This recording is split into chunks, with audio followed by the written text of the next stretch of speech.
Recorded Books and One Click Digital present Only a Promise, a Survivors Club novel by Mary Balogh. Narrated by Rosalind Landor. Chapter 1.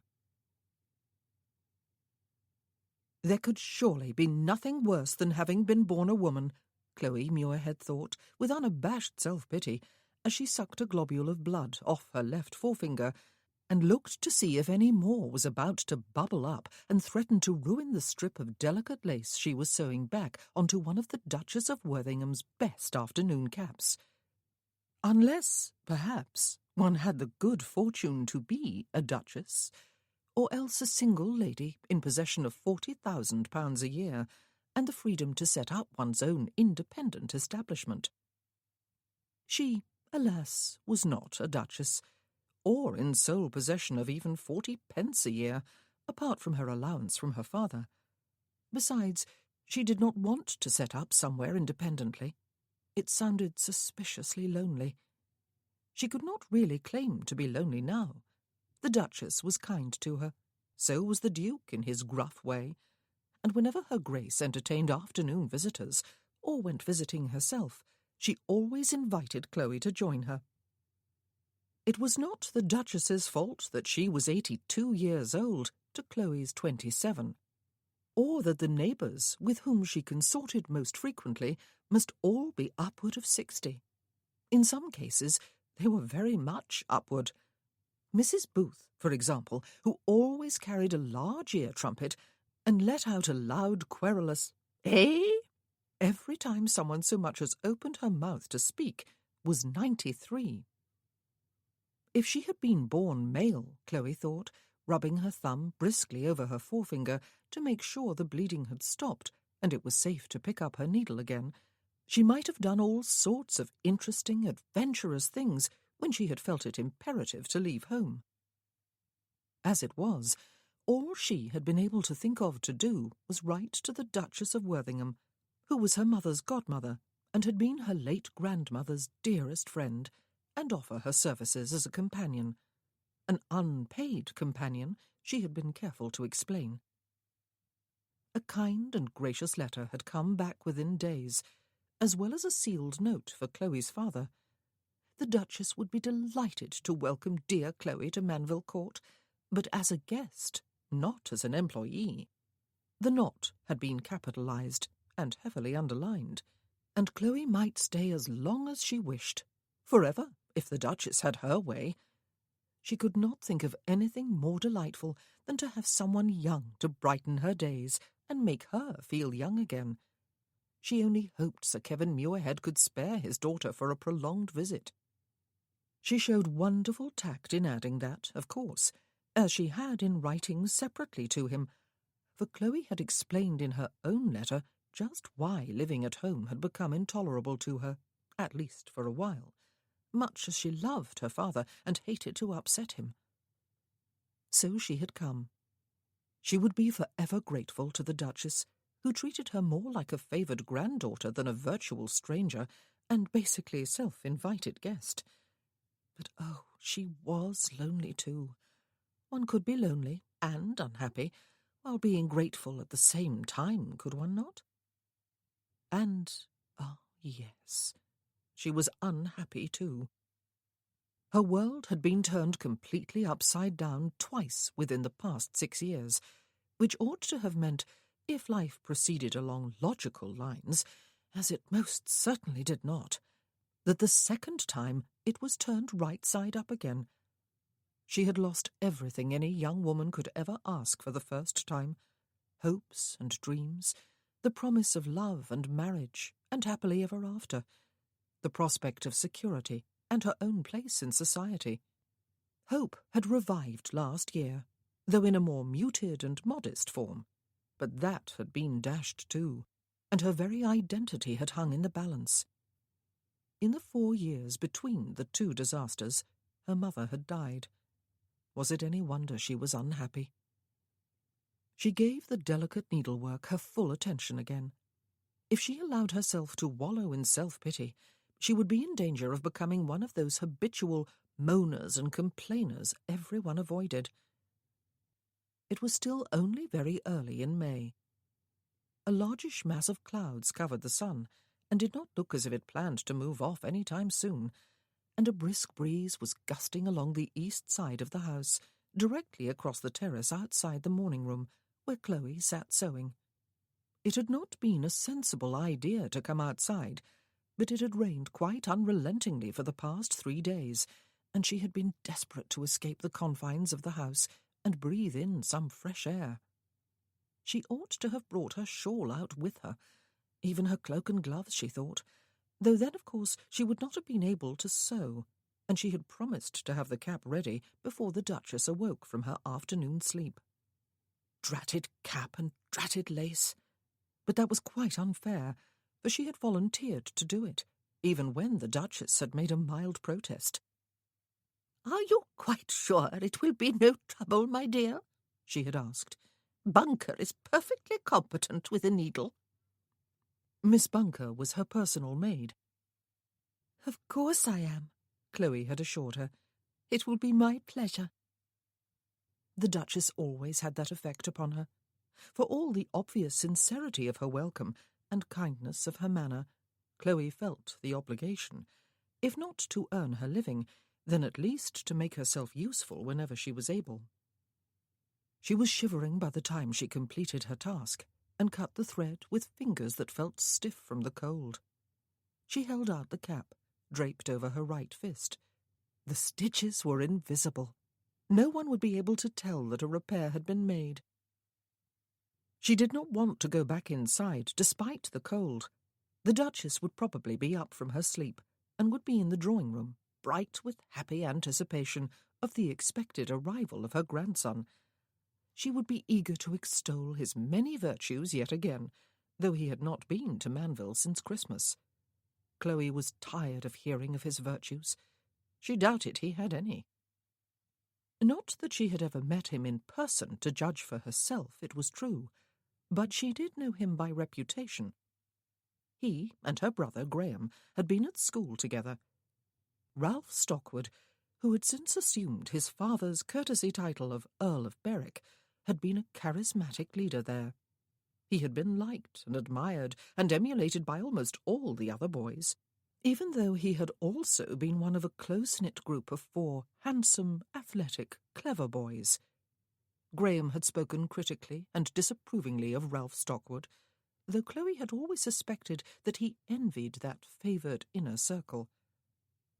After school, the 4 friends all took up commissions in the same prestigious cavalry regiment and went off to the peninsula to fight the forces of Napoleon Bonaparte, while Graham went to Oxford to study theology and become a clergyman.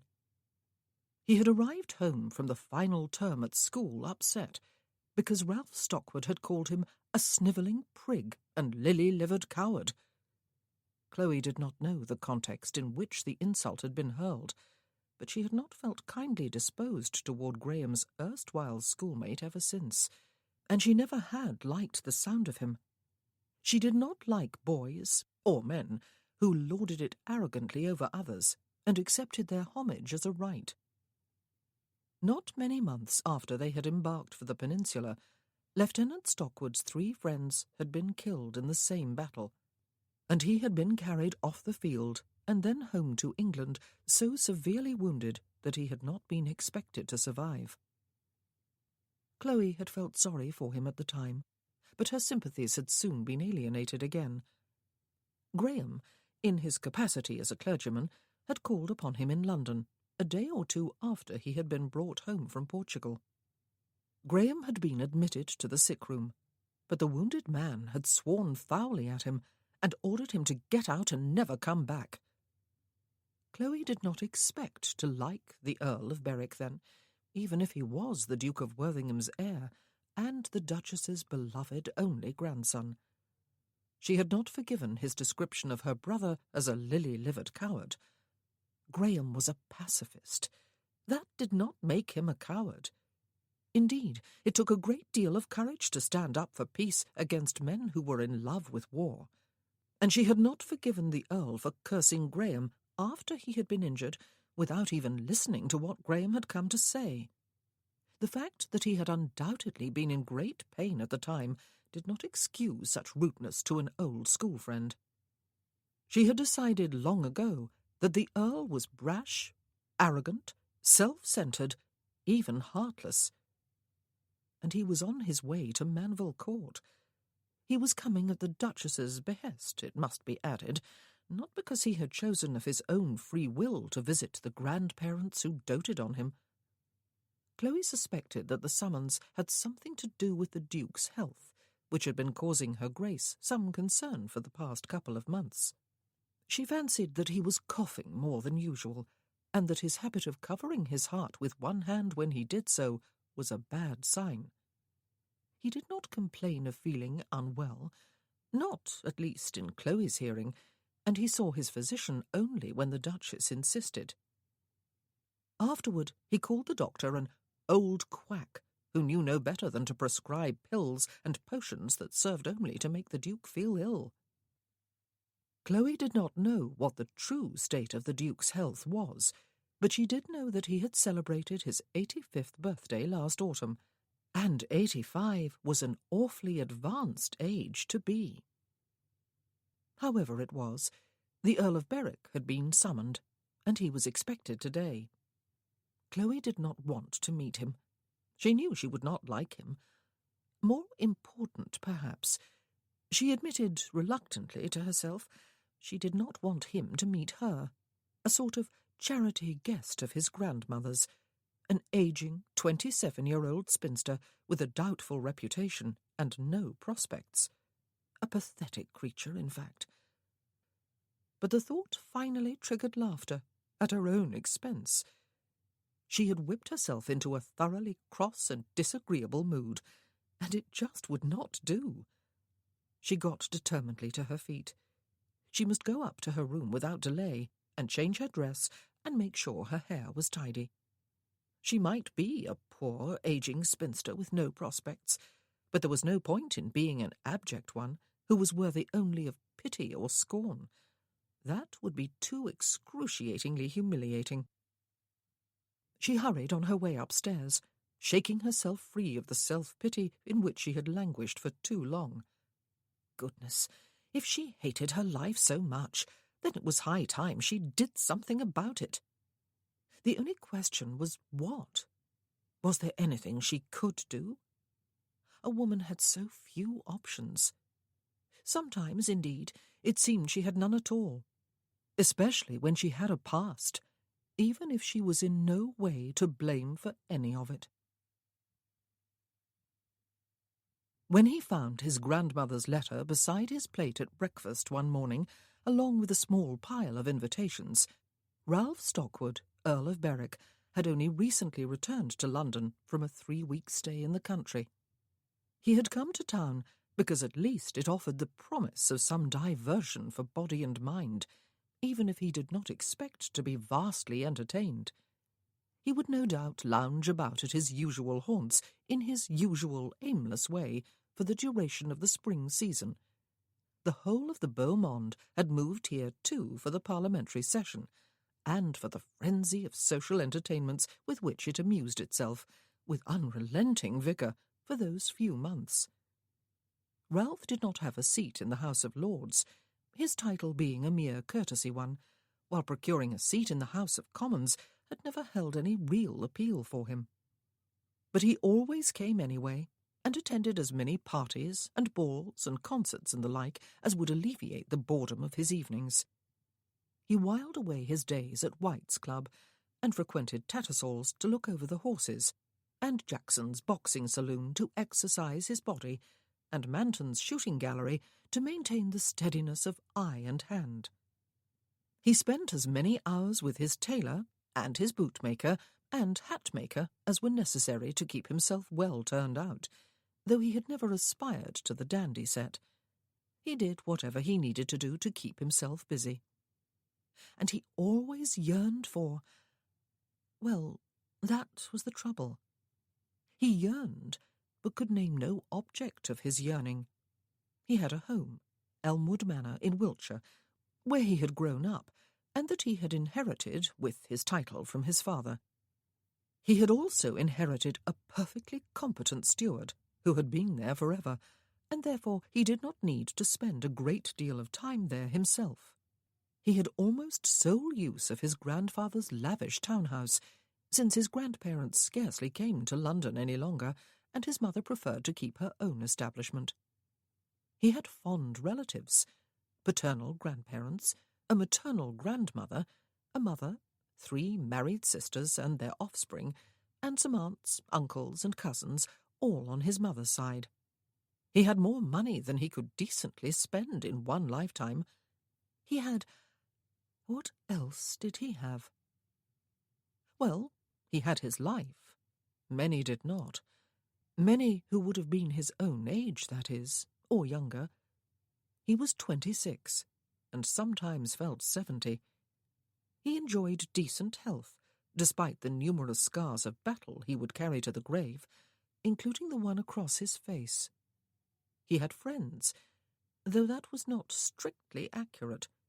He had numerous friendly acquaintances, but deliberately avoided forming close friendships. Strangely, he did not usually think of his fellow survivors as friends. They called themselves the Survivors' Club, 7 of them, 6 men and 1 woman. They had all been variously and severely wounded by the Napoleonic Wars, and they had spent a 3-year period together at Penderys Hall in Cornwall, country home of George, Duke of Stanbrook, one of their number. George had not been to war himself, but his only son had died in Portugal. The Duchess, the boy's mother, had died a few months later, when she threw herself over the high cliffs at the edge of their property. George, as damaged as any of the rest of them, had opened his home as a hospital, and then as a convalescent home to a group of officers. And the 7 of them had stayed longer than any of the others, and had formed a bond that went deeper than family, deeper even than friendship. It was they, though, his fellow survivors, who had caused the worse-than-usual restlessness bordering on depression he was feeling this spring. He almost welcomed his grandmother's letter then. It suggested, in that way his grandmother had of making an order sound like a request, that he present himself at Manville Court without delay. He had not been there since Christmas, though he wrote dutifully every 2 weeks, as he did to his other grandmother. His grandfather had not been actively unwell over the holiday, but it had been apparent to Ralph that he had crossed an invisible line between elderliness and frail old age. He guessed what the summons was all about, of course, even if his grandfather was not actually ill. The Duke had no brothers, only 1 deceased son, and only 1 live grandson. Short of tracking back a few generations and searching along another, more fruitful branch of the family tree, there was a remarkable dearth of heirs to the dukedom. Ralph was it, in fact, and he had no sons of his own, no daughters either, and no wife. His grandmother had no doubt sent for him in order to remind him of that last fact. He could not get sons, not legitimate heirs anyway, if he did not first get a young and fertile wife, and then do his duty with her. Her Grace had delivered herself of a speech along those lines over Christmas, and he had promised to begin looking about him for a suitable candidate. He had not yet got around to keeping that promise. He could use as an excuse, of course, the fact that the season had only just begun in earnest, and that he had had no real opportunity to meet this year's crop of marriageable young ladies. He had already attended 1 ball, however, since the hostess was a friend of his mother's. He had danced with 2 ladies, one of them married, one not, though the announcement of her betrothal to a gentleman of Ralph's acquaintance was expected daily. Then, his obligation to his mother fulfilled, he had withdrawn to the card-room for the rest of the evening. The Duchess would want to know what progress he was making in his search. She would expect that by now he would at the very least have compiled some sort of list, and making such a list would not be difficult, he had to admit, if he just set his mind to the task. for he was eminently eligible, despite his ruined looks. It was not a thought designed to lift Ralph's spirits. Duty, however, must be done sooner rather than later, and his grandmother had clearly decided that he needed reminding before the season advanced any further. The memory of the precious 3 weeks he had recently spent with his fellow survivors at Middlebury Park in Gloucestershire, home of Vincent Hunt, Viscount Darley, only added to Ralph's sense of gloom. All 7 of them had been both single and unattached just a little over a year ago, during their last annual reunion at Penderris Hall.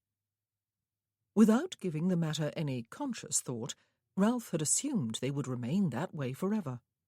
As if anything remained the same forever. If he had learned one thing in his 26 years, surely it was that everything changed, not always, or even usually, for the better. Hugo, Baron Trentham, had been the first to succumb while they were still at Penderris, after he had carried Lady Muir up from the beach, where she had sprained an already lame ankle. They had promptly fallen in love, and married a scant few months later. Then Vincent, the youngest of their number, the blind one, had fled one bride, chosen by his family, and then had narrowly missed being snared by another. He had been prompted by gallantry to offer for the girl who had come to his rescue that second time, when she had thwarted the schemer, but ended up being chucked out of her home as a result. They had married a few days after Hugo, and in the same church in London. Meanwhile Ben, Sir Benedict Harper, had been staying with his sister in the north of England when he met a widow who was being treated shabbily by her in-laws.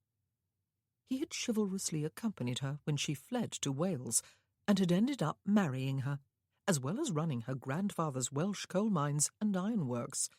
Bizarre, that. And now this year, during their reunion in Gloucestershire, Flavian, Viscount Ponsonby, had suddenly and unexpectedly married the widowed sister of the village music teacher and borne her off to London to meet his family. 4 of them married in little more than a year. Ralph did not resent any of the marriages.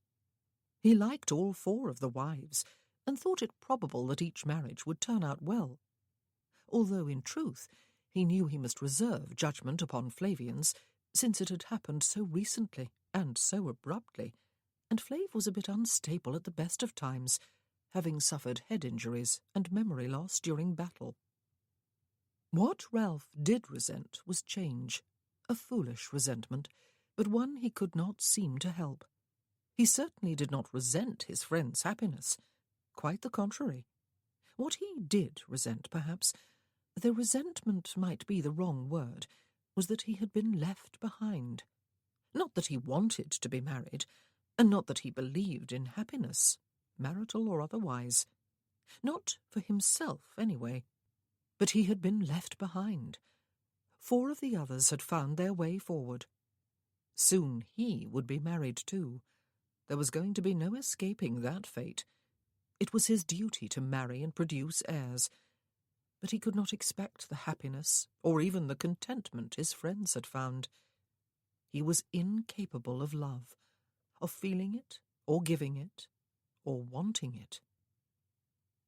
Whenever he said as much to the survivors, one or another of them would remind him quite emphatically that he loved them, and it was true, much as he shied away from using that exact word. He loved his family too, but the word love had so many meanings that it was, in fact, virtually meaningless.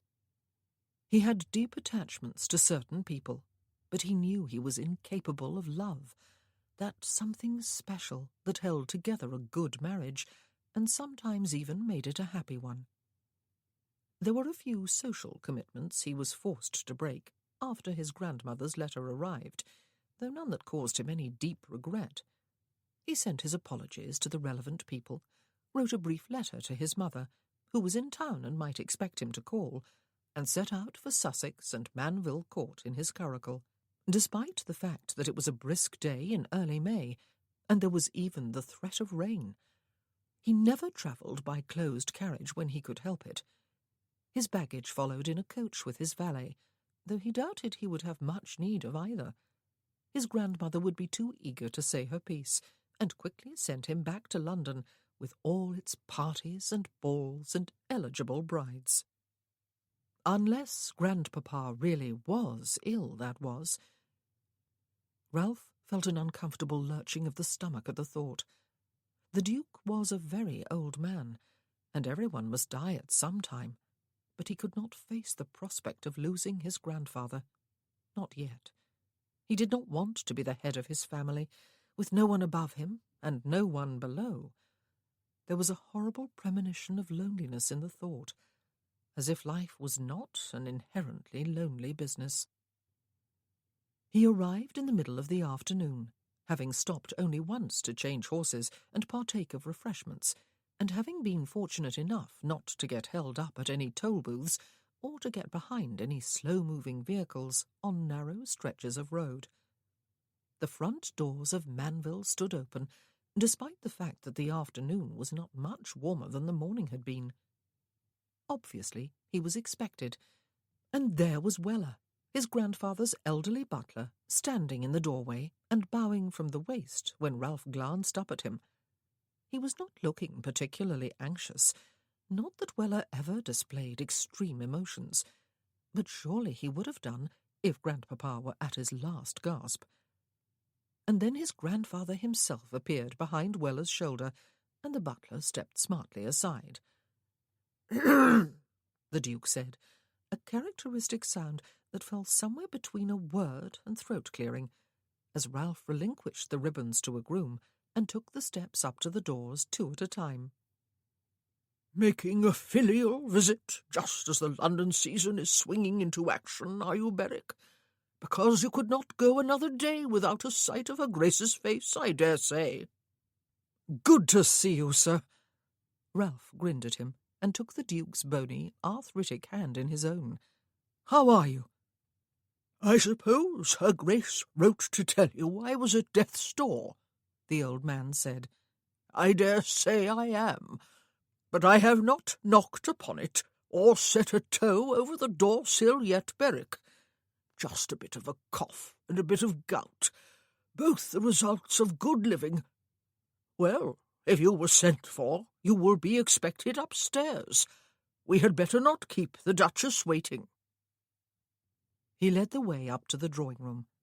The butler was already stationed outside the double doors when they got there, and he flung them open so that the 2 men could enter together. The Duchess, who looked more like a little bird, a fierce little bird, every time Ralph saw her, was seated beside the fire. She nodded graciously as Ralph strode across the room to bend over her and kiss her offered cheek. "Grandmamma," he said, "I trust you are well." She glanced at the Duke. "This is a pleasant surprise, Ralph," she said. "Quite so," he agreed. "I thought I would run down for a day or 2 to see how you did, and grandpapa too, of course." "I must have the tea-tray brought up," she said, looking vaguely about her, as though expecting it to materialize from thin air. "Allow me to ring the bell, Your Grace," a lady who was sitting farther back from the fire said, getting to her feet and moving toward the bell rope. "Oh, thank you, my dear," the Duchess said. "You are always most thoughtful. This is my grandson, the Earl of Berwick. Miss Muirhead, Ralph. She is staying with me for a while, and very thankful I am for her company." It was said graciously, and for one startled moment Ralph thought that perhaps he had been brought here to consider the guest as his prospective bride. But he could see that she was no young girl. She might even be older than he. She was not dressed in the first stare of fashion either. She was tall and on the slender side, with a pale complexion, and what looked like a dusting of freckles across her nose. She might have looked like a faded thing, or at least a fading thing, if it had not been for her hair, which was thick and plentiful, and as bright a red as Ralph had ever seen on a human head. "My lord," she curtsied, without either looking at him or smiling, and he bowed and murmured her name. His grandmother did not actually ignore her.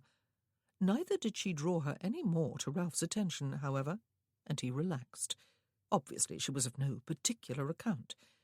Some sort of companion, he supposed, an ageing, impecunious spinster upon whom her Grace had taken pity. "Now, tell me, Ralph," his grandmother said, patting the seat of the chair beside her, "who is in town this year for the season, and who is new?" Ralph sat and prepared to be interrogated. Chapter 2.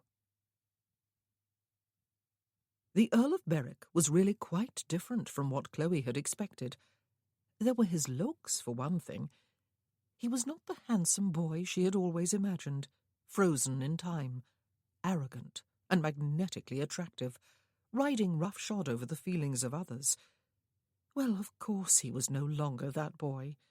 It had been 8 years since he and Graham left school, and during those years he had been to war, lost his 3 friends, been desperately wounded himself, and made a slow recovery. Perhaps he had recovered, that was.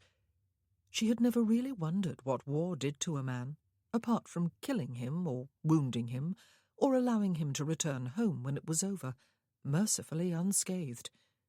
She had considered only the physical effects, in fact. Lord Berwick fell into the second category, wounded and recovered. That should have been the end of it. He had been left with scars, however.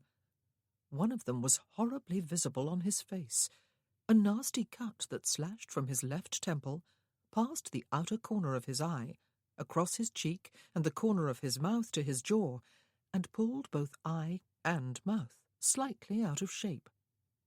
It must have been a very deep cut, bone deep.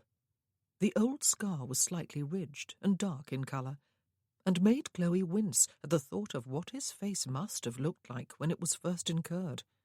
That it had missed taking out his eye was nothing short of a miracle.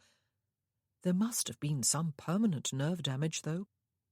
That side of his face was not as mobile as the other when he talked, and if there was that one visible scar, there were surely others hidden beneath his clothes. It was not just his scarred face, though, and the possibly scarred body that made him very different from the person she had expected, and made her wonder more than she had before about what war did to a man. There were his eyes, and his whole demeanour. There was something about his eyes, attractively blue though they were, in a face that was somehow handsome despite the scar. Something dead. Oh, no, not quite that. She could not explain to herself quite what she saw in their depths, unless it was that she saw no depths. They were chilly, empty eyes, and his manner, though perfectly correct and courteous, even affectionate toward his grandparents, seemed somehow detached, as though his words and his behaviour were a veneer behind which lived a man who was not feeling anything at all. Chloe had gained this chilly impression of her brother's former schoolmate at their first meeting, and realised how foolish she had been to expect him to be exactly as Graham had described him all those years ago. He was not that boy any longer, and had probably never been exactly as she had imagined him anyway. She had only ever seen him, after all, through the biased eyes of her brother, who was very different from him, and had always both envied and resented him. Chloe found this man, this stranger, disturbing. A cold, brooding, detached, controlled man it would surely be impossible to know. And a man who seemed largely unaware of her existence, despite the fact that they had been introduced. Although he did not pointedly ignore her during dinner, neither did he initiate any conversation with her, or show any particular interest in anything she had to say, though, truth to tell, she did not say a great deal. She was just a little bit intimidated by him. She wished he were the man she had expected him to be. She could have felt open scorn at his arrogant assumption that he was God's gift to the human race. instead of allowing him to make her feel somehow diminished. Oh dear, did she feel diminished? Again? If she allowed herself to feel any more so, she would surely disappear altogether and become just an easily forgotten memory to those who had known her. She almost chuckled aloud at the thought. The Duchess was a knitter. She made blankets and bonnets and booties and mittens for the babies born on the vast ducal estates scattered about England. She loved doing the actual knitting, she had once explained to Chloe. She found it soothing, but she hated the accompanying tasks of rolling the skeins of wool into balls before she started, and sewing together the little garments when she was finished. Chloe, of course, had immediately volunteered to perform both tasks. After they had all drunk tea in the drawing-room following dinner, the Duke, as usual, got to his feet to bid the ladies good night and withdraw to the book-room, his own domain. He invited his grandson to accompany him, but the Earl glanced at the Duchess, whose head was bent over her knitting, and professed his intention of remaining to keep her company for a while longer, as though she had no one else to do that. The Duke made his way from the room with the aid of his cane, while his grandson held the door open for him. Chloe moved away from the fireplace, where the coals had been piled high against the chill of the evening, so that she could use the conveniently spaced knobs of the sideboard cupboards over which to stretch a skein of the pale blue wool the Duchess was currently using, while she rolled it over her fingers into a soft ball.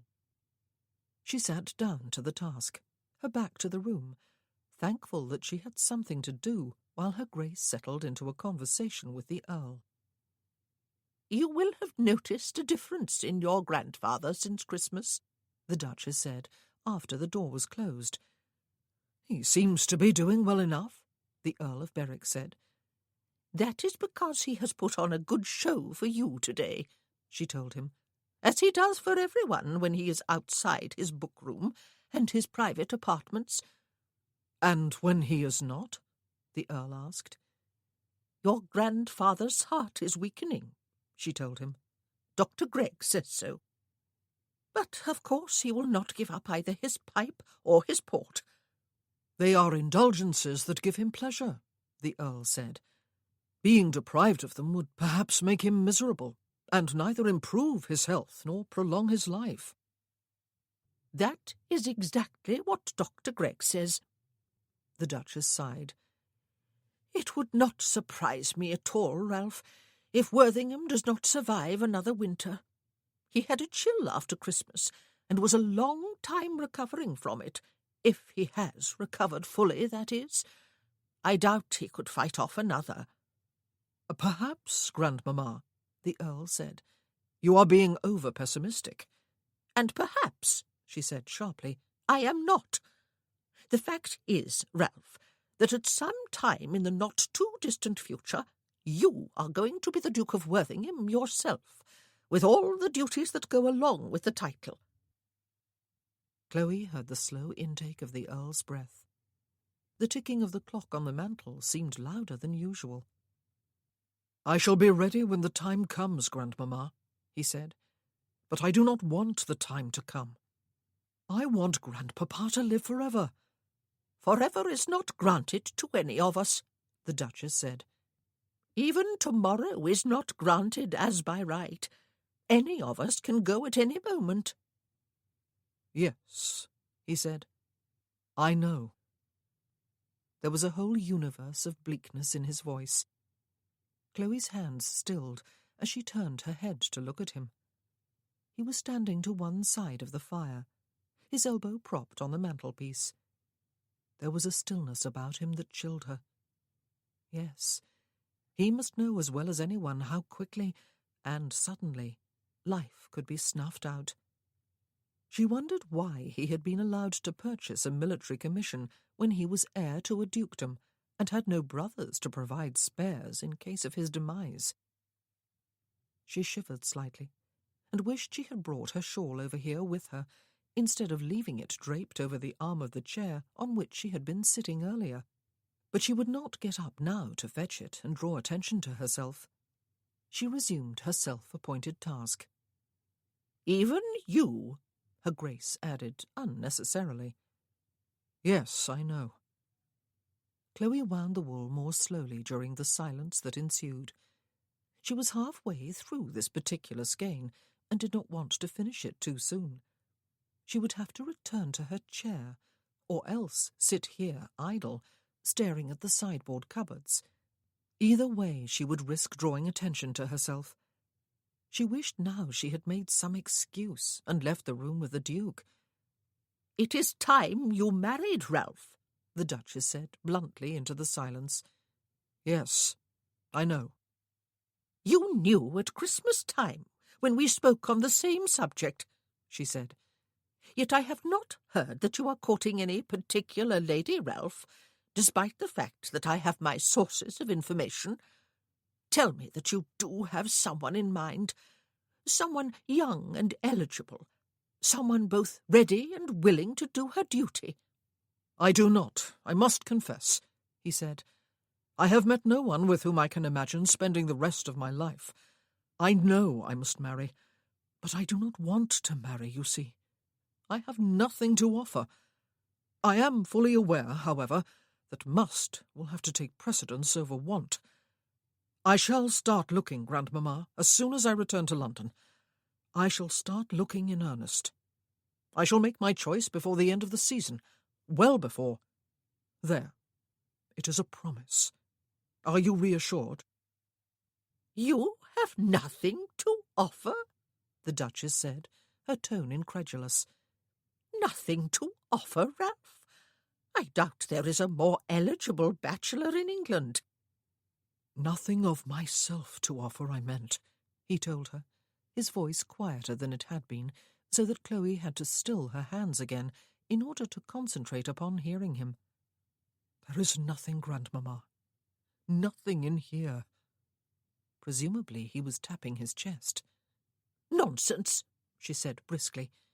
"You had a nasty time of it during the wars, Ralph, as did thousands of other men who fought that monster Bonaparte. You were one of the fortunate ones, however. You lived. You have all your limbs as well as the use of them, and you have both eyes and a sound mind. Why you had to spend all of 3 years in Cornwall I do not understand, but your prolonged stay there seems to have done you more harm than good. It prevented you from returning to your rightful place in society, and to yourself as you were. It made you despondent and self-pitying, an attitude that does not become you. It is time you shook it off. You have everything in the world to offer some very fortunate young lady. Choose someone fresh from the schoolroom, someone who can be moulded to the role she must play, but someone of impeccably good birth and breeding. Enlist your mother's help. The Countess has a good head upon her shoulders, despite our differences." The Earl of Berwick chuckled, a sound so devoid of amusement that it could hardly be categorized as a chuckle at all. "You are right, Grandmamma," he said. "I am not likely to be rejected by anyone upon whom I fix my interest, am I? Poor girl, whoever she turns out to be. I shall not consult Mamma. She will have a list longer than both my arms within a day, and all of the candidates will be trotted out for my inspection within a week. It will come to a matter of closing my eyes and sticking a pin in the list. I would prefer to choose for myself, and I will choose. I have promised. Shall I go back to town tomorrow?" "His Grace will be disappointed," she said. "He was disappointed tonight when you chose to stay with me, rather than go down to drink port with him in the book-room." "Shall I go down now?" he asked. "He will be snoring in his chair by now," she told him. "Leave it until tomorrow. But return to town within the week, Ralph. It is already May, and soon all the very brightest matrimonial prospects will have been laid claim to by men who have far less to offer than you do." "It will be done," he said, "and the sooner the better. Life in town becomes tedious." When I have a wife, I will go home to Elmwood with her and stay there. Perhaps life in the country will suit me better. Perhaps I will settle down at last." He sounded almost wistful. "That would be a relief to everyone who loves you," she said. "Oh dear, I have come to the end of my ball of wool and have no other ready to go." Chloe, who had just wound the last strand onto the ball, got to her feet. "I have one here ready for you, Your Grace," she said, crossing the room with it held out in the palm of her hand. "Oh, how very thoughtful of you, dear," her Grace said. "And you have been sitting far from the fire to wind it, have you? Come closer and have another cup of tea to warm you up, though I fear what is left in the pot must be cold. I wish it were not. I would not mind another cup myself." "I shall ring for a fresh pot," Chloe offered, moving toward the bell rope, and having to pass very close to the Earl on her way there. He was looking at her, she saw, when she raised her eyes briefly to his. He appeared slightly surprised, as though he were only just realizing that he was not alone in the drawing-room with his grandmother. Just thus must all ladies' companions, paid and unpaid and unacknowledged, waft through their lives, she thought ruefully, unnoticed, invisible for all intents and purposes. But she was not going to sink into the dismals again over that sad fact. And if she did not like her life as it was, she had thought this afternoon, then she must simply change it. Ha! Simply. Her life had seemed impossible to change this afternoon. It still did this evening. But nothing, surely, was impossible, apart from all the things that were. The sun was showing its face from behind a receding bank of clouds the next morning when Ralph's valet drew back the curtains from the window of his bedchamber before disappearing into his dressing-room. 2 fine days in a row, and this one perhaps even sunny. Though it was early yet, it might still rain. Before it could, or did though, he shaved and dressed and went downstairs. There was no sign of either of his grandparents. He had not expected there would be. He was not hungry. He would wait for them. In the meanwhile, he wandered into the morning-room, which was flooded with sunshine, facing east as it was. He found the French windows already unlocked and ajar, a fact that ought to have alerted him. He pulled one of them open, stepped through onto the terrace, and stood looking across the freshly scythed expanse of the east lawn to the river in the distance.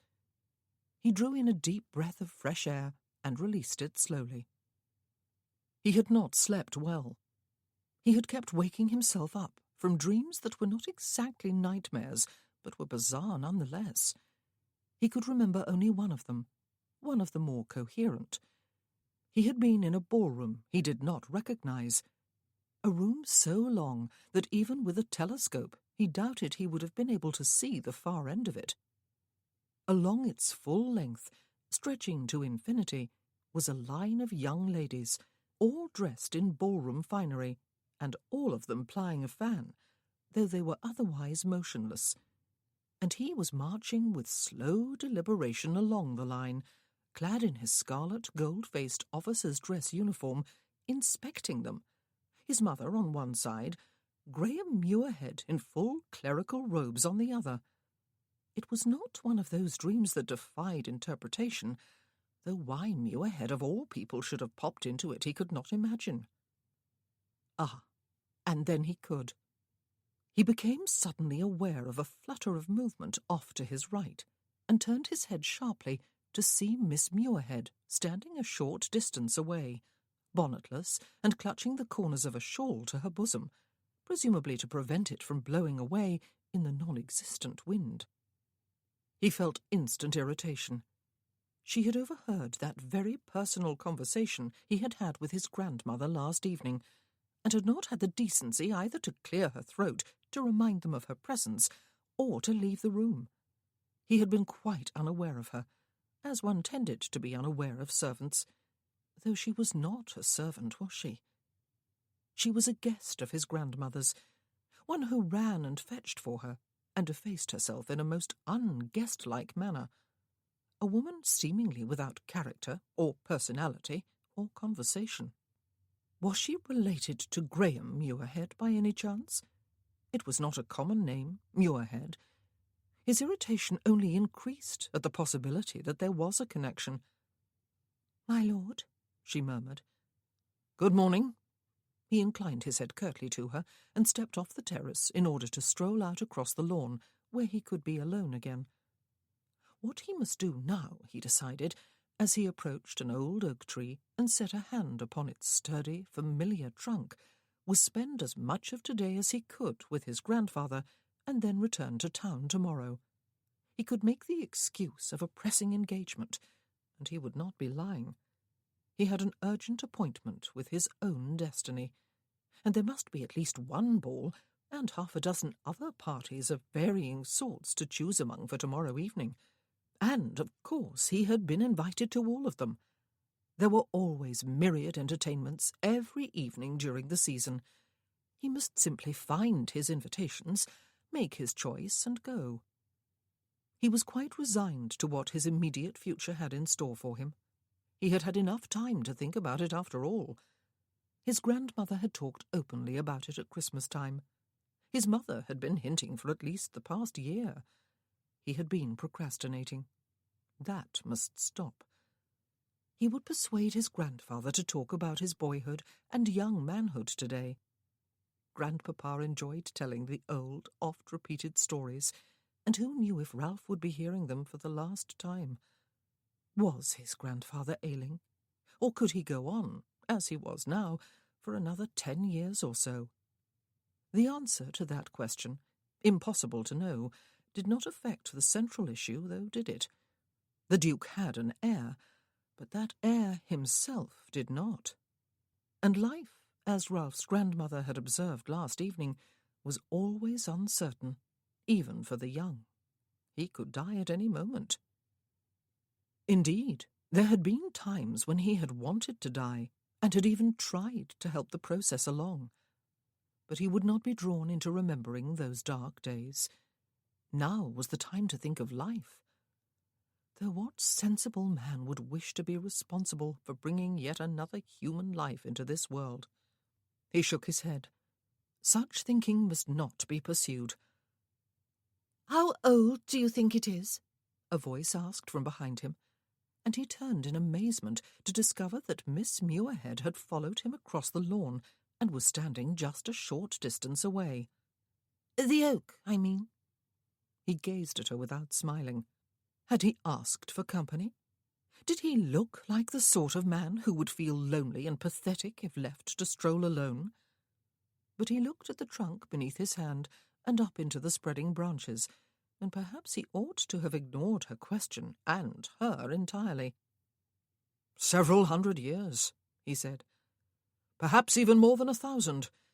The second Duke, who had the house built more than a century ago, had the good sense to leave the oak standing and to build farther back from the river."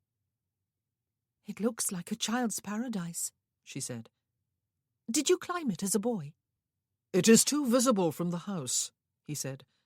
"My grandmother had me spanked after she caught me up there one day when I was 5 or 6. Even then she must have been afraid that I would fall and kill myself, and my father would beget no more sons." "And did she have you spanked when you chose to become a military officer?" she asked. "You did choose to be one, I suppose?" He looked back at her, all amazement again, and had to remind himself that she was not a servant. She was standing out in the sunshine, and the sunlight was gleaming off her hair and making it appear even more startlingly red than it had looked yesterday. With her pale complexion and freckles, she must have to be very careful about exposure to the sun.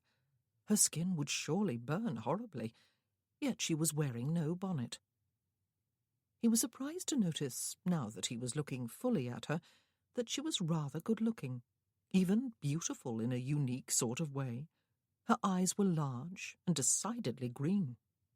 Her nose was straight and the perfect length to fit her oval face. Her cheekbones were well defined, her lips full and well-shaped, her mouth on the wide side, with her hair down.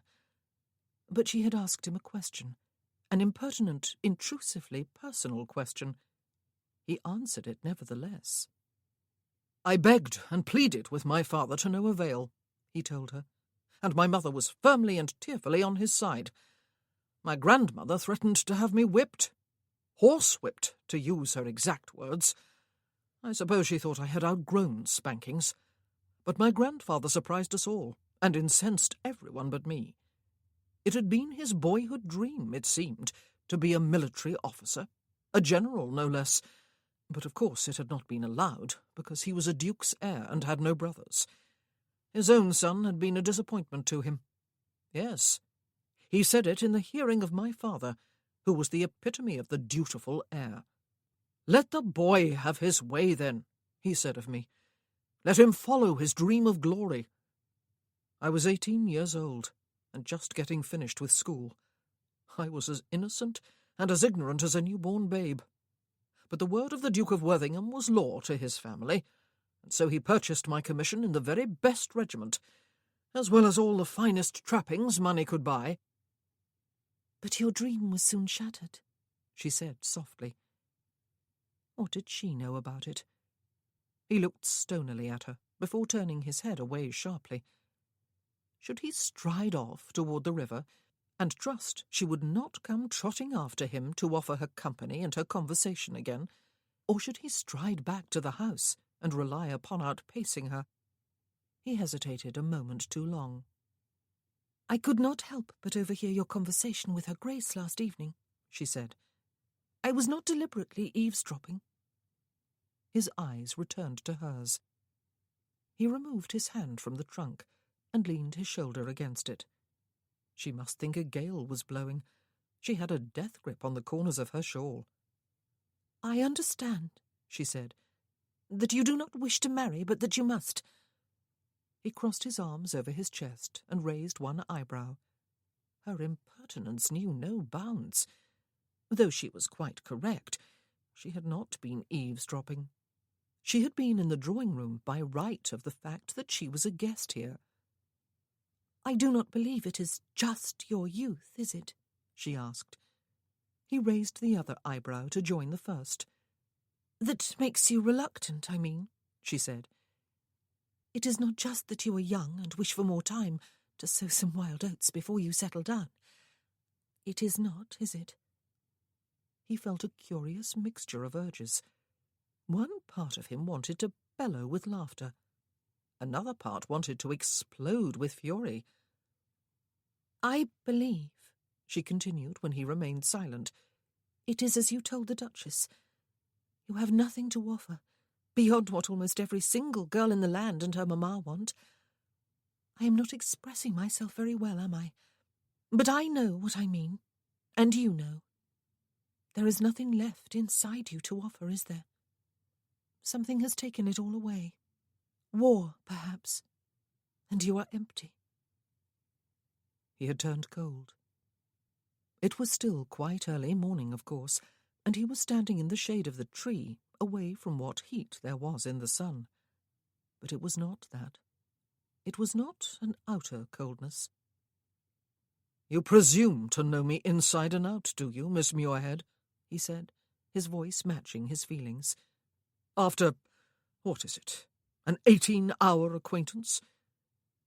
"I do not know you at all," she said. "I believe you have made yourself unknowable." "But you have concluded that I am empty." He looked contemptuously at her. She did not even have the decency to look uncomfortable, apart from those gripping hands. "Therefore you believe you must know all there is to know of me." "How inadequate words are," she said, shaking her head slightly. "However it is, Lord Berwick, you need a wife, and you are dreading the thought of going back to London to search for one in the ballrooms and other haunts of the ton." "Dreading?" he laughed. "How foolish I would be if that were true, Miss Muirhead. I am, without exaggeration and without conceit, one of the most eligible men in the land. Young ladies, beautiful, rich, well-born young ladies, already cluster hopefully in my vicinity. They will positively swarm when it becomes clear that I am ready to make my choice among them." "Young ladies," she said.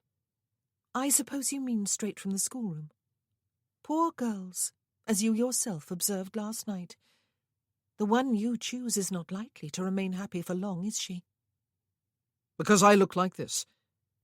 He flicked the fingers of one hand in the direction of his scarred cheek. "Or because I have an empty soul." He did not know why he was enduring this conversation. "Because you have nothing to offer," she said.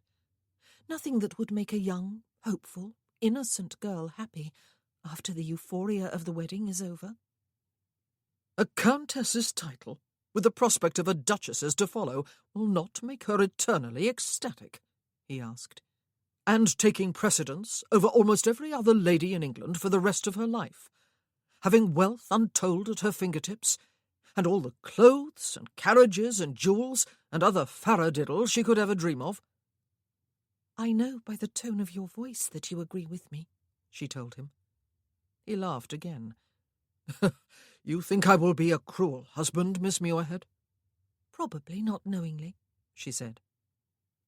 Well, he thought irritably, it was nice to be known, to be understood. He wondered idly if anything ever shook her calm, if she ever lived up to the promise of that red hair.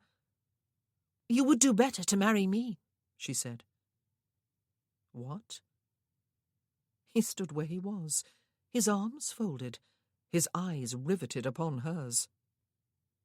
"I am older," she said, "and well past the age of innocence. I am 27 years old.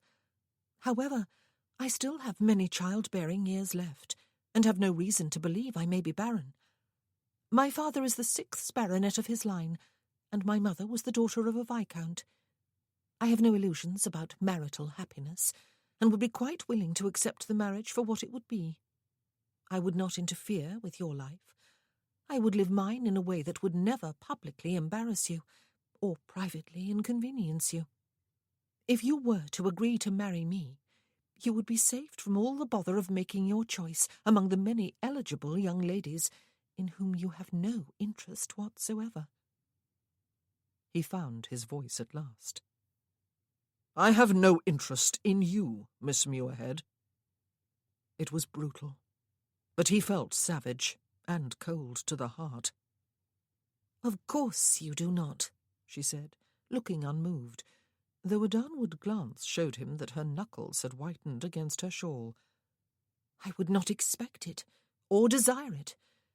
I am suggesting a mutual bargain, Lord Berwick. Something that would suit us both, without hurting either. You need a wife, though you do not wish for one. I want a husband, but have little chance of finding one. You are not looking for love. Neither am I. I had it once, but it proved deceptive and ridiculously painful. I want marriage because the alternative for a woman is dreary in the extreme. I want my own home and a place in society. I want children, and upon them I will lavish love. You will not disappoint me. I would expect nothing from you beyond what duty would dictate, and I would not disappoint you. You would not expect anything from me beyond duty, and that you would have without question or complaint. You wish to remove to your home in the country after your marriage. Such a retired existence would suit me admirably. I would not be for ever begging you to take me to town, and all its entertainments." The hair was an illusion, he thought. She was as cold a fish as he had ever encountered. Marry her? But being married to her would be the next best thing to remaining single. He could not remain single, however. He must marry. She was 27 years old, older than he. She had grown past both youth and innocence. She had loved once. Did that mean— "Are you a virgin, Miss Muirhead?" he asked. Again it was a brutal question. It was also an unnecessarily impertinent one. He was not seriously considering her outrageous proposal, after all, was he? "Yes," she said. "I am." They stood and stared at each other. "Are you related to Graham Muirhead?" he asked her abruptly. "He is my brother," she told him. Ah. His eyes strayed to her hair and back to her green eyes. Graham was dark-haired and dark-eyed, but he was her brother. It was hardly a recommendation in her favour. She must have read his thoughts. "I am suggesting that you marry me, Lord Berwick," she said. "Not my brother." Chapter 3. There was an uncomfortably long silence, during which the Earl of Berwick stood where he was, his shoulder propped against the ancient oak, his arms folded over his chest, his booted feet crossed at the ankles. He looked rather menacingly large and dark. He looked dark, of course, because he was in the shadow of the tree, but rather than muting the effect of the scar across his cheek, the dimness accentuated it, and it was the cheek turned more fully toward her. There was not a glimmering of humour or any other emotion on his face or in his blank eyes. Whatever had made her think she could marry him, or that he would marry her? He was all brooding, dark emptiness, even dangerous, though she had not thought that until this moment. For one did not know, would probably never know, what emotions were buried deep inside him, ready to erupt at any moment. She wondered what she would do if the silence stretched much longer. Perhaps he had no intention of moving or saying anything. Should she turn and walk away then, from her last chance? But chance for what? Perhaps marrying him would not after all be more desirable than living the rest of her life as she was, in dreary but independent spinsterhood. He spoke at last. "Tell me something, Miss Muirhead," he said. "If marriage is of such importance to you, even the poor apology for a marriage into which you are proposing to enter with me, why are you still unwed at the age of 27? Ah, because no one has asked me? It was true, but the answer was not nearly as simple as that. "I am ineligible," she told him, lifting her chin. An understatement if ever she had spoken one. "Yet you expect me to marry you?" His eyebrows soared again, and he looked more the way she had expected him to look from the start, arrogant and supercilious. "In what way are you ineligible, pray? You have just told me your father is a baronet with a solid lineage, and that your mother was the daughter of a viscount. Birth surely counts for something in the marriage mart, and you do not exactly look like a gargoyle." Was that a compliment? She drew a slow breath. "My sister ran off with a married man 6 years ago," she told him.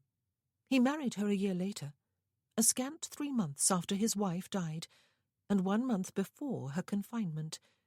But their marriage restored only a very limited degree of respectability to what had been a very public scandal. She will never be received by any of the highest sticklers in polite society, and we have not been entirely forgiven either, for my father refused to cast her off, even when, for a few months, her seducer abandoned her to return to his dying wife." "We?" he said. "Why, pray, did the scandalous behaviour of your sister and the socially unwise reaction of your father make you a pariah, Miss Muirhead?" "Well—" She looked down at her fingers, which she had spread out before her, as though she were examining her manicure. "The man was the darling of society at the time, wild and eccentric though he was, a playwright of flamboyant appearance and smouldering good looks to rival those of Lord Byron, and his wife was the daughter of a government minister. It could not have been worse. Lucy was 17. She had not even made her debut in society. She was in London only because I was making my come-out at the grand age of 21, and she had persuaded our mother that she would expire of boredom if she were forced to remain behind in the country with her governess.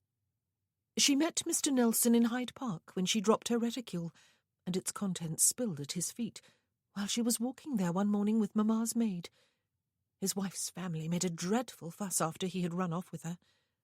Her father had Papa expelled from one of his clubs.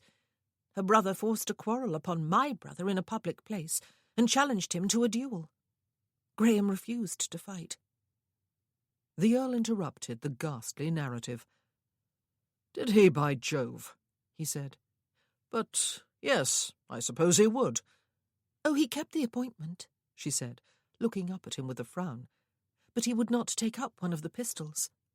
He walked off the paces at the signal, and turned and stood, his arms at his sides.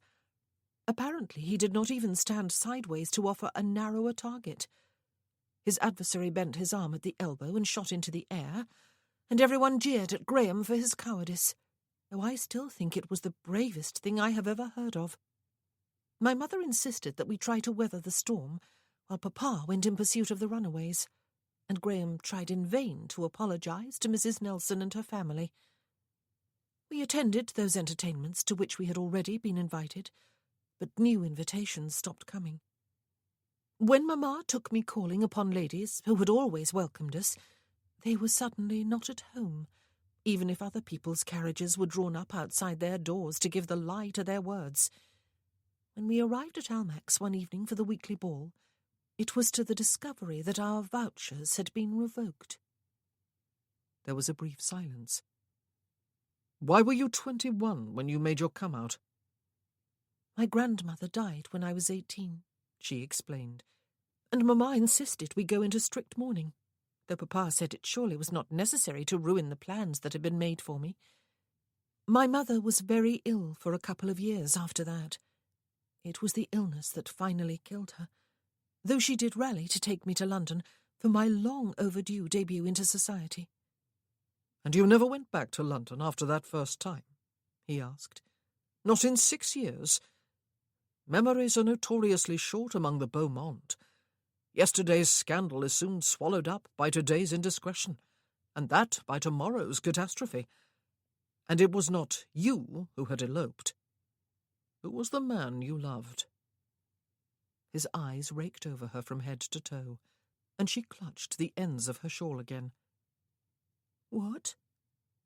"You told me you had known love once," he reminded her, "but that it had proved deceptive and painful." "Ah." "He was wealthy and titled and handsome," she said, without really answering his question, "and attentive from the moment of our introduction at my very first ball. He seemed like a dream come true, and of course I tumbled into love with him, as though I did not have a brain in my head. But why would I not have done? Mamma encouraged the connection. We danced at almost every ball, and sat beside each other at concerts. We conversed at soirees, and strolled together at picnics. I was in theatre parties that included him. He paid me lavish compliments, and even declared a lasting affection for me. My head was thoroughly turned. I expected every day that he would speak formally with my father, and I would be the happiest girl in the world. I call myself a girl because that was what I was then, even though I was 21 years of age. I thought he loved me. And indeed, I was the envy of many other young ladies of my acquaintance." She paused to draw a deep breath and let it out on a sigh. "There was a ball a week or so after Lucy ran away with Mr. Nelson. Mamma and I went despite everything. I was engaged to dance the opening set with the man who had so recently paid court to me. He approached as expected when the time came, and smiled dazzlingly as he made a flourishing bow and held out his hand toward the lady standing next to me. It was a very deliberate cut, and of course every eye in the ballroom was upon me. Everyone saw me smile with happy relief after such a distressing week, and step forward and begin to stretch out my own hand." She had to stop for a moment to draw a steadying breath. "We packed our bags that night, Mamma and I," she said, "and went home the next day. Love is a strange phenomenon, my lord. It can die so abruptly and so completely that one sees it immediately for the empty illusion it is. But painful, he reminded her. At the time, she admitted. But I got over it. I survived, and it was a lesson well learned. You need not be afraid that I will ever turn sentimental and imagine myself in love with you, if you should choose to accept my bargain, that is. A survivor, he said softly. You did not ever go back? Yes, I did. She half smiled. Last year. I went at the persuasion of my aunt, Lady Easterly, who was feeling lonely with all her daughters, my cousins, married and scattered about the country. She told me exactly what you just told me, that the collective memory of the ton is short, and 5 years had gone by. I attended a few concerts and soirees with her.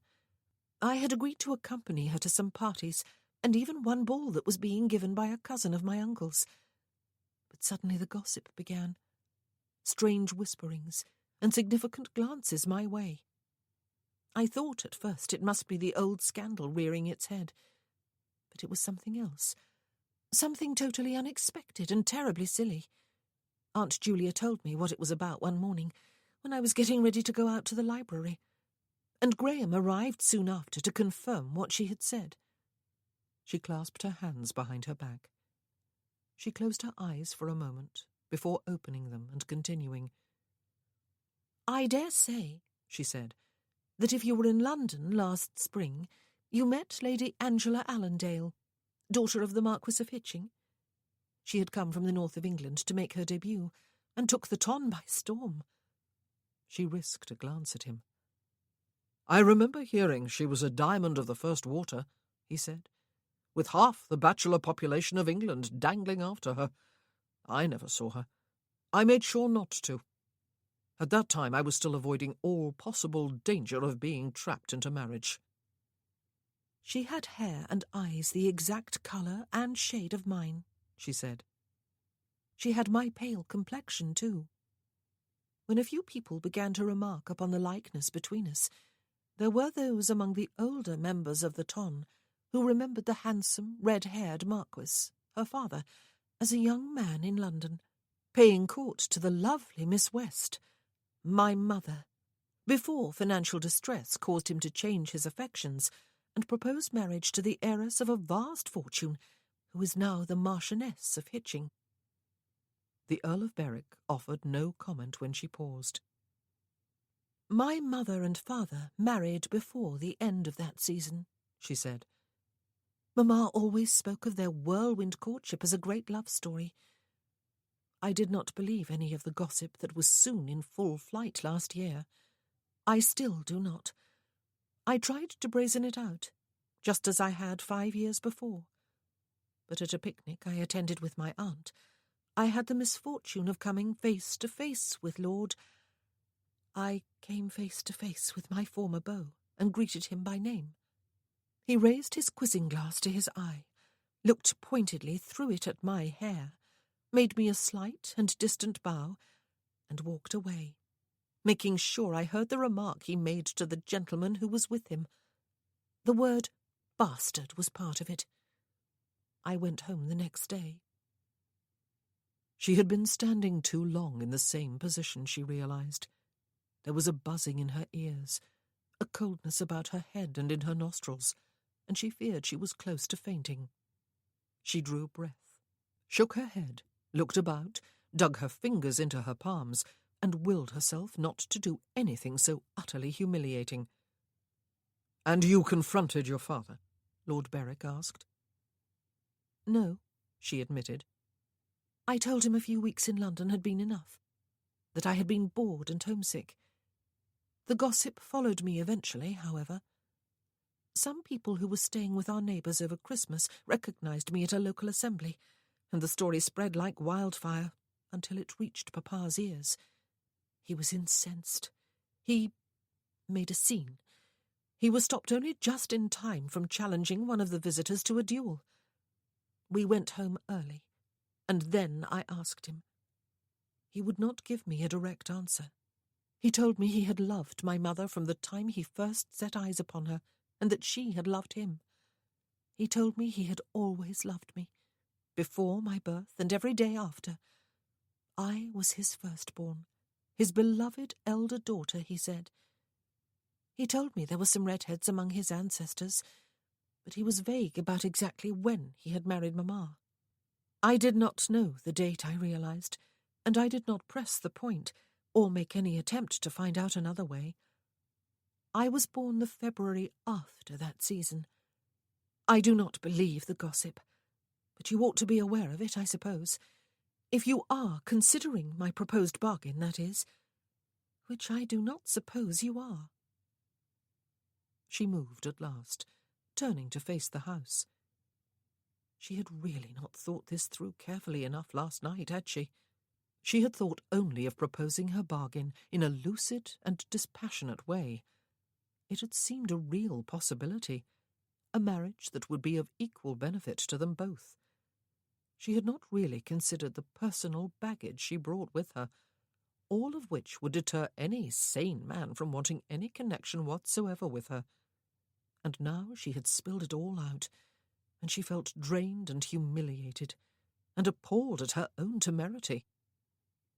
"I understand," she said, "that marrying me would be no bargain at all for you, Lord Berwick, even if it would save you the bother of having to choose a bride in London. Please forget that I suggested it." "I do not believe I add a poor memory to my other shortcomings, Miss Muirhead," he said, "and it would have to be very poor." Indeed. Suddenly, the sun seemed very hot, even though it must still be quite early morning. Her cheeks were burning. He was not going to say anything more, she realized, and she had nothing further to say. If she could have stepped straight into oblivion at that moment, she would gladly have done it. As it was, the house seemed an impossible distance away. She made her way toward it on legs that felt a bit like stilts without knee-joints. She could almost feel his eyes, those cold, blank eyes, on her back. Ralph had breakfast with his grandfather. Fortunately, there was no one else in the breakfast parlour. It was her Grace's habit, he knew from past experience, to rise at 11 after partaking of a cup of chocolate in bed.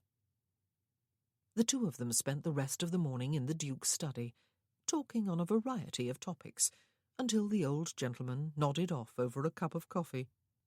Ralph sat silently watching him, and remembering the vigorous, half-fearsome figure of his grandfather as he had been years ago, full of barks and fury at any sign of misbehaviour, but with eyes that twinkled incongruously.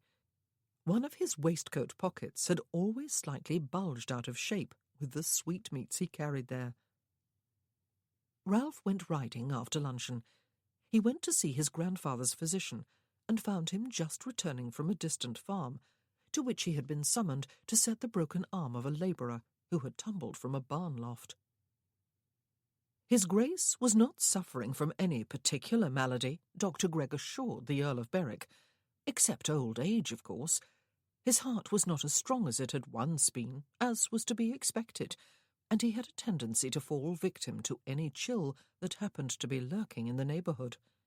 He suffered from the rheumatics and a touch of gout, and indigestion and many of the other ills age was prey to.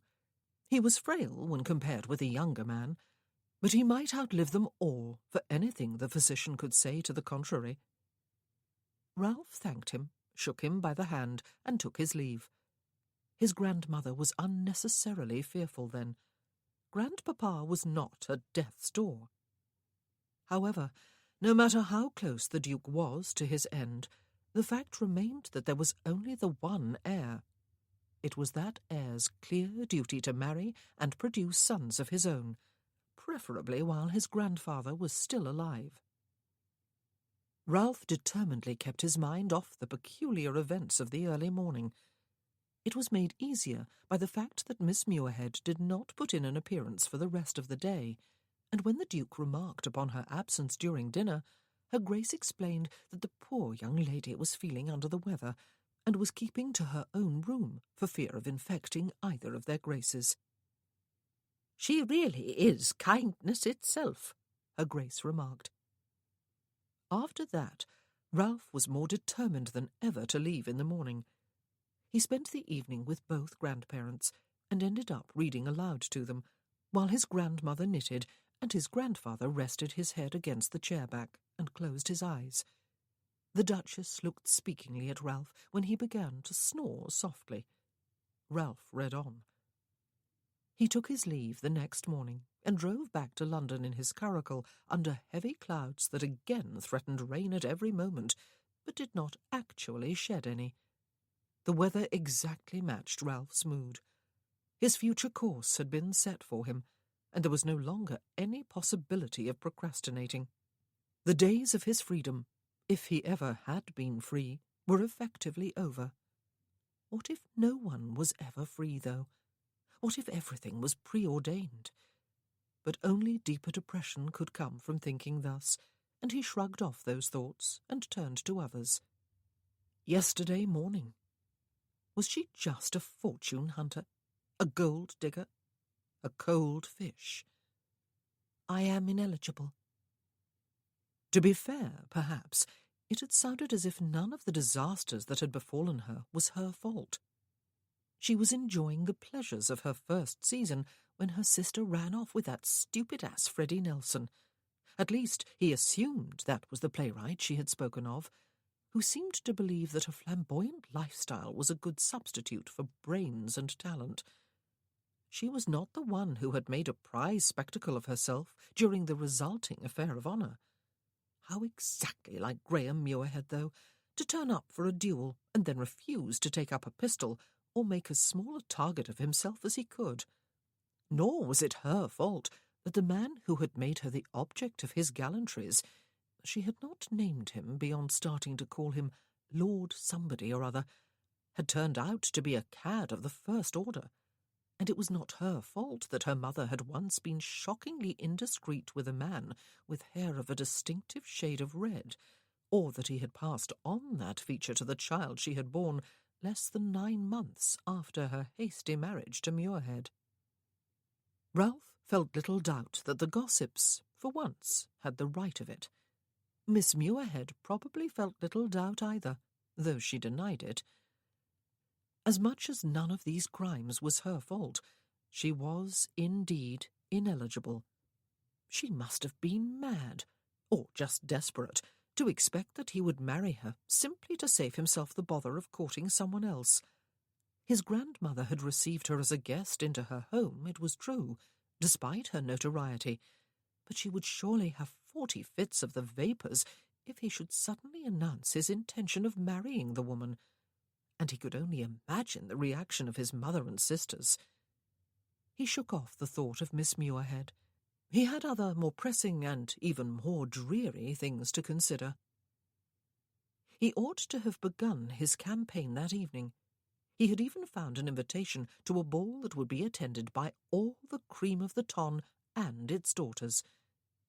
He went instead, after dining alone at home, to Stanbrook House on Grosvenor Square, to call upon George, Duke of Stanbrook, if by some chance he was at home. George was both friend and father figure, having opened his home all those years ago to wounded soldiers and given them the time and space in which to heal. And healing, George had recognised, as so few people did not consist just in a mending of broken bones and a knitting together of cuts and gashes, but in a restoration of peace and sanity to troubled, shattered minds. True healing was a slow business, perhaps a lifelong one. George had always had the gift of making each of the 6 of them who had stayed the longest feel that he or she was special to him. Ralph had often wondered if any of them had lavished nearly as much attention upon George, who had been as deeply wounded as any of them by war, even though he had not been on any of the Napoleonic battlefields. He was at home, and by some miracle had no plans to go out. Ralph found him sitting by the fire in his drawing-room, a glass of port at his elbow, an open book in his hand. He closed the latter and set it aside with a welcoming smile, and for the first time it occurred to Ralph that perhaps it had been selfish of him to come thus, unannounced. Perhaps George had been looking forward to a quiet evening at home. "Ralph!" He got to his feet and stretched out a hand. "Come and warm yourself by the fire while I pour you a drink." They talked about inconsequential matters for a few minutes, and Ralph felt himself begin to relax. "I have just come up from Sussex," he said at last. "I was summoned there by my grandmother, but I was not kept. I was sent scurrying back to choose a bride, soon, if not sooner, and to get her with child on our wedding night, unless I want to incur her Grace's undying wrath." George regarded him with quiet sympathy. "Your grandfather is poorly?" he asked. "He is well into his 80s, Ralph said by way of explanation. "You are not regretting," George asked, "that you let Miss Courtenay go?" Ralph winced and looked down into the contents of his glass while he twirled it slowly. Miss Courtenay was the younger sister of Max Courtenay, one of his best friends, one of his dead best friends. Ralph had known her since he was a boy, and she was just a child. He had used to tease her whenever he went to stay with Max during a school holiday, and, when they were a bit older, flirt just a little with her. After his return to town from his 3 years in Cornwall, he had run into her more than once at a social entertainment, and she had glowed with happiness and explained that being with him brought her closer again to her beloved brother. She had started to write to him, indiscreet as it was for a single lady to communicate privately with a single gentleman. Ralph had feared that she was developing a tundra for him. He had avoided her whenever he could, and had ignored a few of her letters, and written only brief, dispassionate replies to the others. While he was at Middlebury Park this spring, she had written to inform him that she was about to marry a clergyman from the north of England. He had felt guilty then about having offered her so little consolation after Max's death, about ignoring the affection she had tried to give him. He had shared his feelings with his fellow survivors. "I had nothing to offer her, George," he said. "I would have made her life a misery. I was too fond of her to encourage her to attach herself to me." George said nothing. He sipped from his glass and leaned back, crossing one leg over the other and draping his free arm along the arm of his chair. He was the picture of elegant relaxation. His eyes rested upon Ralph without in any way staring at him. It was his gift, that pose, that silence, that attention, waiting, inviting, not in any way threatening or judging. Ralph set down his own glass, rested his elbows on the arms of his chair, and steepled his fingers beneath his chin. He settled his gaze on the fire. "I will make any woman's life a misery," he said. "I can choose a lady and marry her, George. I can give her all the security of my name and wealth and prospects. I can bed her and impregnate her. That is all, though, and it is not enough. Many women would call it paradise," George said gently. "I think not," Ralph said. "No," George agreed softly, after the silence had stretched a while. "It is not."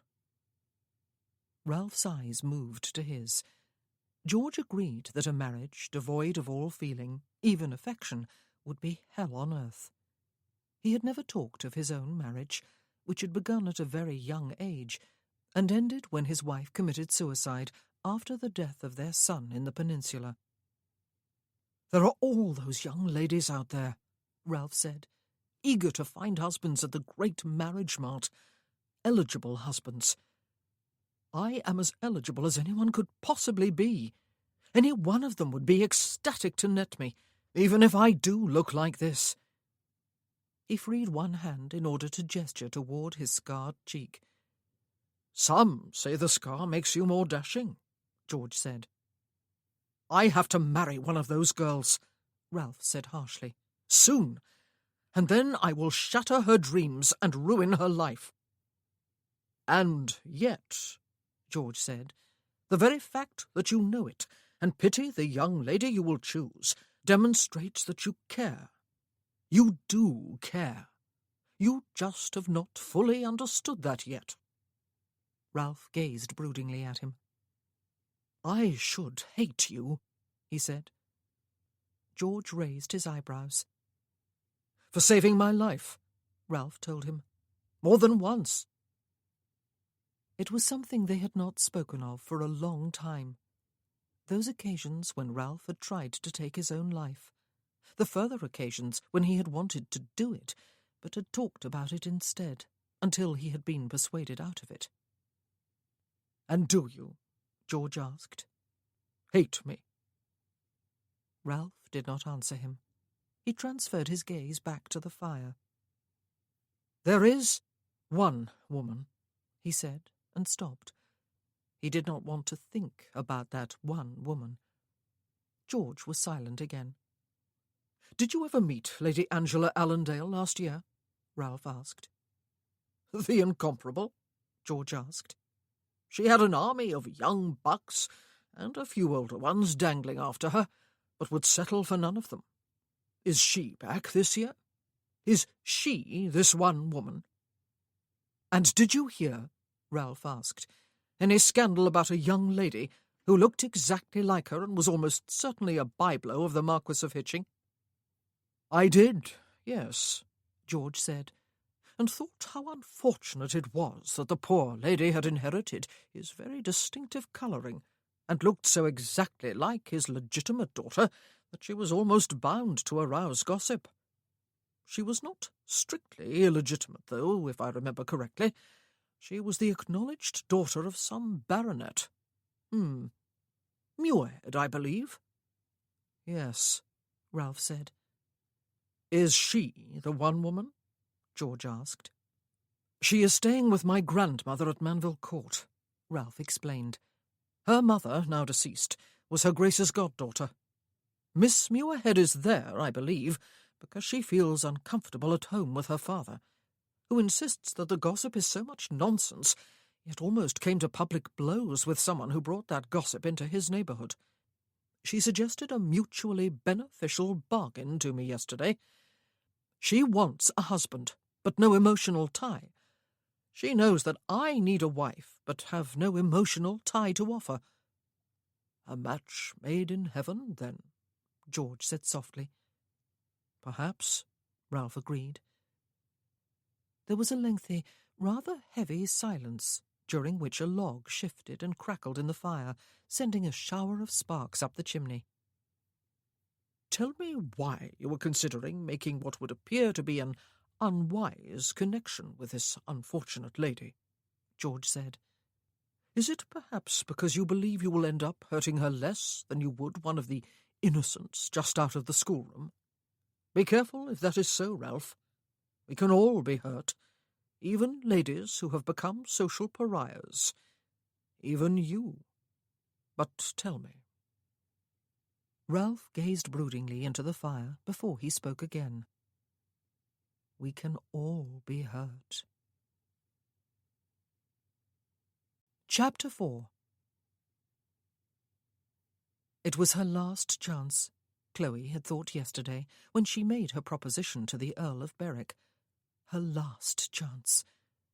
Well, if that was what it had been, then it was gone today, just as he was. The excuse she had made for the rest of yesterday, of feeling under the weather, had hardly been a lie. The thought of having to face him again had made her stomach churn with threatened nausea. So had the thought of facing anyone else, or even herself for that matter. She felt she had somehow abused the Duchess's hospitality. Her Grace would be horrified if she knew what Chloe had suggested to her precious grandson. Chloe had sat cross-legged on her bed for hours on end, staring straight ahead, the curtains pulled across her window, her shawl hugged about her shoulders and across her bosom.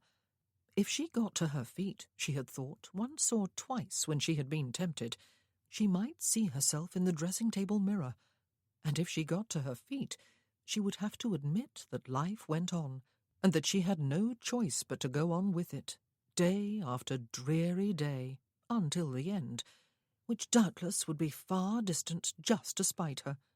She would probably live to the age of 90.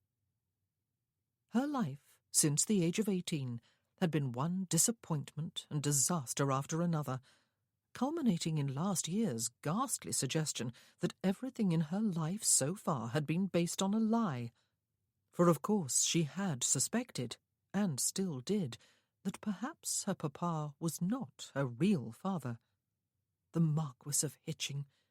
The very name could turn her cold to the very core.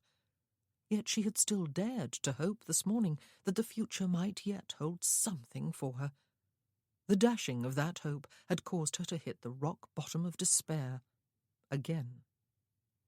It was beginning to feel like an almost familiar place to be. But perhaps hitting this new low had something to be said for it, she thought now, this morning, after she had awoken and realized in some surprise that she had slept for several hours. At least now there was no further down to go. And at least she would not have to fear coming face to face with the Earl of Berwick again. Not for a long while, anyway. The maid who had brought up her pitcher of hot water when she rang for it was able to assure her that his lordship had already left Manville, taking his curricle and his baggage coach and his valet with him. And so, because she had little choice in the matter anyway, Chloe went downstairs. She deliberately counted off all her many blessings as she made her way to the breakfast parlour, despite a total lack of appetite.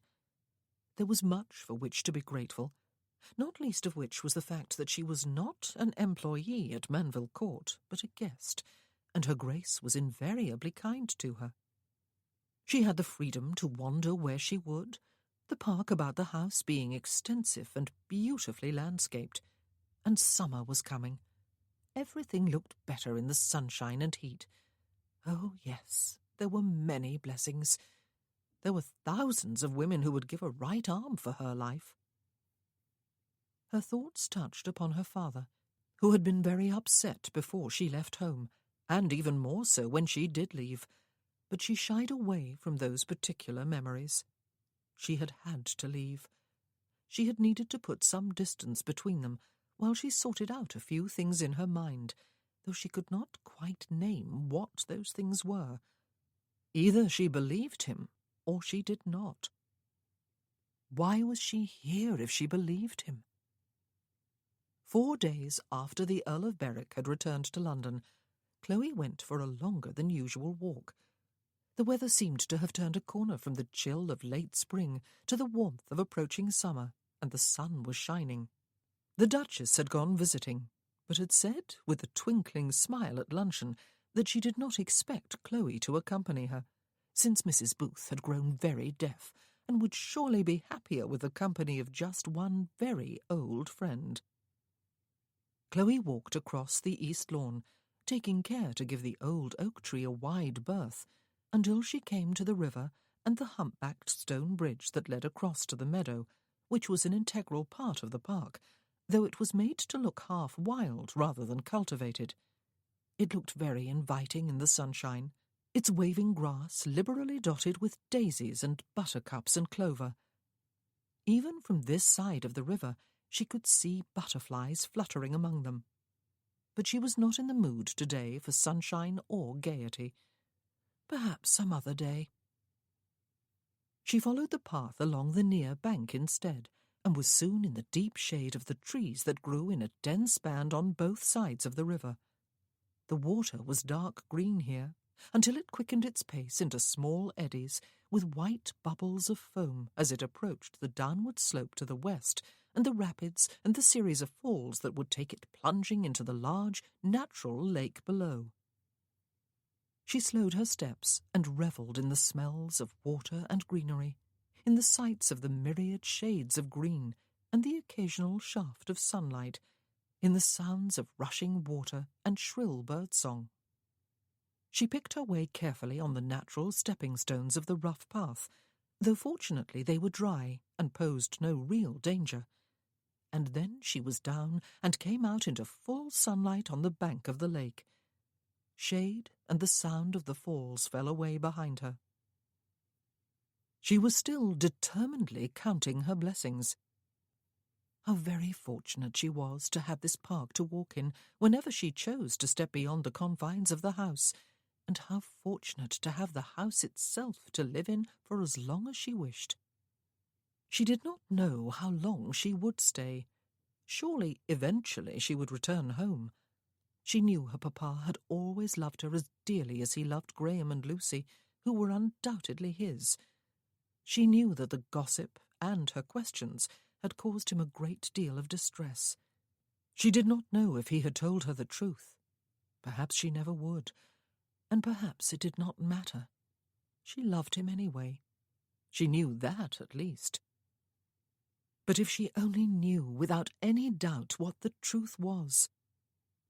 It was dreadful indeed. Only someone who had experienced what she was going through could possibly understand. To discover at the age of 26 that one's very identity was in question, that one's father, one's beloved papa, might not be one's real father at all.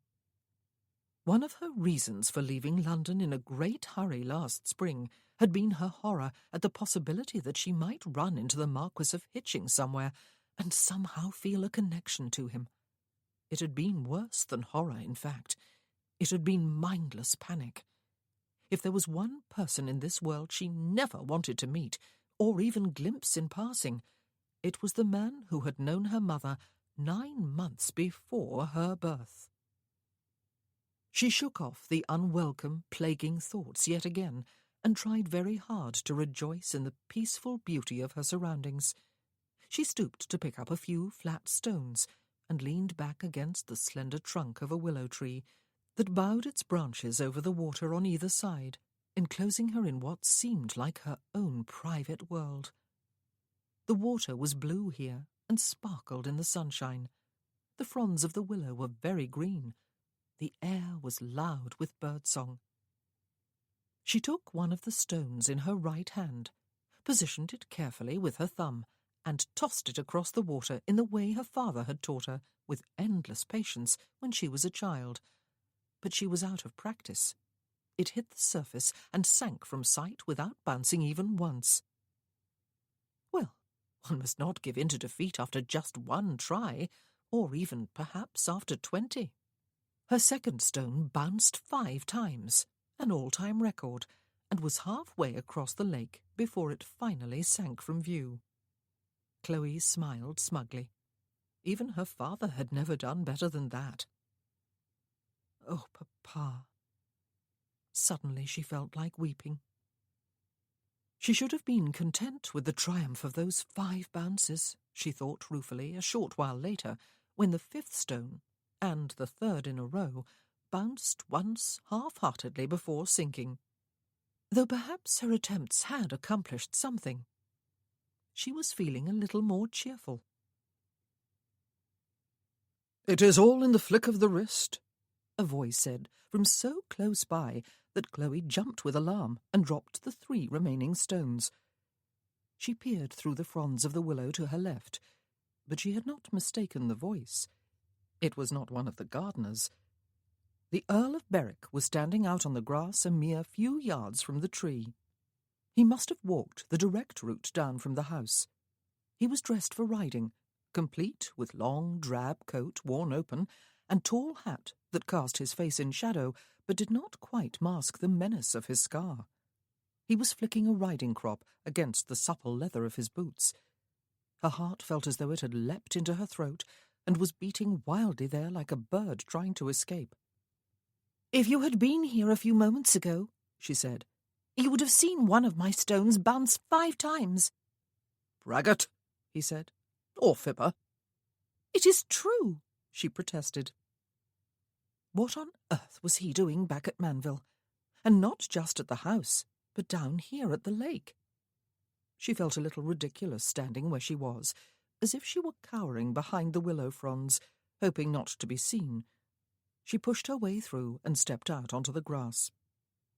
He looked her over unhurriedly, a slight frown between his brows, his eyes cool and unreadable. Chloe clasped her hands behind her back and stopped herself from apologizing for being here when perhaps he had been seeking some solitude. He could have avoided talking to her after all. It must have been obvious to him that she had not seen him come. But why would he seek solitude in the park when he must have just arrived? His boots were covered with a film of dust, which suggested that he had ridden this time, not driven his curricle. Had he ridden all the way from London? Why? She said something very foolish, instead of waiting for him to break the silence. "I am not going to apologize for the other morning," she said. "I have had time to reflect upon what I suggested, and I have changed my mind. It was nothing but foolish impulse. I have forgotten it. I hope for the Duchess's sake you have brought her happy news from London." "Changed your mind?" he said, after a few moments, during which his riding crop tapped rhythmically against one boot. "That is a pity. I came back here to offer you marriage, Miss Muirhead." The Duke was dozing in his study. Weller had informed Ralph on his arrival, and her Grace had gone to pay an afternoon call on Mrs. Booth. Miss Muirhead had not accompanied her. He regretted that he did not know where she was. She was not in either the drawing-room or the morning-room. Ralph had looked in both. Nor was she on the eastern terrace. A gardener he had hailed had seen her walking across the east lawn in the direction of the river an hour or so ago. But she was neither down on the river bank nor in the meadow on the other side of the bridge. Ralph looked to his right when he reached the bridge, but going that way would have brought her to the driveway and on out through the gates to the village. He would surely have seen her if that had been her destination. Besides, if she had been going to the village, why take such a circuitous route? The path to the left led in among trees and around the bend in the river to the rapids, and then the falls. If she had gone that way and kept going, she would have ended up at the lake. It seemed a likely destination on such a lovely day. Ralph took the short route to the lake past the house again and down the steep west lawn. He almost missed seeing her when he got there. The bank of the lake seemed deserted, but then a stone arced out from behind the nearer fronds of the weeping willow and bounced once at far too sharp an angle to allow for a second bounce. It sank from sight. It could only have been thrown by a human hand, a not very skilled one. Another followed it, and then another, with the same result. And then he saw her, standing with her back to the slender trunk of the tree, her green dress an almost perfect camouflage against her surroundings, except that she wore no bonnet, and that red hair of hers gave her away, if she was indeed hoping to stay hidden. Did she never wear a bonnet? She had not seen him approach, and, stupidly, he almost turned back before she did. But what the devil? He had come all this way, on horseback, ahead of his baggage coach and his valet, with the sole purpose of seeking her out privately. Good fortune had been with him. He had seen neither of his grandparents first. He had attended a ball the evening after he called upon George. There had been nothing unusual about that, of course. He often attended balls. He usually danced a few sets with ladies of his acquaintance. It would be impolite to his hostess not to dance at all. What he did not often do, though, was allow that hostess, Lady Livermere in this case, to latch onto his arm as though she had been presented with a prize trophy and parade him about, introducing him to what had seemed like an endless stream of young ladies he had not seen before. And their mammas too, of course. No self-respecting young lady attended a ball without her mother at her elbow every moment when she was not dancing. He had wondered if his mother had been having a word with Lady Livermere. The two ladies enjoyed more than just a passing acquaintance. He had become aware of a buzz of sharpening interest around him as the evening proceeded. He was quite sure he had not imagined it, for of course he had been obliged to reserve a set of dances with as many of those young ladies as could be fitted into a long evening of dancing. He ought to have been glad. Without any real effort on his part, He had been presented with a number of the season's eligible hopefuls, and at the same time signalled that this year he was in search of a bride. He might, if he had really wanted to avoid the bother of a protracted search, have made his choice before the evening ended, presented himself to the young lady's father the following day, and made his offer before another evening came along. His betrothal might have been announced in all the morning papers the day after that. All the uncertainties of his existence might have become certainties. It was not vanity that made him believe it would have been that easy. He had an earl's title and fortune, after all. More than that, though, he was heir to a dukedom, and the incumbent was an old man well into his 80s. Ducal properties, all of them extensive and prosperous, were spread across large swaths of England. Most of his dancing partners had been pretty. All had been young and graceful, with polished, pleasing manners. A few had been vivacious. One or two had appeared intelligent and had had some conversation, as far as one could judge in the distracting setting of a ballroom. All were eminently eligible. Only one had looked noticeably repelled by his facial scar. As soon as the final set drew to a close, he had gone home to bed. How had his fellow survivors done it? Hugo and Vincent first, and then Ben and Flavian.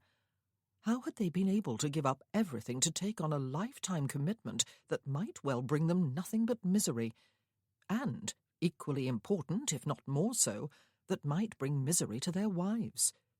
How could they know? Or did they not? Did they merely hope for happiness and gamble the rest of their lives on a risky possibility? None of them, as far as Ralph knew, had been forced into marrying out of any sense of duty. Well, Vincent had, perhaps, but none of them had stood in a ballroom, knowing that within its walls he must find his lifetime partner. There had not been much of the night remaining after he returned home from the ball.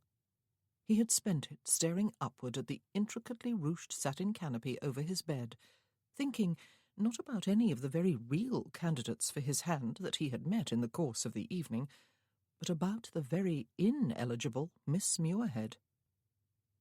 Ineligible by her own admission. She was not technically illegitimate, of course, even if the rumours were true, since Sir Kevin Muirhead must have acknowledged her as his own at her birth, but she had the misfortune to have the distinctive colouring shared by Hitching and his legitimate daughter, which fact made it difficult not to believe what the gossips had said last year. And there was the other baggage she carried about, too. Her sister, at the age of 17, had eloped with Freddie Nelson while his wife still lived, and then Graham Muirhead had got himself embroiled in a farce of a duel. Her father, instead of disowning his wayward daughter, had taken her back, and then presumably paid the newly widowed Nelson a fortune to marry her before her child was born. Miss Muirhead, meanwhile, had been publicly humiliated and jilted, and equally publicly denied admittance to Almack's. To call her ineligible was to understate the case. Ralph's duty was to marry, and since he expected no personal satisfaction from marriage, and therefore did not much care whom he married, it behoved him to please his grandparents and his mother by choosing a young lady who was both eligible and accomplished, someone who would adjust smoothly to her future role, someone over whose name not a whisper of scandal breathed. He had met at least half a dozen perfect candidates at the ball, yet he had lain awake thinking of Miss Muirhead and her absurd, impertinent suggestion that they agree to, what had she called it? A bargain. Some bargain. He had called on his mother the following day. Obviously she had spoken to Lady Livermere, though she had not been at the ball herself. She had heard of his triumph, of the buzz of interest and excitement he had caused, of the partners with whom he had danced. She had drawn up a select list of young ladies with whom it would be unexceptionable for him to strike up an acquaintance, soon to become a courtship. There was a neat dozen. He had danced last evening with 4 of them. She would invite 4 more, with their mammas to tea one afternoon soon, along with some other ladies, so that her purpose would not be vulgarly obvious, and Ralph would happen to call in upon her on that particular afternoon. The remaining 4— Ralph had stopped listening. 4 days after leaving Manville Court, he had found himself on his way back there to seek out Miss Muirhead.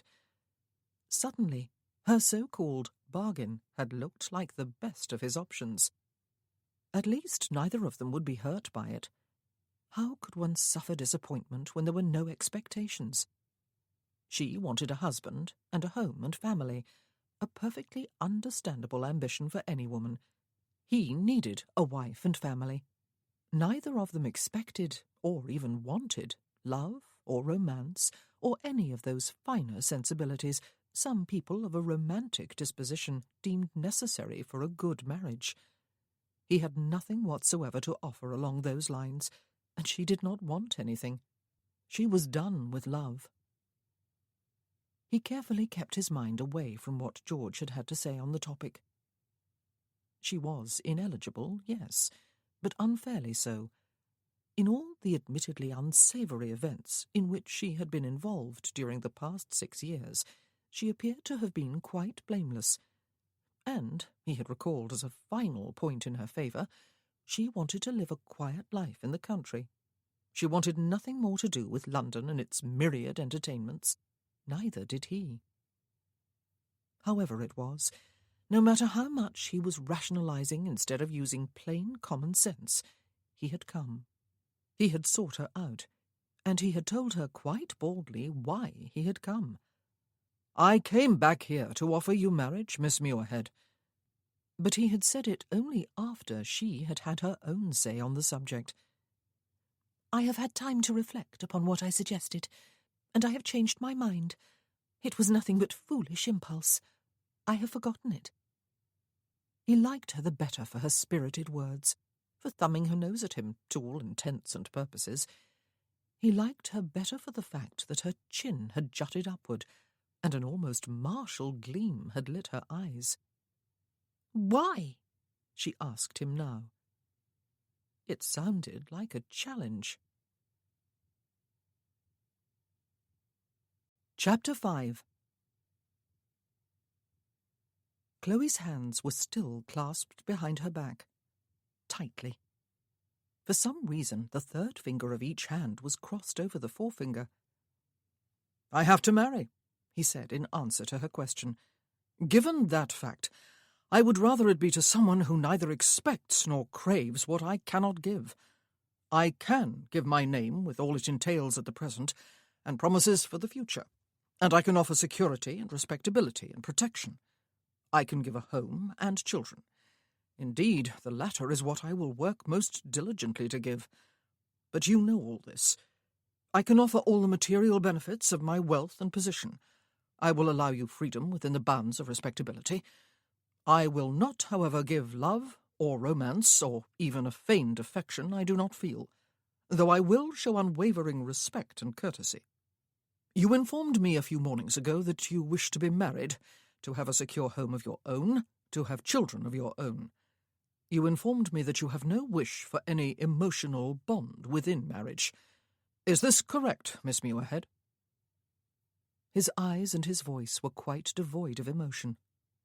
Yet he was speaking of marriage, his own and hers.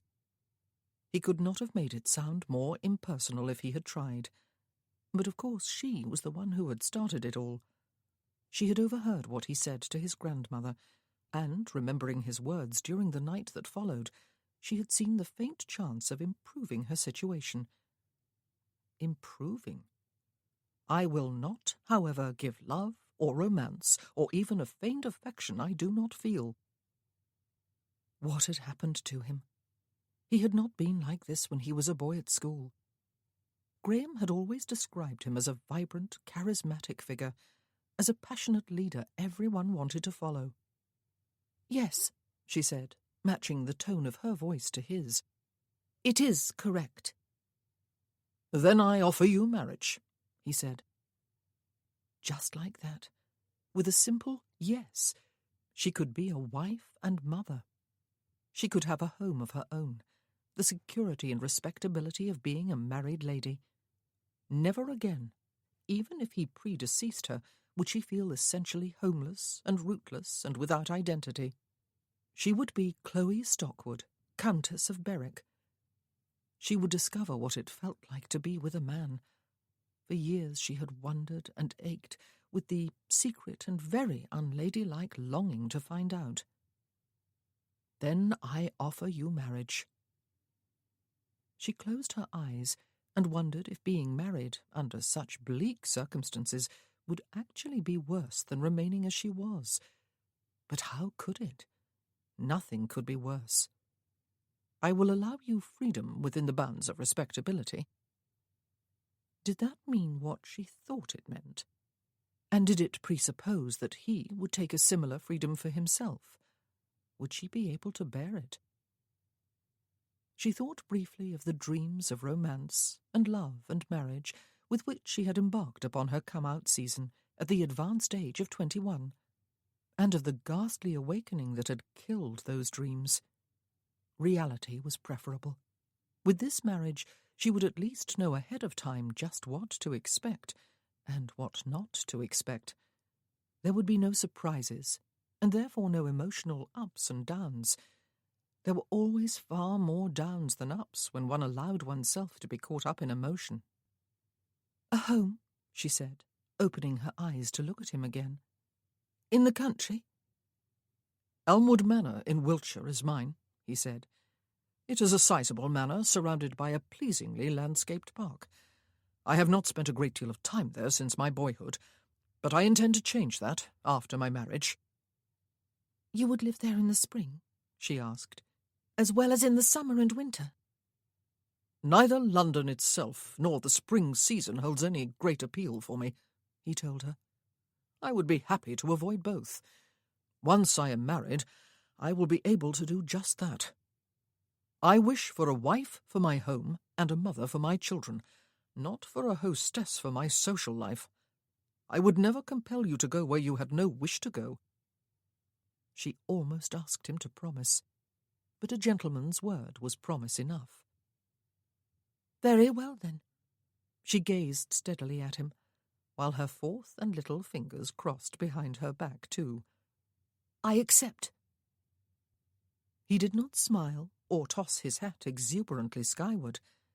Indeed, he looked almost menacing, with his hat's brim shading his eyes and the scar slashing diagonally across his face. And he looked very large, perhaps because he was standing slightly higher on the slope of the lawn than she. Had she really just agreed to marry this morose stranger? "I have brought a special license with me," he said. If he had closed one hand into a fist and driven it into her stomach, she could not have felt more robbed of breath. She could not possibly be ready. But what was there to wait or prepare for? "My father," she said. "Your mother." Oh, and a million other persons and considerations. A wedding outfit, bride clothes, a church and invitations, a wedding breakfast, betrothal notices, time to think, none of which was essential. This was to be a marriage of necessity for him, a marriage of great convenience to her. It was not a match to be celebrated with family and friends and feasting and dancing. It was not an occasion a bride might be expected to look back upon for the next half-century as the happiest day of her life. Their nuptials would be a mere formality, the sealing of a business arrangement, to which they had mutually agreed. "You are of age," he said. "I assume you do not need your father's consent. My mother may learn of our marriage after it has been solemnized. She would want a hand in the proceedings if she knew in advance. I would prefer to marry you without fuss or further ado." "Before you can change your mind?" she asked. "I will not change my mind," he assured her. "Why should I? If it is not you, Miss Muirhead, it will have to be someone else. At least I can be sure of not hurting you." Yes, he could be sure of that. Illogically, She felt hurt. His eyes were very steady on hers, and saw perhaps deeper than she had intended. "I will not hurt you, Miss Muirhead," he said. "It is a promise. After we are married, I will treat you with all the deference and respect due my wife and my countess. I have already drawn up a written agreement, which I will present to your father for discussion after our nuptials. It will give you all the future security you could possibly ask for, even in the perfectly likely event that I should predecease you. You suggested our bargain to me, and I have accepted it on your own terms, since they so nearly match my own. You are certain this is what you want?" She uncrossed her fingers and moved her hands to the front in order to smooth out the skirt of her dress. For the first time, she realized she was without either bonnet or gloves, just as she had been a few mornings ago. She would have a husband, a quiet, secluded home in the country, children, security. Whatever else could she possibly ask for, when just a few days ago, even an hour ago, she had been looking forward to a bleak life of dreary dependence? And it had indeed been she who had suggested their very bloodless bargain. "I am quite certain," she said, looking up into his eyes. "Good." He nodded briskly. "Now we have only the hurdle of informing my grandparents to clear before I go to make arrangements with the vicar. For tomorrow, I hope." Tomorrow? She felt that somersaulting in her stomach again. "They will not like it," she said. "They will hate it, and they will despise me, and see me as nothing but a fortune hunter. Perhaps they will even be right." His riding crop had been tapping against his boot again, until it stopped abruptly, and he looked around. "Walk with me, Miss Muirhead," he said, and he turned to stride across the grass in the direction of the falls and the steep stepping stones beside them that she had descended earlier. He did not look back to see if she was following him, and that inherent arrogance, that assumption that he would lead and others follow, was more as she had expected him to be when she first met him. She went after him and fell into step beside him. He made no attempt to offer his arm or engage her in any sort of conversation. Climbing the steep path was very much more strenuous than going down. She had never done it in this direction before. She ignored the hand the Earl of Berwick offered to help her up the steeper, more perilous parts, pretending not to notice it.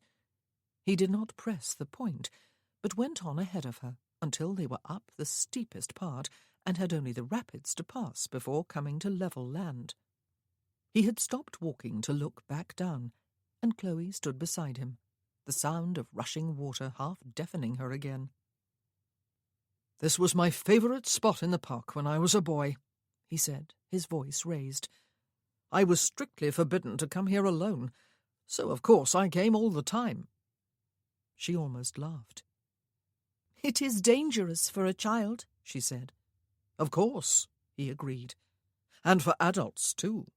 But children are far more sure-footed than adults give them credit for, and the world was made for them to explore and challenge." "And for them to harm themselves in? Perhaps kill themselves in?" she said. "Accidents happen." He shrugged. She looked at him. His eyes were squinting as he looked at something out in the fast-flowing river. His good profile was to her, and it struck her how very handsome he was. And it was not just his face and his dark hair. He had the perfect physique for his height, and wore his riding clothes with casual elegance, despite the dust that dulled the sheen of his boots. He looked restless, she thought, as though there was some power, some energy within, just awaiting the opportunity to break free. It struck her that she scarcely knew him, and even that was an overstatement. She did not know him at all. Yet this time tomorrow it was altogether possible she would be married to him. He turned abruptly toward her and held out his riding crop.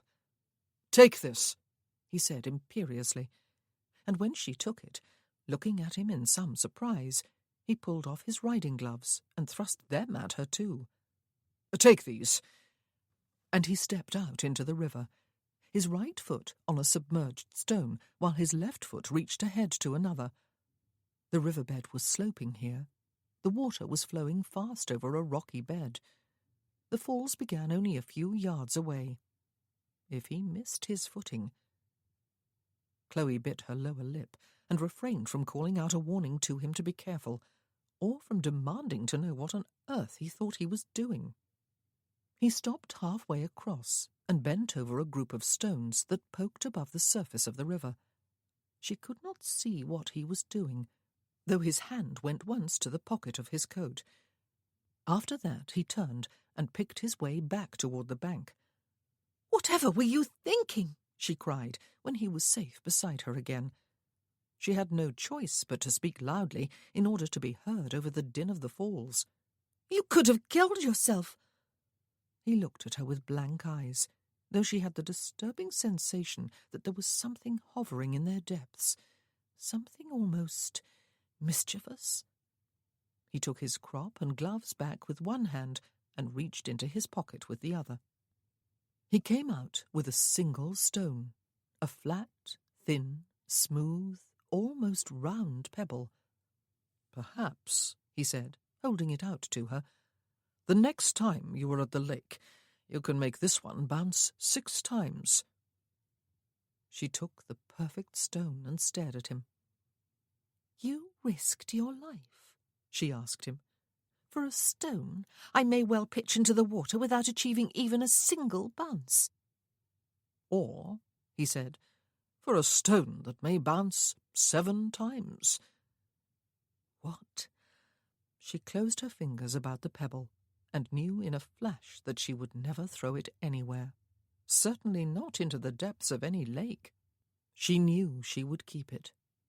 One day, perhaps, she would show her grandchildren what their grandfather had given her on the day he asked her to marry him. Not diamonds or gold, but a stone. And she would tell them that he had risked his life quite idiotically in order to obtain it. Her own little touch of romance lay safely clasped in her hand.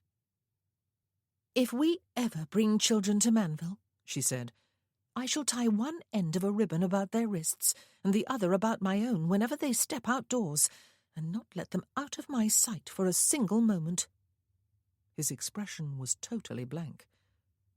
"A simple thank you would have sufficed, Miss Muirhead," he said, and with a certain sense of shock she realized that he was actually enjoying himself, and that perhaps she was too. He turned abruptly and resumed the climb toward level ground. The sound of rushing water receded behind them, and Chloe could hear her laboured breathing as the water became calm and dark green again. Through the treetops she could see blue sky and sunshine. They would be back at the bridge soon and turning in the direction of the house. She stopped walking. "What are you going to say?" she asked. "Both the Duke and the Duchess must surely know by now that you have come back, but are nowhere in the house." "I shall say that I have been walking in the park with you," he said, turning toward her, "and that I have been proposing marriage to you. I shall tell them you have accepted. I have always found that the truth is the wisest thing to speak when there is no reason on earth not to tell it." She drew a slow, ragged breath. "I have agreed, Miss Muirhead," he explained to her, "that it is my duty to marry. I have allowed my grandparents, or at least my grandmother, to urge matrimony upon me because it is no less than I must urge upon myself. I will not, however, allow anyone else, except the lady to whom I have proposed marriage, to influence my choice of bride. I have chosen you for the reasons of which you are aware. If the members of my family do not like that choice, that is their concern, not mine." "Her Grace has been kind to me," she said. "You will not persuade me to change my mind, Miss Muirhead," he told her. "Have you changed yours? Because you do not have the courage to marry me, perhaps?" He was not even trying to press reassurances upon her. She rather liked that. Did she have the courage to marry him? More to the point, perhaps, Did she have the courage not to? She would never have a chance like this again, or any chance in all likelihood. She rubbed her fingers over the stone she clutched in one palm. "I have not changed my mind," she told him. She would have liked nothing better as they approached the house than to go up to her room while he broke the news to his grandparents. But then the moment would come when she would have to come back down and face them. Better to do it now before she lost her nerve entirely. Things did not proceed according to plan, however. They discovered the butler in the hall, looking unusually distracted, while a footman was shifting awkwardly from one foot to the other, as though awaiting instructions before dashing off somewhere. The door to the Duke's bookroom was wide open, and the mingled voices of the Duke, the Duchess, and his Grace's valet came from within. Her Grace appeared in the doorway, still dressed in the carriage clothes she had worn to visit Mrs. Booth, and addressed herself to the butler. "He will not have the physician Weller," she said. "He says he will not see him even if he comes. You might as well forget about sending for him." "I don't need any damned quack," the Duke's voice rumbled from within. "Can a man not sleep and snore in his own private room, in his own private house, without everyone assuming he has one foot through death's door? Bentley, you villain, stop hovering, or I shall send you packing without notice or a character." The Duchess had seen the Earl, who was striding across the hallway toward her. "Oh, Ralph," she said, without commenting on his sudden and unexpected appearance. "Just the man I need. Come and talk some sense into your grandfather. He was moaning and clutching his chest and fighting to breathe when I peeped in on him a short while ago after returning from Mrs. Booth's. Yet now he declares himself to be in the best of good health. He will drive me into the grave before I am 1 hour older." The Earl of Berwick had been transformed before Chloe's eyes. He had changed into a commanding presence, and it was very easy to see him as the military officer he had been. He was striding toward the study, even before his grandmother started speaking, his boot heels ringing on the marble floor. He squeezed her shoulder in passing and disappeared inside the room. "Berwick," the Duke said. "the world has gone mad." "How are you, sir?" The Earl's voice was crisp. "You look hale and hearty, I must say. But Grandmamma has been upset, and needs to have her mind put at rest. Allow me, for her sake, to summon Dr. Gregg, and after he has found nothing whatsoever wrong with you, you will have all the satisfaction of saying I told you so." "Damned quack," the Duke grumbled again, but Chloe could tell he was about to give in. "Bentley," the Earl said, "kindly have Weller send someone to fetch the doctor, and when you have done that, bring a glass of brandy. You may be feeling perfectly healthy, sir, but why waste the excuse to enjoy some hard liquor during the daytime?" The Duke's valet was already brushing past Chloe in the doorway. He was on an unnecessary errand, however. The butler had signalled to the footman, who was already darting out through the front doors to fetch the doctor. "He is so stubborn," her Grace complained to Chloe. "He always was. I do not know how I have put up with him all these years." "It was on account of my handsome face," the Duke said, coughing and covering his heart with one hand. "Ha!" And then the Duchess looked at her grandson and frowned. "Ralph, whatever are you doing here? Never tell me you have good news already. Or rather, do tell me you have. Have you?" He was standing before the Duke's chair, frowning down at him. But he turned at her words and looked first at her and then at Chloe. "I do," he said, "if by good news you mean the announcement of my engagement, Grandmamma. I am betrothed, very newly betrothed. Miss Muirhead has just done me the honour of accepting my hand in marriage." Chloe clasped her hands tightly in front of her. "I trust you will wish us happy," he added. Ralph had told Miss Muirhead that his choice of bride was his alone, that what his relatives thought of that choice would be their concern, not his. Even so, he had felt some anxiety over how his grandparents would react when the moment came. For though her Grace had taken in the granddaughter of the dearest friend of her youth out of the kindness of her heart, she could not necessarily be expected to look favourably upon a marriage between that lady and her only grandson. Indeed, it had seemed very probable that she would be as horrified as Miss Muirhead had predicted she would be. He was not going to regret his choice, even if that proved to be the case. But he would regret disappointing his grandparents. Now he had something else to think about other than their simple reaction to his betrothal, for his grandfather certainly looked unwell. There was a suggestion of greyness about his mouth and the creases on either side of his nose, and his grandmother was agitated and deeply concerned about him. For one moment, Ralph had thought of answering her question a different way and putting off the announcement until later, but he had made the split-second decision to answer with the truth. An immediate reaction proved impossible, for Bentley was hurrying back into the study, a glass of brandy in one hand, while Weller hovered just outside the door, his usual impassive demeanour replaced by very obvious anxiety.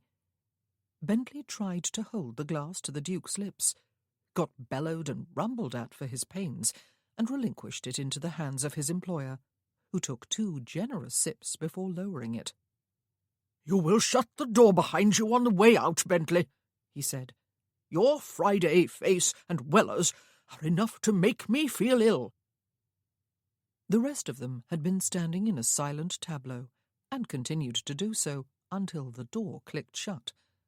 The Duchess was the first to speak. "Chloe," she said, sounding more puzzled than outraged. "You are going to marry Chloe, Ralph?" Chloe. The funny thing was that it was the first time he remembered hearing her given name. She was still standing just inside the door, her hands clasped at her waist, looking like someone's governess. "I am," he said. "My interest was aroused when I was here a few days ago. I returned today to make her an offer, having realized in the meanwhile that I had already met the lady I wished to marry, and did not need or desire to look in the ballrooms of London." The Duke had taken another sip of brandy, and was already looking more himself. "You are considering marriage, then, are you, Berwick?" he said. "At the age of what? 25? 26, Ralph said. "And yes, sir. With father gone and no brothers, I have considered marrying the responsible thing to do." "Helped along by a little encouragement from your mother and your grandmother, no doubt," the Duke said. "I suppose that is why you came here a few days ago and stayed only long enough to blink. You were read a lecture on my extreme old age and sent on your way to do your duty, were you?" "It so happens, sir," Ralph said, "that my duty has also become my pleasure." His grandfather harumphed. "Chloe," his grandmother said again, a note of wonder in her voice.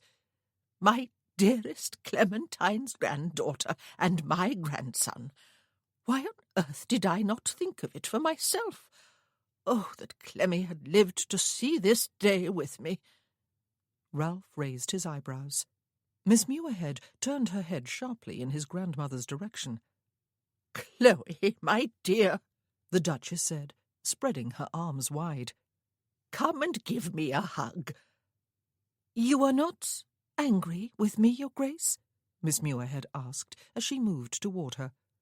"Oh, perhaps I ought to be," the Duchess said as she hugged the younger lady, and then held her at arm's length to look at her.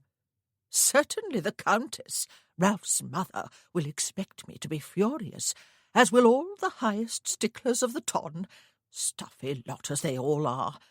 But why should I be swayed by vulgar gossip, or by the naughtiness of your sister? You have the look of Clementine, your grandmother, you know, even though your colouring is quite different. She had hair of the darkest, most lustrous brown, and blue eyes, and a rose-petal complexion. She was the most dazzling beauty of our day, and I would have hated her with a passion if I had not loved her so dearly. Does not Chloe look like Clemmy Worthington?" "How would I know?" the Duke asked with deliberate meekness as he prepared to drink the last drop of his brandy. "You forbade me to look at her ever again when you and she were both 18, and I complimented her on the beauty patch she had placed so artfully next to her mouth. I never did look again after that." Her Grace clucked her tongue and tossed her glance at the ceiling. "Now tell me, Chloe," she said, "do you love this rogue of a grandson of mine? He claims that all his ability to love was left behind on the battlefield, when he almost lost his life too. But I say that is so much nonsense, and all he needed was to meet the right woman." "I am deeply honoured by Lord Berwick's offer, Your Grace," Miss Muirhead said. "I shall do my very best to make him comfortable and happy." The Duchess patted her hand, which she had taken in both her own. "Of course you are honoured," she said. "What girl would not be, when a future duchess's title is dangled before her? I can remember how I felt. I would have had to be very averse to his Grace's person to have found the courage to say no. Fortunately, I was not averse at all. Quite the contrary. You are right, though, to avoid answering my question about loving Ralph. That is a private admission to be made when the two of you are alone together." The Duke harumphed again. "I think the occasion calls for champagne," he said. "Have Weller send some up to the drawing-room, Berwick, and have him send Bentley to help me up there. No, forget that.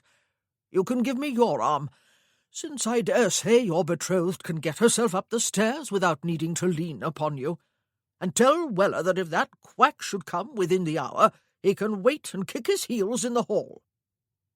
"Yes, champagne in the drawing-room," the Duchess agreed. "We have a betrothal to celebrate, and a wedding to discuss. Give me your arm, Chloe, if you please.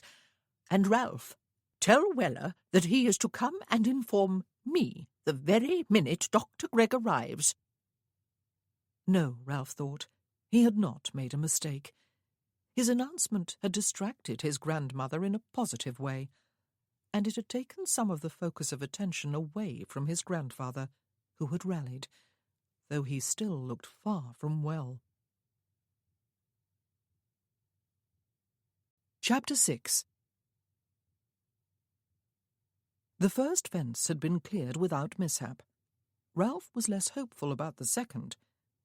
Weller had brought the champagne to the drawing-room and poured them each a glass before withdrawing. Ralph broached the subject of the wedding before his grandfather could propose a toast. "I think it best that we marry as soon as possible, and with no fuss," he said. "I have brought a special license with me." "A special license?" The Duke was clearly outraged. His bushy white eyebrows met above the bridge of his nose. "You are suggesting a havey-cavey wedding for the Earl of Berwick, boy? It is out of the question. The eldest male of the line has always had the grandest of grand weddings in London at St. George's, Hanover Square, with the whole of the ton in attendance. Even some of the royals usually put in an appearance." "And a grand wedding breakfast always follows at Stockwood House," the Duchess added. "It is what we had, and it is what your mother and father had, Ralph. However—" Miss Muirhead's pale complexion had turned paler, Ralph saw when he glanced at her. His grandmother's eyes were resting upon his Grace, and she looked troubled again. "It would take a month for the banns to be called," she continued. "It would mean a move to London, and endless visits to dressmakers and tailors. It would mean dinners and parties, and the pre-wedding ball we had and your father had, Ralph. And Stockwood House would be turned topsy-turvy for the ball, and then for the wedding breakfast. I am not sure I would be able to summon the energy to do it all." As though, Ralph thought, she would be the one called upon to do the planning and the hosting, not to mention the scrubbing and polishing and cooking, as though she and his Grace could not simply arrive in London the day before the wedding and leave again the day after. But he understood what she was up to and held his peace. Miss Muirhead was holding the sides of her dress. The folds of her skirt failed to disguise the fact that 2 fingers on each hand were crossed for luck. "Eh?" his grandfather said inelegantly. "A ball and a wedding breakfast, both at Stockwood House." "They always have been held there," her Grace said. "It would be expected of us. It would be considered not at all the thing if we broke with tradition." "Ahem! I'll not have you bothered with all that fuss and faradiddle," his Grace said. "It is out of the question, Berwick. You will have to be married here." As though it were his own original idea. "During the month of the banns," her Grace said, one finger tapping against her lips as she frowned in thought, and glanced once sharply at the Duke, "there will be time to send out invitations to every relative and friend and acquaintance in England. Every guest room here will be filled, and every room at every inn for miles around. There will be all those mouths to feed for several days, and all those people to be entertained, and there will still be the expectation of a ball and a wedding breakfast." Ralph sat back in his chair and did not even try to contribute to the conversation. It seemed to him that his grandmother had it well in hand. He caught the eye of Miss Muirhead, Miss Chloe Muirhead. He did consider for a moment winking at her, and was sorry he had not done so a moment later when she pursed her lips slightly, and he realized that she understood too. Her hands had disappeared from sight, and he could not tell if she had uncrossed her fingers. He thought of her as she had looked on the bank of the river earlier, while he had picked his way to the middle of it to find her a stone that would be a good bouncer. Though, come to think of it, what the devil had possessed him to do something so impulsive? He would have felt like a prize ass if he had slipped and got a thorough dunking, especially if he had also gone sailing away over the falls. She had looked anxious and prunish. She had been almost vibrating with the urge to scold him. And he had found himself almost liking her. And why, after all, should he not? He had no strong feelings for her, and never would. But if she was to be his wife, if they were to spend the rest of their days, not to mention their nights, in almost constant proximity to each other, if they were to share children and their upbringing, then surely it would be better to like her than not. "If Berwick has brought a special licence with him," the Duke said, "why wait a whole month? Why wait a week? Why go to the bother of inviting a house full of guests merely so that they can keep us awake at night with their dancing and carousing and eat us out of house and home? Why wait a day?" "You think Ralph should speak to the Reverend Marlowe as soon as we have done with the toasts, then, Worthington?" the Duchess said. "I do think that is a very good idea. And Ralph can surely be persuaded, or he would not have gone to the trouble of bringing a licence. Chloe, my dear, what do you think? Perhaps a wedding outfit and bride clothes and parties and guests are important to you, and you, after all, are the bride." Ralph watched his betrothed close her eyes for a moment, the only sign that she was not fully composed. Her hands, all fingers uncrossed, had moved to her lap and looked perfectly relaxed. "I have no wish for any of those things, Your Grace," she said. "I will be perfectly happy to marry the Earl of Berwick tomorrow, if it can be arranged." And her eyes came to rest upon him, and widened slightly, as though the reality of it all was only beginning to hit her. As it was him. Soon she was going to be almost as familiar to him as his own image in the glass. What was it going to feel like, not being alone? It was his essential aloneness that had been the worst of his afflictions after he had been brought home from the peninsula, for he had not been alone since before he went off to school at the age of 12, and even then there had been his sisters and his parents. Gradually, Over the years following his return, of course, he had formed the deep attachment to his 6 fellow survivors. He loved and trusted them totally, but he had never made the mistake of believing that they could fill the emptiness at the core of his being. He was alone, and would forever be so. Somehow he had made a friend of his aloneness. Now marriage was going to threaten that. There was going to be a woman, this woman, always in his life, even in his bed. He did, as it happened, find her sexually appealing, but that might be small consolation for the loss of privacy he was going to have to endure. The prospect was chilling, and tomorrow it would begin. His grandfather cleared his throat and raised his glass to propose a toast. Chloe had one outfit that was both new and reasonably fashionable, since she had bought it just last year in London.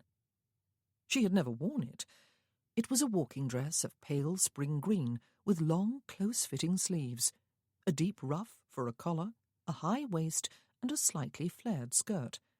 There was a matching small-brimmed bonnet, which curved high at the back to accommodate the bulk of her hair. It was unadorned, except for the dull gold satin ribbon that secured it beneath her chin. She had soft shoes and gloves to match the ribbon. She had almost not brought the outfit with her to Manville Court, but she had reminded herself that she was going to be staying indefinitely with a duchess, and might possibly find herself attending an event requiring a greater-than-usual formality of dress. She had not expected that event to be her wedding. She was a bride, she thought, as she checked her appearance in the long mirror in her room. She was satisfied with what she saw.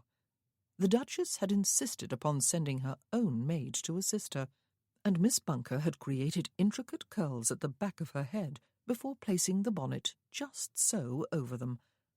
She had tied the ribbon in a soft bow close to Chloe's left ear.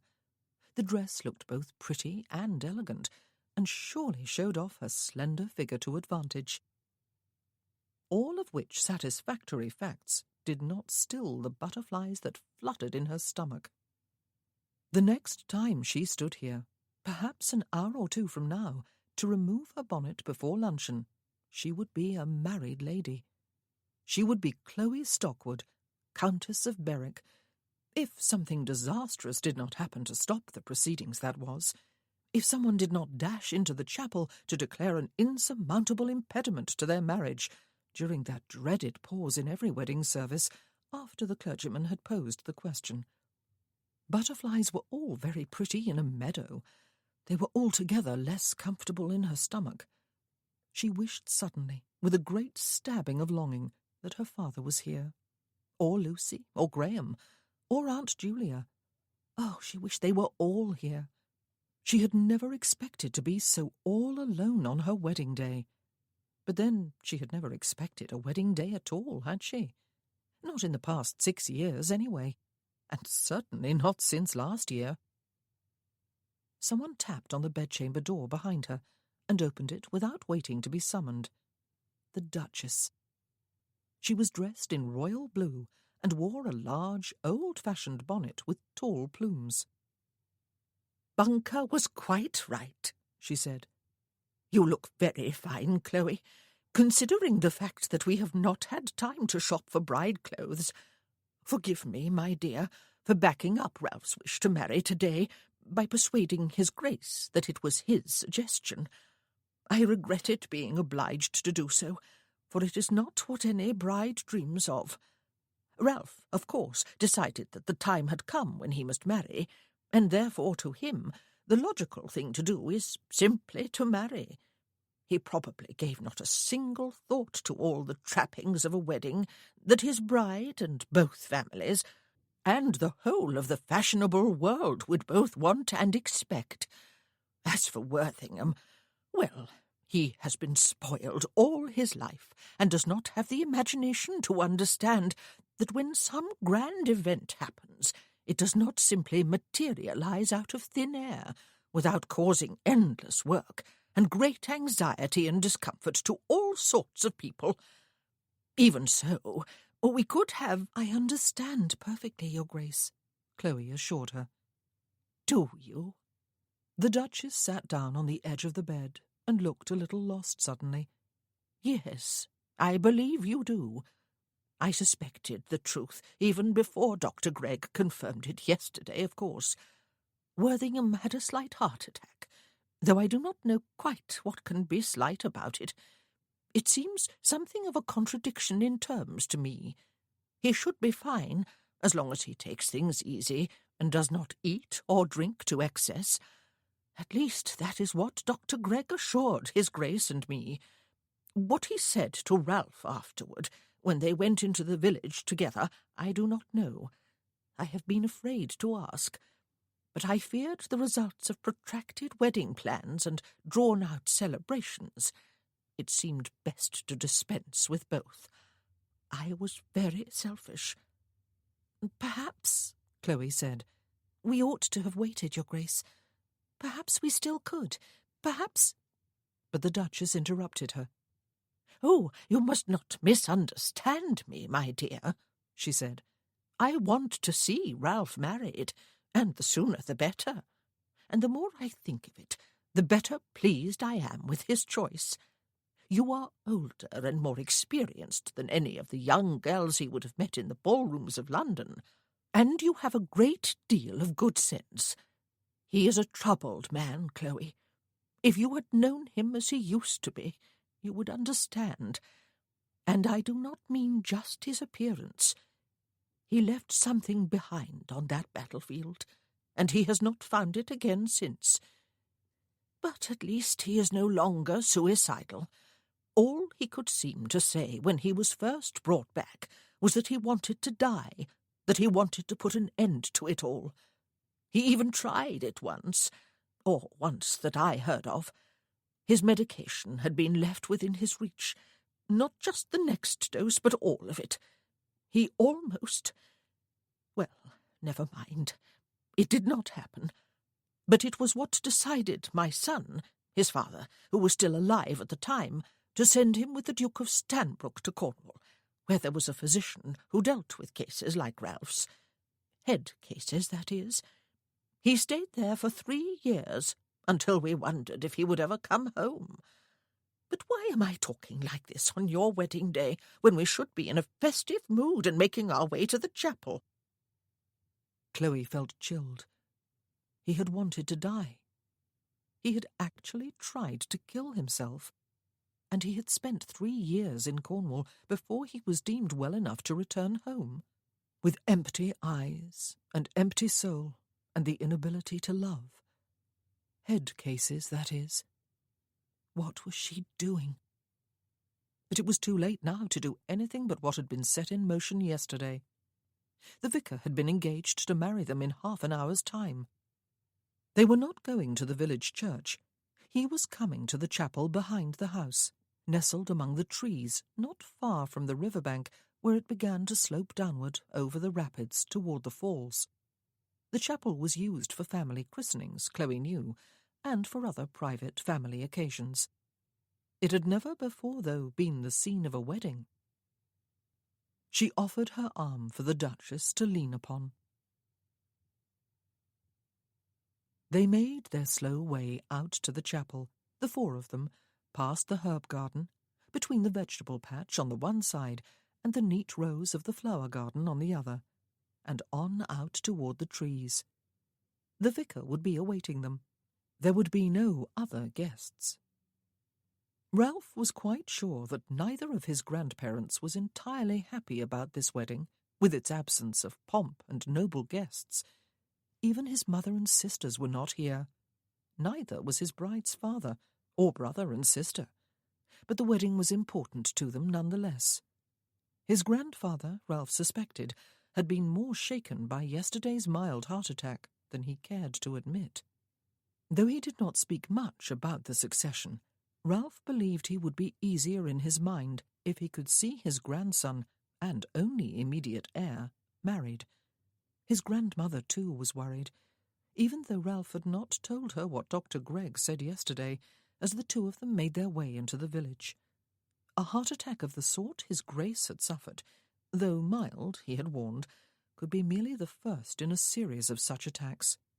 Any one of them, or a culmination of a series of them, could prove fatal.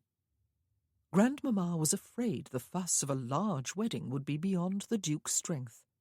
More important, Ralph suspected, was her fear that he would die before the wedding could be solemnized, and thus force its postponement just at a time when the need for Ralph's marrying would be more urgent than ever. Ralph had purchased the license and suggested today as the wedding day merely because he wanted to get it over with before he could think of excuses for procrastinating. But his grandfather's episode yesterday had convinced him it was the best course. And Miss Muirhead, what were her thoughts and feelings? If this were a normal wedding, he would be in the chapel now, anxiously awaiting her arrival, and she would approach him from the door on her father's arm, while admiring family and friends looked on. Some people even believed it was bad luck for the groom to see the bride before the wedding. But they were walking to the chapel together. At least, he was walking with his grandfather on his arm, while she provided the like service for his grandmother. She was looking neat and composed. She was dressed with understated elegance in a dress that flattered her slender figure. Her bonnet, yes, she was wearing one today, was pretty, though simple of design. Her bright hair was elaborately curled at her neck. It was impossible to know what she thought or how she felt, and he was not really curious to know. He had spoken the truth to her yesterday when he had pledged always to treat her with respect. He would, of course, inevitably get to know her better during the course of their marriage, but he had no desire to know her. He would take her at her word and believe that she wished for no emotional tie with him. He wanted none with her. His grandfather did not make any conversation. Ralph suspected he needed all his breath and all his energy just to walk the short distance from the house to the chapel. Ralph would nonetheless have welcomed some kind of chit-chat. He was remembering 2 other weddings he had attended this year, though it was still only May, and 2 he had attended last year, each of them for one of his fellow survivors. Only Ben and Vincent had missed Hugo's last year, and Ben had also missed Vincent's. Only Vincent had missed Ben's in faraway Wales this past January. All of them had been at Flavian's wedding at Middlebury Park just a few weeks ago. Ralph was to be the first of them to marry without even one of the others in attendance. It caused him a surprising pang of regret and loneliness. But at least he had his grandparents here. Miss Muirhead had no one. He would not pursue that thought, however. She wished to be married, and she had agreed upon today. He was not going to allow the barrenness of this wedding to place yet another burden of guilt on his shoulders. They reached the open doors of the chapel, and Ralph was aware of candlelight flickering within. The vicar was here, then, and ready for them. And suddenly he wished— for what? His mind would never take him to the conclusion of these unexpected yearnings. He could never see what it was he longed for. But such moments always left him with a faint ache of near despair. They changed partners, and the Duke led her Grace inside to the padded front pew. Ralph looked at his bride, and she looked back, her eyes calm and unreadable. He knew a twinge of something that might have been panic before inclining his head and offering his arm, formally, as he would to a dancing partner, a stranger at a ball. She set her gloved fingers half on his hand, half on his wrist, and he led her inside to be married. There was no music. There was no long nave to be processed along slowly, while the solemnity of the coming nuptials built into pleasurable anticipation. And the marriage service itself, stripped of all its pomp, was brief and dispassionate. He had remembered to buy a ring. He had had to guess her size. He spoke his vows, and she spoke hers. He slid the ring onto her finger. He had guessed well enough, though perhaps the ring was one size too large. And then the vicar was pronouncing them man and wife, and leading them into the tiny cupboard of a vestry to sign the register, while his grandparents came along more slowly behind to sign as witnesses. Stone buildings were always cold inside, especially when they had been built among trees, and very little sunlight ever penetrated their small windows, and especially when it was a cloudy day in May. But surely the chapel was colder than other stone buildings of its kind, though he had not noticed it before. He felt chilled through to the very heart. His grandparents were clearly delighted. In the congested confines of the vestry, while the vicar effaced himself and squeezed out through the door, his grandfather boomed out his congratulations, pumped Ralph's hand and slapped him on the shoulder, and then folded Miss Muirhead, the Countess of Berwick, in a bear hug, and planted a smacking kiss on one of her cheeks. His grandmother framed his face with both hands, and, when he bent his head downward, kissed him on the lips and beamed happily. She hugged his bride tightly, and complained crossly that Bunker had not had the good sense to put more than one small handkerchief into her reticule. The Duke produced one from his coat pocket that looked more like the sail of a small boat, and handed it to her. Miss Muirhead, the Countess of Berwick, his wife, was smiling and biting her lower lip, and looking suspiciously bright-eyed, and, well, by God, she was beautiful. There was no denying it. There were 2 spots of warm colour in her cheeks. They walked back to the house as they had come, the Duke wheezing slightly on Ralph's arm, the Duchess chirping cheerfully as she walked ahead with his wife. Ralph wondered how long it would take him to get used to thinking of her as such. She was his wife. What would he call her? It was a foolish thought, one he had not considered until now. What would she call him? He had never heard his grandparents call each other by their given names, though he knew they were exceedingly fond of each other. Perhaps in the privacy of their own apartments. The servants all knew about the wedding, of course, though Ralph did not believe any formal announcement had been made to them. The butler and the housekeeper had every last one of them lined up on either side of the back hallway, including Ralph's valet and the coachman who had driven his baggage coach, the men servants on one side, the maid servants on the other. They all curtsied or bowed when the small entourage stepped inside, and Weller made a stiff, pompous little speech before leading the staff in 3 self-conscious cheers. The Duke harumphed. Ralph made an impromptu little speech of thanks, which he feared sounded every bit as pompous as Weller's. The Duchess looked both regal and benevolent, and the Countess of Berwick smiled and glowed and thanked everyone for their kind good wishes, and for the lovely surprise of their welcome, all without sounding even the tiniest little bit pompous. Ralph drew her hand through his arm and patted it. The wedding breakfast, Weller announced with a bow, would be served in the dining-room at the convenience of his Grace and her Grace, and his Lordship and her Ladyship. The wedding breakfast? "It may be served in half an hour's time," the Duchess said, nodding graciously to all her servants again, and leading the way to the front of the house. Ralph looked down at his bride when they had left the back hallway and the servants behind. "I fear," he said, "the ring may be a little large." It was hidden beneath her glove at the moment. "Just a little, perhaps," she agreed. "But it can be put right. Most things can." Could they? Could they? "That was unplanned," he said, jerking his head in the direction of the back hall. "So, I believe, was the breakfast, though perhaps it is just Weller's grand name for luncheon today. I hope you have not been made to feel uncomfortable." He felt dashed uncomfortable, for no reason he could explain to himself, except that, good Lord, this was his wedding day. He had a sudden memory of Flavian and his bride driving away from the village church in Gloucestershire a few weeks ago, Flav kissing her, while the guests spilling out of the church and the villagers gathered outside cheered and whistled, and the church bells pealed joyfully.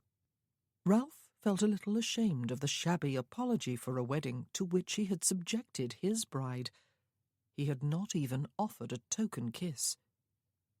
"Not at all," she said, smiling up at him. "I was having a hard time believing in the reality of our wedding until I saw the servants waiting to greet us. But I think we really are married, my lord." "Ralph," he said, frowning, "you had better call me that since... Yes, we really are married." It was too late now to go back and do things differently. "Then you must call me Chloe," she said. "Chloe." And now what the devil? His eyes swept over her. "You will need to change." It struck him belatedly that he could have told her, quite truthfully, how pretty she looked. He still could raise her hand to his lips. "Yes," she said, withdrawing her arm from his before he could put his thought into action. "I shall be back down within the half-hour, my lord... Ralph." He watched her climb the stairs. She looked the same as ever from behind, slim, neat, a near stranger.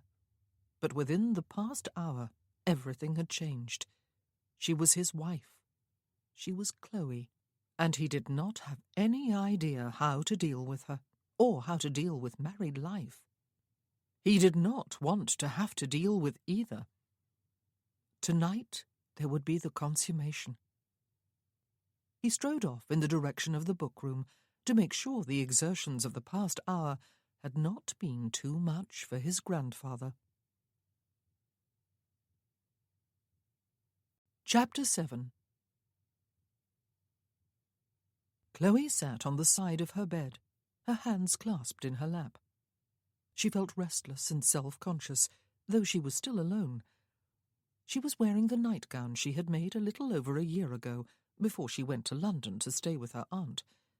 She had appliqued yellow-scented daisies about the hem of the fine white linen and at the edges of the sleeves. She had always liked it, but she did not suppose it was very bride-like. She had braided her hair and wound it about her head beneath the frilled cap she had made to match the nightgown, but had never worn before tonight. She had hesitated about wearing it now, and about braiding her hair and putting it up. Perhaps she ought to have left it down and uncovered. It was just that it was so very, well, red. She felt mortifyingly skittish, as though this were a wedding night that really mattered. It did matter, of course, for perhaps tonight or tomorrow night or some other night soon she would conceive. Yes, tonight meant a great deal, except in any personal way. It really was not important what she did with her hair, or what she wore, or how she felt. She unclasped her hands and gazed down at her palms. She was married, yet Papa did not know, or Graham, or Lucy. His mother did not know, or any of his sisters. Tomorrow they were going to leave here and start changing all that. They had decided they were going first to Hampshire to break the news to Papa. The Earl of Berwick, Ralph, would discuss the marriage settlement with him, even though the nuptials had already taken place. Then they would go home to Elmwood Manor in nearby Wiltshire and write to their other relatives.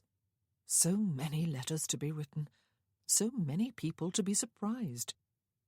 And a marriage announcement would have to be sent off to all the London papers for the information of other acquaintances and the ton in general. When informed of their plans during the wedding breakfast, the Duchess had expressed disappointment.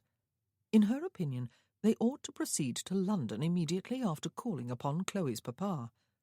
There they would be able to call in person upon the Dowager Countess of Berwick, Ralph's mother, upon Lady Keeley, Ralph's youngest sister, who was in town for the season with Viscount Keeley, her husband, upon the Reverend Graham Muirhead, and Mrs. Nelson, Chloe's sister, all within one day. They would also be able to make a round of social appearances while the whole of the beau monde was gathered in London. They would be able to host a ball at Stockwood House in celebration of their marriage. It would be one of the grand squeezes of the season. For you were the subject of gossip and speculation last spring, Chloe, before you fled London," she had explained. "Everyone will wish to set eyes upon you now that you have made the most brilliant match of the season. And, fickle as the ton invariably is, all who looked askance at you last year will embrace you this year. If you have the courage to face them, that is, your head held high. You are the daughter of a baronet, remember, and the granddaughter of a viscount. You will have all the consequence of Ralph's title behind you, and you will have all the grandeur of the ducal power behind you, too, on the night of the ball, for Worthington and I will surely travel up to town for the occasion." She had warmed to her theme. The Duke had harumphed, but not said anything to contradict her. "And for the ball, Chloe," she had continued, "you must wear emerald green, and special care must be taken over the dressing of your hair. It must remain uncovered, since it needs no adornment, and since you cannot hide its colour, which fact caused you so much embarrassment last year, then you must flaunt it instead." Chloe, sitting on her bed now, several hours later, rubbed the fingers of her left hand in a circle about her right palm, and then reversed hands. Was the Duchess right? Was that what they ought to do? But she felt sick at the thought, and was very glad that Ralph had refused his grandmother's suggestion. "We are not going to London, Grandmamma," he had said, "despite the good sense of your arguments. Chloe has no wish to mingle with the very society that has quite unjustly rejected her twice. And, frankly, I am tired of the tedium and artificiality of life in town. We are going to Elmwood. It is high time I settled there and took an active hand in the running of the estate, and it is where my wife will be most comfortable." Chloe had glanced at him with silent gratitude. One thing that had taken her completely by surprise during the day was her own happiness. It was a quite inappropriate mood under the circumstances, and was likely to cause her pain if she did not check it.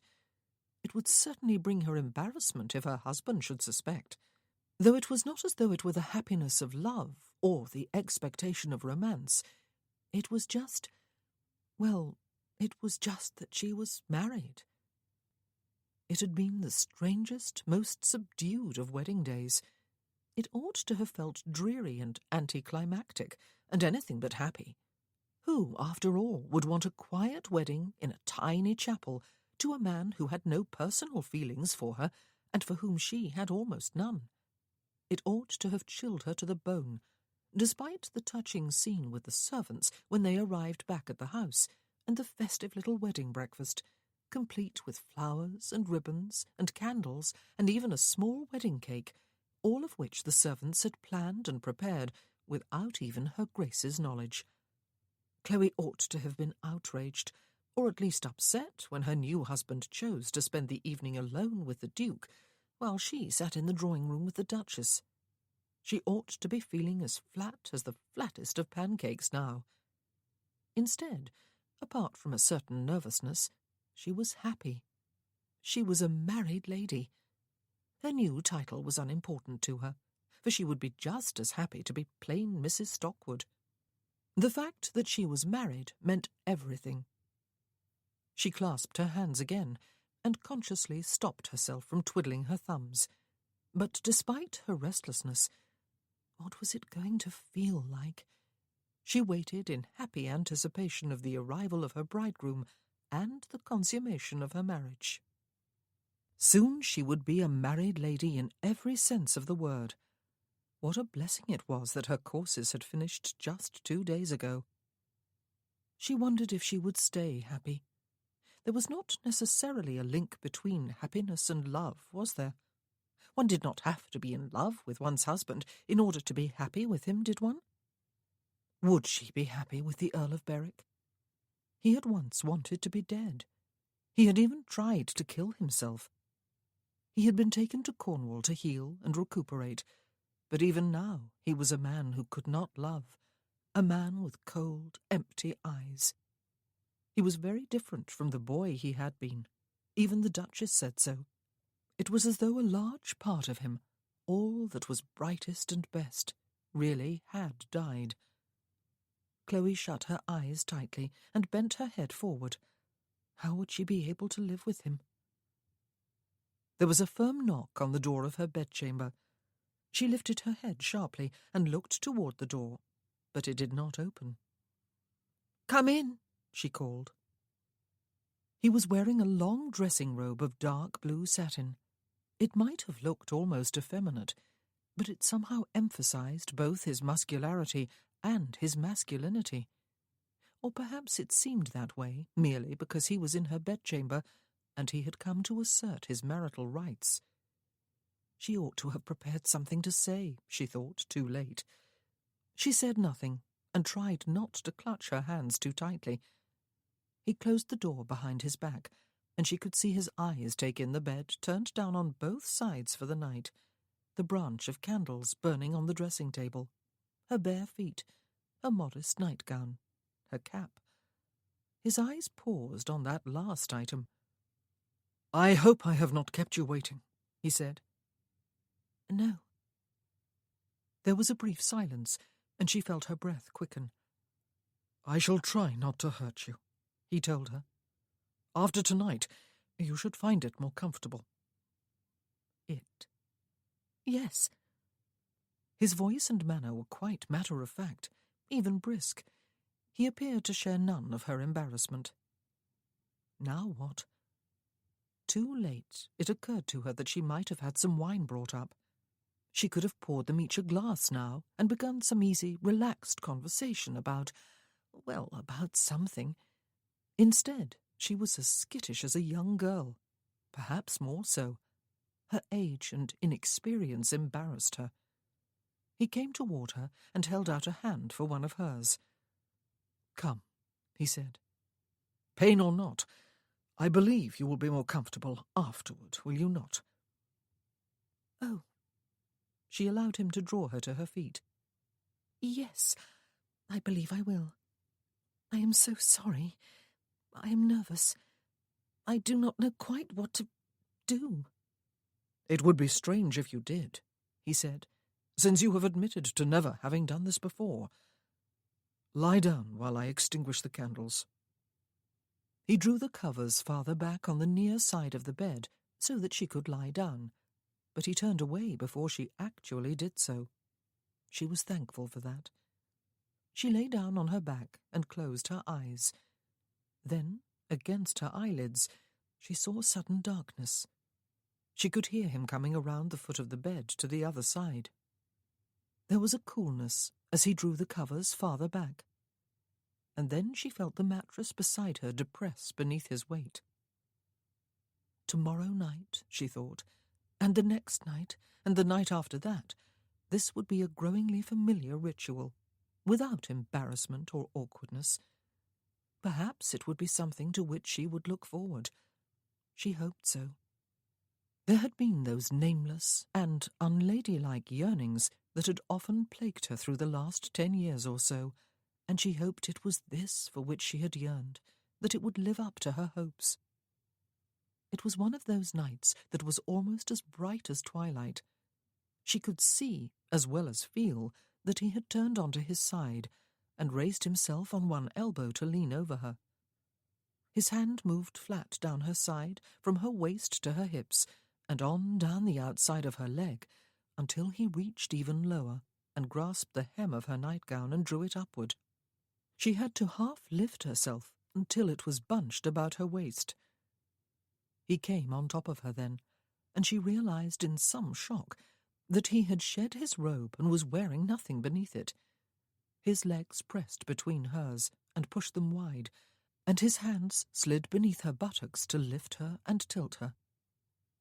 Her hands came reflexively to his shoulders, which seemed massive and hard with muscle. She was aware of the hard ridge of what must be a scar curving from the front of his right shoulder over to the back. And then he was pressed against her, and she told herself not to hold her breath, but to relax and breathe normally, while he came inside her. She waited for the pain and schooled herself not to flinch. but there was only the unfamiliar feeling of being stretched and filled, until, after the merest twinge of what threatened to be pain, but was not, he came deeper in, and she feared there would not be enough room.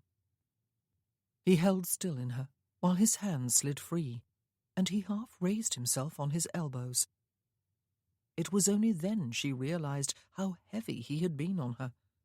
She kept her eyes closed and slid her hands part way down his back. The scar extended downward to the edge of his shoulder blade, on the opposite side of his body from his facial scar. That particular cut must have come close to taking off half his face and his arm with half his shoulder as it slashed down across him. He withdrew almost completely from her and pressed inward again, before repeating the action, slowly at first, almost tentatively, as though he was being careful not to give her too much pain, and then with firmer, swifter strokes that had her squeezing her eyes more tightly closed, and knowing that nothing in her yearnings had quite matched this. She lay still beneath him and let it happen. He was her husband, and he was making her his wife. Perhaps he was also impregnating her. There was some pain, a growing soreness that she guessed would remain with her for the rest of tonight and probably into tomorrow. But it was a lovely pain, and this was lovely. She was no longer embarrassed or apprehensive. His weight descended full on her again after a while, and his hand slid beneath her again, and the thrusting of his body was harder and deeper, until she felt him releasing his breath against the side of her face on what was almost a sigh, and he held deep, and she felt a gushing of heat inside. It was absurd to feel that this was the happiest day of her life. It was a chill bargain into which they had entered today. What had just happened was merely a part of it. Even in her inexperience, she could not convince herself that they had just made love. There had not been any love involved with anything that had taken place today. He had married a breeder for his heir, and she had got a husband and home so that she would not live out her life as a dependent spinster. That was all, according to their bargain. Oh, but it was the happiest day of her life nonetheless. After a minute or two, he lifted himself off her and moved to her side. He lowered her nightgown and pulled the bedcovers up over her. She wondered if he would return to his own room now, but he lay down and pulled the covers over himself too. "Thank you, Chloe," he said.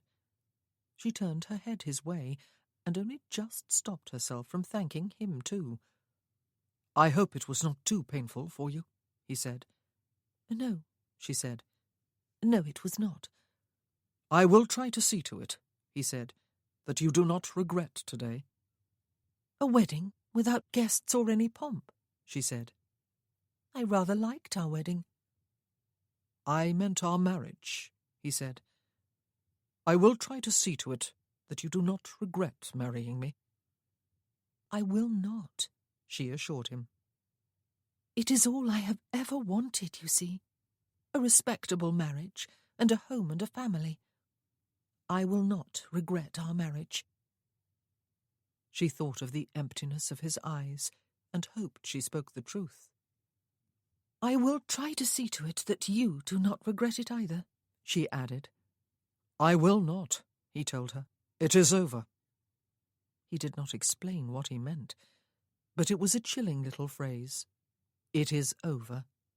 As though, once he had begotten an heir, and perhaps another son to provide a spare, his duty would be done, and there would be nothing further for which to live.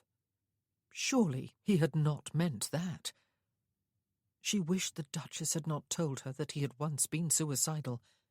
It had been many years ago, after all, and his injuries had probably been such that the pain had come near to driving him out of his mind.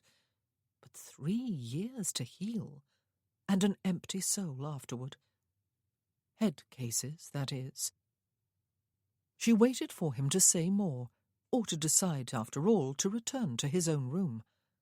But she became aware, after a while, of the evenness of his breathing, and realized that he had fallen asleep. It is over. Perhaps all he had meant was that now he was married, he would no longer have his relatives and his own sense of responsibility constantly pestering him to do his duty and choose a bride. No doubt that was all he had meant. Or perhaps he had merely meant that today was over. Had she just imagined that his voice, as he spoke the words, had been utterly bleak? Chloe closed her eyes and concentrated upon the soreness, the lovely soreness he had left behind inside her. She was married. In every way. She hugged happiness to herself as she fell asleep. Ralph was staring up at the canopy over the bed. He guessed he had slept for an hour or two. He rarely slept longer at a stretch, and often had a hard time going back to sleep after he woke. He was wide awake now, and feeling a bit claustrophobic. Although this was not a small bedchamber, it was considerably smaller than his own, and the canopy seemed lower, and the bedposts heftier. It was not those facts that made him feel closed in, though, he knew. It was the fact that he was sharing the room, sharing the bed. He was not touching her, but he could feel her body heat along his right side, and he could hear her soft breathing. He fought the desire to get up and return to his own room. He had decided that for a while, until she was pregnant, he would spend the nights in her bed, so that he could have her more than once. His reason for marrying, after all, had been the need to produce heirs, and he meant to do the job diligently. He would not take her again tonight, however, not even once, not even in the morning before getting up. She must be sore, even though she had said it had not been painful. He could only imagine what losing one's virginity must feel like for a woman. He could have allowed himself one more night in his own bed, and the privacy of his own room then, but he had decided to stay here, to start his marriage as he meant to continue with it. He hoped she did not mind. He had not consulted her, but she had known and accepted his reason for marrying her, his only reason. He had been a little disconcerted by her appearance when he came to her room. Not so much the nightgown. It was pretty, even if rather excessively modest. But the cap. Again, it was pretty. But he had been imagining to himself what her hair was going to look like. He had wondered if it would be braided or left loose. He had certainly not expected that it would be all but invisible. Perhaps it was just as well. He must, and did, feel some sort of sexual attraction to her, but he did not want there to be more than that, and he suspected very strongly that she did not either. She had lain passive and quiescent beneath him. It was a bit chilling to know that the pattern of his sex life had been set tonight. She murmured something unintelligible and rolled onto her side, facing him. He turned his head to look at her, but she was not awake. Her forehead almost touched his shoulder. The frill of her cap, he could see in the near darkness, framed her cheek and forehead and gave her a look of innocence. He was surprised by a stirring of desire. He would not act upon it, however. He had the feeling she would not resist him, but it would be callous. He turned away from her, closed his eyes, and willed himself to go back to sleep. He almost succeeded. He was actually drifting off when a brisk knock on the bedchamber door brought him back to full consciousness with a start. "My lord!" The door had opened a crack. It was his valet's voice, low but urgent. "You are to come." Chloe sat bolt upright. Ralph swung his legs over the side of the bed and reached for his robe. "His Grace?" he asked. "He has taken a nasty turn, my lord," his valet confirmed. "Her Grace says you were to come." Chloe was on her feet too. Ralph strode around the foot of the bed, belting his robe as he went. "Stay here," he told her. "You might as well go back to sleep." "What foolishness," she said, as he hurried from the room and along the corridor to his grandfather's room, which was bright with candlelight. He took in the scene at a glance. His grandfather was lying on the bed, his head and shoulders propped up by a bank of pillows. Even in the flickering light of the candles, it was obvious that his complexion was a livid grey. His eyes were closed, his fingers clenched on the sheet that covered him. His valet was bent over him, one hand to his brow. The Duchess, very upright beside the bed, clutched the edges of a heavy dressing gown to herself. "Dr. Gregg has been sent for?" Ralph asked, striding into the room. It spoke volumes that his grandfather did not even open his eyes to protest. "He has, my lord," the valet said. "Weller has gone to wake Robert. He is the swiftest and most reliable of the footmen." The Duke opened his eyes and looked around at the group. "How are you, sir?" Ralph asked foolishly. His grandfather's eyes found him, and for a moment there seemed to be a glimmer of humour in them, and of affection. "Dying, my boy," he said. "A foot and a half through the door at last. And not before time. I have long outlived my allotted 70 years and 10. Ralph would have moved around the bed to his grandmother's side, but Chloe was already there, he saw when he looked up. She had an arm about the Duchess's shoulders. The valet was dabbing a wet cloth to the Duke's face. The housekeeper had appeared at the door, where she stood beside Weller. Ralph's own valet hovered just outside the door with a cluster of other servants. The Duke had closed his eyes again. Her Grace had taken his hand in both of hers and raised it to her cheek. Chloe stood with her hands clasped at her waist, her eyes upon the Duke's face. "The physician needs to hurry," the Duke's valet said, straightening up and looking imploringly at Ralph, anguish in his eyes. "He will come as fast as he can." Ralph moved up beside him and squeezed his shoulder, and the man stepped away to wash off the cloth in the basin and squeeze it out until it must have been nearly dry. Ralph touched his grandfather's shoulder and gazed down into his face. "Don't die," he begged silently. "Don't die. Please don't die." But everything died, just as surely as love did. The old, dying eyes opened again and found the Duchess. "Emmy," he said. "Ned, my dearest." Ralph looked away.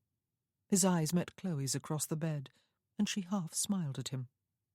Strangely, it did not seem an inappropriate expression, only an apparent acknowledgment that she knew his mind was repeating the same words over and over.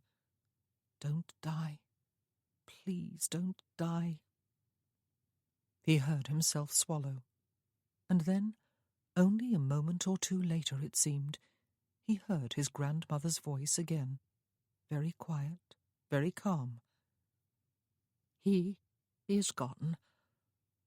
And he was indeed. He was lying as before, his eyes closed, his grey face peaceful. But something had changed. Everything had changed. There was no one there. He was gone. Chapter 8. The Duchess and Ralph, on either side of the bed, were gazing numbly down upon the Duke's dead body. Chloe glanced from one to the other of them, wondering which she should try to comfort first. But of course there was no comfort. She remembered that very well indeed from the night her mother died. A hushed voice close to her ear broke the silence. "What ought I to do, Your Grace?" It was the housekeeper. "What ought we all to do? We can hardly just go back to bed." Chloe turned to beg the woman not to disturb the Duchess at such a moment, only to realise in some shock that Mrs. Loftus was addressing her. She was the Duchess of Worthingham. Ralph was the Duke. It was a nasty shock that made her feel as though she was about to buckle at the knees. Mrs. Loftus and Mr. Weller normally kept Manville Court running with smooth precision and absolute authority. But both were rather elderly. They had probably occupied their positions for many years and had grown deeply attached to their employers. They ought, of course, to be prepared for this moment, since the old Duke had been in precarious health for some time, but clearly they were not. Both were looking lost and helpless, and had turned to Chloe for guidance. She was, after all, now the mistress of Manville Court.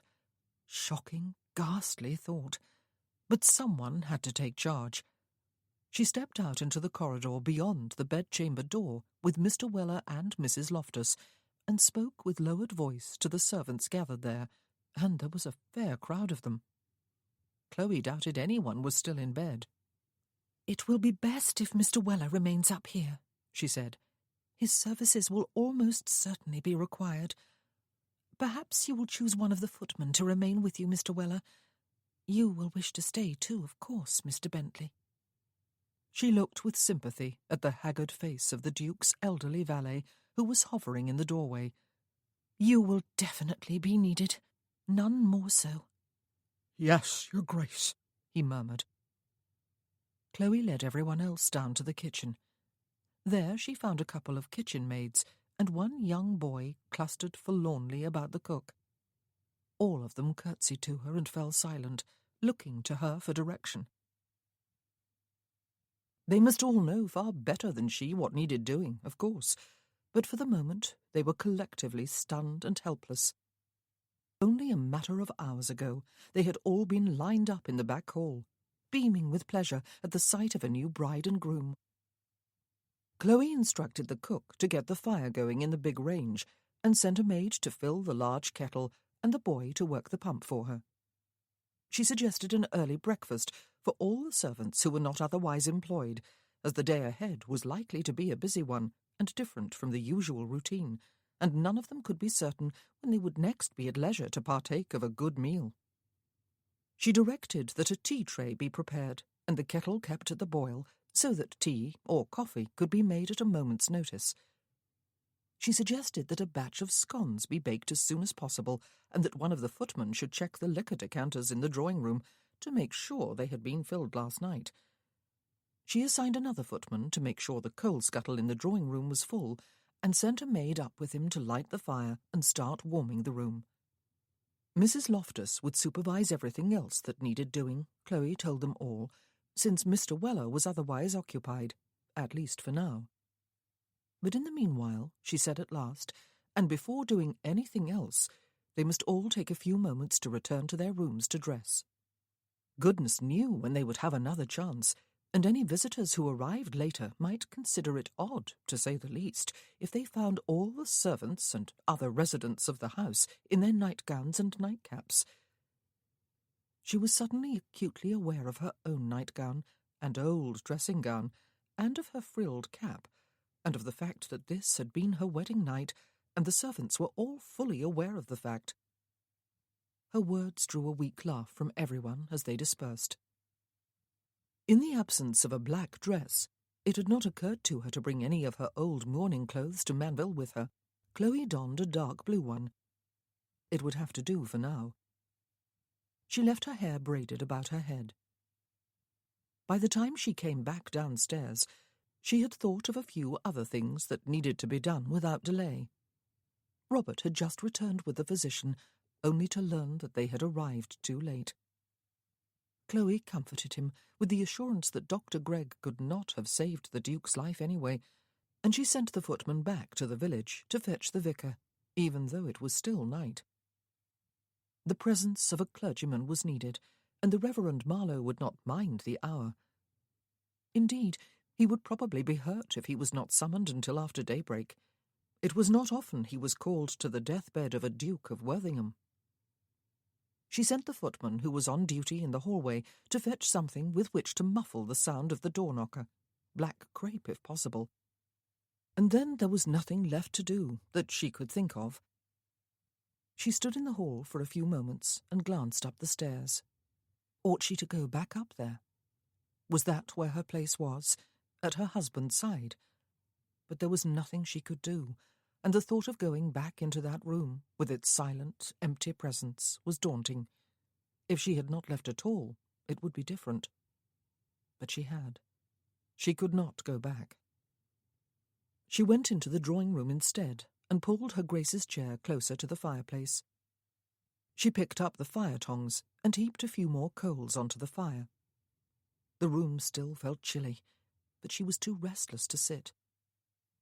She went back down to the kitchen instead to make sure everything was proceeding smoothly. It was. Mrs. Loftus had recovered both her poise and her authority, and was instructing the chambermaid, who had already finished her breakfast, to check all the rooms to make sure the curtains were drawn across every window. As soon as the others were finished, she assured Chloe, they would be sent to dust and polish in the main rooms, though they had all been done just 3 days ago. The footmen were being sent back to their rooms to change into their best livery. Miss Bunker had volunteered to make black armbands for them. Chloe arrived back in the hall just as the vicar was coming through the door.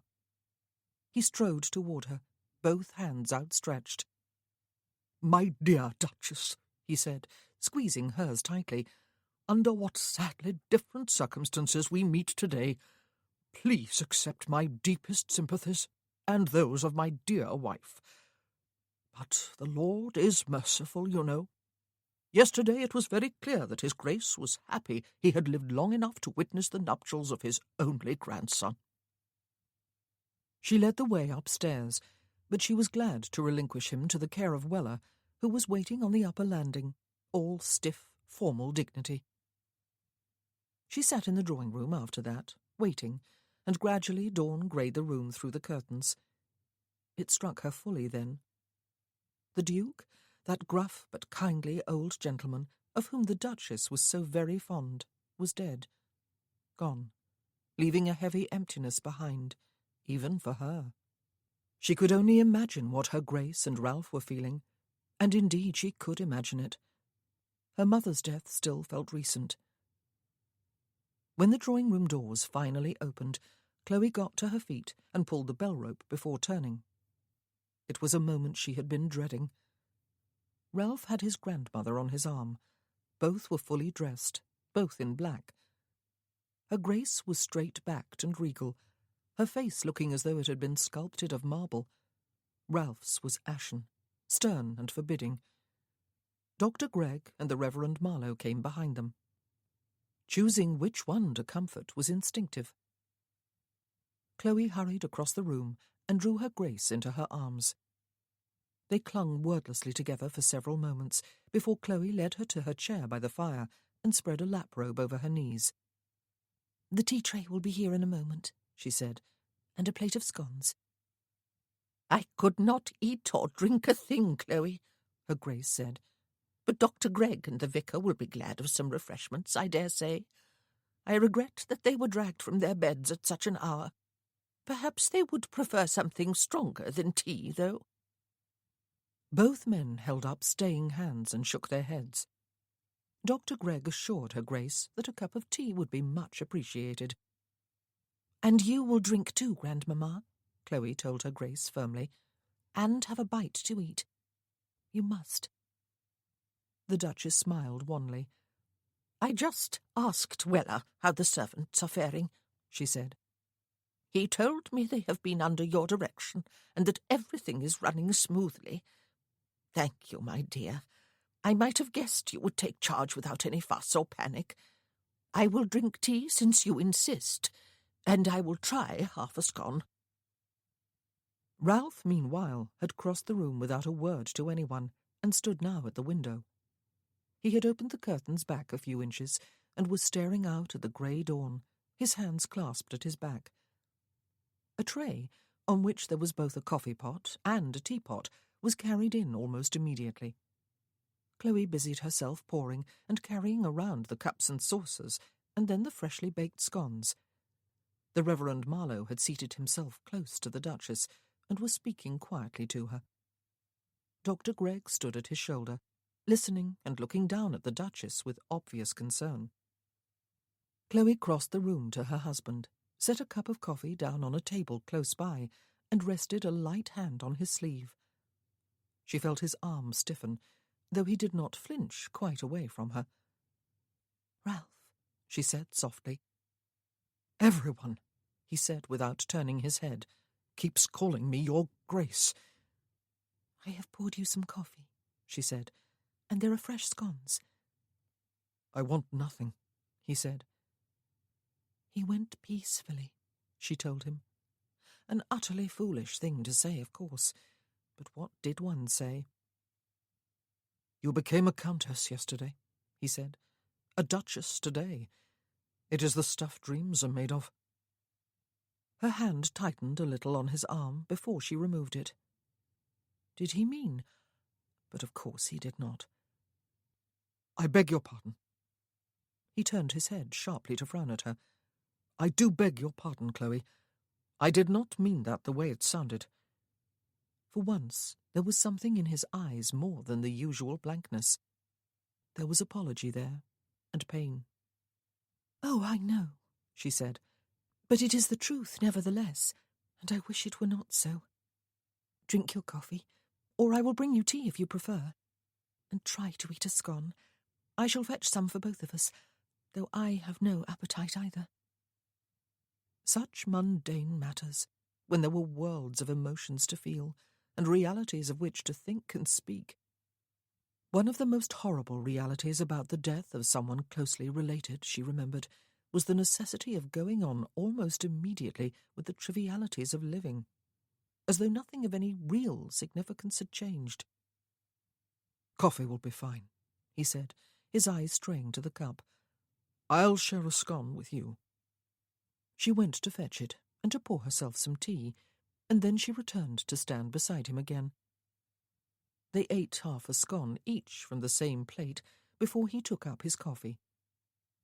Last night, just a few hours ago really, they had consummated their marriage. It seemed an eon ago. She was suddenly terribly glad they had married in time.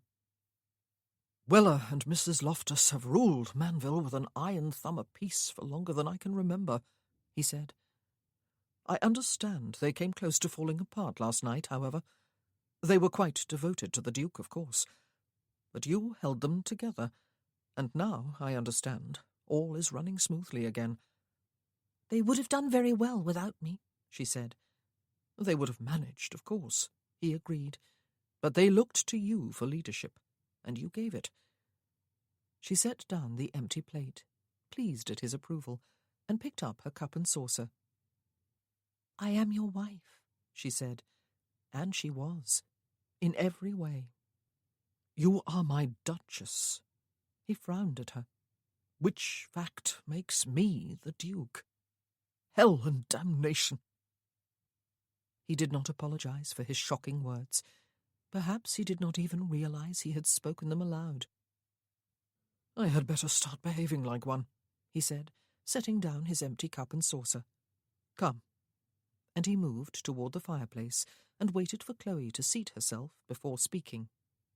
Gentlemen, he said, addressing the physician and the vicar, I thank you for coming out so promptly in the middle of the night, and for the words of comfort you have offered to her Grace, my grandmother, and to my wife and me.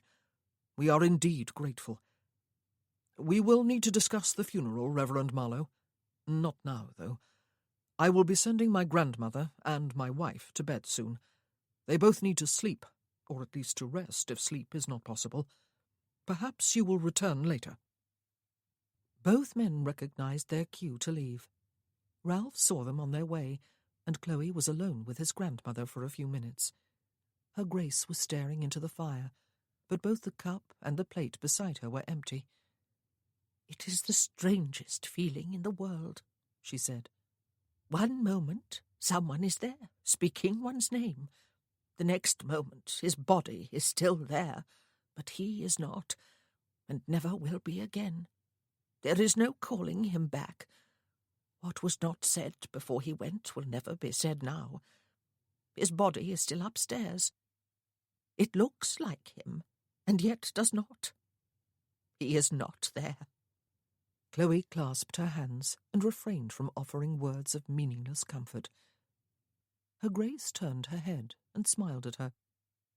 But we celebrated your wedding yesterday, she said, and we were both happy, Worthingham and I. Perhaps it was selfish of us not to persuade the two of you to wait and marry with all the proper pomp and formality in London. But I cannot feel sorry we were selfish.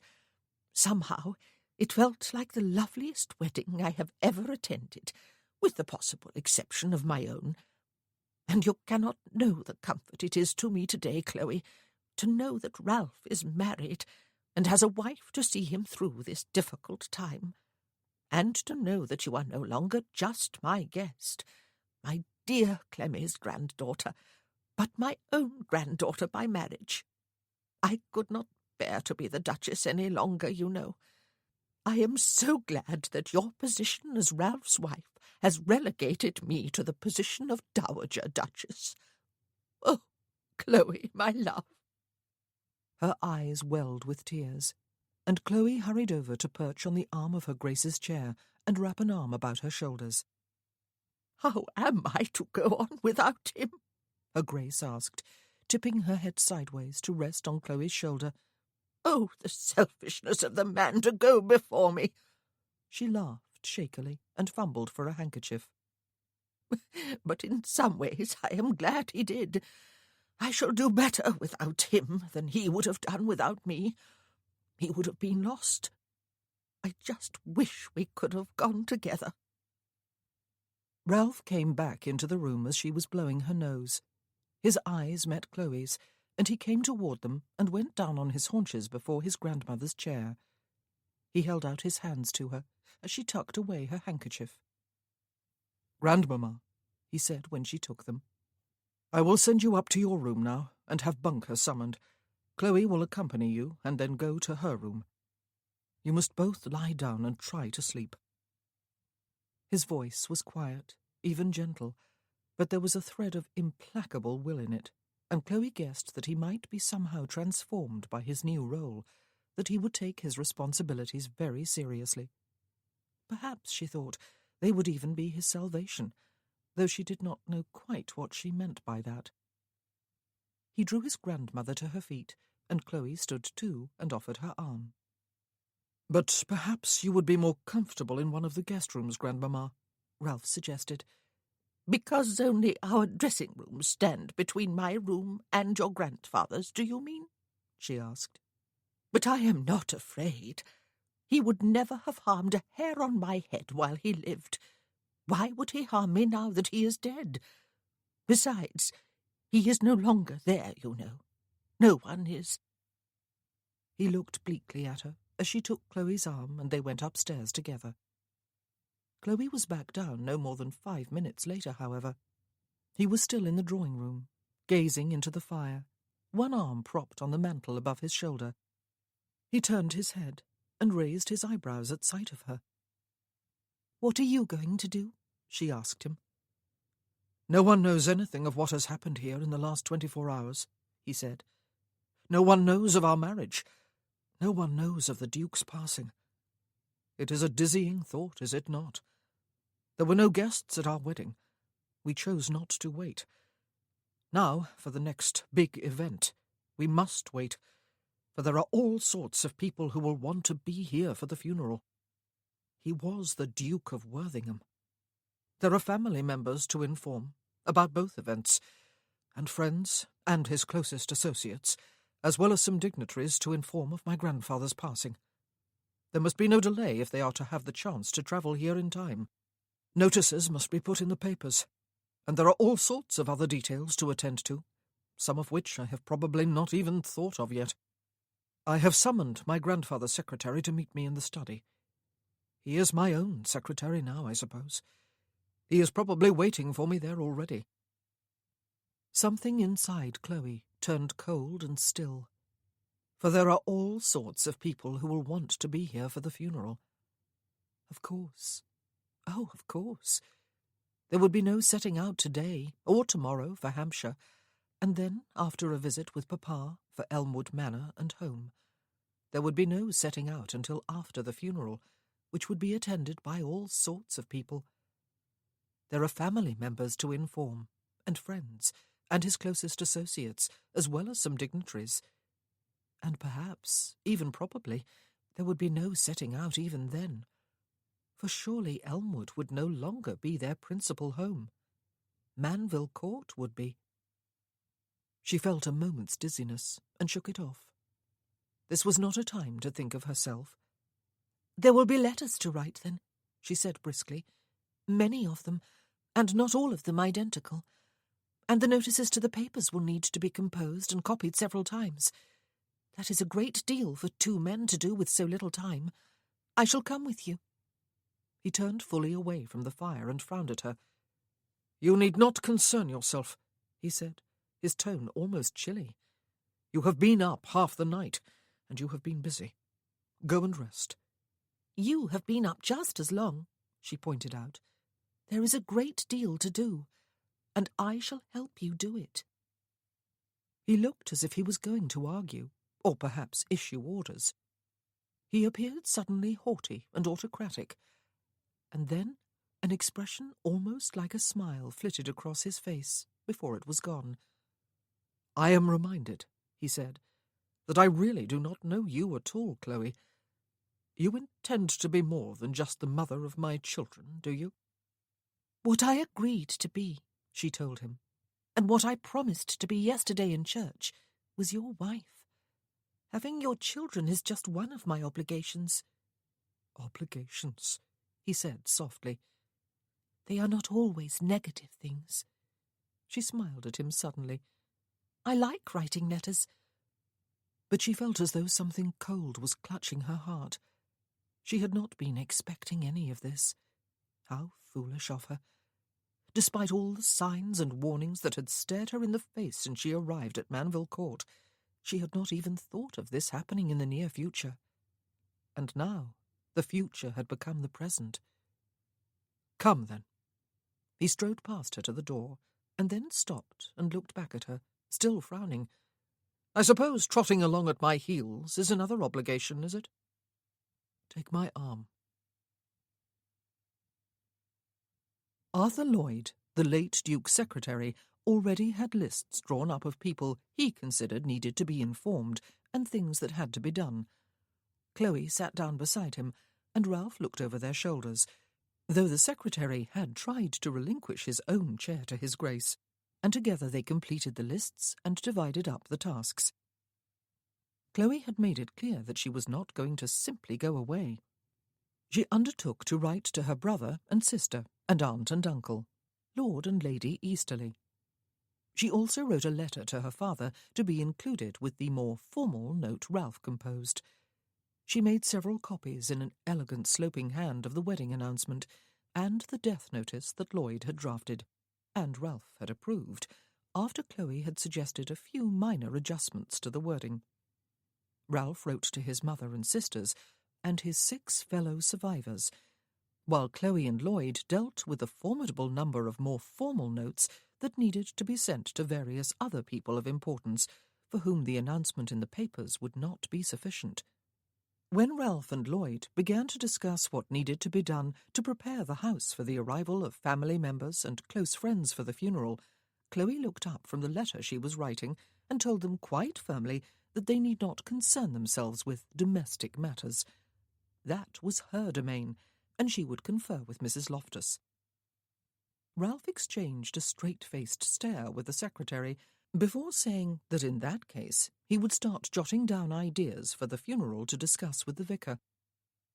Somewhat later, just before the Reverend Marlowe returned, Ralph mentioned the necessity of acquiring some mourning clothes, especially for Chloe, who apparently had nothing black. He would send to London for some ready-made garments and hope they would fit well enough. But again Chloe looked up from what she was doing and told him he need not worry. She had considered sending home for the old mourning clothes she had had for her mother, but there was a better solution. A skilled dressmaker lived no more than 8 miles away. Chloe would ask her to come and to bring an assistant and fabrics and all her sewing needs with her, so that she could stay for a few days. Ralph's grandmother would perhaps wish to avail herself of her services too. Ralph found himself growing increasingly irritated. He was accustomed to command. Though he had not done a great deal of it in the last 7 years, it was true. But he was certainly accustomed to independence, to making his own decisions, to having servants follow his orders without question or interference. Chloe, of course, was not a servant. What irritated him most about her, perhaps, was that she really was a help, an invaluable help, in fact, and that she did it all cheerfully and efficiently, and that she could, and did, think and act independently. It fairly set his teeth on edge, until he remembered how unabashedly happy his grandfather had been yesterday, and his grandmother too, and how his grandmother had been leaning into Chloe earlier on in the drawing-room after he had seen the doctor and the vicar on their way, and how he himself needed a wife, and how, now more than ever, he needed an heir. And what type of wife would he prefer? Someone helpless and timid and vapourish, someone he could bed at night and ignore by day, or someone like Chloe? His irritation, he admitted to himself, was unreasonable. And then suddenly, out of the blue, he thought of someone else who had always had a similar effect upon him, someone for whom he had felt respect and annoyance in equal measure, someone he could never either dominate or quite dismiss from his notice. Graham Muirhead. Her brother, for the love of God. They were nothing alike. They looked as different as night and day. Of course, it was possible, even probable, that they were only half-siblings, was it not? He was relieved when Weller appeared at the study door to inform him that the vicar awaited his pleasure in the small salon. Chloe's red head, with its bright coronet of braids, was bent over a letter when he left. She was gone when he returned. Her Grace, the Dowager Duchess, had awoken and asked for her, the secretary informed him. Ralph was tired and dispirited when she appeared at the door some time later. There were still letters to write, but his mind was addled, and a certain numbness he had held within since last night was beginning to give place to the full realization that his grandfather was gone forever. Yesterday they had walked out to the chapel and back together. They had spent the evening together, reminiscing about Ralph's boyhood. Today he was gone. "It is time to change for dinner," Chloe told him. He frowned at her with undisguised annoyance. "I have no appetite," he said. "I will have something later on a tray if I am hungry," and he bent his head to continue writing. "Neither is your grandmother hungry," she said, "but it is of the utmost importance that she eat and keep up her strength. I have no appetite either. It is up to you and me, though, especially you, to set the example. And you had no luncheon." He dropped his pen and spattered small blots across his half-written letter, ruining it. He could feel irritation escalate to anger. He opened his mouth to give her some sort of blistering set-down, but he paused and shut his mouth again while he passed a hand over his eyes. She was quite right, damn it. "I will go up now," he said, getting to his feet. "I'll escort you." She must be just as tired as he, and it must be as difficult for her to adjust to his ways as it was for him to adjust to hers. More so. She was not frowning and scowling at him at every turn. She was just quietly going about her business. Ralph was forced to admit to himself over the next few days that he did not know how he would have managed without her help, though even that admission was an irritant. He had spent 3 years at Penderris Hall, and 4 years since, learning to live alone, learning to be dependent upon no one, especially not emotionally dependent.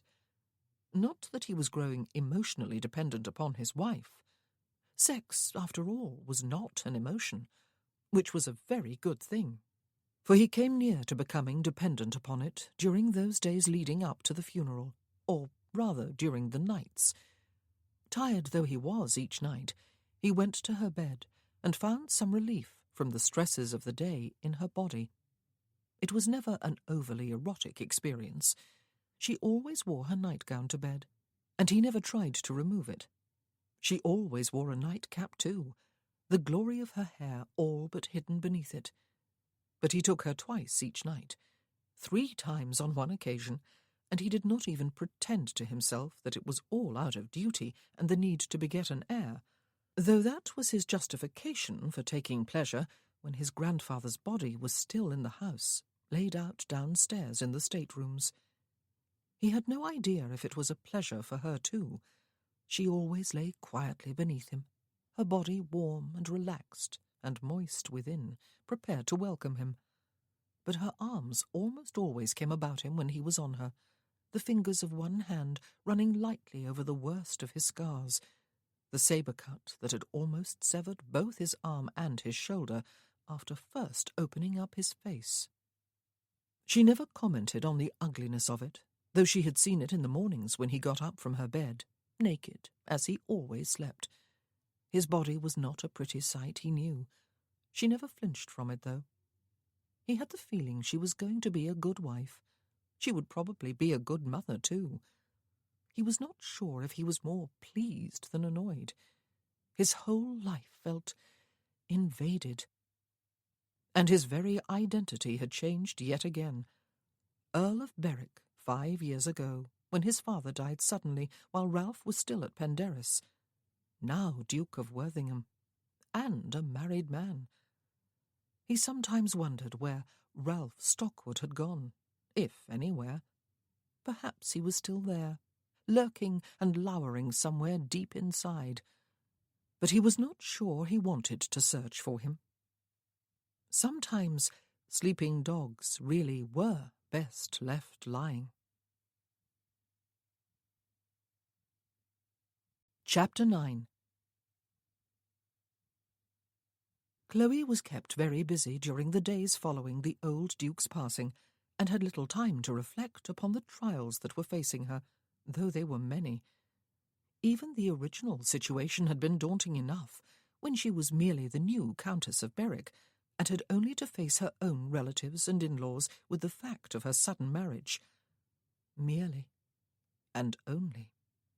Now, in addition, she was the Duchess of Worthingham, and must welcome to her home, and yes, that really was Manville Court, no longer the far more modest Elmwood Manor, as many relatives and as many of the creme de la creme of society as cared to make the journey into Sussex for the funeral.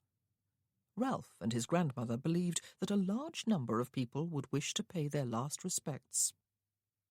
These were the same people who had turned their collective back upon Chloe 6 years ago, after Lucy had run away with Mr. Nelson, and again last year, when it had become painfully apparent that she, Chloe Muirhead, bore a striking resemblance to the daughter of a man once a beau of her mother's. She had little time during those days to reflect upon the state of her marriage, which was admittedly in its very early stages, and was progressing under very different circumstances from what either of them had anticipated. She did not know if her husband liked her or not. She did not know whether she liked him. She supposed it did not matter much either way, though. They were married, and would just have to make the best of it.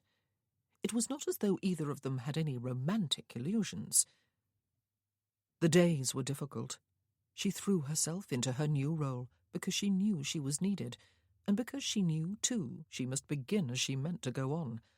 A false step now might forever alienate her servants and mar future relations with her neighbours. But she felt like a usurper, especially as the Dowager Duchess was still very much in residence, and Ralph seemed to resent her energy and efficiency because, she suspected, he had never had to share leadership with anyone. Not that he ever complained. On the contrary, he frequently thanked her, and even complimented her, but he did so in a stiff, cool manner that suggested what he would really like to do was snarl at her at the very least, and she resented his resentment, for she believed he would despise her if she settled into being the timid mouse of a wife he had probably expected. The whole point of her wishing to be married had been that she would never again have to efface herself and pretend to be placid and bland, provided she did not have to face the beau monde again, that was. Yet that was precisely what was about to happen, albeit in a limited way. Oh, life was not easy, and what an earth-shatteringly original observation that was. But she had to admit to herself that the nights made up for the trials of the days. She liked his regular, dispassionate love-making, for want of a more appropriate word. She liked it very much indeed, and tried her very best not to want more. Fond words and tender touches, for example, and a great deal more to which she could not even put a name, because of her lamentable inexperience. But none of that, whatever it was a part of their bargain. Indeed, their very absence was a part of it. No emotional ties. The Dowager Countess of Berwick, Ralph's mother, arrived 2 days before the funeral, in company with Viscount Keeley and his wife, Nora, Ralph's youngest sister. Ralph went downstairs to meet the carriage as soon as he was made aware of its approach, and Chloe proceeded more slowly behind, his grandmother leaning heavily on her arm. The travellers were out of the carriage and standing on the terrace by the time the two of them emerged from the house and descended the steps. The younger lady was in Ralph's arms, sobbing against his shoulder. The older lady came hurrying across the terrace to hug the dowager and express her sorrow. Chloe took a step back and clasped her hands at her waist, like the perfect companion, she thought, fading into the background, and wished fervently that that was just what she was. The gentleman was shaking hands with Ralph and offering words of sympathy, and then they all seemed to be finished at the same time with that first outpouring of grief and mutual condolences. Everyone turned in a body to look at her. Her first foolish thought was that she was very thankful Miss Rush really was a skilled seamstress, and that she worked fast and efficiently. Chloe was wearing a simply designed but well-fitting black dress that covered her from the neck to the wrists to the ankles. She had brushed her hair smooth over her head and dressed it in a tight coil of braids at her neck. It was the best she could do to subdue the inappropriate brightness of its colour. She probably looked even more like someone's governess than she did a duchess's companion. "Mamma," Ralph said, "Nora and Keeley, may I have the pleasure of presenting my wife? My mother, my sister, and my brother-in-law, Chloe." At least he had not called her his duchess. The Dowager Countess was a handsome lady, and looked much younger than Chloe had expected.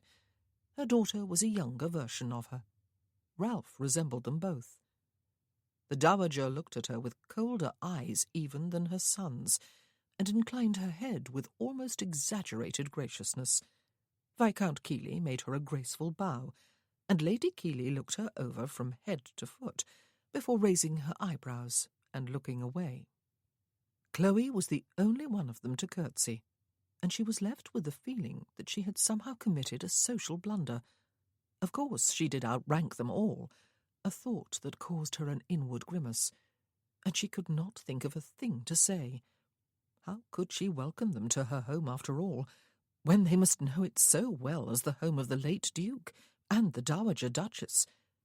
How could they not see her as the most obnoxious of gold-diggers and intruders, especially at this time of family sorrow?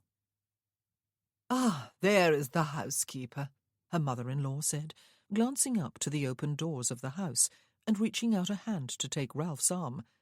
"You may show us to our rooms, Mrs. Loftus. The usual ones, it is to be hoped, and Weller will see to it that our bags are brought up. We will join you shortly for tea in the drawing-room, Mother." The Dowager Duchess had taken Lady Keeley's offered arm. "I am quite sure dear Chloe will have made all the arrangements to everyone's satisfaction," her Grace said. "I absolutely do not know how either Ralph or I would have coped with the trials of the past few days without her." Lord Keeley was following his wife up the steps into the house, his hands clasped at his back. Chloe trailed along in their wake. Asserting herself with the servants had been the easy part of her new role, she realized. They had made it easy. This was not an auspicious start to her acquaintance with her in-laws, but at least it had begun. Sometimes waiting and imagining were far worse than actually doing. The situation improved with the next arrival a mere half-hour later. Lady Ormsby, her Grace's widowed sister, came in a carriage so old and so ornate that it would not have looked out of place in a museum. It was so hedged about with servants, a maid, liveried footman, stout outriders, an ancient coachman, and so loaded down with baggage that Chloe fully expected 6 persons to emerge from the interior, not one. "Emily," the lady said, after looking sharply about the terrace, and she folded her grace to her ample bosom. "Emily, my sweet one. And so ends one of the great love stories of the century, this century and the last. I cannot begin to imagine what your life will be like without Edward. How did he die? Peacefully, I hope, which is more than I can say for my poor Hubert. You must ply me with tea, which Ralph will lace with a drop of brandy, and tell me all about it. There, there. I suppose you have not had a good weep. You never were a watering pot, unlike Caroline, God rest her soul, who used to drown us as well as Mamma and Papa with floods of tears at the merest provocation. Even the sight of a dead field mouse would set her off. Do you remember that mouse, and the burial she insisted upon arranging for it? You look very sombre, and very delicious in black, I must say, Ralph, and quite like a pirate with that scar. And what is this about your marrying without inviting a soul? I would be as cross as a bear with you, if your poor grandpapa had not turned up his toes the very next day and ensured that all my sensibilities must be devoted to my poor dear sister. Is this the bride?" And she raised a long-handled lorgnette to her eyes and turned them, hugely magnified, upon Chloe. "Great Aunt Mary," Ralph said, making her a bow, "may I present my wife? Lady Ormsby, Chloe, Grandmamma's elder sister." "My lady." Chloe decided to curtsy again, whether it was the correct thing to do or not, and the lorgnette remained trained upon her for a few moments before being snapped downward. "Your grandmamma was Clementine West," Lady Ormsby told her. "Or at least she was after her marriage. I cannot remember who she was before that. She was Emmy's bosom beau, however. She was a great beauty, a fact I would have resented to the point of tantrums if I had not already been married to Ormsby. But her beauty did not outdo yours, Gell, though where you got your colouring from the Lord only knows, unless the gossips have the right of it, which they very rarely do. You may thumb your nose at the lot of them now, however. No one is going to give the cut direct to a duchess with fiery red hair, especially when she looks so dramatic in black and has married a pirate. You may kiss my cheek, but be careful not to smear my rouge, or my maid will sulk for a week." She declined the offer to be shown to her room. She linked her arm through her sister's instead, and led the way to the drawing-room, instructing the housekeeper as she passed to send up a large pot of tea without delay. "If you will pardon me for the familiarity, Duchess," she threw over her shoulder at Chloe. Ralph looked sidelong at Chloe as they followed behind. "Most families seem to have at least one eccentric among their number," he murmured. "Usually someone's aunt." Chloe smiled. It was the closest he had come to joking with her. The next morning brought some neighbours, as the previous days had done, come to pay their respects. Chloe welcomed each one, for though all regarded her with open curiosity, none appeared hostile. And of course they had not come primarily to meet her. They had, after all, seen her in church with the Duchess on a number of occasions. They had come to commiserate with Ralph's grandmother, and with her daughter-in-law and grandchildren. The day also brought word of posting-ins for miles around, filling up with persons of high rank, come to attend tomorrow's solemn rituals. The afternoon brought more travellers. Lady Ormsby, who insisted that Chloe call her Great Aunt Mary, spotted the carriage approaching along the drive and drew Ralph's attention to it. "There is a crest on the side panel," she said. "I would recognise it in a moment if I were a quarter of a mile closer to it, or if these eyes were 50 years younger. Lorgnettes are perfectly useless for anything more practical than intimidating the presumptuous. Whose carriage is it, Ralph?" "The Duke of Stanbrook's," he said, after moving up beside her. "I suppose," his mother said.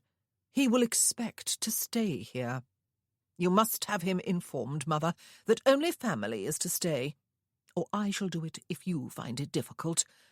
I have never warmed to the man." "I shall go down and meet him," Ralph said, and he turned to Chloe with a curious light in his eyes. "Come with me." The Duke of Stanbrook, he explained briefly, as they made their way down to the terrace, was the owner of Penderys Hall in Cornwall, where he had spent 3 years recovering from his wounds. Chloe held back while Ralph strode across the terrace to open the carriage door himself and set down the steps. The Duke was considerably older than her husband, tall and handsome in an austere sort of way, with dark hair silvering at the temples. He came quickly and wordlessly down the steps and caught Ralph up in a tight hug.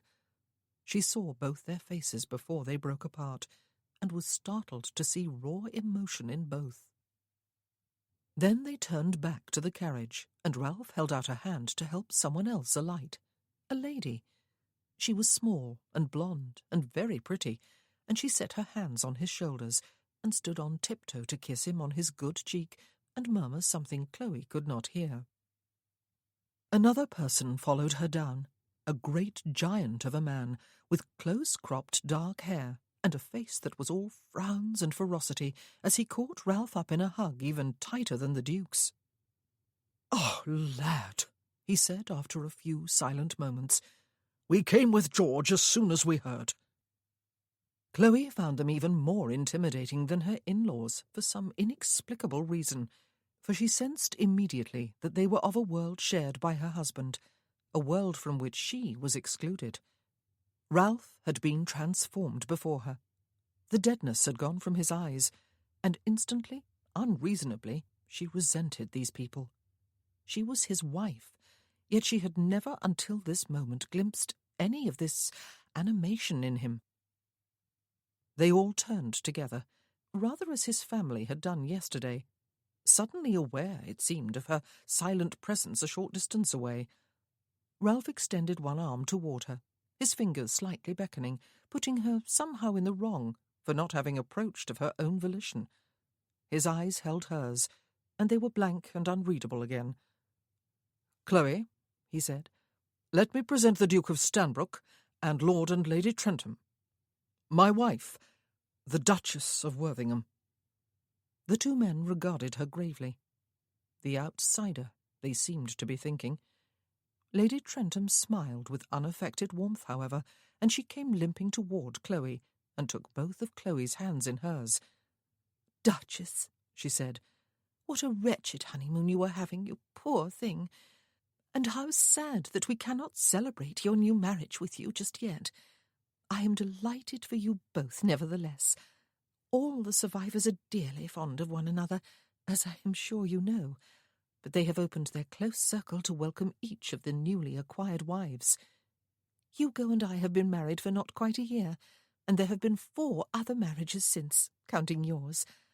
I do hope you will be as happy as the rest of us, once this very sad occasion is behind you." The survivors? But Chloe did not ask.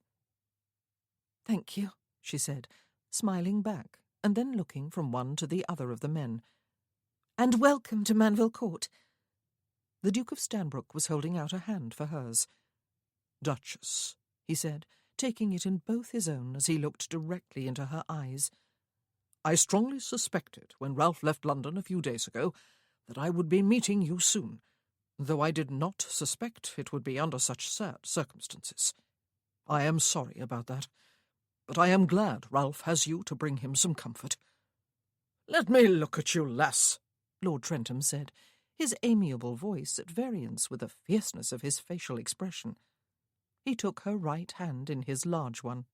"Someone said you had the reddest hair of anyone else they had ever seen, and I can see they did not exaggerate. Ralph has found himself a rare beauty. Have I said something wrong, Gwendolen?" But his wife merely shook her head slightly and laughed as she linked an arm through his. Ralph gestured toward the steps and the main doors. "You will, of course, be staying here," he said. "All the guest rooms have been prepared. We would not dream of imposing. the Duke said. "We will stay in the village or wherever there is room for us." "But we would not dream of allowing you to stay anywhere else but here," Chloe said. "You are my husband's friends." And it was not so much resentment she felt against them, she realized, as jealousy, pure and simple, for clearly they were his friends, while she was not. She was merely his wife, to whom he had promised respect, but never affection. She led the way inside and paused to have a word with Mrs. Loftus before following them upstairs. And then, less than an hour later, Graham arrived with Lucy and Mr. Nelson. Ralph accompanied her downstairs again to greet them. Lucy came tumbling out of the carriage first, squealing with a quite inappropriate display of high spirits. She rushed into Chloe's arms. "Chloe," she cried, "you are married to a duke! But why did you not wait to have a grand wedding and invite us to it, you horrid thing? I will never forgive you. You do look fine in black, I must say. But I remember remarking on that fact after Mamma died. You have the colouring to carry it. Does she not, Freddie? I look a perfect fright in black myself.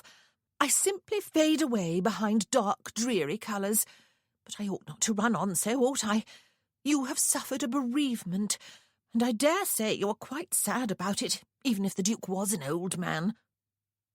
"My dear sister," Frederick Nelson said, making Chloe a flourishing bow as though he were on stage, playing to the highest gallery. "Or, my dear Duchess, ought I to say? I suppose you will have to observe a bit of a mourning period, but as soon as you can, before the end of the season, it is to be hoped, I shall be imploring you to set up your own salon in London and cut a dash entertaining all the best wits and artists and poets and, dare I say, playwrights." Chloe gave him a speaking glance. These two never changed. They absolutely deserved one another. Mr. Nelson inhabited his own eccentric world, seemingly unaware of the real one, while what had begun as mere youthful, impulsive exuberance in Lucy had become, with the removal of the refining influence of her father and mother, an amiable, near vulgarity. But at least she was amiable and family. "Lucy, Mr. Nelson," she said, "allow me to introduce you to my husband. My sister and brother-in-law, Ralph." "Ah, but the Duke of Worthington and I have a long-standing acquaintance," Mr. Nelson said effusively. Ralph acknowledged him with a polite inclination of the head and bowed over Lucy's hand. He had been shaking hands with and exchanging some pleasantries with Graham, though they had both been looking a bit stiff and awkward about it. Graham hugged her. "Chloe," he said, for her ears only, "whatever have you done? And without a word to anyone?" "There was no time to let anyone know," she told him. "The Duke was ailing, and the Duchess was eager for us to marry without either fuss or delay. I am glad we did, but I am sorry there was no time for our two families to gather here." Mr. Nelson was delivering what sounded like a bombastic speech of condolence, and Lucy was gazing at Ralph in some awe, when someone else descended the steps of the carriage more slowly and hesitantly than the others. He looked at Chloe and raised his eyebrows, as though he was not sure of his welcome. She looked back at him and felt as though her heart was breaking. "Papa," she whispered, and then she hurried forward and was in his arms, held tight to all his comforting bulk and the familiar smell of his snuff. "I am so sorry." He held her away from him and looked inquiringly down at her. "There was no time to ask for your permission," she explained. "You are of age, Chloe," he reminded her. "For your blessing, then," she said. "The Duke was ill, and the Duchess feared the excitement of grand wedding preparations, or even the delay for more modest ones, would prove too much for him." "It is a brilliant match you have made, Chloe," he said. "But will you be happy? It was all so very sudden. Was it because you had persuaded yourself you had no home of your own to which to return?" But there was no time to answer him. Mr. Nelson had finished his monologue, and Lucy for once was speechless. Chloe turned.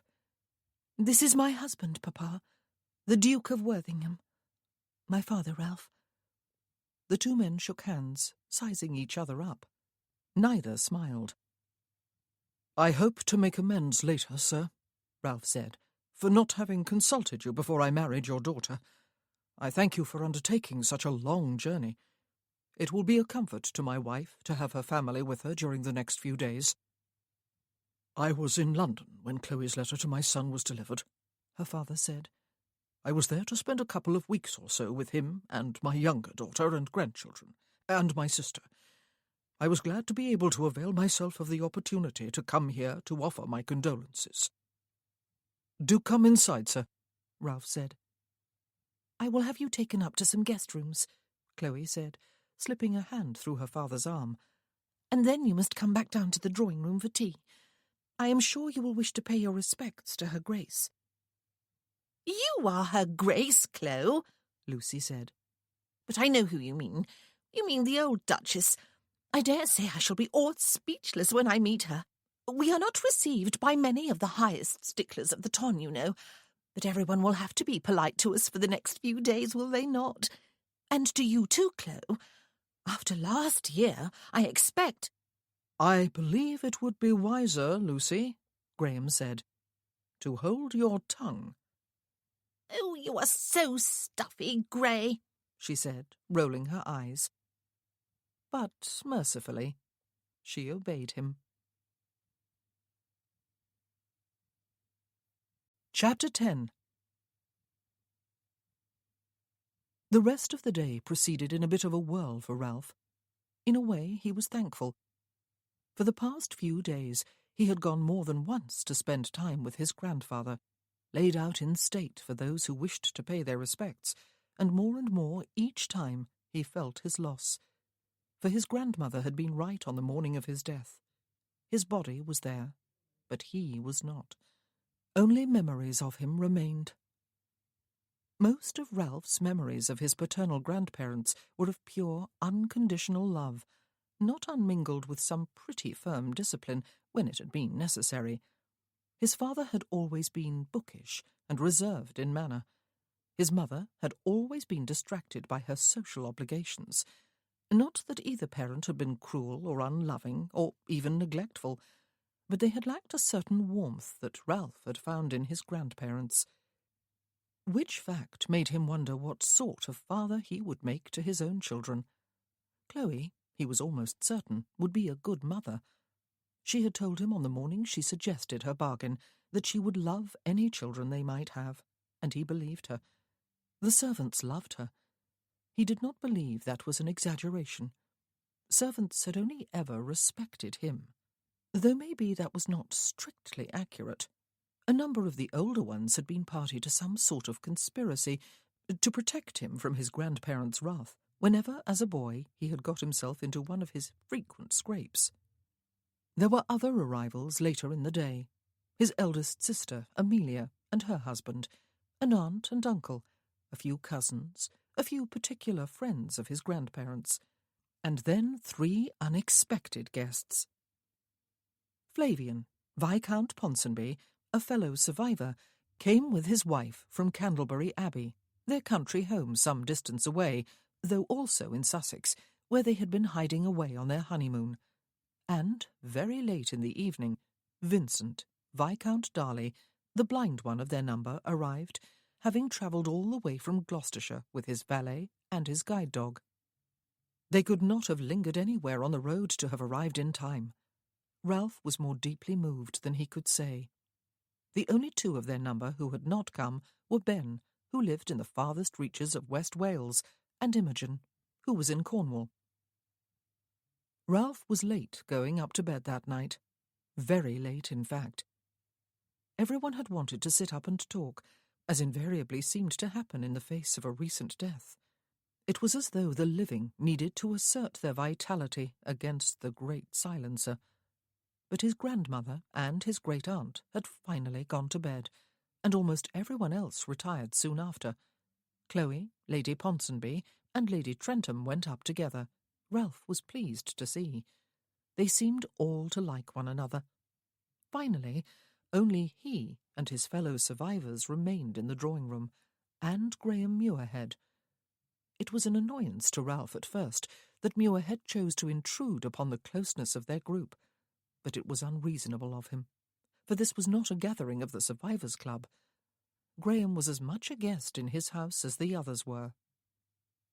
Ralph had always had a complicated relationship with Graham Muirhead, if it could be called by that name. At school, Graham had always hovered on the edge of Ralph's inner circle of 4 friends, but he had never become part of it. Ralph had liked him. Sometimes he had believed he would enjoy a closer, meaningful friendship with him, for Graham was intelligent and sensible and well-read.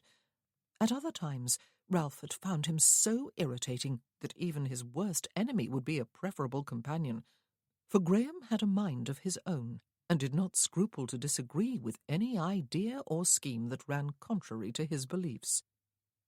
To be fair, Ralph had the feeling that Graham had felt the same way about him. Perhaps it was because they were both strong-willed. But while Ralph's strong will had made him a leader, someone other boys emulated and followed, Graham's had shown itself in a quiet stubbornness, a total disregard for popularity or the approval of others. They had often clashed heads, even if only metaphorically. They had never recovered from the last time it had happened. Graham was a clergyman now, but not just any clergyman. Not for him the quiet, respectable living he might have found in a country parish, with a wife to make the parsonage cosy and children about his knees, a wealthy patron to offer him security, until he inherited his father's title and modest fortune, and not for him the sort of ambition that would have sent him clawing his way up the ladder of the church hierarchy until he became a bishop or even an archbishop.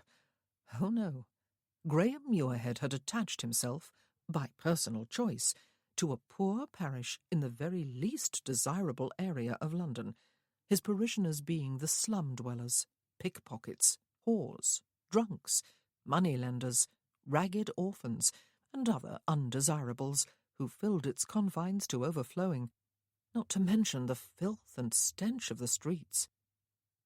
And he had done it, he explained to an avidly interested George, Hugo, Flavian, and Vincent, not from any saintly sort of notion that he was going to bring the masses to the church pews, where they would fall to their knees in tearful penitence, but from his conviction that if his Lord had been born in early 19th century London instead of in Roman Palestine, then it was in that precise part of London he would have been found most often, consorting with the lowest of the low, healing them, eating with them, accepting them as they were, treating them with dignity, and rarely, if ever, preaching at them.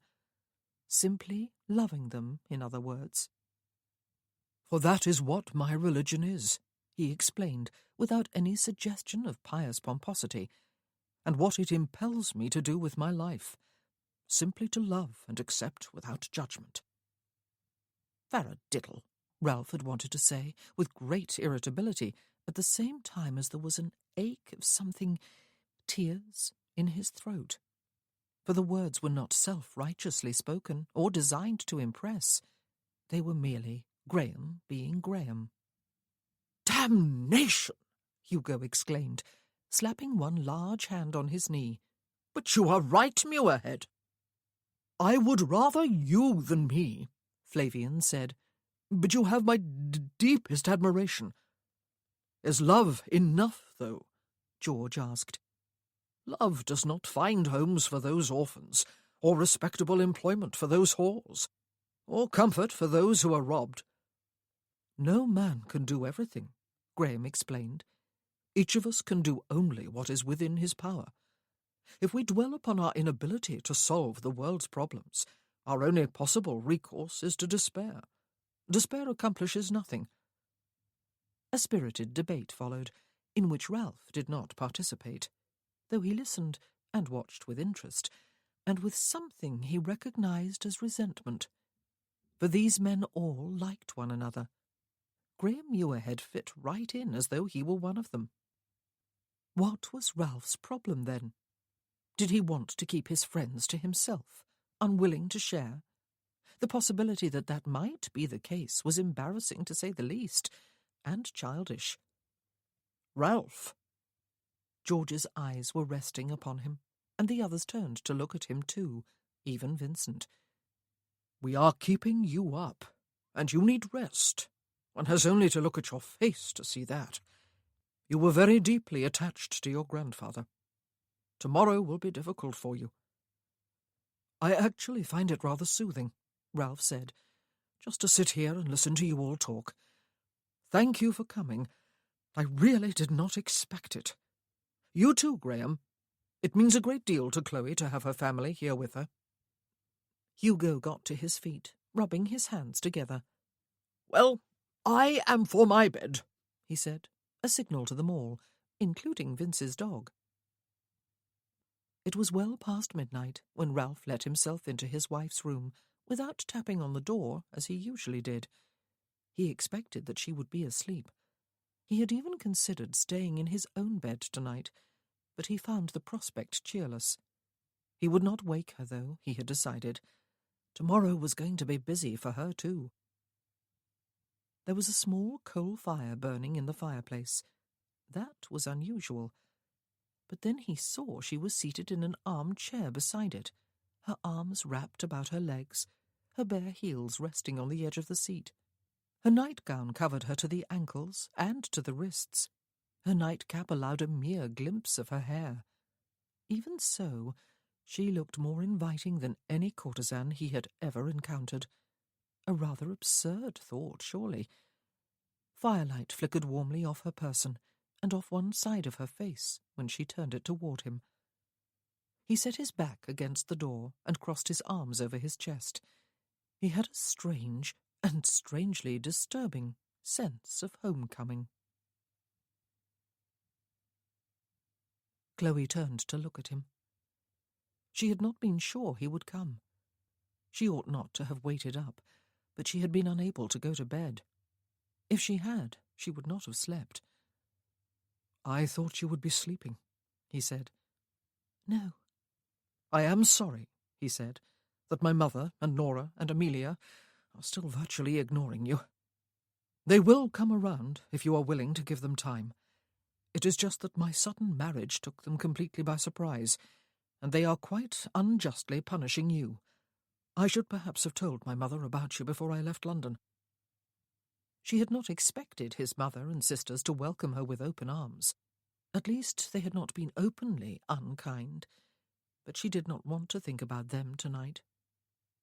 "At least Lucy has been unusually quiet," she said. "She is awestruck, and long may she remain so. She is speechless with admiration of your great aunt. Have you noticed how she seats herself as close to her as possible, and takes note of her every word and gesture? I suspect she will be begging Mr. Nelson to buy her a lorgnette when they return to London." "She is fond of you," he said. "So are your father and your brother." "Yes."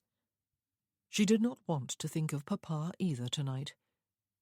"Come to bed," he suggested, but she did not move.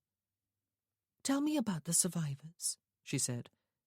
"It is a word Lady Trentham used this afternoon regarding your friends, and she sounded as though it ought perhaps to be written with a capital S. They were all with you in Cornwall? They were all wounded. I did not realize, you know, when you introduced Viscount Darley to me, that he was blind. As soon as I spoke to him, he looked so directly at me that I assumed he could see me. I wondered why he had brought the dog, but then I suddenly understood when he did not take my outstretched hand. Were you all in Cornwall for 3 years? It is an awfully long time." She could almost sense him sighing inwardly as he uncrossed his arms and came closer. She ought not to have asked. They had agreed to show no real interest in each other's lives, had they not? They had agreed to no emotional involvement. But surely they needed to know some things about each other. He sat down on the low ottoman beside her chair. "Penderys Hall in Cornwall is George's home, the Duke of Stanbrook's," he told her. "He set it up as a hospital for wounded officers toward the end of the wars. He persuaded an excellent doctor of his acquaintance to work there and hired extra staff. A number of wounded men were there for a while and then left. A few died, 1 at Penderys and 2 after they had returned home. But there were 6 of us who stayed for all of 3 years. I suppose we were the ones whose wounds were not just physical, or in some cases not physical at all. We stayed to heal, and then to convalesce, to put ourselves as well as our bodies back together. The doctor was very skilled at that former aspect of his work. He believed that war often wounds the soul as deeply as it does the body, sometimes more so, and we formed a deep bond, the 6 of us, 7 counting George. He had not been to war himself, but his only son died in the peninsula, and a few months later his wife threw herself to her death over the cliffs that border their estate. She said on a gasp of horror. He was as broken as the rest of us, he said. One day one of us, I believe it was Flavian, though it might have been me, called our group the Survivors' Club as a sort of joke, and the name stuck.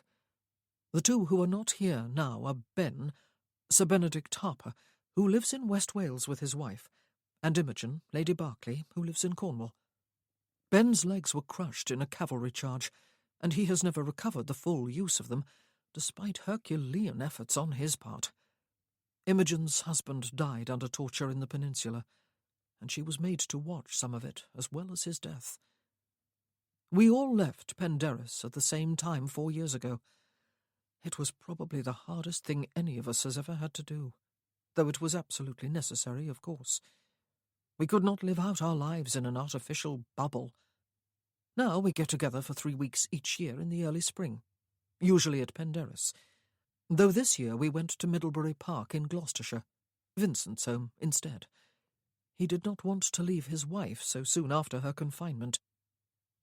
He speaks with great pride and affection of his son, she said. How sad it is that he cannot see the baby. It would be a mistake to pity Vince, he said. He very rarely pities himself. He considers himself well blessed and happy. They mean more to you than anyone else in the world, she said. Your fellow survivors. Yes, in a way. He looked up at her and reached for her hand. She wondered if he had intended to do so, but he did not release it. It is a special bond that we share, but it does not preclude other bonds. 5 of us have married, all within the past year, incredible as that sounds. 3 of the wives came to Middlebury Park this year. Flavian married while we were there, and now I have had my turn. Marriage creates a different sort of bond, Chloe. It is not necessarily inferior to what I have with the survivors. Indeed, it is not. He set one of his hands palm to palm against hers and spread his fingers along her own. Do you feel threatened by them? He asked her. No.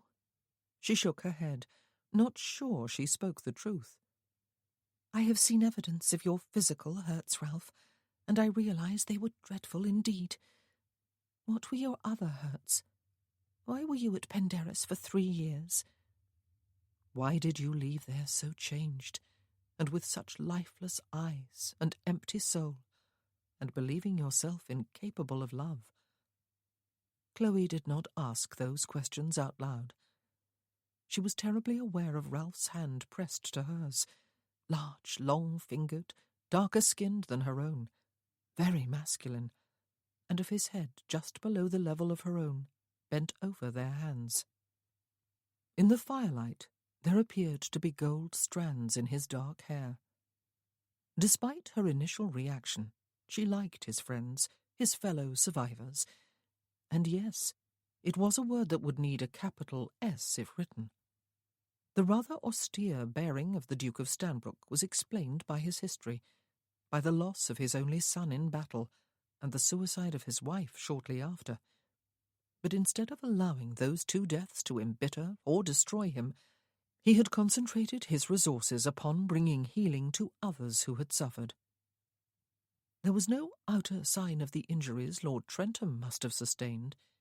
He was large and seemed powerfully strong, and his face beneath the close-cropped hair looked rather forbidding, as though frowns came more easily to him than smiles. Yet when he spoke, he was kindly, and it was clear he loved the small, dainty Lady Trentham, and she him.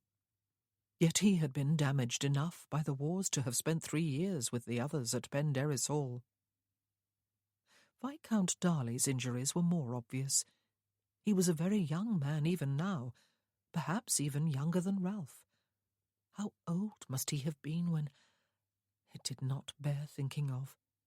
He had a sweet, sunny-natured temperament. And Viscount Ponsonby stammered very slightly, but that might have nothing to do with what had happened to keep him at Penderys for so long a time. He was suave and charming and witty, and seemed outwardly undamaged by war or life. He was obviously very much in love with his new wife. She liked Ralph's friends, but, oh yes, she had felt threatened by them, for there was something quite extraordinary about the way the 5 men related to one another. She had even resented the fact that Lady Trentham and Lady Ponsonby did not seem to feel threatened.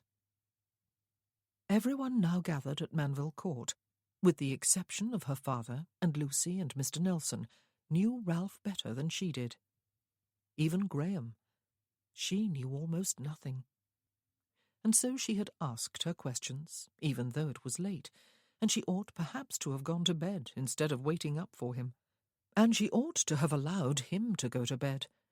Tomorrow was going to be both busy and emotionally draining. He held his hand against hers and laced their fingers tightly. He kept his eyes on their hands. "Why were you at Penderys for 3 years?" she had asked. "I wanted to die," he said, his voice without inflection. "It was why my father sent me to Penderys. I ranted and raved, and talked of nothing else except putting an end to it all. I tried to swallow all my medication. I reached for anything that looked sharp enough to let blood. When my hands were tied to my bed with bandages, I fought like a demon to prevent my wounds from healing." "Your physician could give you nothing to control the pain?" she asked. He had lowered their hands to the seat of the chair, their fingers still laced. "I almost welcomed the physical pain," he told her. "I lashed myself with it. I thought perhaps if it was bad enough I could atone with it." "Atone?" She felt a chill crawl along her spine. "For causing death," he said, "and untold suffering. For surviving." "But was it not your duty as an officer to lead your men into battle?" she asked him. "Were you not under orders yourself from superior officers? Do men not die in battle?" He raised his eyes to hers. She expected them to be full of pain. Instead, they were expressionless, empty. "I took 3 men to war with me," he said. "They did not want to go. They would not even have thought of going for themselves. And none of them was designated by his family for a military career. Quite the contrary. Their families fought their determination to go with me. But my power and influence over them was greater than that of family. I convinced them, and they came. And died." "Your 3 friends from school, do you mean?" she asked. "Thomas Reynolds, son of Viscount Harding," he said. "Maxwell Courtney, son of Sir Marvin Courtney, and Roland Hickman, son of Baron Janes." She remembered their names from a long ago past, though Graham had not talked about them as often as he had of Ralph Stockwood. "But the decision was theirs," she said. He was still looking with chilling blankness into her eyes. "It was," he agreed. "That is what I learned to accept during those 3 years. What degree of blame must we share for the decisions and actions of others? All of it? Some? None? It is an interesting question, and everyone concerned would no doubt answer it in a different way, depending upon the perspective each brought to bear on it. In 3 years, I learned to change my answer from all to some. I never progressed to none. But I stopped trying to kill myself. I stopped boring everyone silly by talking about it ceaselessly and alarming them by threatening it. I was healed, and I went home. She gazed at him, appalled. But did you stop wishing you were dead? She asked, and could have bitten out her tongue as soon as the words were out. He half smiled, though it was perhaps more grimace than smile. Fate played a cruel joke on me, he said. Instead of killing me and assigning me to hell, where I no doubt belonged, it saved me, and gave me hell on earth instead. But all things can be endured, given time. One adjusts to the circumstances in which one finds oneself. One's own small revenge upon fate, perhaps. We all adjust it, the 7 of us. We are all living our lives in a more or less productive manner. And I must apologize for speaking so depressingly and so self-pityingly. It will not happen again, I assure you. Do their families blame you? She asked. He released her hand and stood up abruptly. I do not doubt it, he said, extending a hand to help her to her feet. You need not concern yourself. But she could not leave it alone, not yet. Have you asked them? She slid her hand free of his when she was on her feet. He startled her by leaning forward and setting his mouth to hers, hard. She had no time to decide if it was a kiss or if it was merely a way of silencing her. She stared, mute and wide-eyed at him when he lifted his head again. If it had been a kiss, it was her first. How utterly absurd. She was 27 years old, and she had been married for almost a week. But she did not believe it had been a kiss. It had silenced her, though. He was frowning. Then he raised both hands, removed her cap, and dropped it to the chair behind her. Have you always worn a nightcap? He asked her. No. Have you ever worn one before this past week? No. Why now, then? She could not think of any reason to give, except the truth. I did not want you to think I was trying to entice you. His eyes, which had been directed at her braid, was suddenly focused upon hers. You were hoping I would merely go away? He asked her. Oh, not at all, she said. I would have hated that.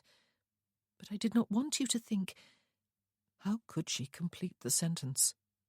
That you are beautiful, he said, and desirable. But I had thought both, and still do think them. Is your hair a dreadful trial to you?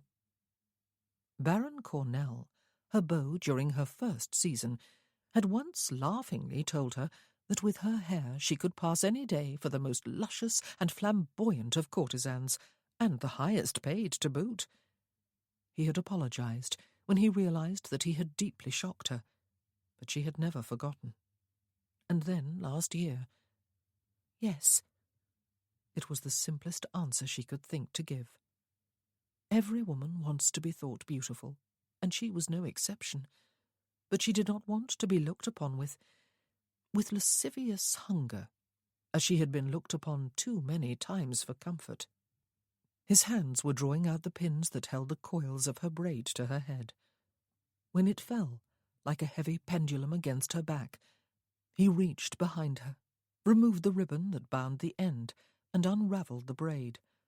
He pushed his fingers through the hair and brought 2 locks of it over her shoulders.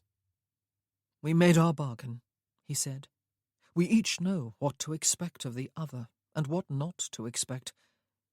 We did not speak of desire, however. I hope I do not offend you by desiring you, and by admiring your beauty and the glory of your hair. And indeed, I hope you desire me, that the marriage bed is not in any way repugnant to you. It is not, she assured him. The glory of your hair. He drew a breath and let it out audibly. Why are we up so late? He asked her. Tomorrow is going to be busy, and you will be exhausted. May I weary you a little longer, though?" A smile flitted across his face like a shadow and was gone. She ached within, longing for him. "Yes," she said. Chapter 11. Yes, she had said, when he asked if he could weary her a little while longer. Yet when he set his mouth to hers, she did not kiss him back. And when he mounted her on the bed a few minutes later, she lay quiet beneath him, as she always did, the dutiful wife, upholding her end of their bargain. Wanting a child as much as he did, he supposed, if for different reasons. She would love any children they had. He did not doubt that, just as he did not doubt that she would keep her promise and never love him. Had she spoken merely to reassure him then? He lay beside her on the bed, as he usually did after sex. But not as usual. He had slid his arm beneath her shoulders as he moved off her, and had brought her with him, so that she was on her side against him, his arm about her. Her nightgown was still bunched about her waist. Her legs, smooth and slim, were against his. Her head was resting on his shoulder, her hair over his arm and down his chest. He could not see its colour in the darkness, but he could feel its silkiness, and smell the faint fragrance of the soap she used to wash it. He did not think she was sleeping. Her breathing was too quiet. Was this more than she had bargained for? Was he being unfair to her? Was this more than he had bargained for? But was a man not entitled to the comforts of the marriage bed? He needed her tonight. Ghastly admission. He needed the comfort of her in his arms. He was reminded of the times during the past 4 years when need had driven him to engage the services of a courtesan. Was this no different from that? But on those occasions it had been just physical need that had driven him. Oh, and perhaps a touch of loneliness too. His need tonight was not just for sex, and not just for a female companion. It was specifically for his wife. And it was not just sexual, though it was that too. It was not just loneliness either. How could he be lonely, surrounded as he was by his family and friends? It was grief. Grief for his grandfather, who had been gone for almost a week, but to whom he would say a final goodbye tomorrow, amid all the public pomp of a ducal funeral. Grief for his grandmother, who had become even more bird-like in the past days, brave and gracious and lost. Grief for Roland and Max and Tom, all of them 18 years old when they died in a shower of blood and dust and guts. And grief for their families, who had resisted their going to war. Grief for himself, and all the wrongs it was too late to put right. Grief for the loss of innocence and dangerous idealism. It would be so easy to let himself slide all the way back to those early days at Penderys. Grief turning to depression, turning to self-pity, turning to self-hatred, turning to despair, turning to... He had thought himself over the worst of this. "Turn onto your stomach." "What?" he said. Chloe's voice had brought him back from the edge of some abyss. "Turn onto your stomach," she said again, moving away from him. "I'll rub your back." He almost laughed. "I'll rub your back." That was one cure the physician at Penderys had never thought of. But he rolled obediently over onto his front, pushed his arms beneath the pillow, and turned his head toward Chloe. She was kneeling up on the bed beside him, her hair loose and tousled. His own wakefulness had kept her awake too. He ought not to have held her. Her days this past week had been every bit as busy as his. Tomorrow would be both busy and stressful for her. She was going to have to meet some of the very highest sticklers of the ton, and she must be anticipating it with dread. She rubbed his back lightly with one hand at first, and then scratched it. Her touch felt exquisite. Then she leaned farther over him and worked both hands over his back, pressing and rubbing and kneading until he could feel knots loosening and muscles relaxing all the way down to his toes. "Where did you learn to do this?" he asked her. "I did not," she admitted, "but I can feel where you were tense. I am trying not to press on any of your old wounds. I hope I am not hurting you." "I did not know," he said, "that a pair of magic hands was being brought into our marriage, along with the rest of you. I think I may have got the better half of our bargain." "Not so," she said. "You brought a few titles and enormous wealth with the rest of you." He heard himself laugh softly, with genuine amusement, and felt the strangeness of it. The heels of her hands moved hard over his shoulder blades, and for a moment he moved with them. Then her touch softened, and he relaxed even more deeply. He did not believe he had ever in his life felt so contented. He closed his eyes and drifted off to sleep. When he awoke, it was dawn. He was still lying on his stomach, his arms crossed beneath his pillow, and he was still warm and relaxed and comfortable. He lifted his head. It was almost 6:30, according to the clock on the mantel. Chloe was on her side facing him, asleep. She looked very different from usual, without her cap, her hair in a riot all about her head and face and upper body. And now, in the early light of day, he was fully aware of its colour. He felt an instant and quite intense desire for her, and despised himself for it. It was not the necessary desire of a husband wishing to impregnate his wife. It was the raw desire of a man for a beautiful woman. It was without the respect he had promised her and given for the first week of their marriage. He wanted her with a ravenous hunger, on the morning of his grandfather's funeral.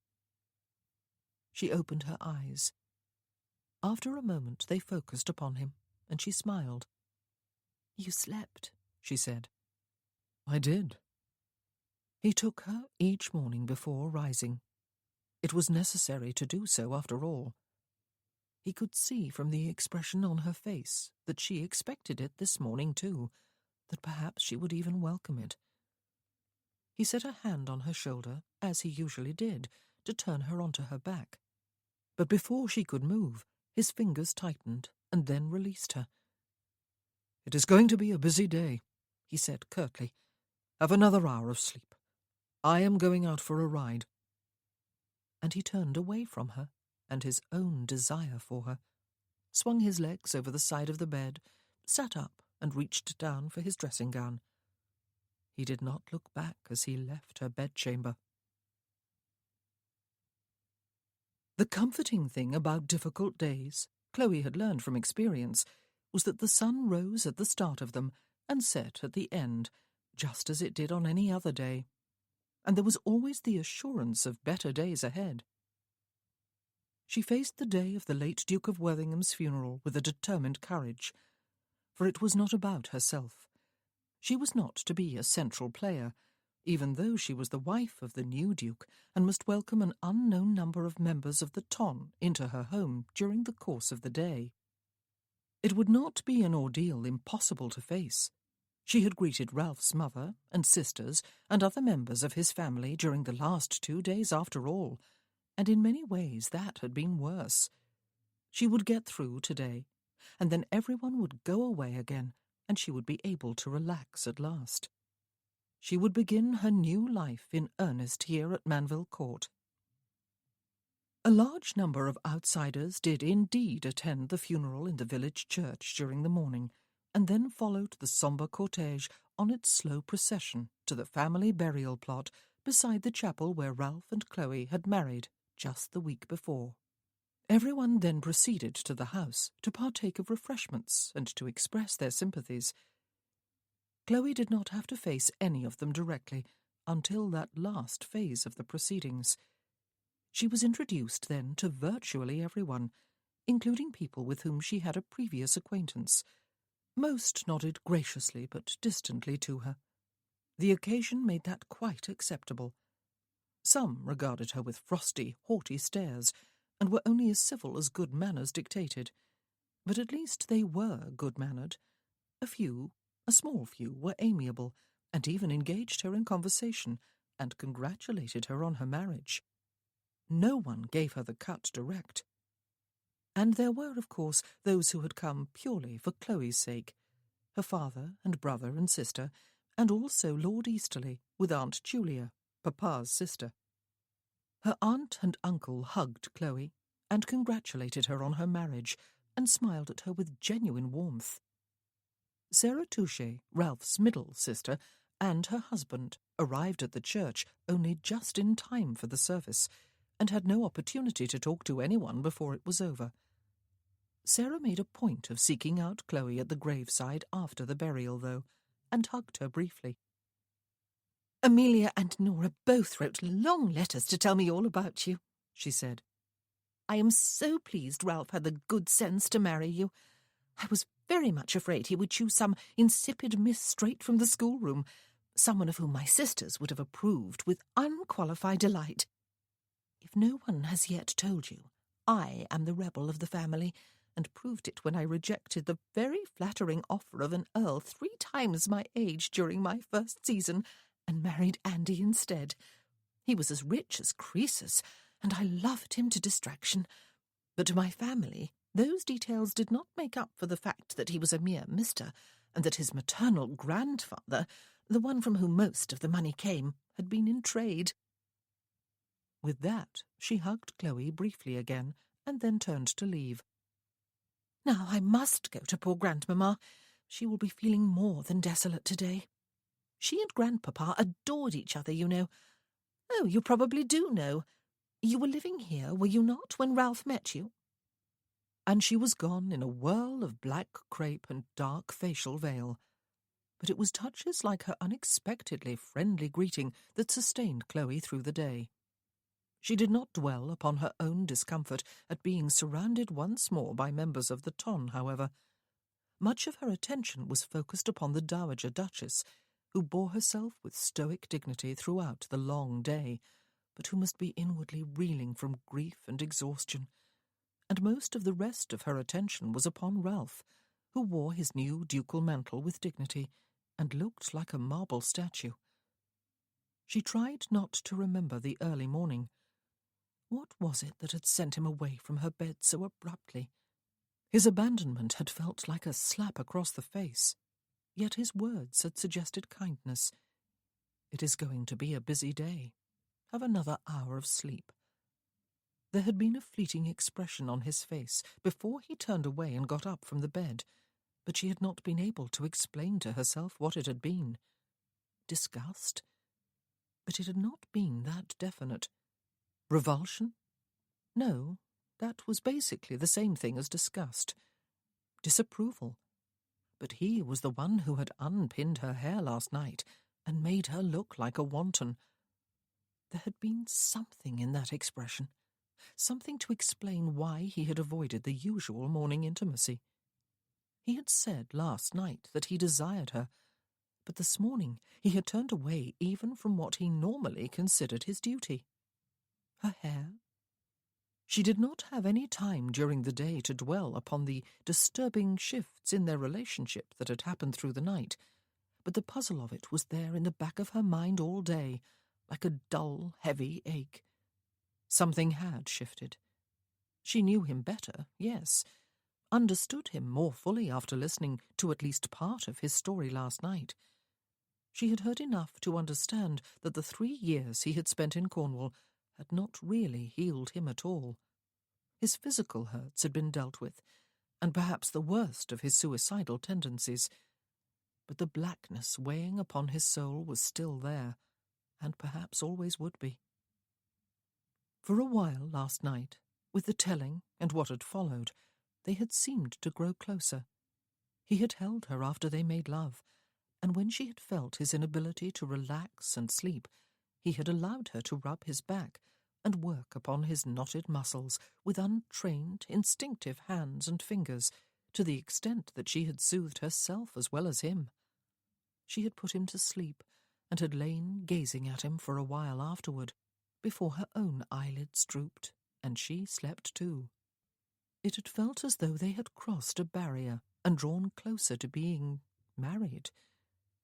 But she was no doctor for the soul, she realized today. Something had definitely changed, and then changed again, but the changes were not necessarily for the better. Perhaps he resented her for forcing him to talk and remember. Perhaps he regretted allowing himself to relax and lower his guard under her ministrations. He had even laughed with her.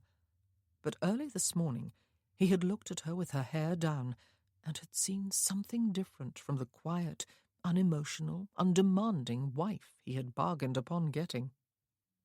But it was not she who had let down her hair. It was not she who had been tense and unable to sleep.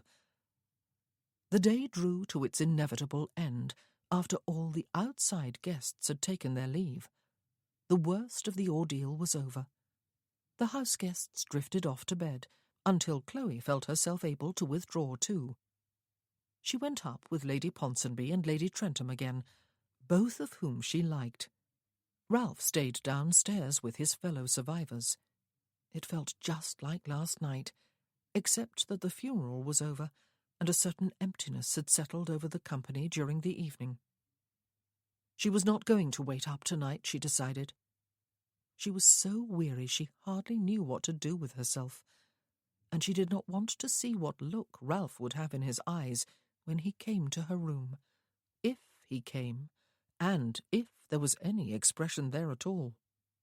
But she found herself lingering at her dressing table and gazing into the mirror, trying to decide whether to don her cap or not, whether to coil her braid about her head or leave it hanging down her back, whether to braid her hair at all.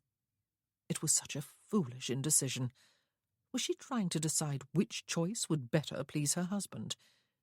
What she ought to be asking herself instead was what she wanted to do. But she was too weary to think. No, she did know what she wanted. She wanted hair as dark as Lucy's and her mother's and Graham's and her Which father? She hated more than anything else these moments when such doubts got past her guard. Papa was her father. Papa was her father. Oh, her hair was to blame for everything. And finally she decided. She had nothing very large in the room with her. The best she could come up with was her sewing scissors, whose blades were not very long. But they were long enough, and they were sharp enough. She had sharpened them herself just before coming to Manville Court. She cut off her hair to the bottom of her ears. She considered cutting it even shorter, hacking it off all over her head. But by that time her breathing was ragged with panic, and her hands were shaking and tingling with pins and needles. She turned on the stool and looked at the hair scattered along its length and heaped on the floor all about her. There was far more of it than she had expected. She felt suddenly sick to her stomach. She dared not lift her hands to feel the remaining hair, but she did not need hands. She could feel its absence. There was a lightness about her head, and the air felt cool on the back of her neck. She was sitting facing out to the room, surrounded by hair, her scissors still dangling from the fingers of one hand, when a light tap on the door heralded the appearance of Ralph. Good God! Ralph came to an abrupt stop inside the door, looked at Chloe, looked at her scattered hair, and shut the door softly behind his back. "Chloe," he said. She burst into noisy, gulping tears. "I am not sorry," she gasped out. "I hated it. I hated it. I am not sorry." All that glorious hair, gone. He could do nothing but stare blankly for a few moments and gaze upon his wife's distress with incomprehension. He had almost not come tonight, because he had been thinking of this moment all day. Despite all that had been going on, despite his genuine grief over seeing his grandfather finally carried out of the house, making the end of an era final, and despite the necessity of holding together his dignity in the face of all those who had come to pay their respects to one dead duke, and to look with critical curiosity upon the successor, despite his concern for his grandmother, and to a lesser degree for his sisters, despite his realization that this was a difficult day for his wife, despite everything, he had wanted only for the night to fall, so that he could come to her again, bed her again, be with her again. And his very longing for the night, for her body, for her, had almost kept him away. For frankly, he was a bit bewildered, and more than a bit alarmed by his eagerness. He had to tell himself, sternly, that it was all because of the turmoil the death of his grandfather had caused in the past week, that soon now they would be able to settle into the routine of the marriage they had both bargained for. More than anything else, he wanted himself back to himself. He would share himself in marriage for all the essentials, the creation of children, the joint running of a home, though that would not be difficult, since presumably she would run the house and he would run the estate. He did not want to share anything else of himself, or of her. Such was not part of their bargain. They must share a social life, of course. He hated this confusion of mind, and the sooner he shook it off, the better he would like it. He had convinced himself, finally, that he was coming tonight because he had missed bedding her this morning, and hoped very much to have her pregnant before her next courses were due. And no, he had not asked her when that was. And now this. He had walked in on a crisis of monumental proportions. He understood that after those first few seconds. This was no simple matter with a simple explanation, and this was not the sensible, disciplined, dispassionate wife he had married. What the devil, he thought. But even in those first moments, he knew that thundering at her would achieve nothing.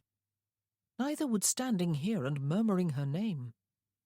It occurred to him briefly that he was in no way equipped to deal with female hysterics, but the thing was that she was not just any female. She was his wife. She was Chloe. Her hands had gone up to cover her face. She was still wailing.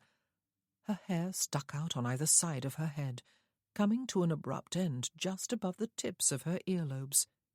She was surrounded by a sea of red. A small pair of scissors had just clattered to the floor.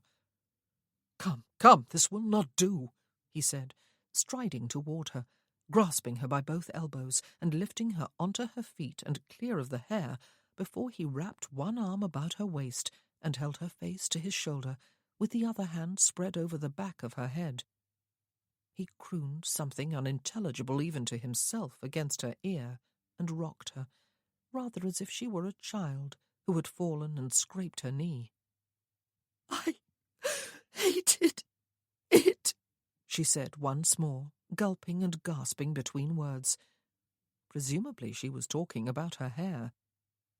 "Then you did the sensible thing," he told her, though she might have waited until an accredited hairdresser could do the job for her. "I look right," she gasped. She probably did. He had not had a chance to properly assess the damages. Probably, he agreed. The hysteria stopped, rather as if he had tipped a bucket of icy water over her. She drew back her head and looked up at him with her wet, reddened face, her shorn hair standing out to the sides, the right side slightly shorter than the left. "Oh," she said, "there is no probably about it." "No," he agreed. "I can see that." Her teeth sank into her lower lip. "I cannot stick it back on," she said. "No," he agreed again. "You cannot. And I will not even add a probably this time." And what now? He could hardly just take her to bed and extinguish the candles and proceed to business. "We will go to my bedchamber," he said. "Come." And he set an arm about her shoulders and led her there. Fortunately, they did not meet anyone on the way. He pulled on the bell rope in his room and went to the doorway of his dressing room when he heard his valet enter. "Have someone sent up to clean Her Grace's room, Burroughs," he said. "She has been cutting her hair. And refrain from entering my bedchamber in the morning. I will summon you when I am ready to dress and be shaved. Yes, Your Grace." The valet disappeared. "It is dreadfully late," Chloe said. "The clean-up could have waited until the morning." He raised his eyebrows. "No," he said, "it could not." She had given herself surely the worst haircut in the history of haircuts. She looked younger. She looked vulnerable. She stood at the foot of the wide steps leading up to his canopied bed, dwarfed by the grandeur of it. It had always rather amused him to be given this room, originally designed for the Duke, with an equally ostentatious room for the Duchess. It was now Chloe's room, on the far side of the dressing-room. His grandfather had refused to move into the apartments when he had succeeded to the title after his father's passing. They had been kept for the convenience, or inconvenience, of the heir when he visited. What had happened in Chloe's room had been a calamity of monumental proportions, he had thought, when he walked in upon her. It was tempting now to ignore it, to forget it with the sweeping up of her hair, to deal with the mess of the haircut itself tomorrow, to go to bed now and make love to her before falling asleep. He was weary to the bone, God knew, and so must she be. But, well, "I hated it" was not really good enough as a reason for doing such a thing, was it? But did he really want to know more? To probe deeper? There was no fire burning in the grate. It was not a cold night, but there was a bit of a chill in the air. He looked at the 2 leather armchairs that flanked the fireplace. He had never used either. There was a folded plaid wool blanket over the back of one of them. He had never used that either. Indeed, he did not recall ever having noticed it before now. "Come," he said, striding toward that particular chair and shaking out the blanket. When she came, he wrapped it about her and looked into her eyes. It had been his intention to seat her on the chair, wrapped warmly, while he took the one opposite. But she looked like a little bundle of misery in the blanket. He quelled a twinge of irritation and sat on the chair himself, before drawing her down onto his lap, guiding her head to one shoulder and setting both arms about her. She did not resist. "It must have been called your crowning glory more times than you could count," he said. "Why did you hate it?" "The colour stood out like a sore thumb," she said. "I heard my mother say just that to our housekeeper one day. My mother, used to dampen it down to darken the shade, and she used to braid it so tightly that my head hurt and my eyes slanted. She used to dress Lucy's hair in soft curls and ringlets." He thought she was finished, but she drew breath, hesitated, shook her head, and continued. "As a girl I looked like a freak," she said. "My second teeth grew in before my face grew to fit them, and my freckles were as big as pennies and covered my nose and my cheeks. A few of the other children in the neighbourhood used to call me Carrot Top. When I was 13, and painfully in love with the physician's boy, who was 16 and wondrously handsome, he dashed my regard for him by telling me I looked like the rabbit and the carrot all in one package. But this talk is abject foolishness, and I would not indulge in it if the hour was not late, and I was not tired, and you had not asked." Her mother must have been both horrified and embarrassed when her first child was born within 9 months of her marriage with such undeniably red hair. "Plain or even ugly children often grow into beautiful adults," he said. "It certainly seems to have been true of you." "If it is true," she said, sounding cross rather than reassured, "then it is the wrong sort of beauty. When I went to London for my come-out season, I had to stop looking at men. So many of them were looking back at me with—" "Admiration?" he suggested.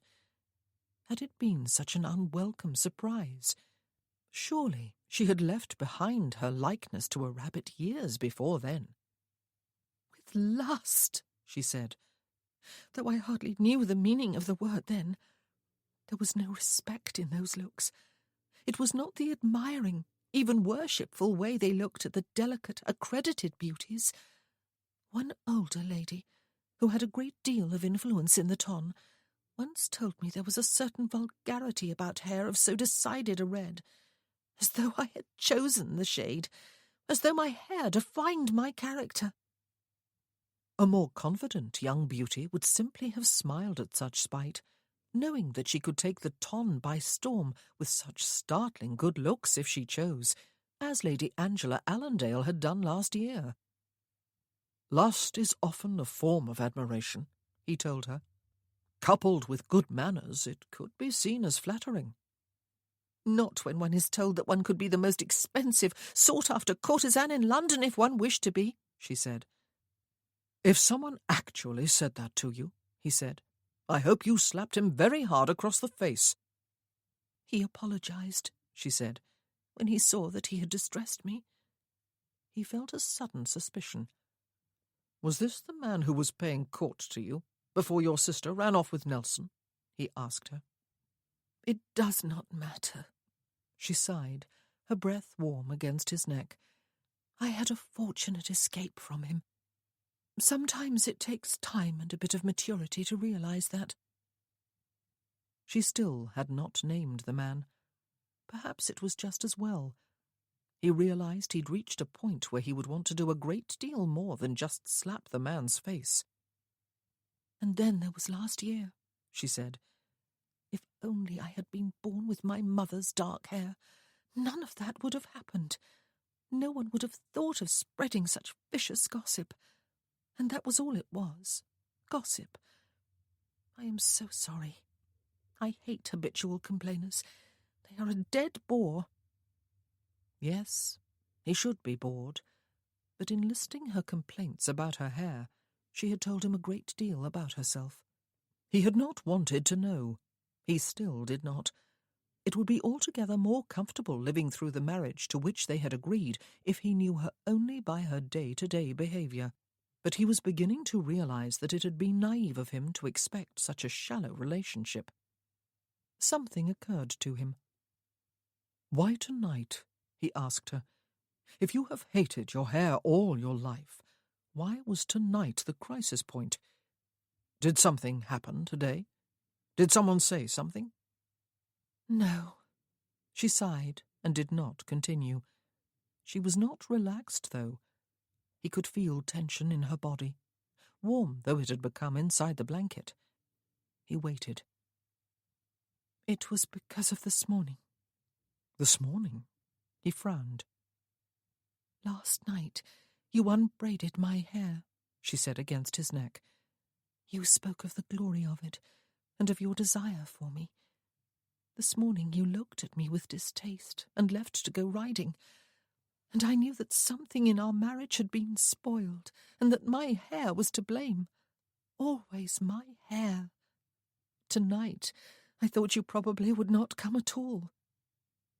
Good God.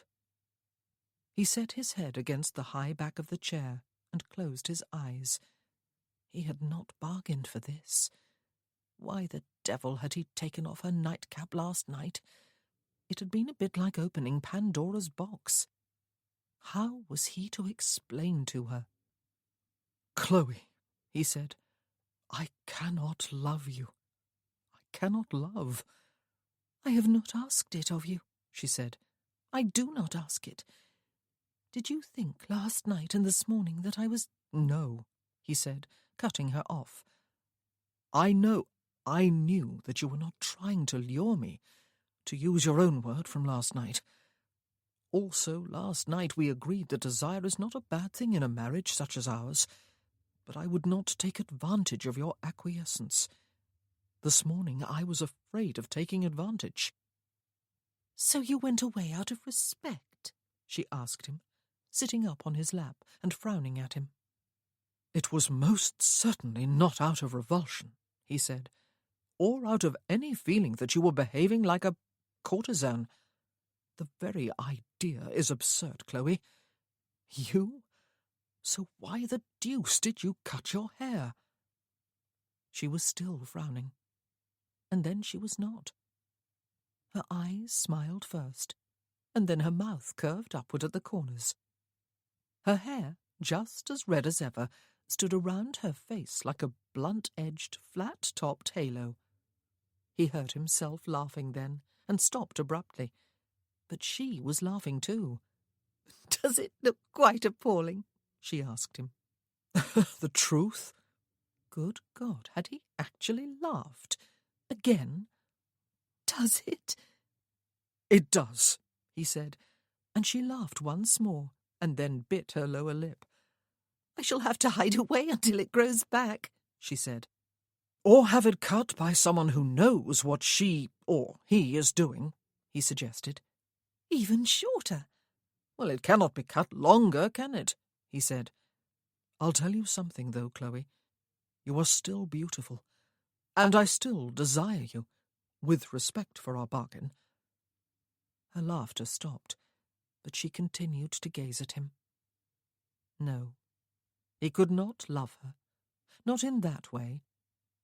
But perhaps he could come to love her, as he loved his mother and sisters and grandmother. She was family, after all. She was his wife. She would be, he hoped, the mother of his children. He could love her in those capacities. Perhaps there could be more for them than just what they had agreed upon. Perhaps there could be friendship, affection. Except that he did not want even that much, did he? Perhaps he would have been better off, after all, choosing someone from the ballrooms of London. He was afraid that with Chloe he might come alive, and there was too much pain awaiting him if he was not very careful. Without ever meaning to, he kissed her, and prolonged the kiss, drawing her down against him again, cupping her jaw with his free hand. He parted his lips, licked at hers, pressed a little way through to the warm flesh within, and alarmingly, he felt as though he might weep. He drew back his head and gazed into her face. "You must be almost collapsing with exhaustion," he said. "And you?" "We had better get to bed." "Yes." But something had changed between them. It had started last night and continued tonight. He was too tired to ponder what exactly it was and what it would mean for him, for her, for them. He was just too damned tired.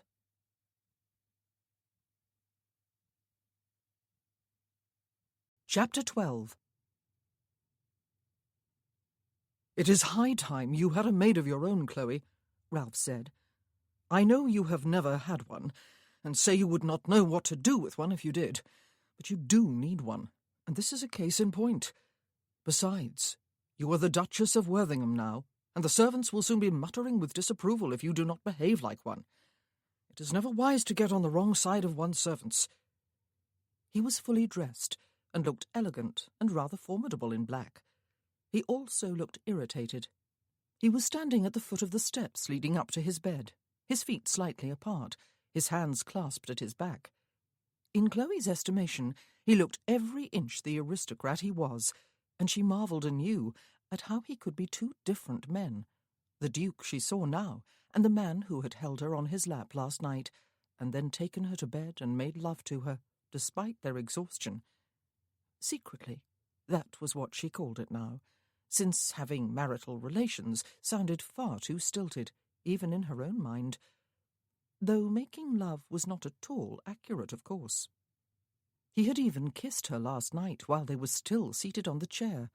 Really kissed her this time. Her first real kiss. Why had it seemed just as intimate as what had happened in his bed later? Perhaps even more so. There were different types of intimacy, she supposed. Chloe was not fully clothed. She was sitting bolt upright in the middle of the bed, covered to the waist with the blankets, wondering if there was anyone in the house from whom she could borrow a cap, since the only one she possessed was a nightcap, and hardly suitable to wear down to breakfast, or anywhere else beyond the confines of the bedchamber. She did not want to bother the Dowager Duchess with such a request. "Am I to make your excuses to my grandmother and our guests?" Ralph asked her. "Tell everyone that you have the migraines and are likely to be incapacitated for the next— How long will it take for your hair to grow back?" She glared at him with something bordering upon dislike. "I am not going to grow it back," she told him. "Ah." He sawed the air with one hand. "Forever, then. I shall inform everyone that becoming a duchess has turned you into an eccentric recluse, and that you intend to spend the rest of your natural life secluded in your own apartments. Or rather," he looked pointedly around, "mine." She threw a pillow at him, and he caught it in one hand and set it on the bottom step. "Chloe," he said, "I am not the one who cut your hair." "Do you think you could have done a better job?" she asked him. Surprisingly, very surprisingly, his lips twitched, though he did not actually smile, or tell her that he could hardly have done worse. She threw another pillow at him anyway. "Let me go and fetch Bunker," he suggested. "She has been with Grandmamma for at least a century, and will undoubtedly be able to suggest something to help you avoid the fate of having to spend the rest of your life in my bed. Though, put that way, the prospect does have a certain appeal." Had he made a joke at such a time? "Very well, then," she said. It would be horribly humiliating, though. Miss Bunker was a very superior person, and sometimes made Chloe quail with a sense of inferiority. Chloe did not doubt that her hair looked even worse this morning after she had slept on it. But it suddenly occurred to her that all the servants must know already. Someone had been sent to her room last night to clean up the mess. That someone would certainly not have kept her mouth shut. Even as she thought it, there was a light knock on the door. Ralph strode over to it and opened it halfway, while Chloe raised the bedcovers to her chin, though much good they did stopping there. "Chloe is not in her room or anywhere downstairs, Ralph." It was Sarah, Mrs. Touchet's voice. "Is she in here by any chance?" "Of course she is in here," he said. "She is my wife." "Yes, we all know that," Sarah said. "You married her without any fuss or bluster, which, in my wayward opinion, was very sensible of you. Large weddings are an abomination. Is she all right?" "And why would she not be?" he asked. "I am not a monster. I have not been beating her." "He is being deliberately obtuse, Sarah." Oh, goodness.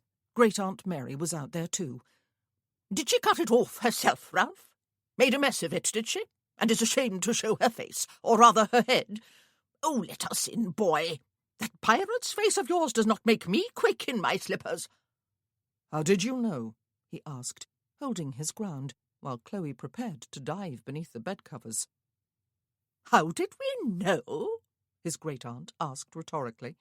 "I dare say the whole world knows. Who sent for a servant at close to midnight to sweep up the hair? If it was you, my boy, and you wished to keep the matter a secret, then you made a great tactical blunder. It is a good thing you were never promoted to general." "Besides, Ralph," another voice said, the Dowager Duchess's, "it cannot be kept secret for long, can it? Is dear Chloe all right?" Chloe flung back the covers, got out of bed, and stalked down the steps and over to the door, which she pulled from Ralph's hand and flung wide. "I look a fright," she said. And, oh dear, there were 6 of them outside the door. Lady Trentham and Lady Ponsonby were there too. So was a wide-eyed Lucy. And Great-Aunt Mary already had her lorgnette to her eyes. "I cannot, in all good conscience, contradict you on that, girl," she said. "Chloe, how could you?" Lucy cried. "All my life I would have given anything to have your hair instead of my own." "Come, Chloe," the Dowager said kindly. "We will take you to your own room and ring for Bunker. She will help you dress and make you feel a great deal better than you are feeling now, and we will discuss what is to be done about your hair. 7 of us plus Bunker will surely be able to solve one little problem." Little. "Run along, Ralph," Great-Aunt Mary said, waving her lorgnette dismissively in his direction. "You are not needed. Men rarely are when there are important matters under consideration." And he ran along, or at least he did not argue or try to follow, as Chloe was borne off on a tide of ladies. At least they did not ask her why she had done it. They kept their minds upon finding a practical solution to the world's worst haircut. Miss Bunker was not much help, except as a calming influence. She looked upon Chloe as though there were nothing different or unusual about her as she helped her into one of her black dresses and brushed what little hair she had left. She made no suggestions about repairing the damage, but that was hardly surprising, since everyone else was making them instead. Lady Trentham ended the discussion by offering up her own maid. "I have a very good hairdresser in London," she explained, "but it would take several days to summon him here. When I am not in town, my maid trims my hair, and really does just as good a job of it as Mr. Welland, though she does not have his prestige. Will you trust your hair to her, Duchess?" "Oh, call me Chloe, please," Chloe said. "I keep looking at Grandmamma when I am addressed as Duchess." "Then you must call me Gwen," Lady Trentham said. "I will summon my maid, shall I?" Gwen had short blonde hair, very prettily curled. Chloe nodded. "Please," she said.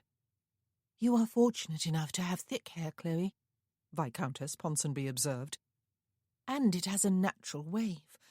I believe it will look very becoming when it has been properly styled. And please call me Agnes." "But it was so beautiful as it was, Chloe," Lucy said mournfully. "I can remember how all the gentlemen used to follow you with their eyes the few times I walked with you in Hyde Park, during that season when I was 17, and Mamma would not let me make my come-out with you. I was mortally jealous. Until I met Freddie, that is." She said no more. Great-aunt Mary had swung her lorgnette her way. Gwen, Sarah and Agnes remained with Chloe while the repairs were being made. Miss Bunker had left earlier, and the older ladies went down for their breakfast, taking Lucy with them. She actually looked rather gratified when Great-aunt Mary took her arm and informed her that since she was young and strong she might as well make herself useful. Gwen's maid looked critically at Chloe's hair and ran her fingers through it after she had been told that she had carte blanche to do with it what she thought best, provided it ended up looking better than it did now. Not that that would be a difficult task. Then she set to work with her scissors, while the other ladies watched. "Lady Darley has red hair too," Agnes said, "though not as red as yours, Chloe.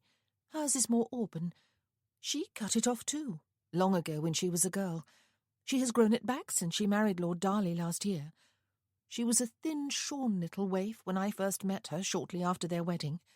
She is pretty and dainty now. They are very happy, I believe. No, I know." "She has a new baby," Chloe said. "Thomas," Gwen said. "The first survivor baby. I think mine will be the second."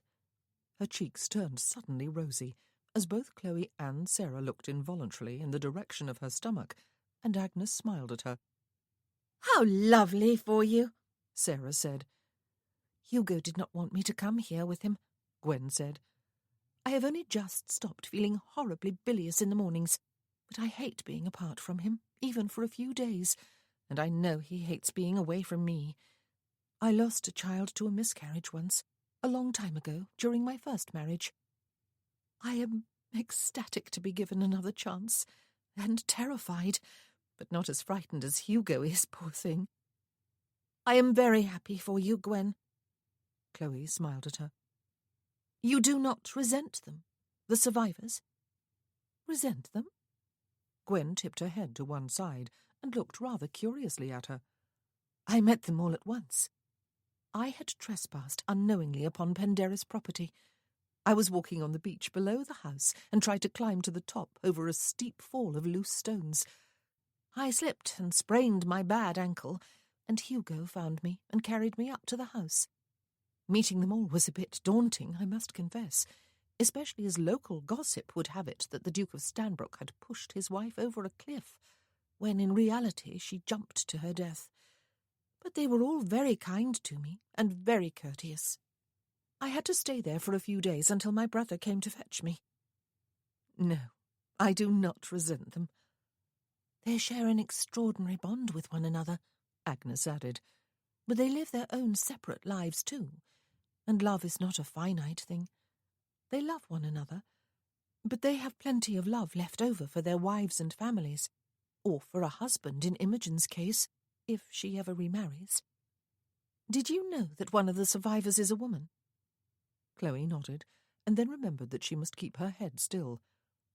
My mother and sisters, Sarah said, have always been of the opinion that the 3 years Ralph spent in Cornwall did him more harm than good. The Duke of Worthington, Gwen said, was very badly hurt physically, but his wounds went far deeper than the worst of the sabre cuts. And sometimes, Hugo has told me, the invisible wounds of war are far more deadly than the visible ones. Indeed, Hugo was not physically wounded at all. There is not a scratch upon his person, yet he was brought home from the peninsula in a straitjacket and spent 3 years in Cornwall with the others. He still suffers occasionally. I remember Ralph as he used to be, Sarah said with a sigh. Perhaps he will be himself again now that he has married you, Chloe, though that is an absurd thing to say. He will never be the same. None of us can be the same as we once were. Our lives and our very selves constantly change. But perhaps he will be happy again. Oh, yes! That final exclamation was for Chloe's hair. Gwen's maid had finished cutting and crimping it, and had stood back so that everyone could view the finished effect. She handed Chloe a round mirror with a handle, so that she could see too. Brilliant! Sarah exclaimed, and she came hurrying across the room to hug her sister-in-law. It looks lovely. It looks dashing. You look lovely and dashing. Oh, you will be all the rage, Chloe. Wait and see. Chloe looked critically at her image. Her hair had been cut in short layers. It hugged her head in shiny, bouncy waves and made her face look heart-shaped and her eyes look bigger. She scarcely recognized herself. It is very often assumed, Gwen said, that all women look best with long hair. It is not so. I had mine cut many years ago and have never regretted it. You look more striking with short hair, Chloe. I would not have believed it, however, if I had not seen you both ways. And now you will surely have the courage to venture beyond your own room. Chloe laughed and turned to thank the maid and commend her on her skill. She found her purse and pressed a generous veil into her hand. It is breakfast time, Sarah said. Indeed, it is well past time, and I am ravenous, even if no one else is. You do look pretty, Chloe, Agnes assured her, and she linked her arm through Chloe's as they all left the room. A minor crisis, Ralph explained to his mother and 2 of his sisters at breakfast. Chloe decided to cut her hair last night and did not like the results. The matter has been taken to committee and will be resolved to everyone's satisfaction, I have no doubt. He found himself having to repress a grin. It was not amusing for poor Chloe, especially when one considered why she had done it. But the memory of the rather large female delegation outside his bedchamber door, and of Chloe inside it, her chopped hair standing out from the sides of her face and the back of her head, the cross look on her face turned to one of dismay, was worthy of any farce. He could not remember a time when he had been better entertained. It was doubtless an inappropriate response, and he had been happy enough to make his escape. Chloe has never liked her hair, Sir Kevin Muirhead said. She has always been annoyed with the ancestor of mine who passed the bright colour on to her, and the more it has been admired, the more she has hated it. Red hair does suggest a certain flamboyance of character, Ralph's eldest sister Amelia observed. Then one can understand why the Duchess is uncomfortable with it, Flavian said. She is reserved and dignified, and quite the opposite of flamboyant. She does you proud, Ralph, Hugo agreed. Since you have persuaded us to stay another day, Vince and I are going to explore the park this morning, if we may, His dog will make sure we do not get lost in all the vastness. Is there any particular feature we ought to see?" "I could hear what sounded like a waterfall yesterday when we were out at the chapel," Vincent said. "We will find that, Hugo." "There is a lake, is there not?" George asked. "Lady Keeley, Lady Harrison, you must be familiar with the park. Would you care to show me the way while Hugo and Vincent strike out on what sounds like a more strenuous search for the waterfall?" Ralph looked with gratitude from one to the other of his friends, who had deflected the conversation away from Chloe and her red hair.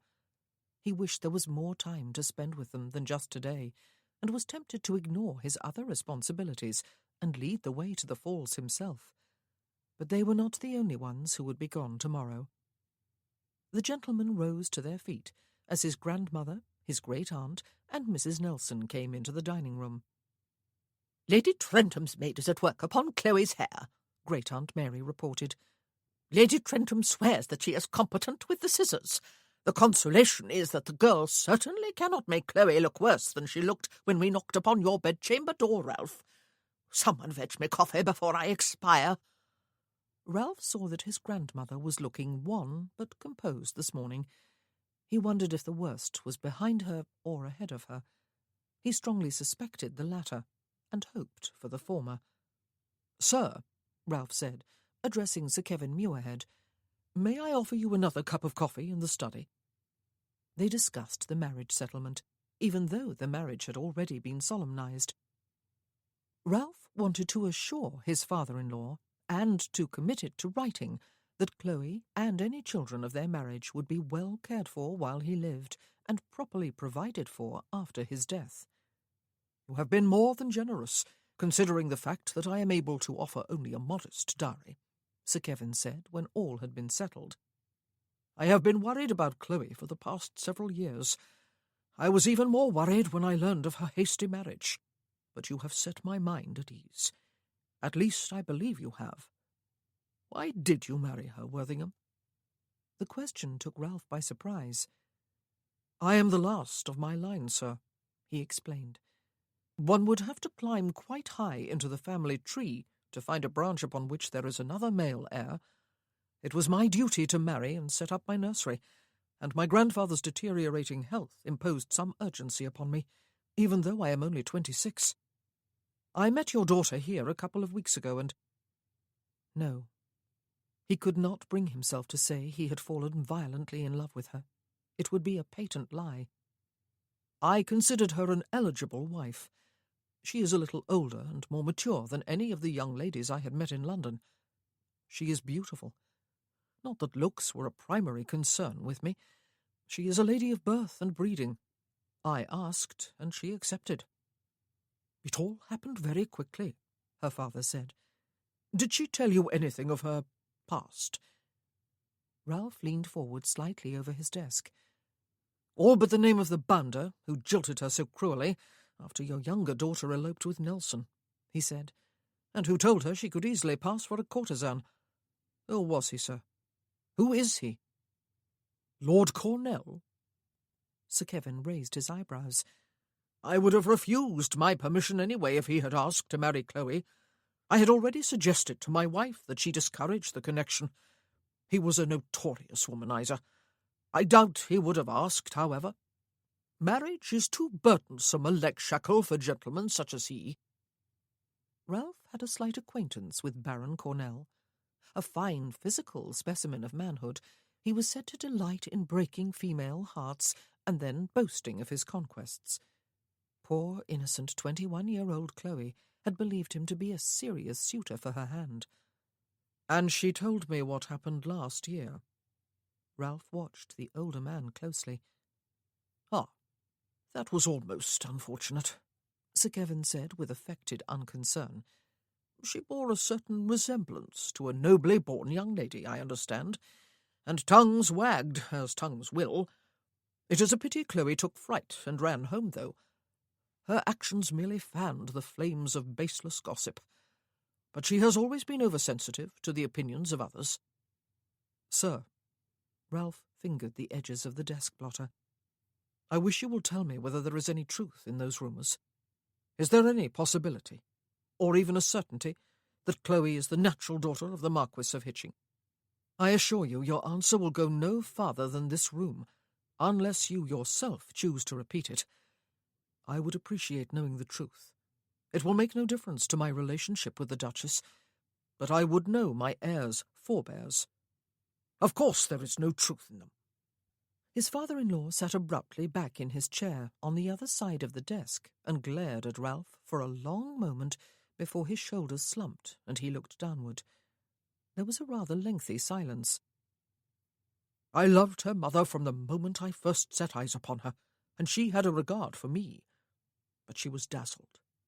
Well, what young lady would not have had her head turned by the determined attentions of a nobleman who was young and well-favoured?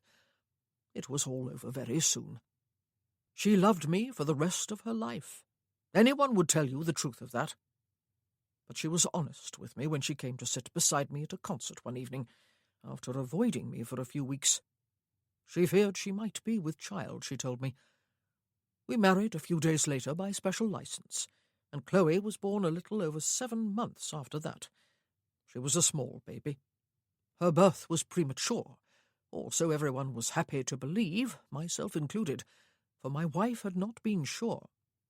I loved that child when she was in the womb, and after she was born. I have always loved her, just as I love Lucy and Graham. It makes no difference to me who provided the seed. Thank you. Ralph, too, leaned back in his chair. You have not told the story quite this way to Chloe? No, Muirhead spoke quite emphatically. She must not know that there is any doubt. She is my daughter. I do not love her any the less. But she knows there is a doubt, Ralph said. She has known it since last year. She believes your denials and protestations because she wants to believe them, and yet part of her does not. And she is tortured by the necessity of believing what at heart she fears and suspects is not the truth. She has told you this? No, Ralph said. He did not add more. He did not need to. Muirhead would have to be a fool not to know it himself. Sir Kevin tipped back his head and covered his eyes with the heels of his hands. He exhaled audibly. I cannot tell her, Worthingham, he said. It would destroy her. The not knowing is coming near to destroying her anyway, Ralph told him. Are you afraid of losing her? No. Sir Kevin's hands came down from his face, and he looked wearily at Ralph. Yes, of course I am afraid. Can you not see how unfair all of this is? I have been her father all her life, and even before she was born. I have provided for her and loved her. I would die for her, for any of my children. Will you not trust her to understand that? Ralph asked. It is better that she does not know, his father-in-law insisted, and it is not certain anyway. Perhaps I am her father. Perhaps she was prematurely born. Perhaps there is a red-haired ancestor in my past. There was nothing more to say. But could the man not see that he was losing Chloe anyway? Why did he think she had left home to come and live here indefinitely with her mother's godmother? Sir Kevin got to his feet. You have given me your word, Worthingham. I have, sir, Ralph told him, and I will keep it. Thank you. The older man hesitated for a moment, and then turned and left the room, closing the door quietly behind him. Her father was the first person they ran into, almost literally. He was hurrying up the stairs as they were making their way down. "Pardon me," he said, glancing up. Chloe stopped at the suddenly arrested look on his face. "Oh, your poor hair, Chloe. It looks very pretty, though, I must say. Very pretty indeed, in fact." "You should have seen it an hour ago," Sarah said, and laughed gleefully. "Papa." Chloe set both hands on his shoulders. He was standing 2 stairs below her, and kissed him on the cheek. He was looking strange, she thought. "You are leaving tomorrow. We must find time to spend together today." "Yes, indeed," he said. though I expect your new duties as Duchess and hostess of a number of guests will keep you busy." And he patted one of her hands on his shoulder, nodded to the other ladies, and continued on his way upstairs. Chloe gazed after him for a few moments before resuming her descent with the others. It had seemed almost as if he did not want to spend time with her after coming all this way because of her. Viscount Ponsonby was standing down in the hall with Lord Trentham and Viscount Darley. Lord Darley's dog was seated alertly beside him. "Gentlemen," Gwen said, laughter in her voice as she made a sweeping gesture with both hands, "allow me to present the new Duchess of Worthington." Chloe felt horribly self-conscious. She felt half naked without the weight of her hair. "You look very dashing, Duchess, I must say," Viscount Ponsonby said, extending one hand and then carrying hers to his lips. "Short hair suits you, lass," Lord Trentham said. "Just as it does, Gwendolen." He beamed at his wife, lifted one arm as though to set it about her shoulders, looked suddenly sheepish, and patted her awkwardly on one shoulder instead, before lowering his arm to his side. "You look beautiful, Mum," Lord Darley said, smiling sweetly and gazing almost directly into Chloe's eyes. "And how would you know that, sir?" she asked him. "I chose the wrong verb," he said. "You are beautiful, Mum. I can tell by your voice. And I am glad. Ralph needs the very best. He has been unhappy." Chloe gazed at him in some astonishment. Viscount Ponsonby clapped him on the shoulder. "We are going out, the three of us," he said, "to find the waterfall. Vince could hear it yesterday from the graveyard. I cannot say I noticed it myself, but then I am handicapped. I do most of my noticing with my eyes. Vince will use his ears to find the falls, and Hugo and I will use our eyes to stop him from falling over them and getting wet. Together we make a perfect team." "I do not need your protection, Flav," Lord Darley protested. "Only your company. I have Shep to keep me safe. He has never let me down yet, have you, boy?" The dog panted alertly up at him. "You do not mind our going, Agnes?" Viscount Ponsonby asked his wife.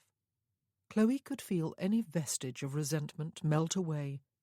She liked these men, her husband's dearest friends, along with the Duke of Stanbrook and the other two who were not here.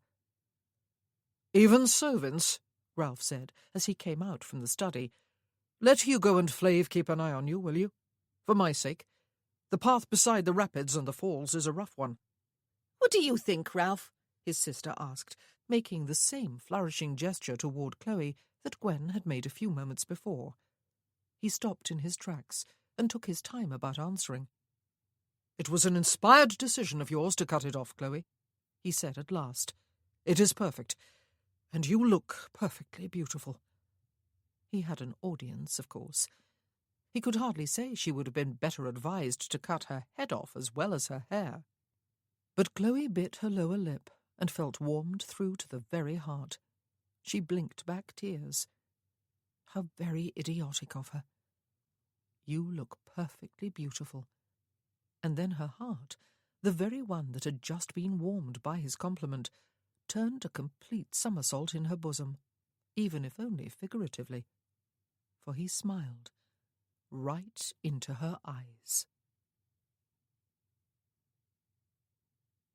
Chapter 13. Later in the afternoon, Chloe found her brother out on the terrace with Mr. Nelson and her brothers-in-law, Sir Wendell Harrison and Viscount Keeley. She slid her hand through his arm and listened to the conversation for a while. "Shall we stroll down to the river?" she suggested for his ears only, after a few minutes. She did not want them all to come. She wanted him to herself for an hour or so. She was dearly fond of Graham. He was a man of principle and integrity, both rare qualities among the gentlemen she knew. There were those who despised his lack of ambition, or merely dismissed him as a failure and surely a disappointment to his family. There were those who accused him of being less than manly. He was never swayed by what others said of him. He would not allow hurt feelings to influence his actions, though he certainly did have feelings and could suffer hurt. "Will you be happy, Chloe?" he asked her when they had walked beyond earshot of the other men. "As a duchess, with this grand place as your home, with Stockwood as your husband, Wortham, that is. I really am happy that you are married at last, of course. I know you have longed for marriage and motherhood. I always thought, though, that you would thrive upon quiet domesticity with a husband of modest fortune with whom you enjoyed a mutual affection. I felt your pain when Lucy ruined the season for which you had waited with such patience, and your chance to find both love and an eligible mate. Last year I was hopeful that you might be given another chance. You were still young and still beautiful, and you had Aunt Julia's influence behind you. That was most unfortunate. But there is no point in going back over that. Will you be happy? Can you be?" "No one held a shotgun to my head," she told him, "or to Ralph's. We married because we wanted to do so. We did not expect our lives to be turned so topsy-turvy within 24 hours of the wedding, it is true. But Ralph's grandfather was elderly and not in the best of health, and it was to be expected that sooner or later we would be facing all this. I do not regret our impulsiveness, though. I have passed the age of expecting that love and romance, marriage and happily ever after are all synonymous terms. I have marriage, and I hope I will have motherhood. I expect a life of more or less quiet domesticity in the country. It is what Ralph has promised me." Graham was frowning. "But a spell in London will come first, surely," he said. "Everyone was agreed at luncheon that you must make an appearance there, despite the fact that the old Duke died so recently. Noble families, like royal families, are not allowed much time to be alone with their grief. How do you feel about going back to town, Chloe? I know you found all that foolish gossip rather distressing last year, and there were the events of 6 years ago." The Dowager Countess, Ralph's mother, had brought up the subject at luncheon. It was Ralph's duty, now that the funeral was over, she had said, to present himself in London without delay, to make his bow at court, and take his seat in the House of Lords as soon as he received his writ of summons. And it was no less his duty, having married hastily, just before his grandfather's passing, to present his duchess to the ton at all the best social entertainments of the season. She would help Chloe clothe herself suitably, not in mourning, but not in bright flamboyant colours either. Her eyes had touched upon Chloe's hair, and she had looked slightly pained. "Green," Great-Aunt Mary had said. "She should wear green. I never could wear it myself. It always made me look bilious. I always envied girls who could carry it off. There must be a grand reception at Stockwood House," the Dowager Duchess had added. "Perhaps even a ball, Chloe. I do not believe it would be considered disrespectful to my dear Worthingham's memory. Life must go on." "Oh, will Freddie and I be invited?" Lucy had asked, looking wistful. Ralph had let them all talk without responding, and Chloe had followed his lead. They would not go, of course. He had promised her. It must happen at some time in the future, she supposed. Next year, perhaps, or the year after. "We will be staying here," she told Graham now, as they came to the river and stepped onto the stone bridge. "Ralph has said so. He does not allow himself to be ruled by his mother and sisters, and he is tired of London." She stopped halfway across the bridge in order to gaze off into the shade of the trees, where she had walked with Ralph just a little over a week ago. It seemed far longer ago than that. What had impelled him to risk a dunking, or worse, by wading across the rapids to find her a perfect stone? And she would swear he had enjoyed those moments of boyish impulse. The stone was in the top left-hand drawer of her dressing table, on top of her handkerchiefs. "Graham," she asked, "how has he changed? How is he different from the way he was at school? What was he like there?" She had heard stories about him at the time, of course. So many, in fact, that she had formed a decided and strongly negative opinion of Ralph Stockwood without ever having met him. But she had not known then that one day he would be her husband. She might have listened more attentively and questioned her brother more closely if she had known. He rested his elbows on the parapet of the bridge as he squinted ahead. "They are not easy questions to answer," he said. 8 years have passed since we left school. It seems a lifetime. We were boys then, and are men now. There are bound to be some pretty significant changes in both of us, but really fundamental ones. I am not so sure there are any. He was charismatic, Chloe, quite remarkably so. He was good-looking, an early developer physically. He was athletic, intelligent, good in most academic subjects, a reader and a thinker, a natural leader with strong convictions. But many of the same things could be said of other boys, including his 3 closest friends. One might have expected with those 4 that there would have been no real leader, that they would have been equal in stature and influence. But it was not so. The other 3 admired and deferred to him just as much as everyone else did. I would say they were dominated by him, except that the word would not be quite accurate. He did not dominate anyone. He was never either a tyrant or a bully. He had energy, an enthusiasm that was infectious and quite irresistible to most people. He sparkled. Oh, the English language is a woefully imperfect instrument for the expression of some ideas.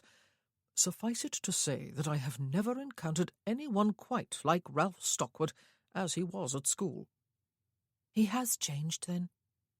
Chloe turned away from the water and continued on her way over the bridge, and Graham followed and caught up with her. They walked into the longish grass of the meadow and were soon surrounded by clover and buttercups and daisies.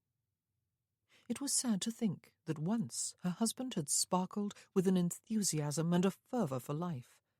She wished she had known the boy he had been. "I am not sure he has changed all that much," Graham said. "I still sense a sort of leashed energy in him, though he is admittedly more subdued than he was. Perhaps a natural maturity will do that to any man, though. Perhaps grief is a part of it, too. He was very close to his grandfather, was he?" "Yes," she said. "I think more than he was to his father. And Graham, he blames himself for the deaths of those 3 friends of his." "Does he?" He was silent for a few moments, while Chloe bent to pick some daisies and weave them into the beginnings of a chain. "His passions swept all before him when he felt strongly about something. During our last year at school, he had a fascination with Napoleon Bonaparte.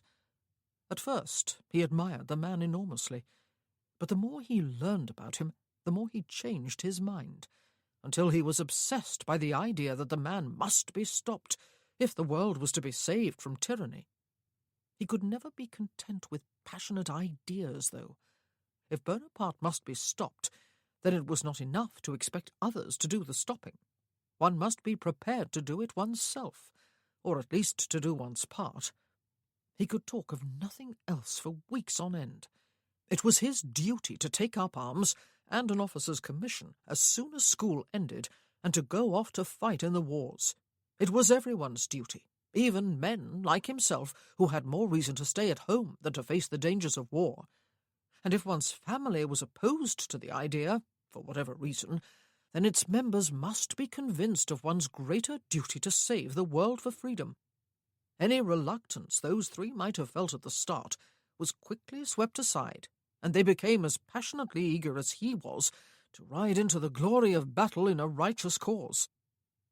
"And you were accused of cowardice because you would not go too?" she asked him. He turned his head to smile at her. "I am not sure he ever pointed a finger directly at me and singled me out for the comment," he said. "But when I voiced opposing arguments, and eventually I seemed to be the only one who did, then he remarked that anyone who was unwilling to fight for the freedom of his own family and countrymen against a ruthless dictator like Bonaparte was a snivelling, lily-livered coward, or words to that effect. And maybe he was right. If Bonaparte had succeeded in conquering the whole of Europe, as he came perilously close to doing, then he would without a doubt have turned his attention to the invasion of Britain. Would I have held to my pacifist ideals if I had actually witnessed foreign soldiers committing atrocities against women and children? Perhaps people I knew personally. It was all very well to hold those beliefs when the English Channel stood safely between me and the reality of ruthless aggression.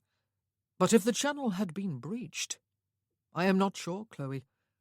I am still a pacifist by principle, but my convictions have never been put to the test. At least Stockwood put his to the test. She gathered a few more daisies for her chain.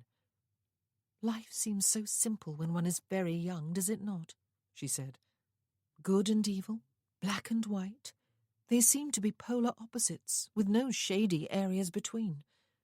But as one grows older, everything seems to be variously shaded. How can we know what is good and what is evil, Graham, and what is right and what is wrong? Your job must be very difficult. How do you do it?" "I try not to make judgments," he said. "What is your good may be my evil. I try just to love, a simple enough concept, though even loving is not simple. Perhaps it merely means accepting people for who they are, and respecting their choices and sympathizing with their pain." "He is in pain, Graham," she said, and she knew it was true.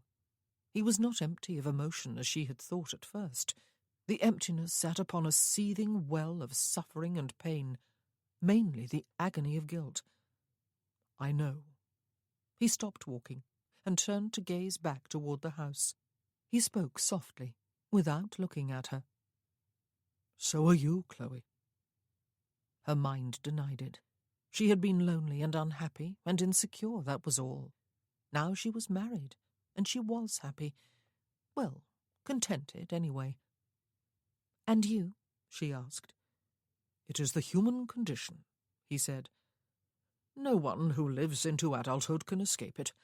Even children cannot. It is what we do with the pain, though, how we allow it to shape our character and actions and relationships that matters. But life is not unalloyed gloom. One must absolutely not allow pessimism or cynicism to send one into a deep depression. There is much joy, too, much joy. Can you be happy with him, Chloe? Will you be?" "We have come full circle." She laughed and completed her daisy chain before throwing it over his head. It was just long enough to clear the brim of his hat. "Can I be happy? Yes, of course. Will I be? Who knows? But if I am not, it will not be for lack of opportunity or for lack of trying." He held out one hand, and after looking at it for a moment, she set her own in it, and they began the walk back to the house. "Have you confronted Papa?" he asked her. "Yes, at Christmas, before I left home." She drew a slow breath. "And?" "He swore there was no truth in the rumours," she said. "You believed him?" They had crossed the bridge again before she answered. "Maybe it does not matter what I believe," she said. "The past cannot be changed, whatever it was. He has always been Papa. If I had not gone to London last year, I would probably never have been given reason to suspect that perhaps he is not also my father. Perhaps the knowing or not knowing is of no importance whatsoever." "Perhaps," he agreed. "Papa has always loved you, you know, Chloe, every bit as much as he has loved Lucy and me. And I have always loved you as dearly as I love Lucy." "I know." She squeezed his hand. Several people were gathered on the eastern terrace, Chloe could see, it being a pleasantly warm afternoon. It looked as if tea was being carried out. She had stolen enough time to be alone with her brother. It was time to take up her duties as hostess again. Ralph was watching her approach, and unconsciously her footsteps quickened. Was it unnatural and a bit unkind of her to be looking forward to everyone's departure tomorrow, so that they could be alone together at last, so that they could settle into the marriage they had agreed upon? Even his grandmother was leaving. She was going to London for an indefinite stay with great Aunt Mary. It seemed unnaturally quiet in the drawing-room on the evening of the following day, despite the crackling of the fire. There were just the two of them, Chloe on one side of the hearth, seated in the chair that had always been Ralph's grandmother's, he on the other side, seated in his grandfather's chair. It all felt uncomfortable. Her head was bent over a small embroidery frame. She looked elegant in her black dress. Pretty. Her short, wavy hair seemed to have stripped several years off her age. And, heaven help him, she was his wife. Until death did them part. For the first time, it seemed fully, starkly real. Ralph was tempted to get abruptly to his feet, hurry from the room and the house, saddle a horse and gallop away into the night so that he could have himself to himself again. There was nothing to stop him from acting upon the impulse, of course, except that, well, such a move would give merely the illusion of freedom, for he would have to come back.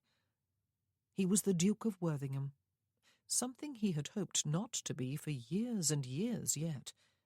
He had a wife, a duchess, something he would have liked to postpone for at least a decade. Whoever had said that one was free to do what one wished with one's life? Had anyone said it? Or had no one ever been that foolish? Or that untruthful? Or that self-deluded? Yet he had thought it true in those long-ago days of his boyhood, when he knew nothing about anything, but thought he knew everything about everything. He had thought he was free to pursue his dreams and his convictions, and he had thought himself invincible. Youth was a dangerous time of life. He closed his book without marking the page. He had not been concentrating upon what he read anyway, and set it aside. He got to his feet and crossed before the fireplace, before moving past Chloe's chair to stand half behind it. She raised her head and smiled briefly at him before returning her attention to her embroidery. She was the very picture of placid domesticity. He felt a purely unreasoned impatience and resentment toward her. Was he going to be looking across his own hearth at embroidery for the rest of his life? "You must have been sorry to have to say goodbye to your family and friends so soon," she said. "Yes," he agreed. "And you had all too short a visit with your father and your brother and sister." Everyone had left this morning. Everyone except the two of them. "Will your grandmother stay away, do you think?" she asked him. "It is hard to say," he said. "Great-Aunt Mary has always been exceedingly fond of her, and she has been lonely since my great-uncle died a few years ago. And Grandmamma has always been inordinately fond of her. But who knows whether she will decide to remain away from here, or decide to return after a while. This has been her home for a very long time. It embodies most of the memories of her marriage, and that was, I believe, a happy one. But the choice is hers. We both assured her that this will always be her home. Thank you for joining your voice to mine on that." Chloe had even shed tears over his grandmother this morning. "But it is her home," she protested. "I have been sitting here feeling like a usurper, although I know I am not. I miss her already. And your grandpapa." "Your father is going to be staying in London too for a while," he said. "Did he say anything before he left?" Chloe and her father had strolled out to the old oak tree together while the carriage was being loaded with baggage, and Freddie Nelson was delivering himself of a bombastic speech to Hugo on the topic of his newest unfinished play. "Only that he hopes we will be happy," she said. Ah, he had not told her then. Ralph looked at the work she was doing. She was embroidering an exquisitely fancy W across one corner of a large handkerchief of fine linen. W for Worthington? "For me?" he asked her. "Yes." He felt immediate shame for his irritation with her. "Thank you," he said, and briefly he squeezed her shoulder. He wondered if he would ever feel perfectly at ease in her company, or she in his. Her hand, he noticed, was trembling ever so slightly, as she tried to find the right place for her needle. He was making her self-conscious. He dropped his hand and made his way back to his chair. She had followed him with her eyes, he noticed, after he sat down, her needle suspended above her work. He sighed out loud. "Tell me about you, Chloe," he said, though he did not know why he had asked. He did not want to know any more about her than she had told him 2 nights ago. He did not want a relationship. But now the question had been asked, in the vaguest of vague terms, and not even phrased quite as a question. "Tell me about your childhood. About your mother." He both felt and heard her draw a slow breath, and he watched as she threaded her needle through the edge of the handkerchief and set her work down on top of a pile of coloured silks in her work bag. "Papa always told me he loved me," she said. "Always. And I never doubted him. He used to take me riding and fishing, even when Graham and Lucy did not want to go. He taught me how to bounce stones across water. Yes, with a special flick of the wrist. I used to think sometimes that I was his favourite, though it was a wicked thought, because he loved us all equally." It was interesting that she had chosen to begin with her father. "And your mother?" "She loved us too." Her eyes were directed downward to her fingers, which were pleating the fabric of her dress. "But I always worried, or irritated her more than the other 2 did. Lucy was always perfect. I grew far too quickly, and was thin and awkward, among other things. I think Mamma despaired of my ever looking even halfway pretty. I was not sunny-natured or sociable either, and would always prefer to disappear into the barn to play with the baby animals when there were some, or merely to read in the hayloft than to play with the neighbourhood children who were sometimes brought to visit. When I did converse, I wanted to talk about fascinating things I had read in my books, even though Mamma kept drumming into my head that girls must never appear intelligent in company, especially male company. She was so beautiful herself, so vibrant, so sociable, so easy to love. I was a severe trial to her. She was, I know, afraid for my future. She so hoped to see me settled during that one season I spent in London, half a season." Ralph had tipped back his head and stretched out his legs to the fire. He gazed across at her through half-closed eyelids and imagined her as she must have been as a girl, gawky and awkward, and showing little promise of the beauty to come, while her mother and sister were both exquisite dark beauties, and riding and fishing with her father rather than playing with other girls. Bouncing stones. A bit unhappy, aware that she was a disappointment to her mother, that she could not compete with her younger sister in looks or charm. Playing with the farm animals. Reading. Losing herself in her own imaginative world. Being called a carrot-top, and even a rabbit and carrot all in one by the neighbourhood children who ought to have been her friends. And all this he did not want to know. He did not need to know. For in the knowing he felt a sadness for that lonely girl, and for the man who gave her a father's unconditional love, despite the fact that she was not his own. And he felt a sharp anger against the dead woman who had not loved her firstborn as she ought, perhaps because that child reminded her of her own shame and embarrassment. "Oh, she did love me," Chloe was saying, as though she could read his thoughts, or perhaps merely to reassure herself. "I hope I have not suggested that she did not.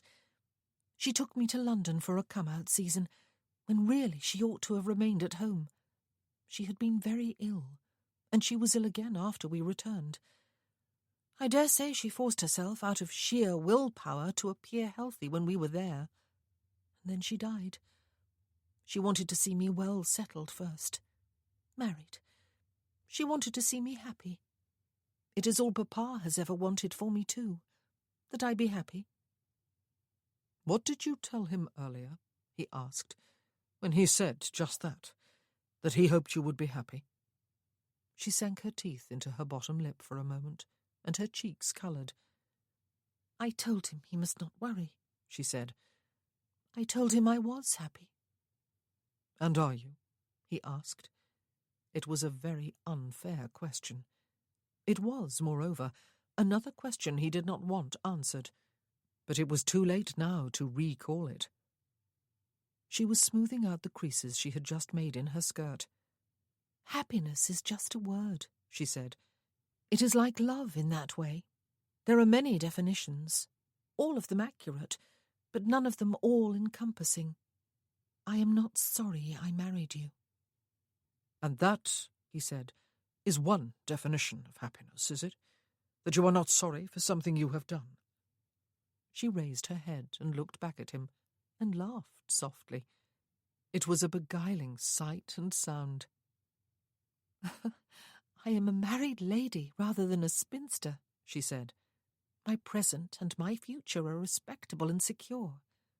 I have experienced the marriage bed. Perhaps soon, within the next few months, I will be with child. Perhaps there will be more children after the first. You promised that you would show me respect and courtesy, and you have kept the promise. You promised me a quiet home in the country, and you have given me just that, even though this is a far larger home than the one I expected. Why would I not be happy? He closed his eyes. Did she realize that she had not answered his question? Are you happy? After listing a number of reasons why she should be happy, she had summed up with a question of her own. Why would I not be happy? But she was right in saying there was no satisfactory definition of the word happiness. All definitions, or all attempts to give the word meaning, merely revolved endlessly about an empty centre, a core of indefinable nothingness.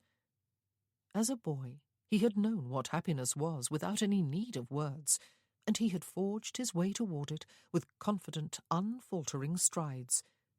Happiness in those days was doing what was right against all the odds and all the naysayers. It was accomplishing a noble goal through the efforts of his own body and mind and will, so that he could see the world set to rights for ever after. Happiness was about certainties. Foolish, idealistic boy. He had accomplished the exact opposite of what he had intended, and he had destroyed life and happiness and certainty in the process. He had destroyed innocence. The light from the fire, low in the hearth, was flickering off her face when he opened his eyes. She was looking steadily back at him. Have I said something wrong? She asked him. I do not expect you to give me happiness. It is something I will draw for myself out of the conditions of my life. Any happiness I achieve will be my own, with no obligation upon you to provide it or to pretend to share it. Is it not better that I be contented than that I be miserable? We did not promise each other misery. She made him sound like a cold-hearted monster, though such was not her intent, he knew. She was not far wrong, though, was she? Could she possibly find any sort of happiness with him? And why could he not? He got abruptly to his feet again. For a moment he stood gazing down into the dying fire, troubled by that familiar sense of yearning, the kind he could never explain to himself in words, but only feel to the marrow of his bones. She had risen too, he realized, when he felt her hand light on his arm. I do not want to be miserable, she said. I do not want you to be miserable either. Surely we are allowed. His arm came about her waist and drew her to him, and his mouth descended upon hers, all in one swift movement, cutting off the rest of what she was saying. The fingers of his free hand threaded through her short curls, holding her head still. And he allowed himself the full luxury of desire, except he realized after a while that it was more than just a physical thing he was allowing. His yearning for something unnameable had just been multiplied tenfold, until he was afraid, yet again, that if he lifted his head away from hers he would be sobbing. He gentled the kiss, explored her lips and the inside of her mouth more lazily with his tongue, wondered if he was offending her, guessed he was not, for her arms were about him too, and she was leaning into him, and her mouth was open to welcome the invasion of his tongue. Perhaps. He raised his head and gazed into her face. Her lips were moist and slightly swollen. Her cheeks looked flushed in the semi-darkness. Her eyes were both bright and heavy-lidded. His insides lurched uncomfortably. "Sex," he said. "It is just sex, Chloe." Just. Her voice was a whisper of sound that he felt against his lips. That word suggests that it is a slight thing. I think it must be more than that. He was amused despite himself. "It is," he agreed, opening his eyes. "But it is still just sex. It is not love or happiness." "I understand that," she said. "But it always feels good anyway. Is it not meant to?" For a long time after his return from the peninsula, he had refused to allow himself to feel any pleasure at all, for there were men who were dead and would never feel anything ever again. There were families who would never quite recover from their grief. He had worked through that particular phase, which had included the compulsion to end his life, with the help of the physician at Penderys, and with the sympathetic understanding of his fellow survivors. There was nothing to be gained by punishing himself forever, he had come to understand and accept. It was a kind of selfishness. Those men were beyond pain. He lived on. Those families could not be comforted by his suffering. Perhaps there was a reason he had not been killed too. Who was he to deny the unexpected, unwanted gift of life and a future? But he had never returned fully, or even nearly fully, to his old self.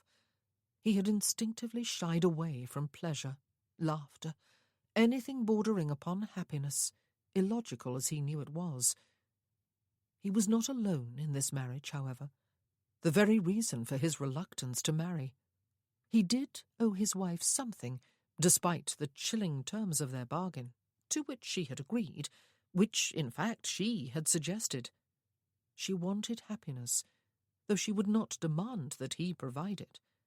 She enjoyed sex, it seemed, as a momentary means to pleasure, or perhaps it was just kisses she enjoyed. Perhaps she equated them with sex, or perhaps it was the night and morning, brief ritual of their joining.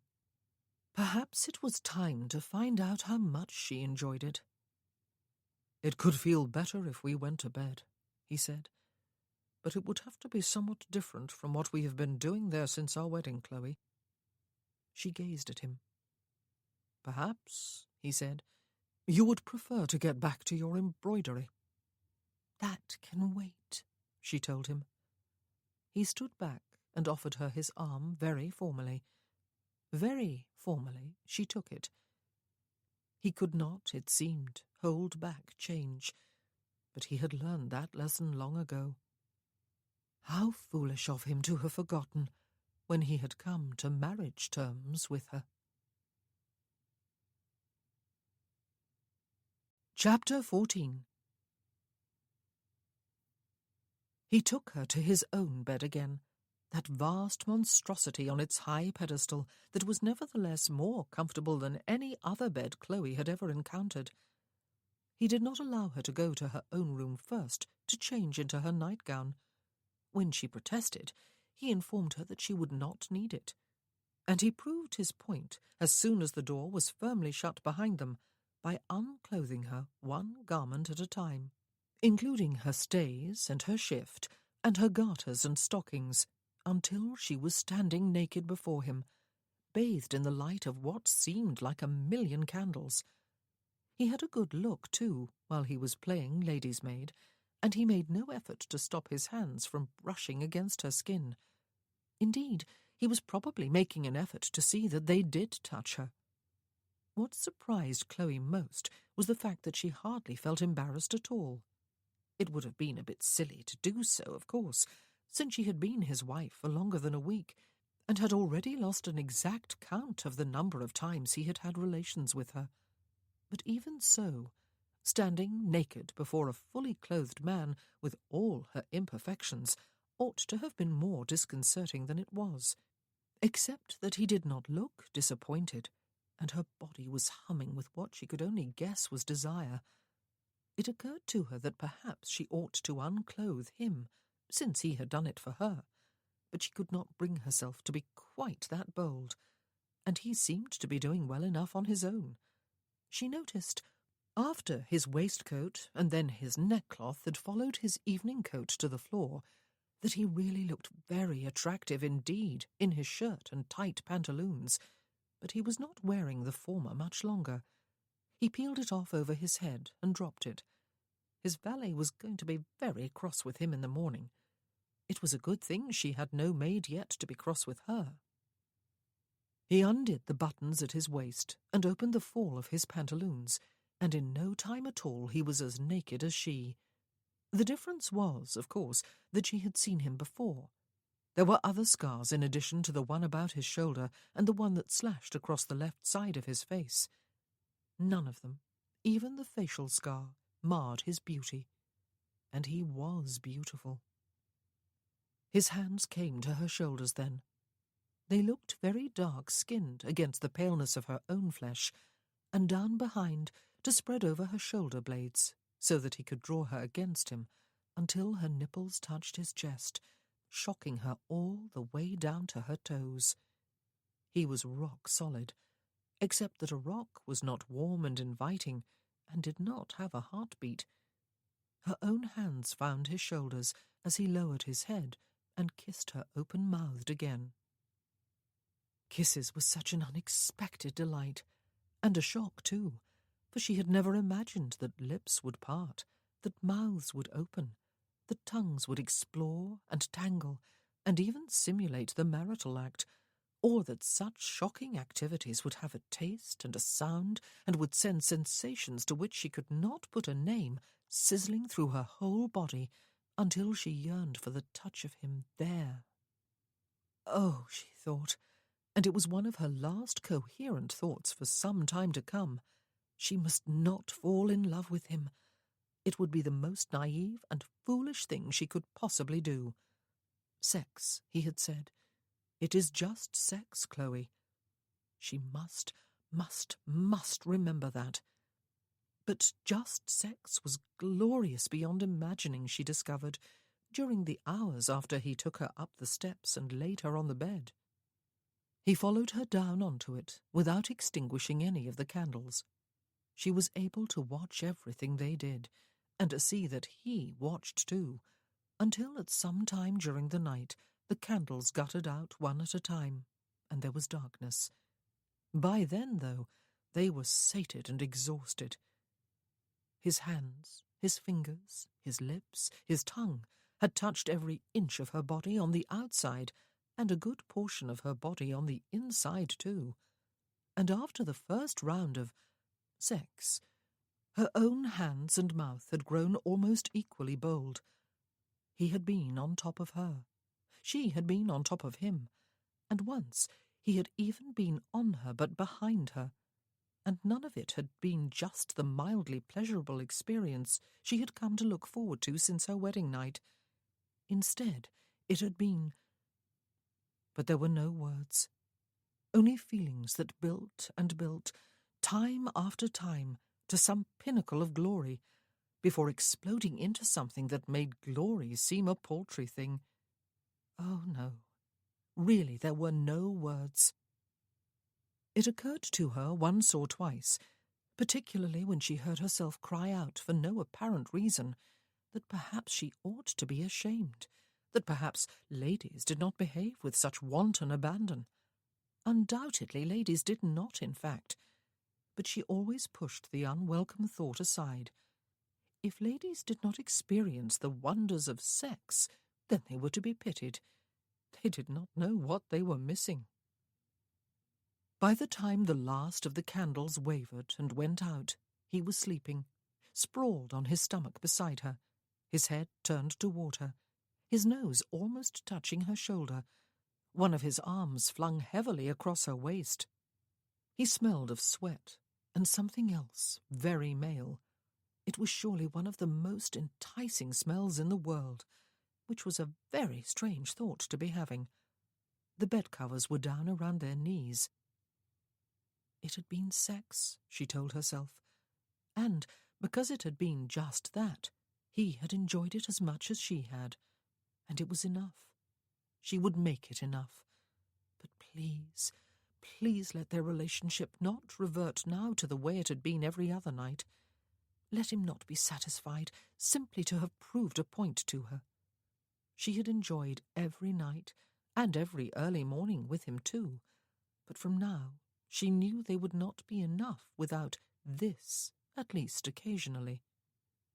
It was just sex, of course, but it was surely better than love, for there was too much turmoil, too much uncertainty, too much danger of heartbreak in love.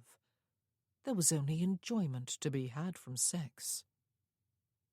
She ignored a twinge of doubt as she closed her eyes and relaxed into the delicious languor that came after the exertions of sex.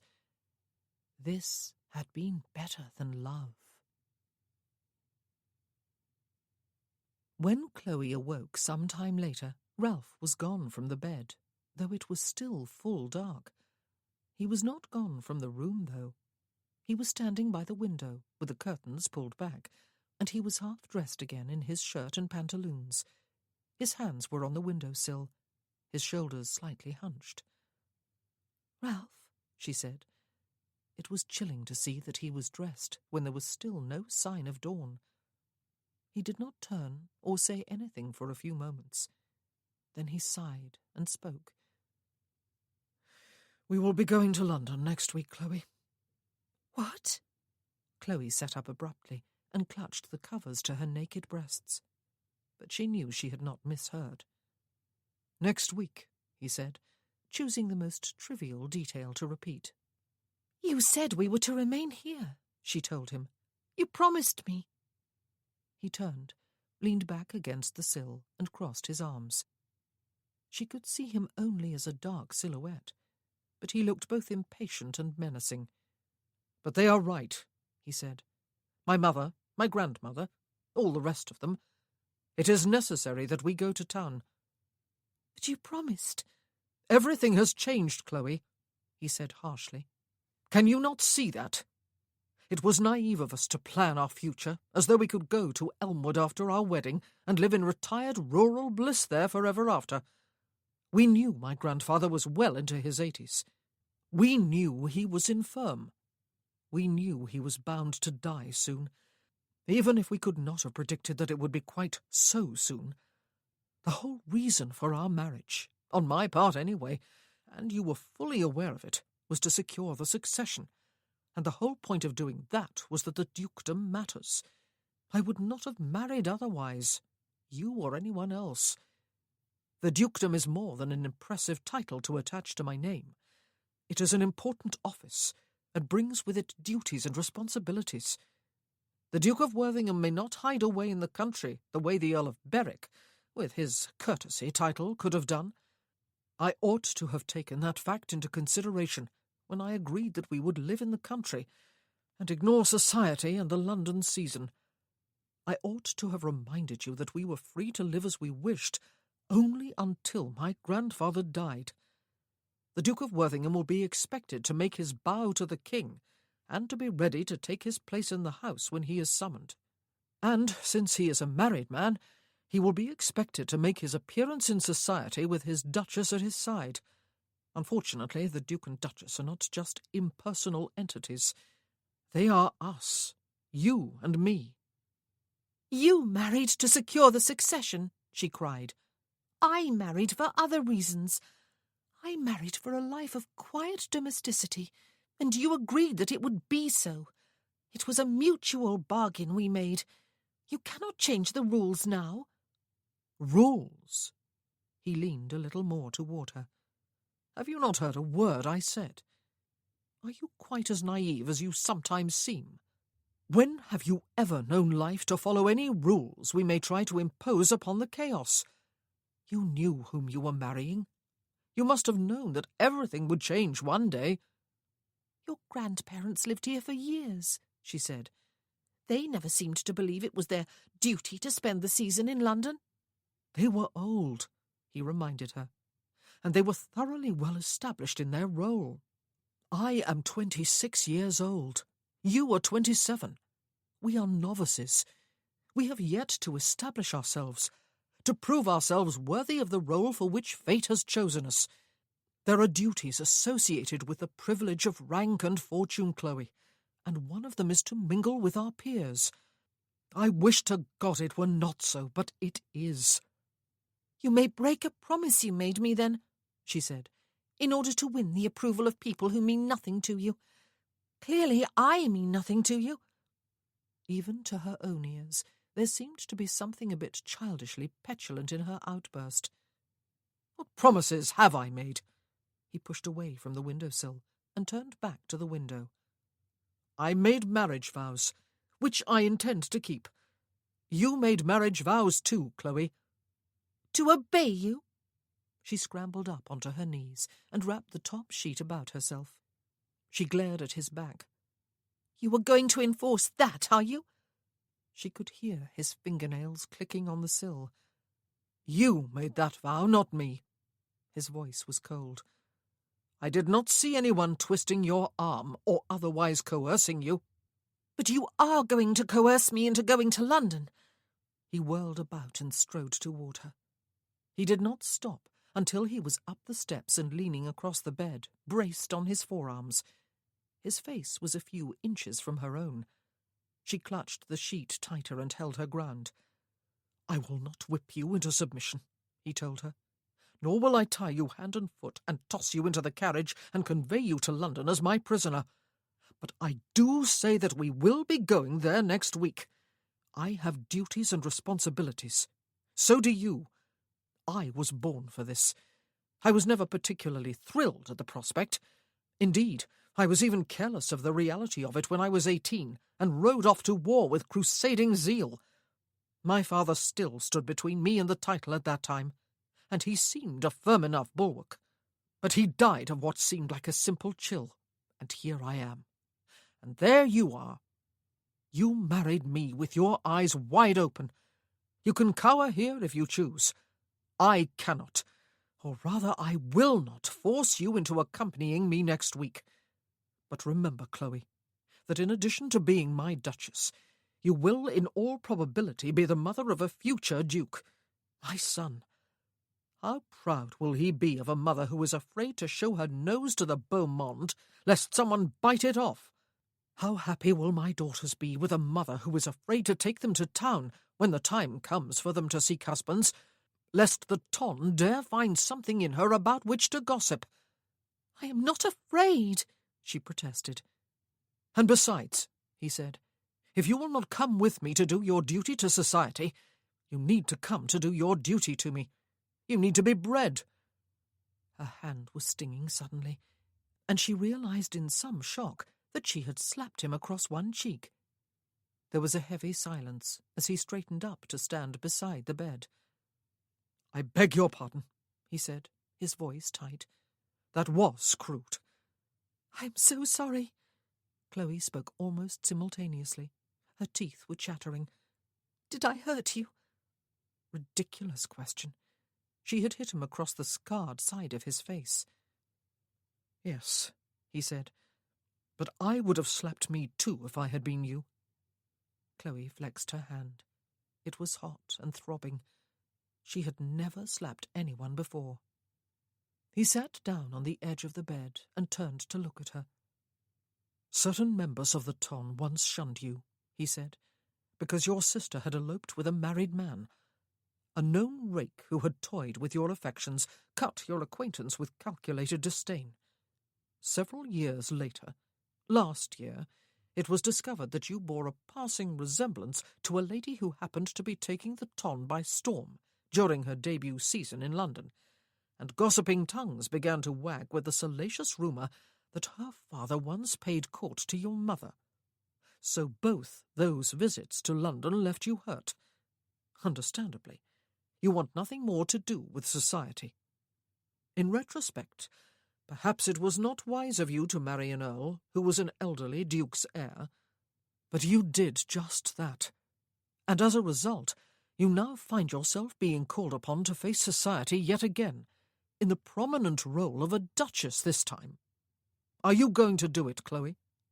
Or are you going to allow fear to keep you here in hiding for the rest of your life? I am not afraid. What do you call it, then? He asked her. She realized something suddenly. Graham had said he was not sure Ralph had changed fundamentally since his days in school.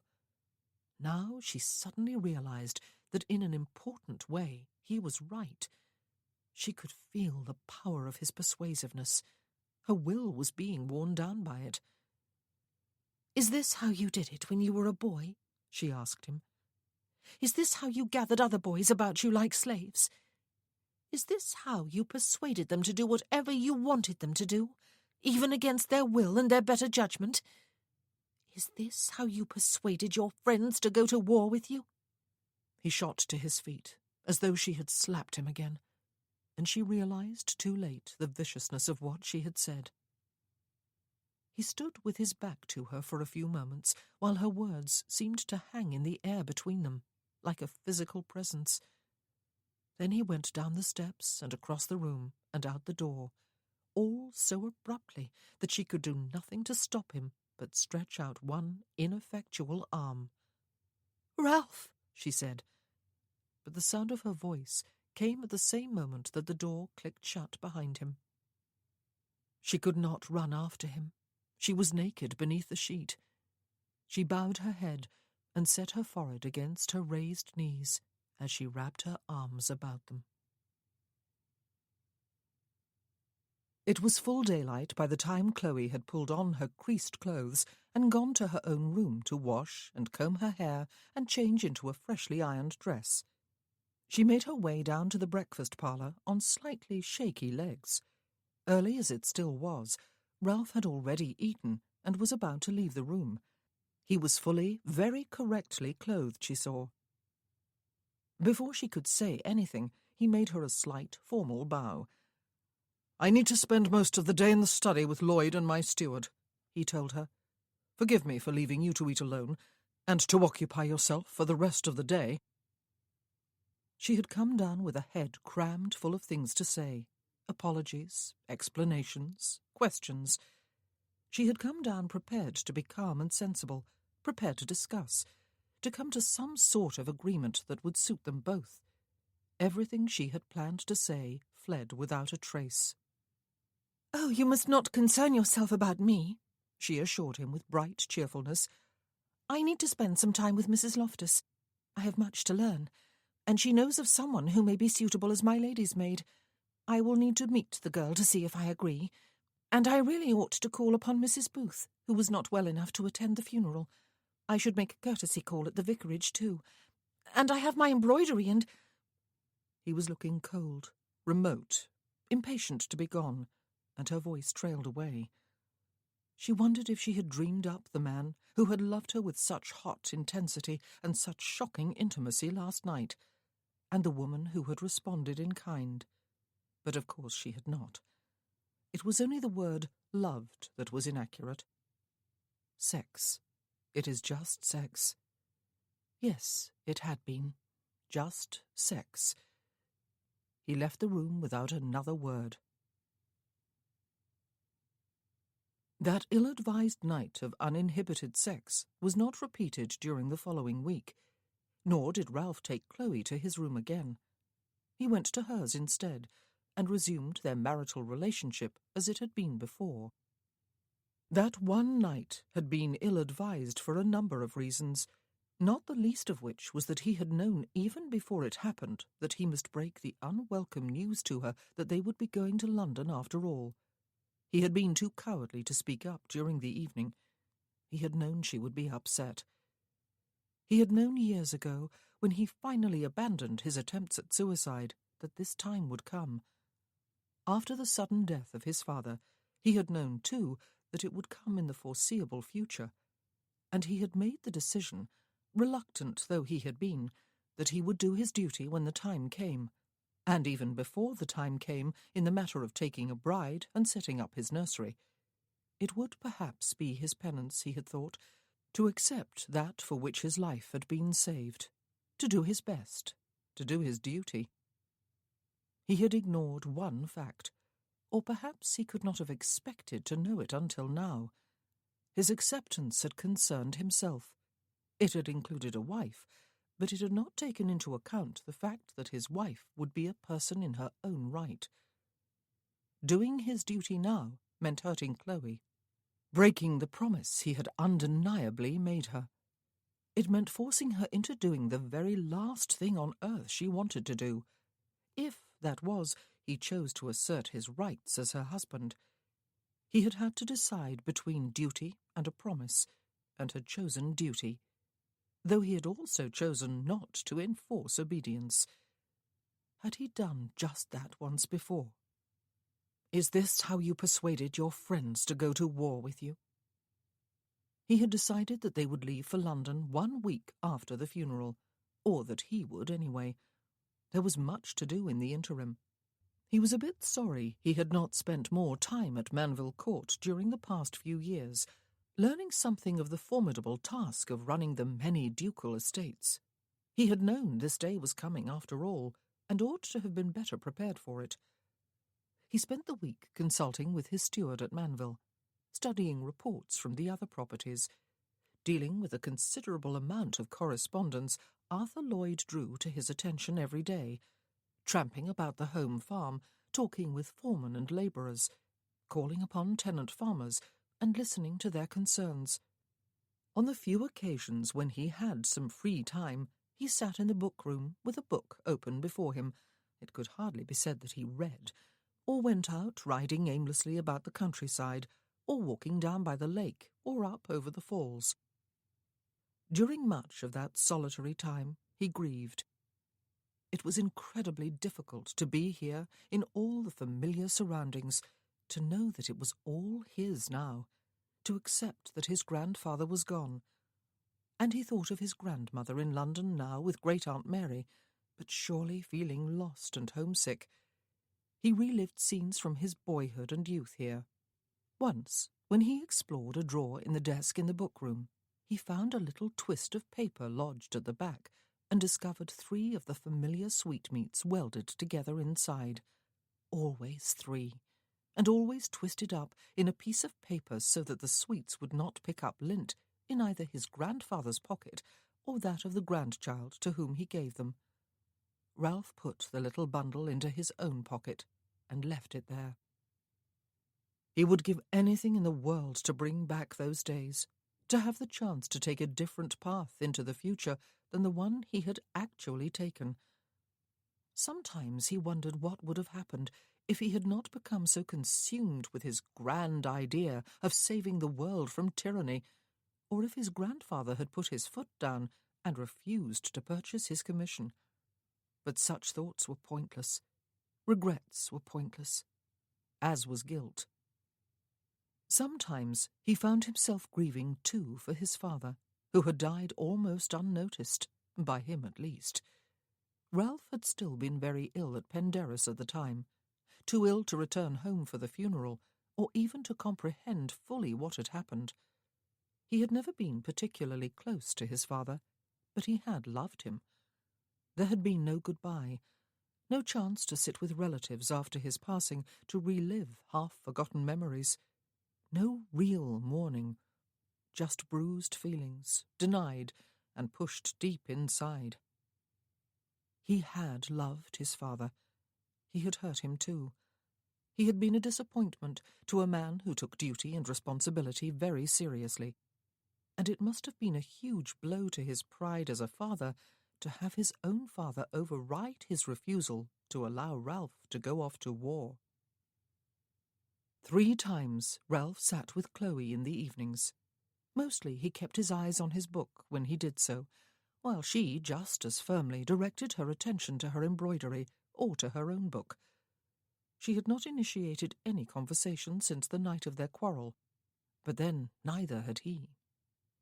He did not even know whether she was coming to London with him, and he would not assert his right to command her. On the 5th evening, he set aside his book with more of a thump than he had intended, surged to his feet, and then had little choice but to cross the room to the sideboard to pour himself a drink, since he could not think of any other reason to offer for getting up from his chair. Not that she had asked for any explanation. She had not even looked up. When he turned back to the room, glass in hand, however, she was looking at him, her needle suspended over her work. She looked down again without saying anything. And he felt suddenly vicious. This was ridiculous. He wanted to stride toward her, haul her to her feet, and shake her. But good God, why? Because he was not comfortable in his own home? Did he imagine she was? He swallowed a mouthful of port. "I think your brother and I," he said, "might have been the closest of friends at school if we had not been so similar." And where had that comment come from? Except that she always somehow reminded him of Graham. She irritated him in the same ways her brother had, as though even her silences, especially her silences, were accusatory. He had never thought of Graham and himself being similar, though. Quite the opposite, in fact. She lifted her head from her work again, and he expected her to look sceptical, incredulous. She seemed exceedingly fond of her brother, after all. Instead, she nodded. "Yes," she said, "I have noticed." "What the devil?" He frowned, swirled the liquor in his glass, and took another gulp of it. "Pig-headed, both of us," he said, "espousing untenable ideals, both of us." "Pacifism is untenable?" she asked. "Of course it is," he said impatiently. "No man is going to stand by and watch his mother and his wife and his daughters raped before his eyes without wreaking murder and mayhem to prevent it." "Graham said much the same thing when he was here," she said. "Did he?" "And is the ideal of fighting to end tyranny untenable?" she asked. "Of course it is," he said again. "Tyranny will never be ended. Neither will violence, nor aggression, nor injustice, nor cruelty, nor any of the other evils humans are prone to." "So we do away with soldiers and constables and magistrates and judges?" she asked him, as he crossed the room to stand on one side of the hearth, his elbow on the mantel. "We allow tyranny and anarchy to spread unchecked, because we can never stamp them out. But we lash out at anyone who threatens those nearest and dearest to us." He swirled what was left of his drink, but did not raise the glass to his lips. "I was a naive fool," he told her. "I thought war in a righteous cause was a glorious thing. Dulce et decorum est pro patria mori, and all that nonsense. It is sweet and right to die for one's country. There is nothing sweet or right about war. Officers are vain and lazy and corrupt, and often cruel. The common soldier is the spawn of the gutters and prisons of England. Battle is madness and chaos, and blood and entrails, and smoke and screaming. And when it is over, one shares a canteen of water or spirits and pleasantries with an enemy survivor of roughly equal rank, while one sorts out one's own dead and wounded, and he sorts out his, as though it had all been a pleasant day's game like cricket." It struck him that he ought not to be talking to a lady about such things. And why was he talking about them anyway? Where had this conversation sprung from? "And yet," she said, "it was through such chaos and such deadly games and with such frail, often undesirable human beings that the Duke of Wellington drove a wedge into the oppressive empire Napoleon Bonaparte had built and brought it tumbling down. It needed to be brought down." "You do not support your brother's stand, then?" he asked. "No," she said, "but I respect him for it. We are all entitled to our ideals. Most beliefs are neither right nor wrong in themselves. None of them ever contains the whole truth." However had they got into this? He drained off the rest of his port in one mouthful and swirled it about his mouth before swallowing. She had lowered her head and was sewing again. It was still a man's handkerchief he could see, though a different one from before. The colours were different. "Graham's beliefs do not kill anyone," he said. "Mine do." She put her work away after a tap on the door heralded the arrival of the evening tea tray. Ralph waited for the footman to set it down before her and leave. He watched her lift the teapot to pour. "None for me," he told her. "It was not your beliefs that killed men," she said. "It was not your beliefs that killed your 3 friends. It was war that did that. A terrible solution to a terrible problem, but perhaps the only one, or at least the right one for that particular provocation. You participated because you believed in the cause. Your friends died because they believed in it, even if it was you who drew their attention to it." And persuaded them into going with him. Is this how you persuaded your friends to go to war with you? "And you almost died," she said. She set the teapot down and looked up at him with troubled eyes. "How do you recover from such experiences, Ralph? How does anyone recover? How does anyone carry on with his life after he has been to war? And how does any man go on with life after not going to war?" He frowned. "Graham?" "In his own way," she said, "he feels as guilty as you, for the deaths of countless hundreds of men, while he remained safely at home, wondering how he would react if his pacifism was ever put to the test. For the deaths of your 3 friends, who were also his friends." "He told you this?" he asked her. "No," she said, "not in so many words. And I did not even think about it until the last time I talked with him. We have lived through dreadful times, Ralph, and none of us has been exempt from suffering. But perhaps everyone, all down through the ages, lives through dreadful times. Perhaps it is the human condition. I used to think the only suffering war brought was the death of soldiers and the physical pain of the wounds of others. Those things are not even the half of it, are they?" He stared at her bent head in silence as she drank her tea and kept her eyes lowered. He had thought of Chloe as an essentially placid woman who wanted only the seemingly simple things in life in order to be happy: marriage, home, motherhood.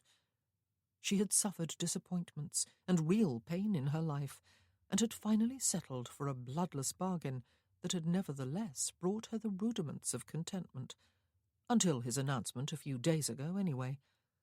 Now he was not so sure about her. She was beginning to seem to be very much more than the woman he had taken her for. And the more fool he for believing that anyone could be simply a few things and nothing else.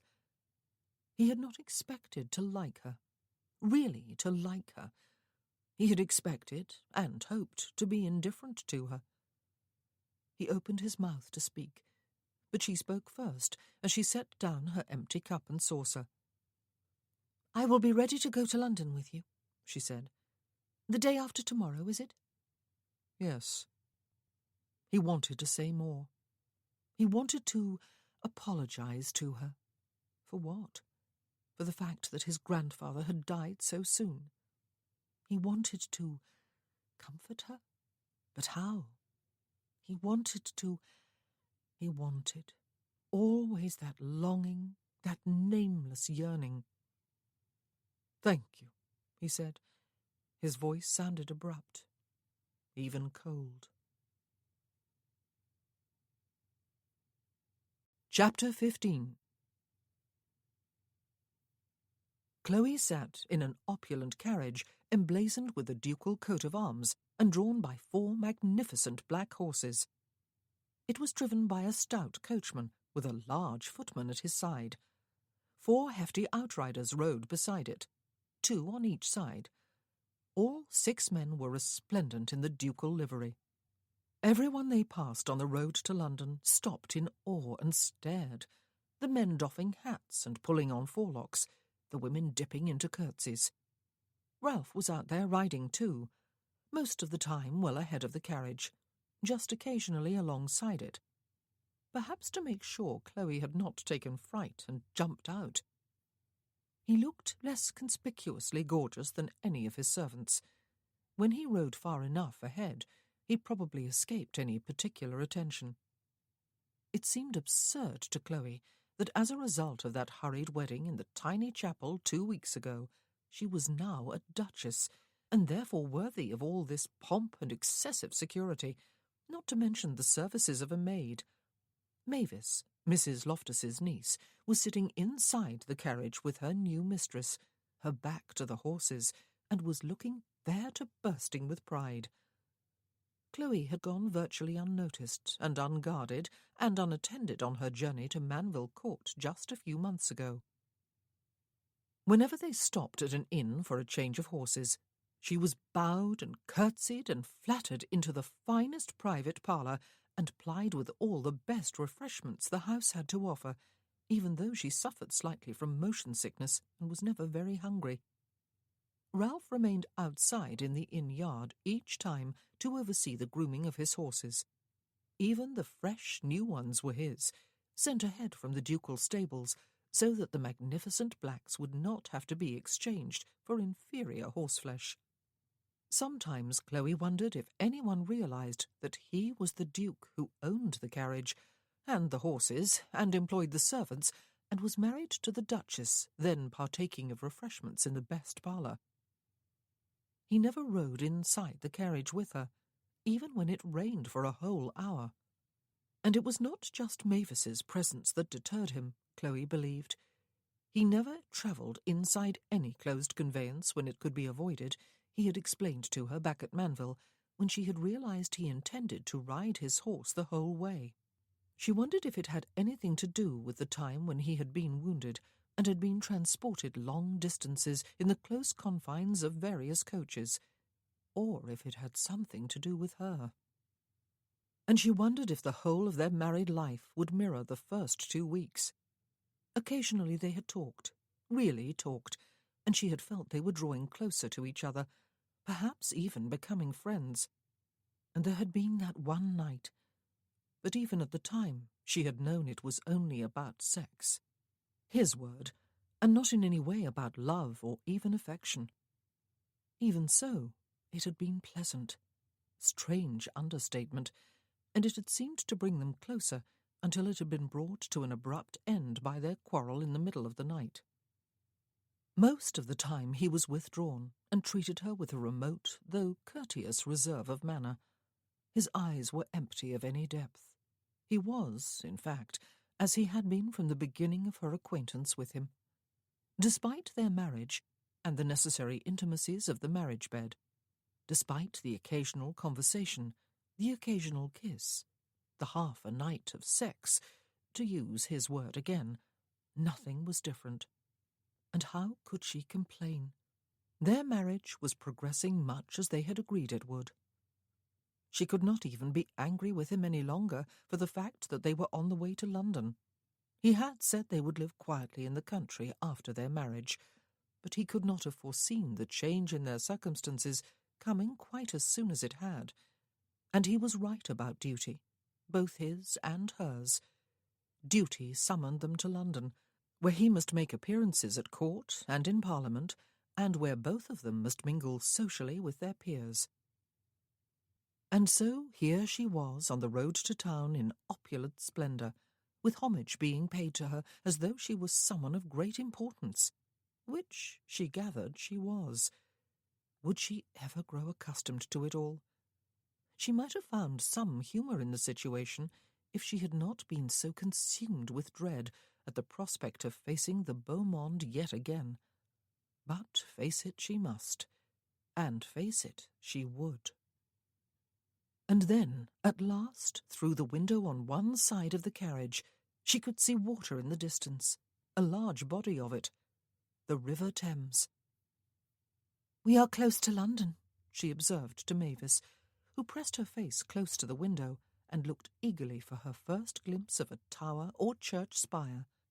Chloe thought back to her own excitement as she approached London for the first time 6 years ago.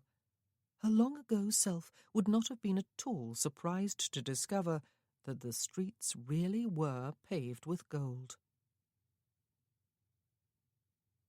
His life had changed far more drastically than he had realized during the past 2 weeks, Ralph soon came to understand.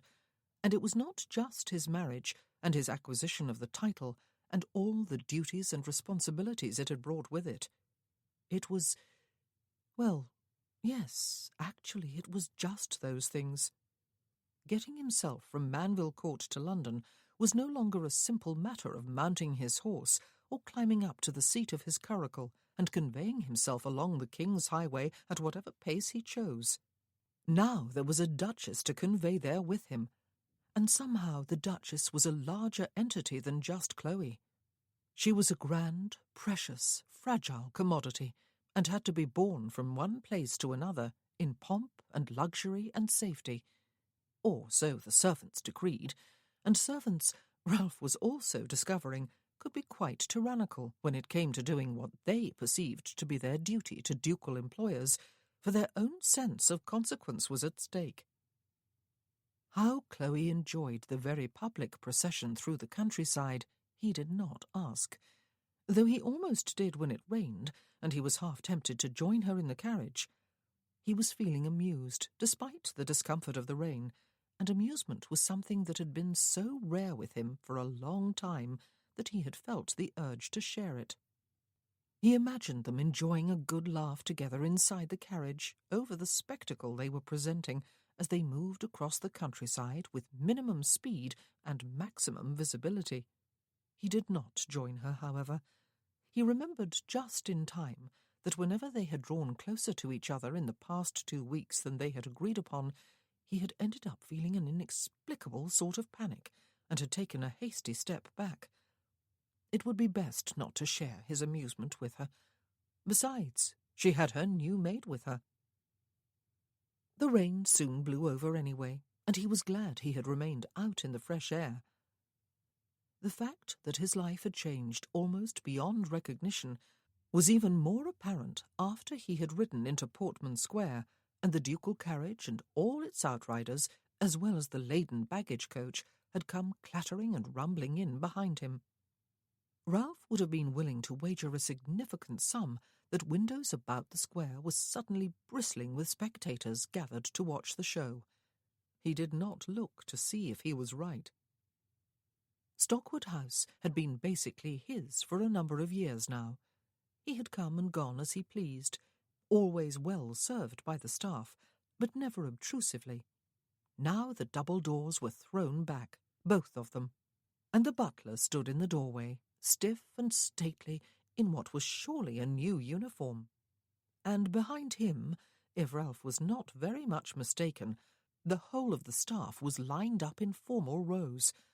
It was going to be his wedding day all over again, he thought, wincing inwardly. He was not usually particularly observant when it came to servants, but he would have had to be blind not to see that every member of staff was also clad in a new uniform, and that the hallway in which they were being paraded was positively gleaming with polish. If there was one speck of dust in the whole sizable entry hall, Ralph would be surprised. He heard so many mutterings of "Your Grace" over the next few minutes that his head fairly buzzed. He could only imagine how Chloe must be feeling as he took her hand upon his sleeve and led her up the steps and through the doors.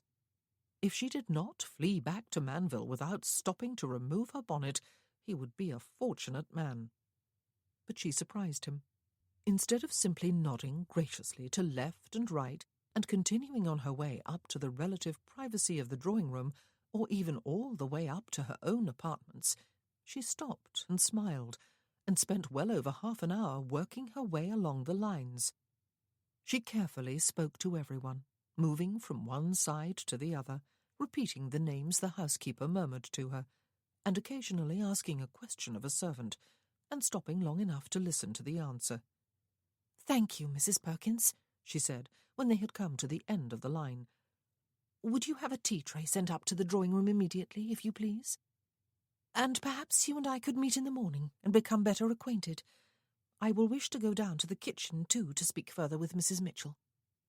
How splendid everyone is looking, and everywhere, too. Mrs. Mitchell, Ralph seemed to recall, was the cook. "The house has always run perfectly smoothly without any effort on my part," he told Chloe when they were alone in the drawing-room a few minutes later, and she was removing her bonnet and fluffing up her short curls with both hands. "You must not feel obliged to exert yourself to any great degree." She smiled at him, and there was something almost impish in her expression. Your grandparents have not been here for a number of years, have they? She said. And your mother has her own London home. There has been just you, then. Stockwood House has been a bachelor establishment. I dare say the staff has enjoyed fussing over you as though you were a child, incapable of looking after himself. They would look less indulgently upon your wife, however, I do assure you, if it seemed that she was incapable of looking after herself, and, more importantly, you. Good God! As though you were a child incapable of looking after himself? There could not possibly be any truth in her words, could there? He clasped his hands behind his back and frowned. She brushed her hands over the creases in her travelling dress. "This is what I wanted, Ralph," she said. "Oh, not on quite as grand a scale, perhaps, and certainly not in London, but those are relatively minor concerns. I wanted a home of my own and a husband. I wanted to be able to run the one and care for the other. I will not be unhappy while I am at home here." "Only when you have to move beyond its doors?" he asked her. Her smile became more rueful. "I have had the chance to listen to only one of Graham's sermons at church," she said, "but I will always remember it. He said that if we can only face our worst fears and move forward into them and through them instead of cowering or turning tail and running as far from them as we can, then we will never have to fear anything ever again. It seems an overly simplistic idea, it is true. What if we face up to a charging bull instead of running for safety as we ought? We would never have a chance to fear anything again. But I am sure he went on to explain the sort of thing he meant, and I understood without even having to be told. I have always been inspired by his words, and thought it must be wonderful to be able to act upon them." "Your worst fear is facing the beau monde again, I suppose," he said. "Yes," she agreed, "it is, foolish as that may seem to you. By Graham's standard, I have already been a failure 2 separate times." "Most of us have been," he told her. "At least 2 separate times." She tipped her head to one side and regarded him in silence.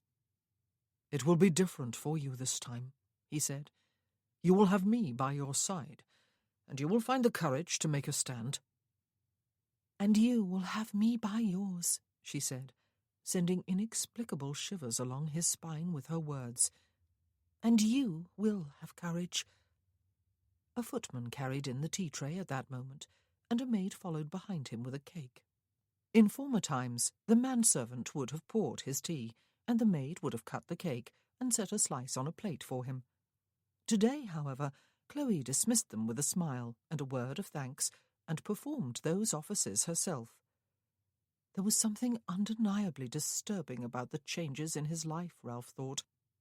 There was a very definite loss of independence, of privacy. He could ignore servants, though never with unkindness, he hoped. He could not ignore his wife, and this was what she had wanted, what she had made her bargain for, a home and a husband. Him, in other words. She intended to care for him. And beyond the home, he could no longer go wherever he wanted, whenever he wanted, with no one to please but himself. For one thing, he was no longer just the Earl of Berwick, with his relatively meaningless courtesy title. He was an altogether grander being from whom much was expected, and for another, he was a married man, with a wife's feelings and well-being to consider. And this particular wife had been brought to town against her will, and dreaded having to set foot beyond their door. He could not simply abandon her. It was one thing to accept responsibility for a role, an inanimate thing, a dukedom. It was quite another to feel responsible for another person, his wife, who was nervous and unhappy about what was facing her. It felt suspiciously like taking on an emotional bond, and he did not like it one little bit. Not liking it, however, would not make it go away. "A little milk and 1 sugar," she said, setting his cup and saucer down at his elbow. Exactly right. He was almost irritated by the fact. He did not have any idea how she liked her tea, even though he had watched her pour it and drink it numerous times. He had the uncomfortable feeling that Chloe really was going to make him comfortable. "It will not be long before it is widely known that we are in town," he said, as she seated herself and picked up her cup and saucer. "Invitations will start arriving in droves. People will be curious to see me in my new role, and you in yours, and us as a married couple. We will need to decide which invitations to accept." He expected her to make some sort of protest, or at least to beg for time. "Yes," she said. "And we must start thinking about the grand reception or ball we will have here," he said. "It will be expected of us." "Yes," she said again. "Lloyd will help," he said. "And my mother." She set her cup down in her saucer. "Help us, yes," she said. "But we will do the main work, Ralph." Face your worst fears and walk into them and through them, she remembered Graham saying in one of his sermons. She had run from her fears twice, she had just told him. He could see that she was not going to do that again. "Yes," he said. "We will do it." Slowly, inexorably, he realized he was being drawn back into life. So was she. If Chloe had hoped to bury herself in domestic contentment at Stockwood House, she was soon to be disillusioned. Not that she really had expected any such thing, of course. She spent a busy, thoroughly happy morning discussing household matters and menus with the housekeeper and the cook. The morning also brought a note from her sister-in-law, Sarah, who had persuaded Mr. Touchet to spend a few weeks in town before returning home, offering to take Chloe up in her carriage at 4 o'clock on her way to visit her grandmother and great-aunt. Chloe sent a note of acceptance, since Ralph had gone out halfway through the morning and had not said when he would return. But even before 4 o'clock, the quietness of the afternoon was dashed a number of times by the sound of the door-knocker and the arrival of visitors. The Dowager Countess of Berwick, her mother-in-law, came with Nora, Lady Keeley, to inform her that they would take her with them the following afternoon to call upon a number of ladies with whom it was imperative she be on the best of terms. Those ladies were all, Chloe guessed, the very highest sticklers. Her father came with Lucy just after the two ladies had left. Lucy suggested that Chloe join her for a walk in Hyde Park the morning after next with the children and their nurse, weather permitting, of course. "The park is never as crowded in the morning as it is during the fashionable hour of the afternoon," she said. "But one sees a tolerable number of fashionable people anyway, and some of them, both ladies and gentlemen, are obliging enough to stop to converse. More people will stop if you are with me, Chloe, for your name is on everyone's lips. How gratified you must be." It was the last thing Chloe needed to hear, but it was inevitable, she knew, and there was no point in cowering at home. She had come to London because she had decided not to cower. "I'll be delighted, Lucy," she said, and was warmed by her sister's bright and happy smile. Lady Trentham called while Papa and Lucy were still with Chloe, bringing her young sister-in-law, Miss Eames, with her. She had come to ask if she might have the pleasure of introducing Chloe to a few of her lady relatives and friends one afternoon. "They are curious about you and eager to meet you," she explained before laughing. "Oh, do not look so stricken, Chloe. They are very willing to like you, and would be willing, I am sure, even if they did not know that you are my friend and married to one of Hugo's friends. Not everyone is swayed by all the wild and vicious gossip from last year. Thank you, Chloe said. That is very kind of you, Lady Trentham, Her father added. You certainly will not need to run away this year, will you, Your Grace? Miss Eames said. You are the Duchess of Worthington, and Gwen and Hugo's friend. Oh, I will not run, Chloe assured her. And then, just before 4, when Chloe had already donned her bonnet and gloves in anticipation of Sarah's arrival, Lady Easterly, Aunt Julia, arrived to offer to take Chloe shopping in the morning. For I dare say you will need some new and fashionable clothes, Chloe, she said. I do not believe they will need to be black. What does Worthington say?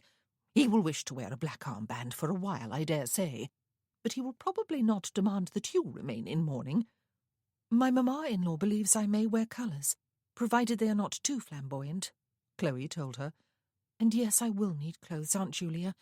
Plenty of them, I believe. I do not think we would persuade you into anything flamboyant even for a masquerade, her aunt said. I am so glad you have come to London, Chloe. You ought not to have left in such haste last year. Gossip inevitably dies down when there is nothing to feed it. Had you carried on with the activities we had planned without showing any concern for the foolish things that were being hinted at, everyone would soon have lost interest. Well, now you are a duchess, and you have Worthington to protect your name. I would not envy anyone who chose to cross him. He looks like a very formidable gentleman.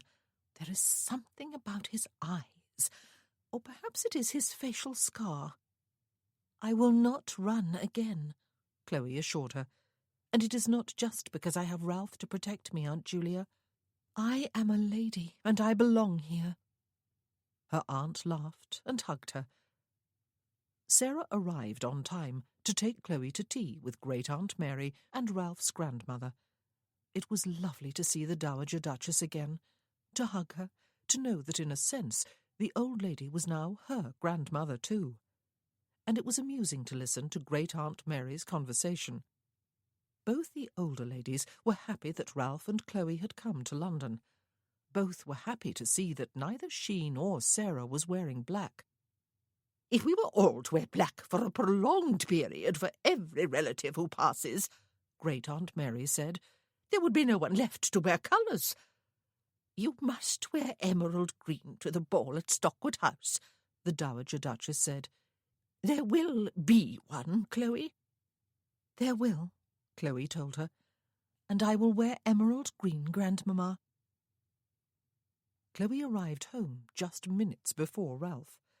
They went upstairs together to change for dinner, and she was able to assure him that his grandmother was in tolerably good spirits, though she still looked a bit lost. And he was able to inform her that their first appearance before the Ton together as husband and wife would be that very evening. The Duke of Stanbrook had invited them to join him and a few other guests in his box at the theatre. Chloe had been rather pleased with her day, and was looking forward to her dinner. But suddenly her appetite was gone, despite all her words of bravado to several people. "It will be a way," Ralph was explaining, "of being seen by the Ton without having to mingle a great deal with its members, Chloe. And it is not as though you have never done it before, is it?" "You could not have waited to tell me," she asked him, "until after dinner?" He stopped outside her dressing-room and raised her hand to his lips, before opening the door for her and proceeding on his way to his own room. "Just remember, Chloe," he said, "that you are the Duchess of Worthington." "That," she said, "is supposed to give me my appetite back." There was a suggestion of a smile about his lips as he turned away. Chapter 16. "Who are the Duke of Stanbrook's other guests?" Chloe asked as she sat beside Ralph in the carriage later, telling herself how silly it was to be nervous, as though she were about to be exposed to society for the first time. The very fact that it was not the first time was a large part of the problem, of course.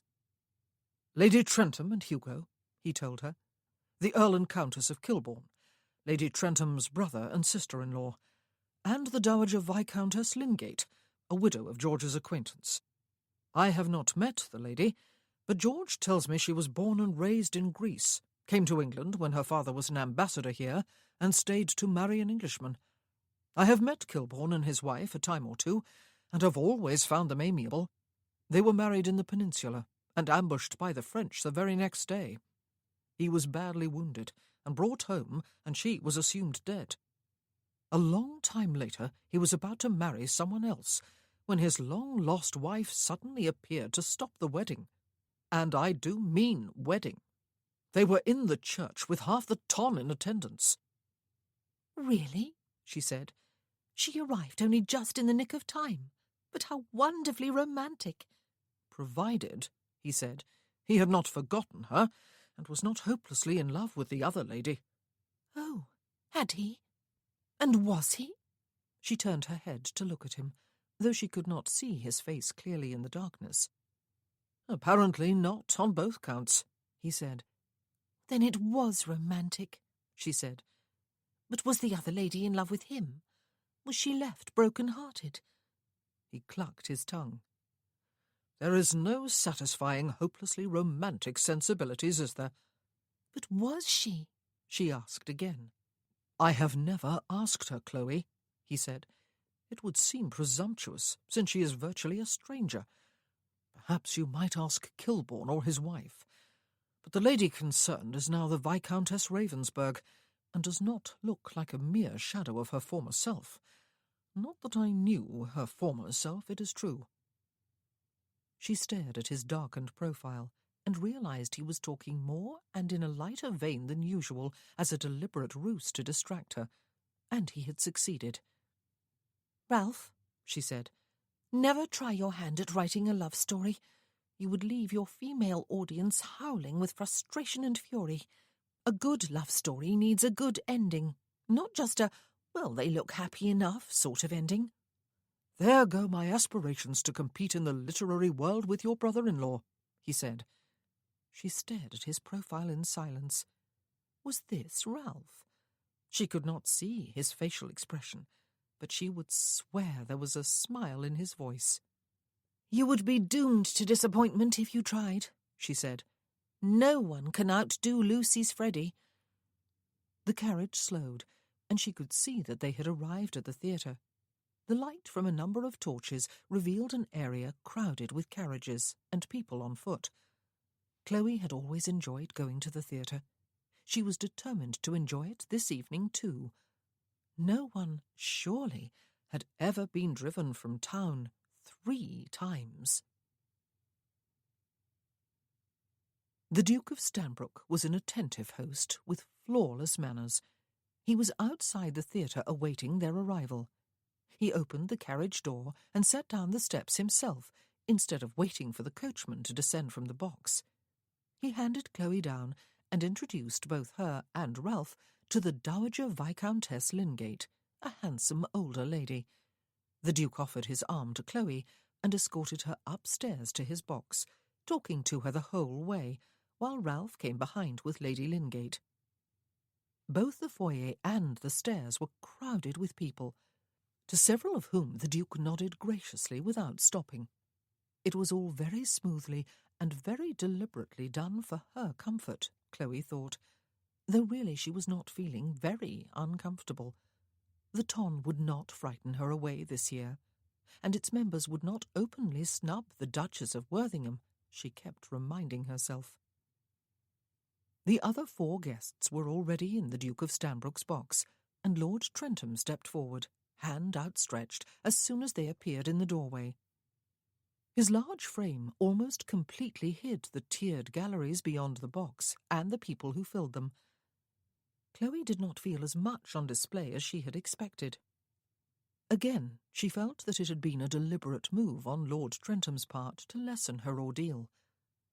Ralph's friends were very kind, even if unnecessarily protective. Her fleeing last year had clearly given the impression that she was a fragile weakling.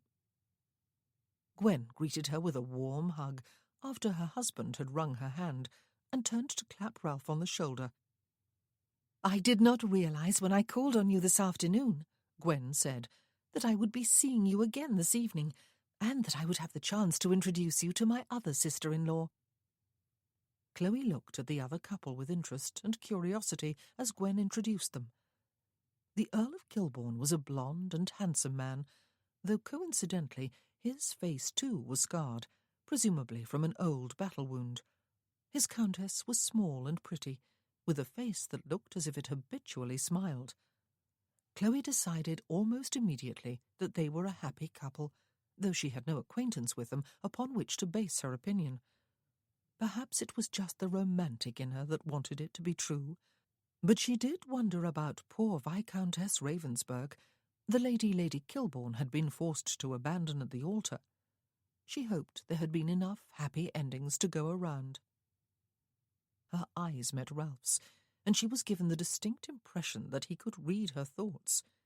There was surely a smile lurking in his eyes and at the corners of his lips, even if it was just a mocking smile.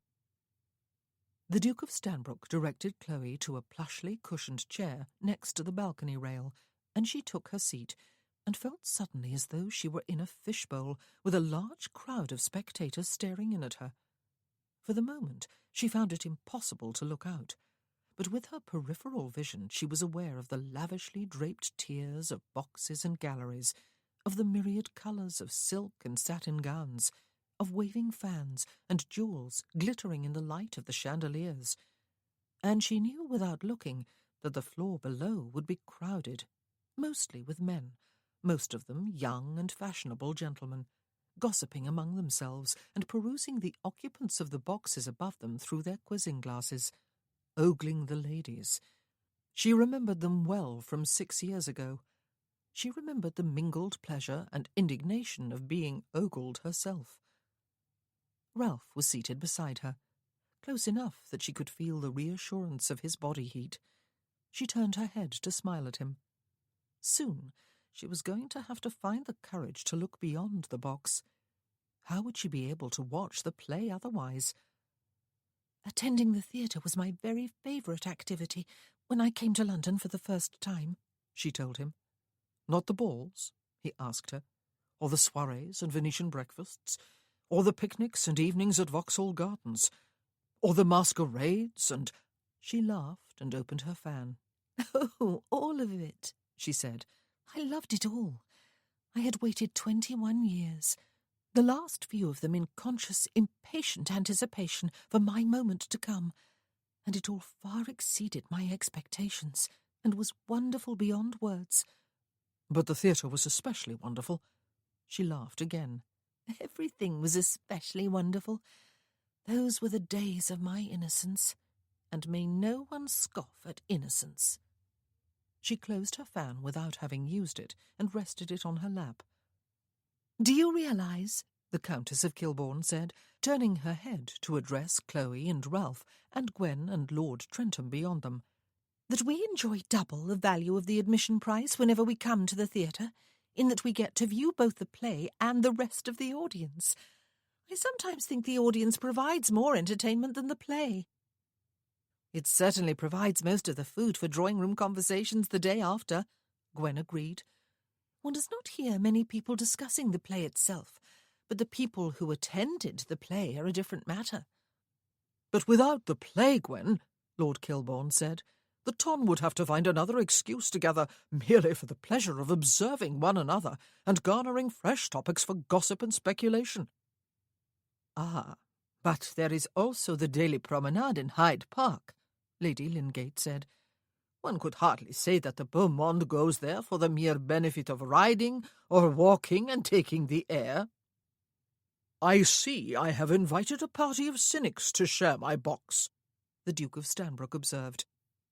"I have come to watch the play, even if no one else has, George," Lord Trentham assured him. "I never thought Shakespeare was worth all the fuss people, mostly teachers, make over him, until I saw one of his plays performed a few years ago. Not that I have ever warmed to the tragedies. There is too much gloom in the world as it is, without having to watch actors deliver themselves of impassioned laments before stabbing themselves to the heart with their wooden daggers. Cynics and a Philistine," the Duke said with a sigh. When I attended my first play during my come-out season 6 years ago, Chloe said, I thought I had died and gone to heaven, though I was far too sophisticated at the time to say so aloud. I probably maintained an expression of bored ennui, and it was a comedy, Lord Trentham. I agree with you on that. It is marvellous, is it not? The Earl of Kilbourne said. How one so often loses sophistication as one grows older, just as one loses the conviction that one knows everything. Chloe laughed and fanned her cheeks, and finally summoned up enough courage to turn her head to look out over the theatre. The sight that met her eyes fairly took her breath away, as it always did. There was surely not an empty seat left in the whole of the theatre, though even as she thought it, she spotted one empty box across from their own, though slightly farther back from the stage. At first, it seemed that every single person in attendance was looking in the direction of their box, and specifically at her. It was not so, of course. A more direct look on her part revealed that, in fact, everyone was scrutinizing everyone else. She remembered that the Ton was particularly good at that. Some people were indeed looking toward their box. Many more, though, were not. It was a reassuring observation, and Chloe felt herself begin to relax. She looked downward, and immediately, by some unfortunate chance, saw a familiar and unwelcome figure. Baron Cornell, as handsome and elegant as ever, quizzing-glass raised to his eye, lips pursed, was watching a young lady in one of the lower boxes, whose bosom was fairly spilling out of her low-cut bodice. And she was watching him. Chloe waited for the pang of hurt and humiliation that thoughts of Lord Cornell usually aroused in her, even though she had known for a long time that he had never been worthy of her affections. But she felt nothing. She raised her eyes and looked along the galleries opposite, one tier at a time, to see how many people she recognized. There were a few. 2 or 3 of them acknowledged her glance with an inclination of the head or a raised hand. No one glared or looked affronted. And then, just as she was about to turn her head away to ask Ralph if it was almost time for the play to begin, she saw movement in the box opposite, the one that had been empty until now. 2 couples stepped inside, an older and a younger, and then a third couple a little way behind them. There was a swell of sound from the audience, but Chloe did not even notice it. Her attention was riveted upon the third lady, who was dressed all in dazzling white, and who, even to Chloe's own eyes, looked like a younger version of herself, complete with a head of piled bright red hair. Chloe turned her head sharply toward Ralph. She smiled brightly and asked if it was almost time for the play to begin. "Past time, I would think," he said curtly. He was looking pale and tense and grim. His eyes were fixed on the empty stage. And then a buzz of shushing noises from a few members of the audience quelled the swell of conversation. The play, one of Shakespeare's comedies, As You Like It, was about to begin at last. Was the older gentleman in the other box the Marquis of Hitching? But Chloe dared not look in that direction again. She would not recognize him anyway. But she felt no doubt whatsoever that the red-haired lady was Lady Angela Allendale. It was not difficult to predict what the chief topic of conversation in the drawing-rooms of polite society would be tomorrow. The play was beginning, and Chloe set herself the difficult task of concentrating upon the action and enjoying herself. She was not the only one not succeeding, though, she realized after several minutes had passed. Although she did not turn her face away from the stage for a while, she could almost feel the silence of Ralph beside her. Well, of course he was silent. Finally, she turned her head to look at him. He was gazing at the stage, apparently intent upon what was happening there. But he felt her eyes on him and transferred his gaze to her face. Even in the near darkness, she could see that his eyes were blank. He did not smile at her. She set the fingertips of one hand lightly upon his sleeve and leaned a little closer. "Forget Lady Angela's presence," she murmured. "I am not upset about it." He frowned at her. "She is here?" She stared back at him. He had not noticed. He must be the only person in the theatre who had not. "What is the matter, then?" she asked him. "Nothing," he said. "Watch the play. It is why we are here." Lord Trentham was looking at them with some concern. Chloe smiled apologetically at him and turned her attention back to the stage. Or rather, she turned her eyes toward it. Her mind did not follow suit. She had kept her hand on Ralph's sleeve. Beneath it, his muscles were tense. But he had not noticed the arrival of Lady Angela Allendale. He was courteous, even charming during the interval, when several people came to their box to commiserate with his loss and to congratulate him on both his new title and his marriage. He presented Chloe to those who were unknown to her, setting a hand that felt both warm and protective against the small of her back. She met, among others, Gwen's cousin, the Marquis of Attingsborough, and his wife, and Lady Lyngate's nephew, the Earl of Ainsley, and his countess. No one mentioned Lady Angela, and Chloe did not look again in the direction of that particular box. It was impossible to know if the lady had seen her, though how could she not have done? What rotten bad luck it was that she was back in London this year. They were going to be dodging each other for the rest of the season, yet it was inevitable that they would be invited to many of the same events. As would the Marquis of Hitching. By the time the play was over an hour or so later, and all the thanks and good-night greetings had been said, and Chloe and Ralph were on their way home in the carriage, she felt exhausted. "It was a pleasant evening," she said. "It was," Ralph agreed. Gone, it seemed, was the light, almost teasing conversation in which he had engaged her earlier to relax her before they arrived at the theatre. His curt response merely deepened the chill inside the carriage. Chloe listened to the rumble of the wheels, the rhythmic clopping of the horses' hooves. She watched as the interior of the coach was illuminated occasionally by the flare of torches in the streets outside. "What is the matter?" she asked after a few minutes. "What happened?" It was not the fact that Lady Angela Allendale had been at the theatre. "Why do you ask again?" His voice was cold and irritable.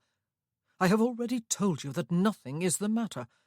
If I am not forever smiling inanely and laughing mindlessly and chattering aimlessly, must something be the matter?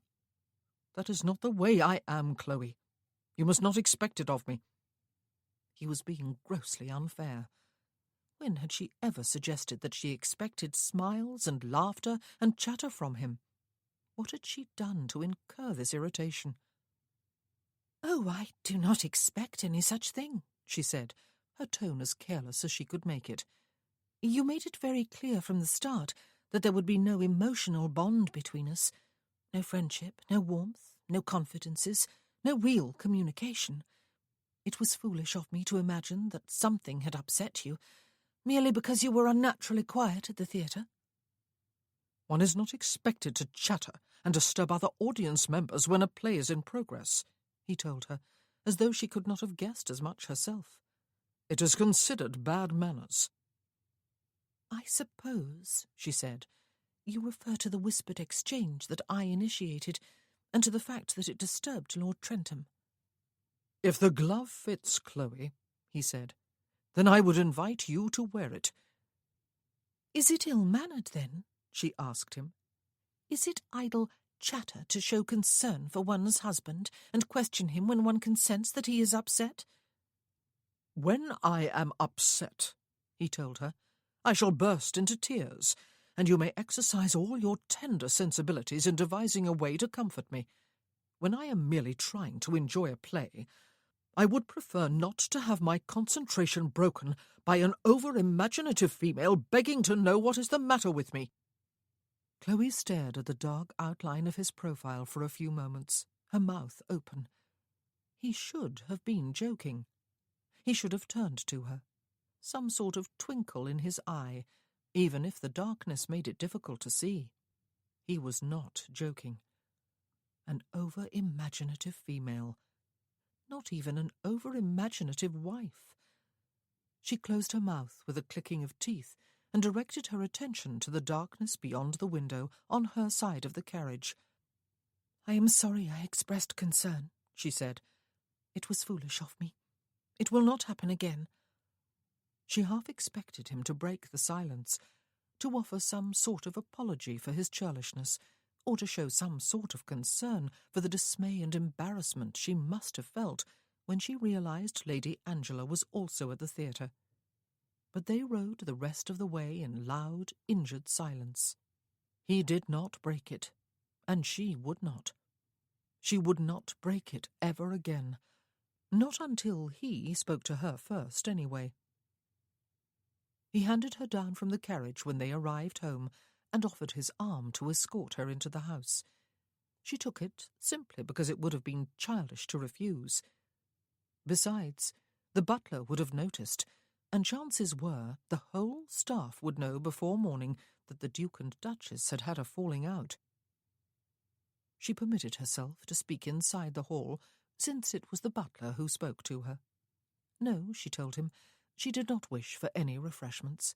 She was tired and intended to retire without further ado. 15 or 20 minutes later, ignoring the fact that she was thirsty and a little hungry, she dismissed Mavis, climbed into bed, and burrowed beneath the covers, head and all. He was cold and unfeeling and unreasonable and bad-tempered, she decided, and a lot of other nasty things along the same lines. He was no different from what he had said he would be. He had not promised any warmth, any intimacy, any real companionship in their marriage. In fact, he had promised the absence of those very things, and she had agreed quite readily. Indeed, she was the one who had first suggested their bloodless, emotionless bargain. There was no point whatsoever in being upset with him now, because he had not wanted to share with her whatever it was that had disturbed him this evening, or because he had shown no concern for her upset feelings about being exposed to the one woman with whom she dreaded coming face to face. There was no point in punishing him, and herself, by never speaking to him again. What if he did not come tonight? She felt a bit sick at the thought, and then a bit sicker at the realization of how much she had come to depend upon his nightly love-making and presence in her bed all night. It was just sex, to use his own stark, emotionless word. It was not his fault that it had become a little bit emotional too for her. But whatever had happened at the theatre to make him look so cold and remote and empty, to make his muscles tense and unyielding? Something had happened, but she had promised not to ask again. Well, she would not, either. She would live her own life and let him live his, just as they had agreed to do. He might go to hell as far as she was concerned, she thought, with shocking irreverence. Something had happened to her when Lady Angela Allendale arrived. The whole audience at the theatre had reacted, but he had not even noticed or shown any interest when she had told him. She might be suffering dreadfully for all he cared. She swallowed several times and willed herself not to dissolve into self-pitying tears. Chapter 17. Ralph was lying on his wife's bed, one arm draped over his eyes, one leg bent at the knee, his foot flat on the mattress. He lay still and breathed deeply, hoping he would slip back into sleep, knowing he would not. He had come here to apologize for 2 separate wrongs he had done her. He had not noticed that Lady Angela Allendale was at the theatre. He had not even been looking for her or Hitching. He had made some tentative inquiries during the day, but no one had seen either of them in town this year. They must have arrived within the last day or two, as had he and Chloe. He had not noticed when the woman had arrived at the theatre tonight, and he had not noticed that Chloe was upset about it. And surely there had been some reaction from the audience at seeing Chloe and Lady Angela in the same place. He had not noticed. And, worse, he had not shown any concern for his wife, even when she had told him. He had been too wrapped up in himself. She, on the contrary, had noticed his distress. She had asked about it and shown concern for him, both at the theatre and in the carriage, and he had thanked her by biting off her head. He had offended her and hurt her. He had shut her out. But damn it all, he needed to be left alone. Marriage was a damnable institution. He owed her a double apology, and had come to make it. She had been in bed when he arrived, however, facing away from him, all but the top of her head beneath the covers. It had been impossible to tell if she was awake or asleep. He had not wanted to wake her if she was sleeping. So, with a marvellous lack of logic, he had extinguished the candles, moved quietly around the bed, lain down beside her, and proceeded to have sex with her. He had even fallen asleep afterward. Now he was wide awake again, dealing with the dreaded sensation of having hit bottom with no further down to go. He had thought himself over such intensity of feeling. He had fought for years to level off his emotions, to avoid extremes. He had almost forgotten, until now, the needle-sharp regret he had felt at first that he was not dead, killed in battle, blown to bits with his friends, as he would have been if he had been in the front line of the cavalry charge with them. Instead, unusually, he had been in the second line, and so had had a front-row view as they had disintegrated before his eyes in showers of red, just like the most spectacular of fireworks displays at Vauxhall. He swallowed and kept his eyes closed, and then clenched them even tighter in an attempt to blot out the visual memory. If only he had been killed then. If only he had been able to get at that medication here in this very house soon after he had been brought home. If only... He had almost forgotten what this felt like. He had almost forgotten how to control his breathing when he did feel it, how to turn his thoughts from the blessed lure of death to the weary business of living on. He had almost forgotten how to claw his way out and up. He had to think of life as a gift, however unwanted. Yes, that was it.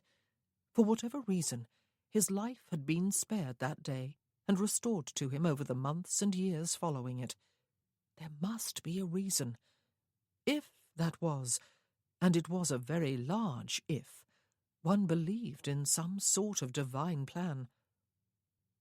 He thought back unwillingly on the events of the evening. The visit to the theatre had been George's idea, though it had seemed a brilliant one. Chloe had not wanted to come to town. After her experiences last year, and 6 years ago, she was skittish about mingling with the ton again. She would do it, of course. She had shown remarkable courage in the last few days. But here was a chance to ease her in gently, to allow her and the ton to see each other, but at arm's length, so to speak. And the guests George had suggested asking to join them seemed perfect for the occasion. Chloe already knew and liked Hugo and Lady Trentham, and Kilbourne was the latter's brother. His countess had always seemed like an amiable lady. George had described Lady Lingate as reserved but charming. It had promised to be a pleasant evening. Ralph had made a special effort during the carriage ride to the theatre to help Chloe relax, and had found himself relaxing too. He had been starting to feel more comfortable in his marriage than he had expected. He had looked around the theatre before the play began and acknowledged a few familiar figures with a nod. There was scarcely an empty seat, apart from one box across and a little down from theirs. Shakespeare's comedies were always popular. Chloe was looking around too, he had noticed, after an initial tendency to restrict her attention to the occupants of their box, as if she was afraid that everyone was looking at her, as everyone no doubt was for a while. He had been about to transfer his attention to the stage, where the action must surely be about to begin, when his eyes alit upon one particular box opposite, and one tier up from theirs, and upon one of the two couples who occupied it. His heart had turned over, or stopped. He had looked hastily away, but had the feeling that the lady had turned her eyes upon him just as he turned his own away. He had not glanced that way again for the rest of the evening, and he had not suggested leaving the box during the interval, a decision made easier by the fact that a number of people called there, most of them with the purpose of shaking Ralph by the hand and meeting his Duchess. He was not certain he had been seen. Perhaps he had not. The theatre was crowded after all, and he had been half hidden behind Chloe. Or even if he had been seen, he might not have been recognized. He had changed in 8 years. Nevertheless. How long did they intend to remain in London? Were they here on a brief visit, or had they come for the whole season? Could he avoid them that long? There was no chance of getting back to sleep. Ralph pushed back the bedcovers on his side of the bed at last, got up as quietly as he could so as not to wake Chloe, whose soft breathing told him she was asleep, and looked down at his dressing-gown. He should go to his own room, get dressed, go down to the library, pour himself a drink, see if he could lose himself in a book, or in a bottle, though drunkenness was a form of forgetting in which he had never indulged. But somehow, alarmingly, he could not bear the thought of being quite alone. The sound of Chloe's breathing was like a dose of some mild drug, just barely holding him back from the brink of a deep darkness that threatened to swallow him. He left his dressing-gown where it was, and went to stand, naked, at the window, the curtains slightly parted. The square outside was in darkness. The night watchman must be elsewhere on his rounds. It was too early for any tradesman. The room behind him was dark. No one would be able to see him standing here, even if anyone were to look up. He braced his hands on the sill, bent his head, and closed his eyes. It might have been 10 minutes or half an hour later when he felt a slight warmth along his right side.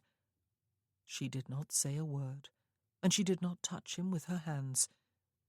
A blanket or a shawl came about his shoulders, making him instantly aware of the chill of the room, and her forehead came to rest against the edge of his shoulder. God! Oh, God! He clenched his eyes more tightly closed and bent his head lower. "I beg your pardon, Chloe," he said. "I am sorry. Forgive me if you can." "It was just a silly quarrel," she said, without lifting her forehead. "There is nothing to forgive."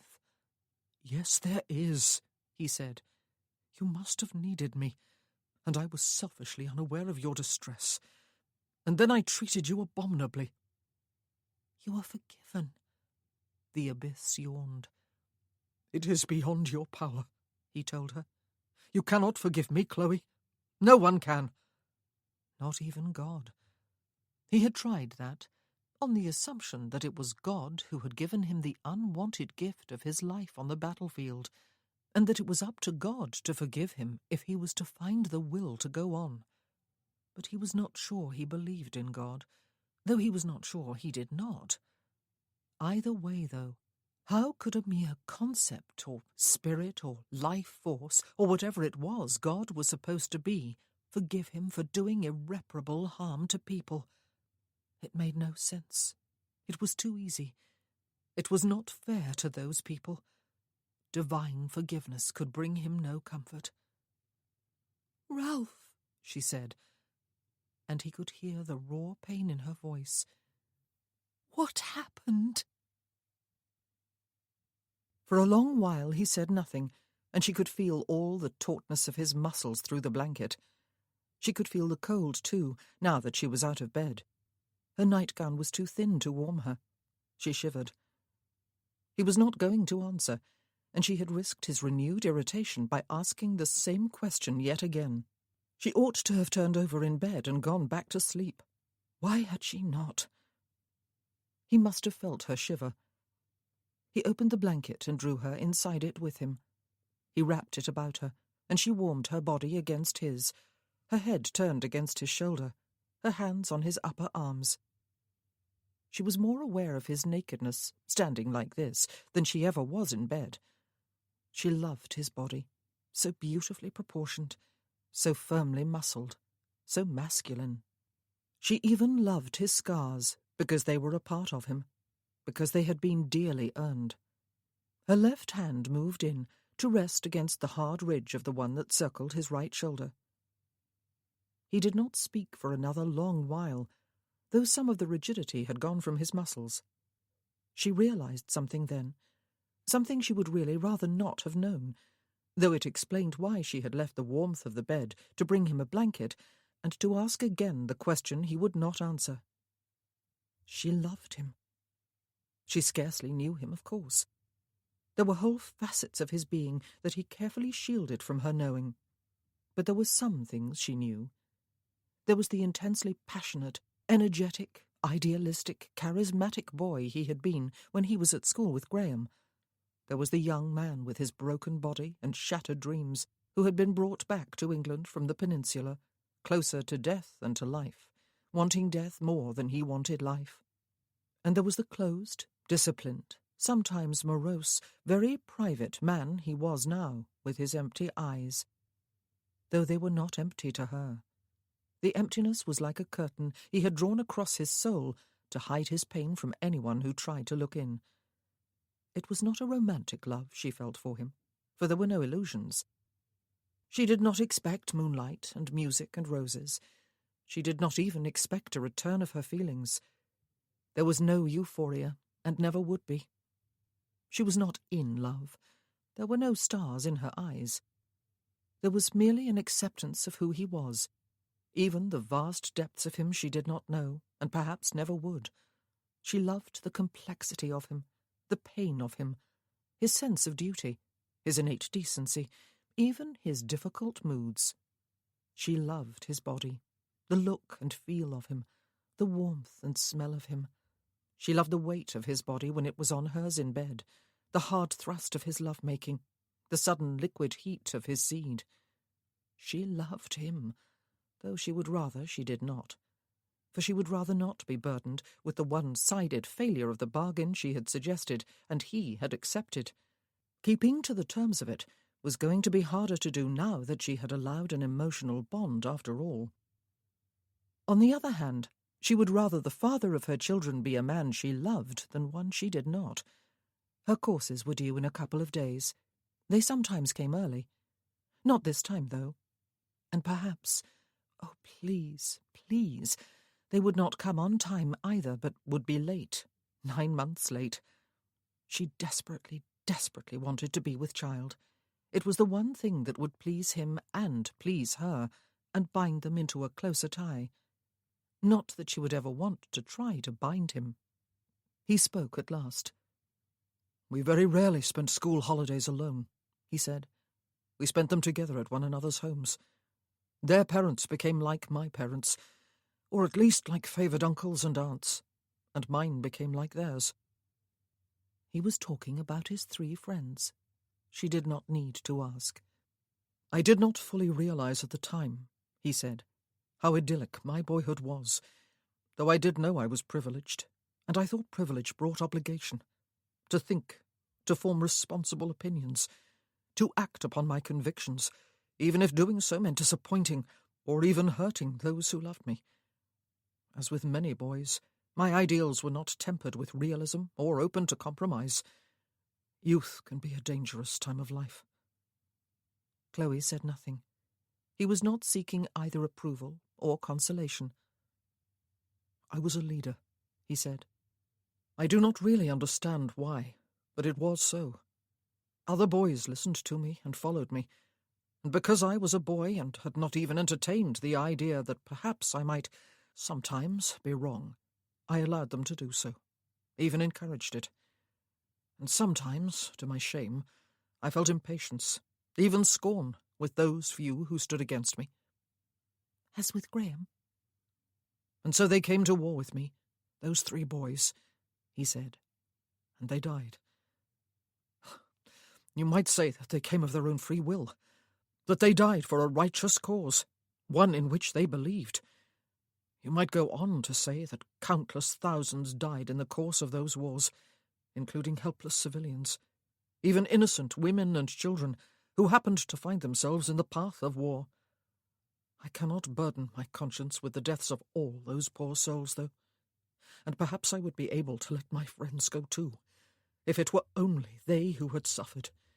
For yes, each had a mind of his own, and had made his decision to go with me. But each one had a family, people who loved them and lost them, and have lived on, people for whom I have been the cause of endless suffering, people who took me into their homes and loved me, people I supposedly loved. They have surely forgiven you.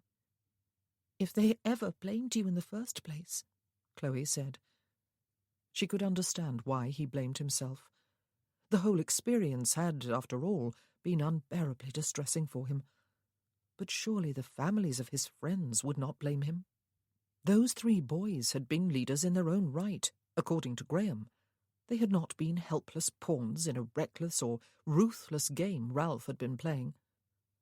Have you seen or spoken with any of them since? I saw Max Courtney's young sister a few times after I left Penderys, he said, reaching a hand beyond her shoulder to close the curtains as the flaming torch of the night watchman came bobbing into view in the square below. And she wrote to me. She saw me as a final link to the brother she had adored and lost. She fancied herself, I believe, in love with me. I did all in my power to avoid her without being openly cruel. I even offered to fetch her a glass of lemonade at one ball, but left the house instead, and then London itself the next morning. She was the only one I saw, though. Her mother died a couple of years after Max did, and it was her aunt who was bringing her out into society. She, Miss Courtney, wrote to me earlier this spring when I was staying at Vince's home to inform me she was about to marry a clergyman. I let her down. I had a chance to comfort someone for the pain I had caused, but I did not do it. Miss Courtney, it seemed, had not blamed him for her brother's death. Had he realized that? But something else occurred to Chloe. Was she at the theatre tonight? She asked. Miss Courtney, he said. No, but Viscount Harding and his wife were. Tom's parents. He was their only son, their only child. They doted on him. His muscles had tightened again. Chloe set her hands on his shoulders and tipped back her head to look up at him. Her eyes were accustomed to the darkness, and she could see the hard, bleak emptiness of his expression as he gazed back. They begged and pleaded with him not to go, he said. The Viscountess, his mother, even wrote to me to beg me to use my influence with him. And I did. Chloe tipped her head to one side. And afterward? She asked him. He stared back. There was no afterward. You did not hear from them? She asked. Or write to them? No. Did they see you tonight? Our eyes did not actually meet, he said. But yes, I believe they might have seen me. Without stopping to think what she was doing, Chloe cupped his face between her hands. What are you going to do? She asked him. Do? He frowned. Nothing. What is there for me to do? If they recognized me, I ruined their evening. I know I have ruined their lives. I owe it to them to stay out of their way. If they do not leave London, then I may have to. We may have to. That ought to please you.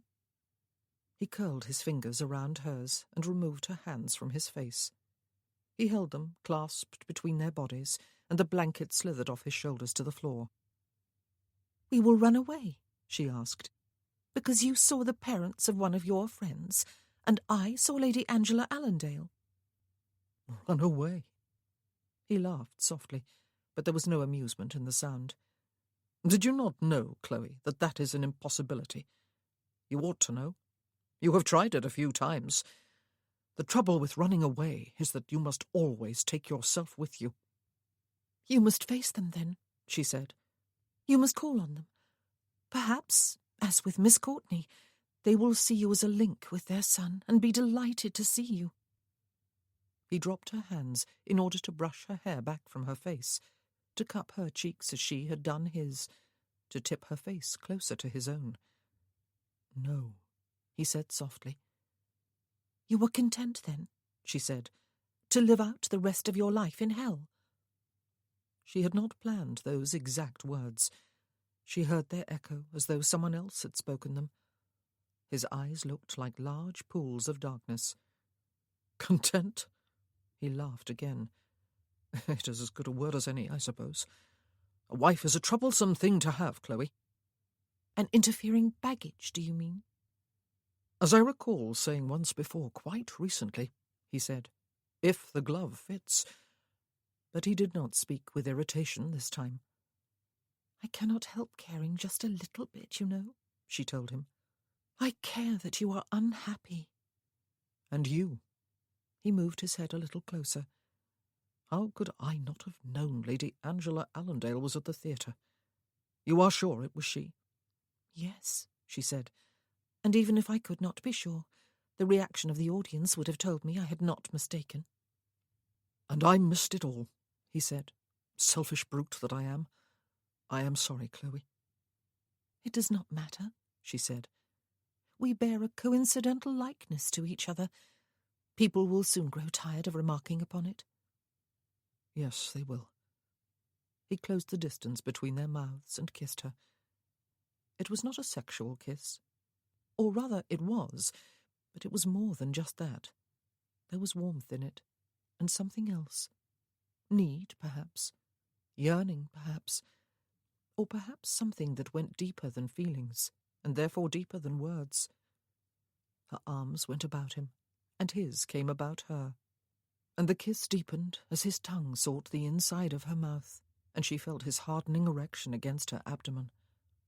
Even when he took her back to bed and stripped off her nightgown and laid her down and came directly on top of her and into her, even then, as he moved in her and she twined her legs about his and moved with him, it was not really a sexual coupling. Or not just, or not primarily. Nor was it only about the begetting of a child. It was... oh, no. There were no words. But he needed her.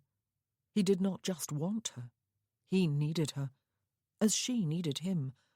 She had been more upset by the events of the evening than she had realized at the time. And so she opened to him as she had not done before, even during that one night of unbridled passion. She opened everything that was herself and gave. She gave her heart and her love without speaking a word. And she received too. For when he finally stilled and spilled his seed in her, the warmth and the wonder of it spread to fill her whole being. Or so it seemed. Neither of them spoke. But though he disengaged from her and moved off her, he stayed within her arms, his head nestled against her bosom, his legs entwined with hers, and she heard him sigh and felt him relax into sleep. She nestled her cheek against the top of his head and closed her eyes and felt a strange, seductive happiness.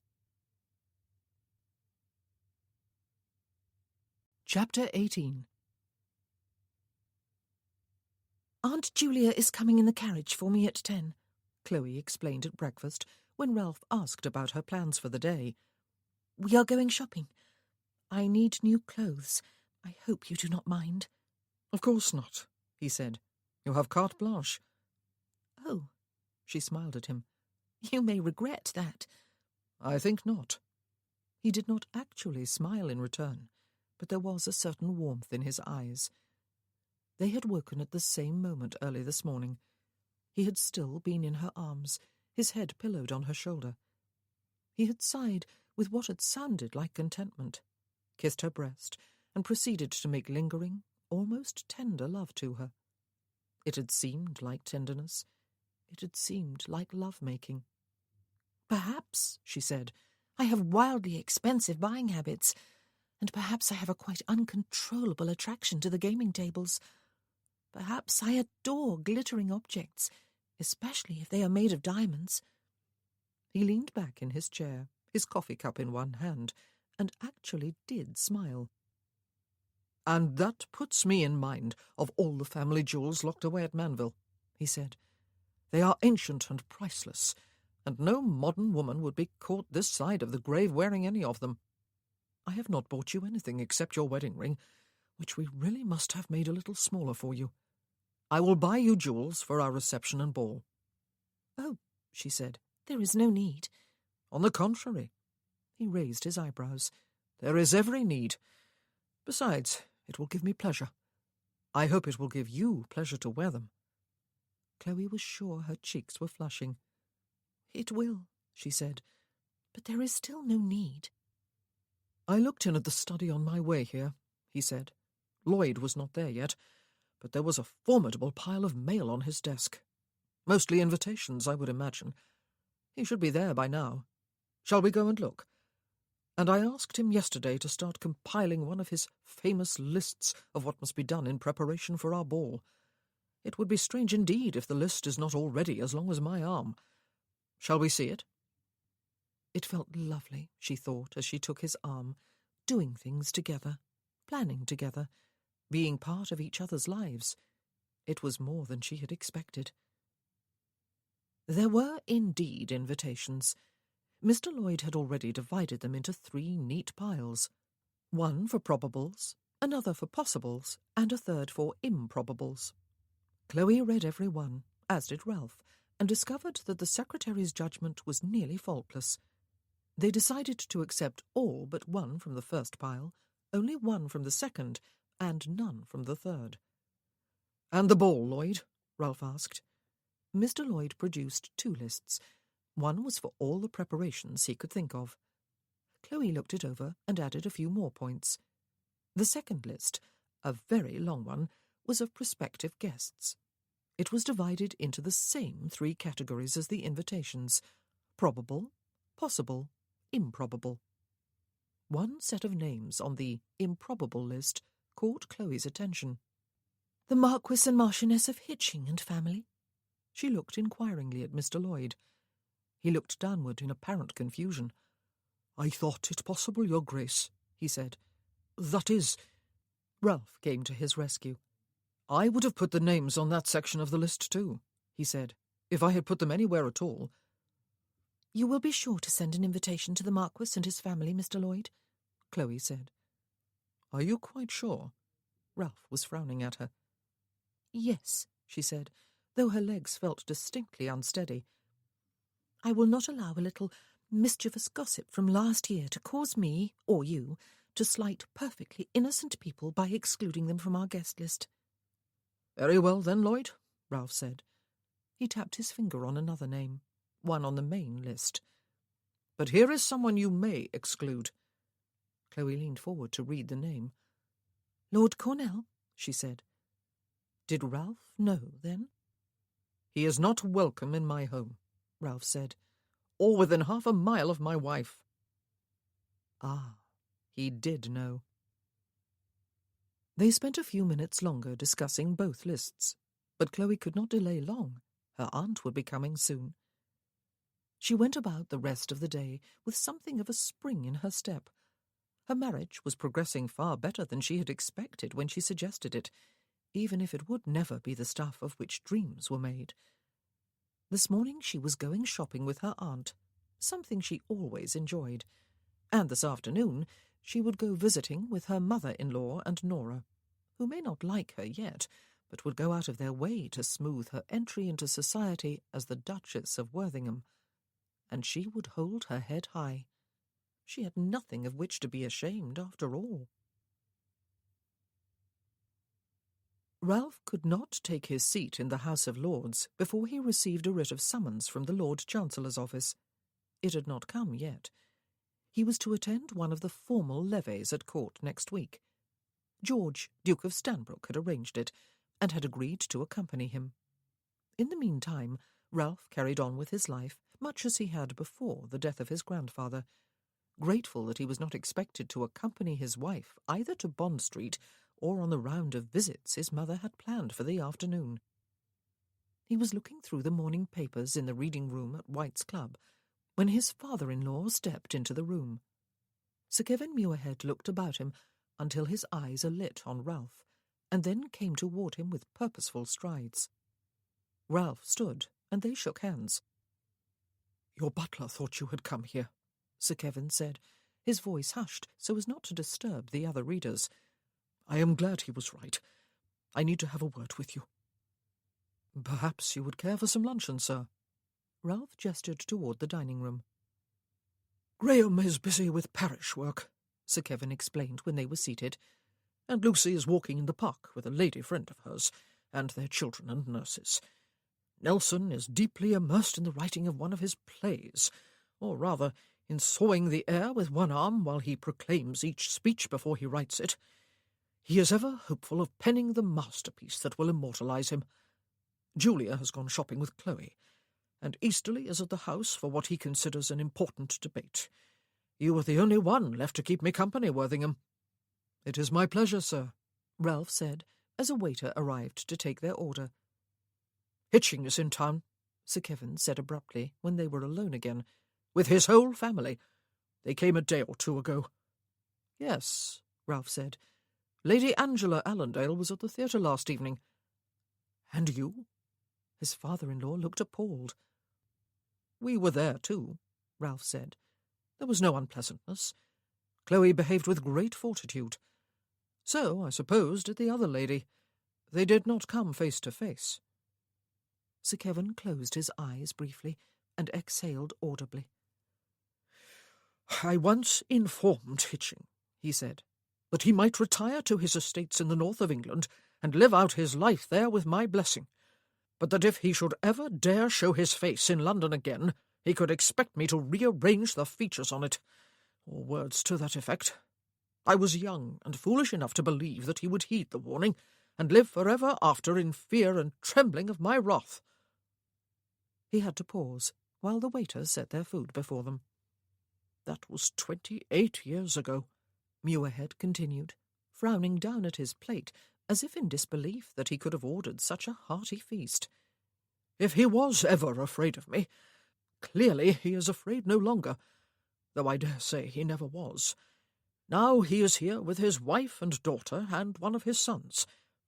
"It was all a long time ago," Ralph said.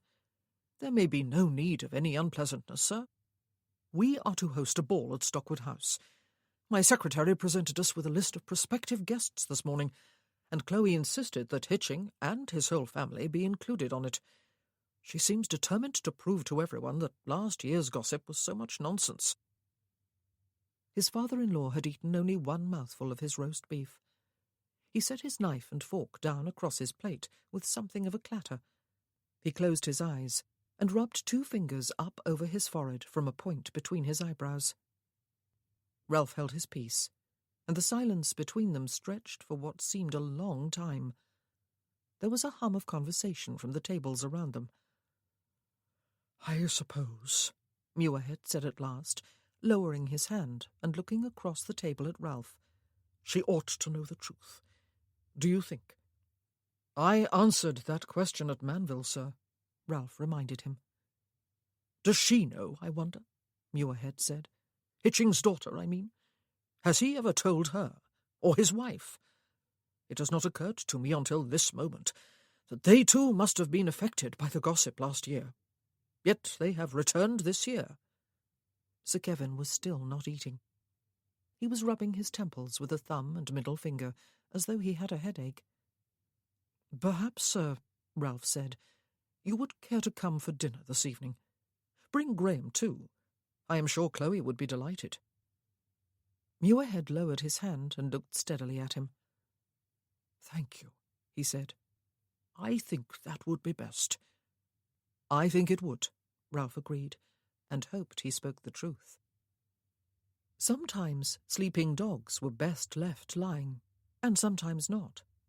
How was one to know which choice was better in a certain situation? And, unbidden, a memory returned from last night. "You must face them, then. You must call on them," Chloe had said, referring to Viscount Harding and his wife. And when he had said he would not, "You are content, then, to live out the rest of your life in hell?" Chloe was feeling tired when she arrived home late in the afternoon. The shopping trip had gone well. Her aunt had both a good eye for colour and design and a knowledge of what was fashionable and would suit her niece. Chloe had her opinions too, most of which coincided with her aunt's. Most of the clothes she ordered for all occasions were in muted shades of her favourite greens, browns, and creams. The gown that was to be made for the ball at Stockwood House, however, was emerald green. Grandmamma would be pleased. The afternoon had been more daunting than the morning, but without unpleasant incident. The Dowager Countess of Berwick had arrived promptly with Nora to take Chloe visiting, and they had called upon 3 ladies and stayed for a very correct half-hour at each house. There were other visitors too, all ladies, with some of whom Chloe had a prior acquaintance from her earlier stays in London. A few of the others she had met at Manville Court on the day of the funeral. Several she had not met before. Some were more friendly than others, but all were polite. Chloe wondered if Mrs. Barrington Hayes, who welcomed them to her home with almost obsequious deference and presented them to her other guests with open pride, remembered the time 6 years ago when her butler had informed Lady Muirhead and Miss Muirhead that she was not at home. Ralph was already home when Chloe returned. He came out of the study as she was removing her gloves. "Your mother and Nora took me to pay 3 afternoon calls," she told him, "and I have arrived home all in one piece." "As I see." His eyes swept over her best green outfit, the one she had worn to her wedding. "I hope you have not tired yourself out. We have guests coming for dinner." "Oh?" Her spirits fell. "Your father and your brother," he told her. "I ran into your father at White's." She smiled with relief. "That will be lovely." "I hope so." He inclined his head to her and turned back to the study. There had not been a glimmering of a smile on his face, or lurking in his eyes, she thought, as she climbed the stairs to her room. But then she supposed having her father and Graham to dinner would be no great pleasure for him. He had invited them for her sake. She warmed herself with the thought. Ralph did not need to make any great effort to keep the conversation going during dinner. Graham, when asked, was quite willing to recount some of his experiences in the London slums, where he did most of his work. None of the stories redounded to his glory, or made the poor and the destitute sound like inferior beings, Ralph was interested to note. There was real affection in Graham's voice when he talked of people Ralph himself would pass in the street without so much as a glance. It was a humbling realization, and filled him with that old mingling of admiration and irritation. Sir Kevin, when prompted, spoke of the time when his daughters and his son were children, and Chloe and Graham chimed in with memories of their own, sometimes conflicting ones. All of them were careful not to exclude Ralph from the conversation, however. They explained things to him that might have been puzzling, and identified people he did not know. They must have been a happy family, he concluded. Chloe described her afternoon visits when her father asked about them, and amused them all with her keen observations on various ladies she had met. She was obviously enjoying herself enormously, Ralph thought, noticing her sparkling eyes and somewhat flushed cheeks. Whatever had driven her from home a few months ago seemed to have resolved itself, and all of them appeared to be having a merry time. Perhaps Sir Kevin was going to be content to leave it thus. "But all the conversation has been about us," Chloe said at last, looking apologetically across the table at Ralph. "How dreadfully ill-mannered we have been. We will talk of nothing but you, Ralph, when you join me in the drawing-room with Papa and Graham. It is a promise. I shall leave you to your port now. Muirhead spoke up as she got to her feet. Chloe, he glanced Ralph's way and set his napkin down on the table. I will come with you, if I may. Of course. She raised her eyebrows in surprise, but smiled with obvious pleasure. You do not want any port, Papa? Not tonight, he said, taking her by the elbow. I would prefer to have a word with my daughter. His voice and his manner were grave, and her smile faltered before she left the room with him. Graham, Ralph was interested to note, made no move to follow them. He was looking steadily at Ralph instead. With a brief nod, Ralph dismissed the footman who remained in the room. You know? He asked when the two of them were alone. He told me a few hours ago, Graham said. I suspected, of course. Well, I suppose I knew. But sometimes it is preferable to cling to illusion than to admit an unpalatable truth. I loved my mother. I still do. But all through life, it seems, we have to learn and relearn the lesson of loving people unconditionally, no matter what. It is not always easy to do with our parents. We grow up believing them to be perfect. Ralph poured them each a glass of port. And will this knowledge change your feelings for Chloe? He asked. If I were not a peaceable man, Graham said, I might feel obliged to plant you a facer for asking that question, Stockwood. Chloe is my sister. Does the reality of her birth make you think any less of her? Not at all. But I had little doubt of the truth even before I married her, Ralph told him. Does she know? Graham asked. In the same way you did, and did not, Ralph told him.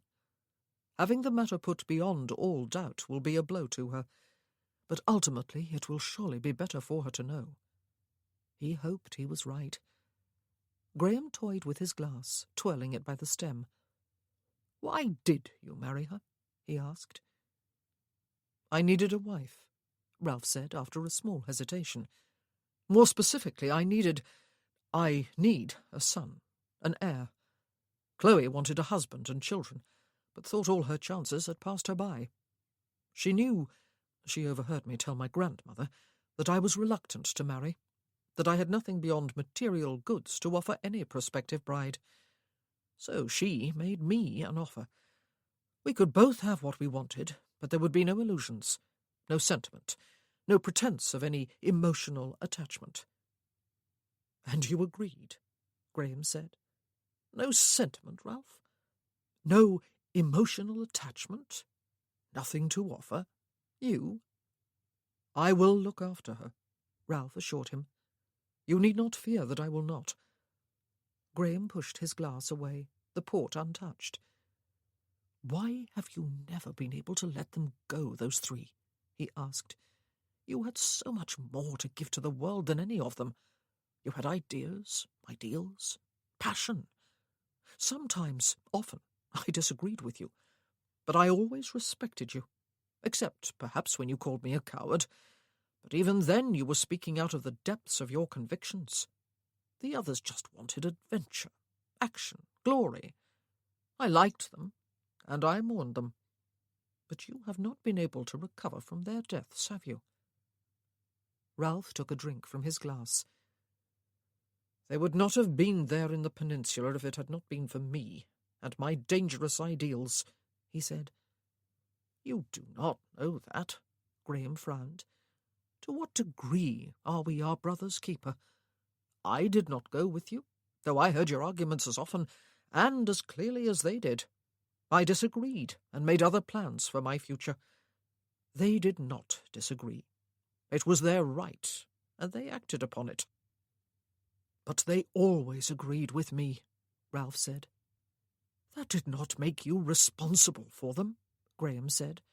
One cannot always keep one's opinions, one's passions to oneself, Ralph, for fear one might influence others and they might suffer, even die, as a result. Provided we do not try to coerce others in any way, that is. You never did. I called you a coward, Ralph reminded him. But did I turn my back on all my beliefs and follow you to war just to win your approval? Graham asked. Don't be absurd, Ralph. Boys call one another names all the time. They oughtn't to do it. It causes pain. But no one is perfect, least of all a growing boy. You do not still call people names, do you?" Ralph's smile was a bit twisted. "Why did you agree to a duel, and then refuse to take up a pistol, you idiot?" he asked. "Well, I could hardly refuse," Graham said. "It was an affair of honour, and I am a gentleman. But violence is abhorrent to me. I cannot stop others using it, but I can stop myself. And you do still call people names." They looked at each other and smiled slowly, and then laughed. "And so you ended up as a clergyman, working in parts of London most people would never dare go," Ralph said. "And I dare say you walk about the streets without even a club with which to protect yourself. Coward? Never. Idiot? Maybe. And you ended up married to my sister," Graham said. "Who would have thought it?" "I will look after her, Gray," Ralph told him. "Yes," Graham said, nodding slowly. "I believe you will. And I believe she will look after you." Chapter 19. "I am so glad you came to London again, Papa," Chloe said, her hand still linked through his arm as they entered the drawing-room. "You have not been back here since Lucy married Mr. Nelson, have you? It is really not so bad, is it? Although I would have preferred to remain in the country, I am not sorry Ralph persuaded me to come here and face the ton. We have accepted a number of invitations for the coming weeks, and we have begun to organise our own ball, which everyone seems to believe will be one of the grandest squeezes of the season. You must stay long enough to attend that." It was hard to recall all the conflicting emotions that had compelled her to leave home after Christmas, to put some distance between herself and her father, at least for a while. But one of the happiest moments of the past few weeks had been seeing him descend, unexpectedly, from Graham's carriage at Manville, and realising that he was Papa no matter what. He patted her hand before releasing it, and stepping closer to the fire. He held both his hands to the blaze while she took a seat. "The Marquis of Hitching is in town again this year with his family," he told her. "Oh," she said. "Is this why you left the dining-room with me, Papa? To warn me? But I knew. Lady Angela Allendale was at the theatre last evening. I know it was she, though no one actually said so. She really does resemble me a little. Even I can see that.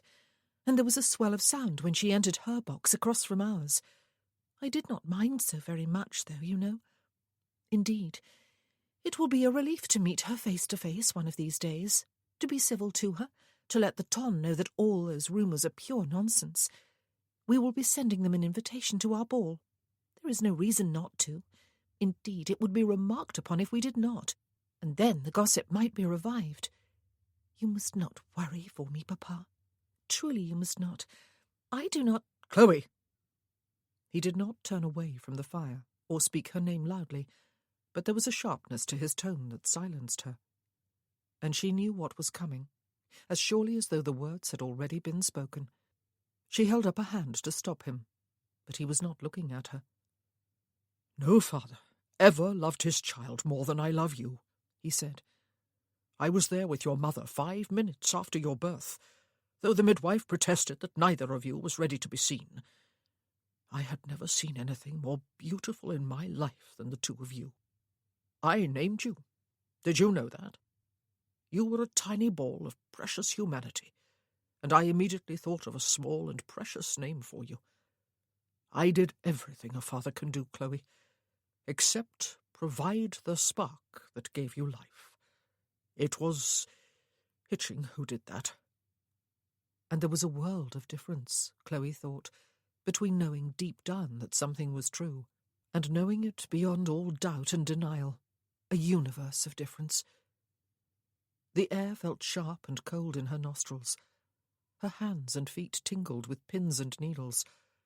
There was a faint roaring in her ears, and she felt the sudden impulse to jump to her feet and run, and to keep on running and running. The trouble with running away is that you must always take yourself with you. Ralph had said that last night. She had run away once, twice, and it had not worked. Papa was not her father then. She could no longer even cling to the illusion that he was. The Marquis of Hitching was her father. Lady Angela Allendale was her half-sister. And had she heard that there were sons too, her half-brothers? Just as Graham was. Just as Lucy was her half-sister. Her papa was still looking into the fire.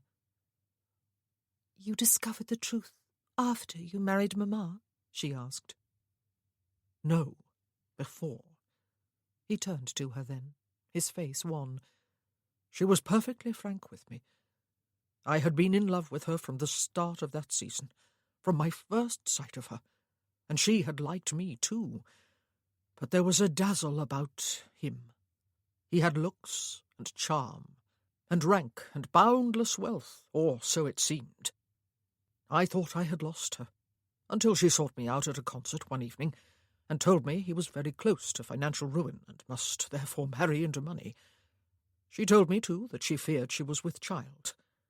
When I offered to marry her without delay, I also promised never again to refer to the secret she had confided in me, and she, in turn, promised to love me steadfastly for the rest of her life. We both kept our promise. I was more blessed in my marriage than I ever deserved to be. I had a wife with whom I shared a mutual love, and 3 children we both adored. It has always been my dearest hope that you would never have to learn the truth. I warned him never to return to London. But he came last year, and again this year, his family with him. And you have married a nobleman, and will inevitably move in the same social circles he does. I have no choice but to tell you the truth now, at last. I wronged you at Christmas time when you asked, and I lied. I was afraid of losing you, but I almost did anyway. 3 children we both adored. Chloe gazed down at her hands, which she had spread across her lap, palms down. Had her mother adored her? Or had Chloe's existence been an irritant, a constant reminder of her shame, and of the man who had jilted her for a rich wife, and of the man she had been forced to marry in order to avoid ruin?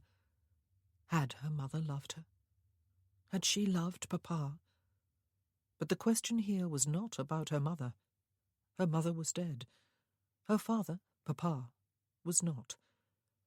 Chloe got to her feet and closed the distance between them. She stood in front of him, twined her arms about his waist, and buried her face against his neckcloth, inhaling as she did so the familiar, snuffy scent of him. "I am sorry I ran away and hurt you," she said. His arms closed about her, and she was a little girl again, safe from all harm. A memory surfaced from nowhere. Perhaps their reminiscences over dinner had shaken it free, of climbing a steep slope of loose pebbles somewhere until she froze with terror. Papa, who had been climbing ahead of her with Lucy, came back down and took her hand, and she scrambled upward, all fear gone, hardly dependent upon his help at all, but knowing that never in a million years would she be unsafe as long as her papa was holding her hand. A minute or two later, the drawing-room door opened, and her father released her. Ralph and Graham had come to join them. Both were looking a bit uncertain of themselves. "Yes," Chloe said. "Papa has told me." Graham strode across the room toward them. "Did you always know?" she asked him. He shook his head. "Not for sure until today," he said, "and not at all before last year. It makes no real difference, though, Chloe. We are still your family. Love does not diminish just because a minor fact changes. And it has not even changed, really, has it? It has always been so. It is just that we did not know it until today. A minor fact." "I ought not to have married you," she said, looking beyond her brother to Ralph. His eyebrows rose. "If it is any consolation to you, Chloe," he said, strolling past Graham to take her hand in his and lead her back to her chair, "I had no doubt of the truth before I married you. I married you anyway, because I wanted to, and because I was led to believe that you wanted to marry me. I hope I was not mistaken in that." She shook her head. "Because if I am," he said, "then I am sorry, but there is nothing I can do now to release you. I believe you are stuck with me." He had turned the tables on her. She was stuck with him, not the other way around. He was looking steadily down at her. His face did not smile, but, oh goodness, his eyes did. He had set out to make her feel better, and he had succeeded. How very kind he was. Ralph, kind. She learned something new about him every day. What a delightful thing marriage was. "I wanted to marry you," she said, "and I am not sorry I did." And for a mere moment, something else happened to his eyes. Something intense. And then it was gone, even before she was sure it was there. And like so many things these days, it was beyond her ability to put into words. "It might be wise, Worthingham," Papa was saying, "to stay away from any entertainment you might expect Hitching and his family to attend. Chloe must be protected from unnecessary embarrassment." Ralph was still standing before her chair, looking down at her. "I believe my wife may have something to say on that subject, Muirhead," he said. "I am hers to command. Chloe?" "We will not avoid anyone or anything," she said, lifting her chin. "And I do not need to be protected. I am the acknowledged daughter of Sir Kevin Muirhead, and the wife of the Duke of Worthingham." "Good girl," Graham said. Ralph merely nodded slowly. "Graham," she said, "would you pull on the bell rope, if you please? It is time the tea tray was brought in. Do sit down, Papa. Am I such a shockingly poor hostess that I have not even thought to offer you a chair? Mamma taught me better than that." Graham did as he was asked, and then took a seat. "It is your turn, I believe, Ralph," he said, "to entertain us with childhood memories of your own, since we entertained you so royally with ours during dinner." "Unlike you, though, Gray," Ralph said, looking away from Chloe at last, and taking a chair close to her brother's. "I had 3 sisters to plague the life out of me. I built a fort deep in the woods at Elmwood, and high up in the branches of a tree for good measure. I was well prepared to hold it against all female comers, but no one ever did come there, except imaginary pirates and highwaymen and dragons, tree-climbing dragons, of course. I was a solitary boy, though a vivid imagination saved me from ever feeling lonely. I was very happy to find company of my own age and gender when I was sent off to school." Chloe looked from her husband to her brother and back as they recalled some humorous and hair-raising incidents from their school days. They were not excluding either her or Papa, but they were focused upon each other, and upon a budding friendship that had never come to full fruition during their school years. Perhaps it would now, though they seemed poles apart in the way of life each led. She glanced at her father and smiled at him when their eyes met. Her father. The Marquis of Hitching was her father. Her stomach lurched with a nausea she willed away. Their visitors did not stay late. Graham's work got him out of bed early in the mornings, Ralph guessed, and Muirhead had looked strained, even while he smiled and joined half-heartedly in the conversation after dinner. But, poor man, he had finally had to divulge a secret he had hoped to take to the grave, and had risked losing his daughter as a result. The drawing-room seemed very quiet when Ralph and Chloe were left on their own. They found themselves at opposite sides of the hearth again. Chloe reached down for her work-bag and her embroidery, apparently changed her mind, and sat up again, her hands folded in her lap. "When I said I was at your command," he told her, "I meant it, Chloe. Do you wish to go home?" She raised her eyes to his. "To Manville?" she asked him. "Alone?" "I would come with you," he said, "and stay with you. And to hell with what was expected of him as the new Duke of Worthingham here in town." "You are very kind," she said. "Very kind. But no, nothing has changed, really, has it? You knew the truth. I did too, though I chose not to believe it. Now I have no choice, but I will not run away." He rested one elbow on the arm of the chair and propped his jaw against one balled fist. "None of the invitations to our ball have gone out," he said. "If you wish, I will have Lloyd—" "No," she said. "They will remain on the list." When had he first realized, he wondered, that he cared for her? But of course he cared. She was his wife. He would protect her and care for her needs for the rest of his life. He bedded her nightly. They would share children. Of course he cared. But why hide truth from himself, as she had done since last year on a far larger issue? He cared, though he did not wish to analyze what exactly that meant. He cared about her happiness. What must it feel like to discover right out of nowhere that one's father was not one's father after all? He felt a sick jolt to the stomach at the very thought. To discover that one's mother had conceived one with another man.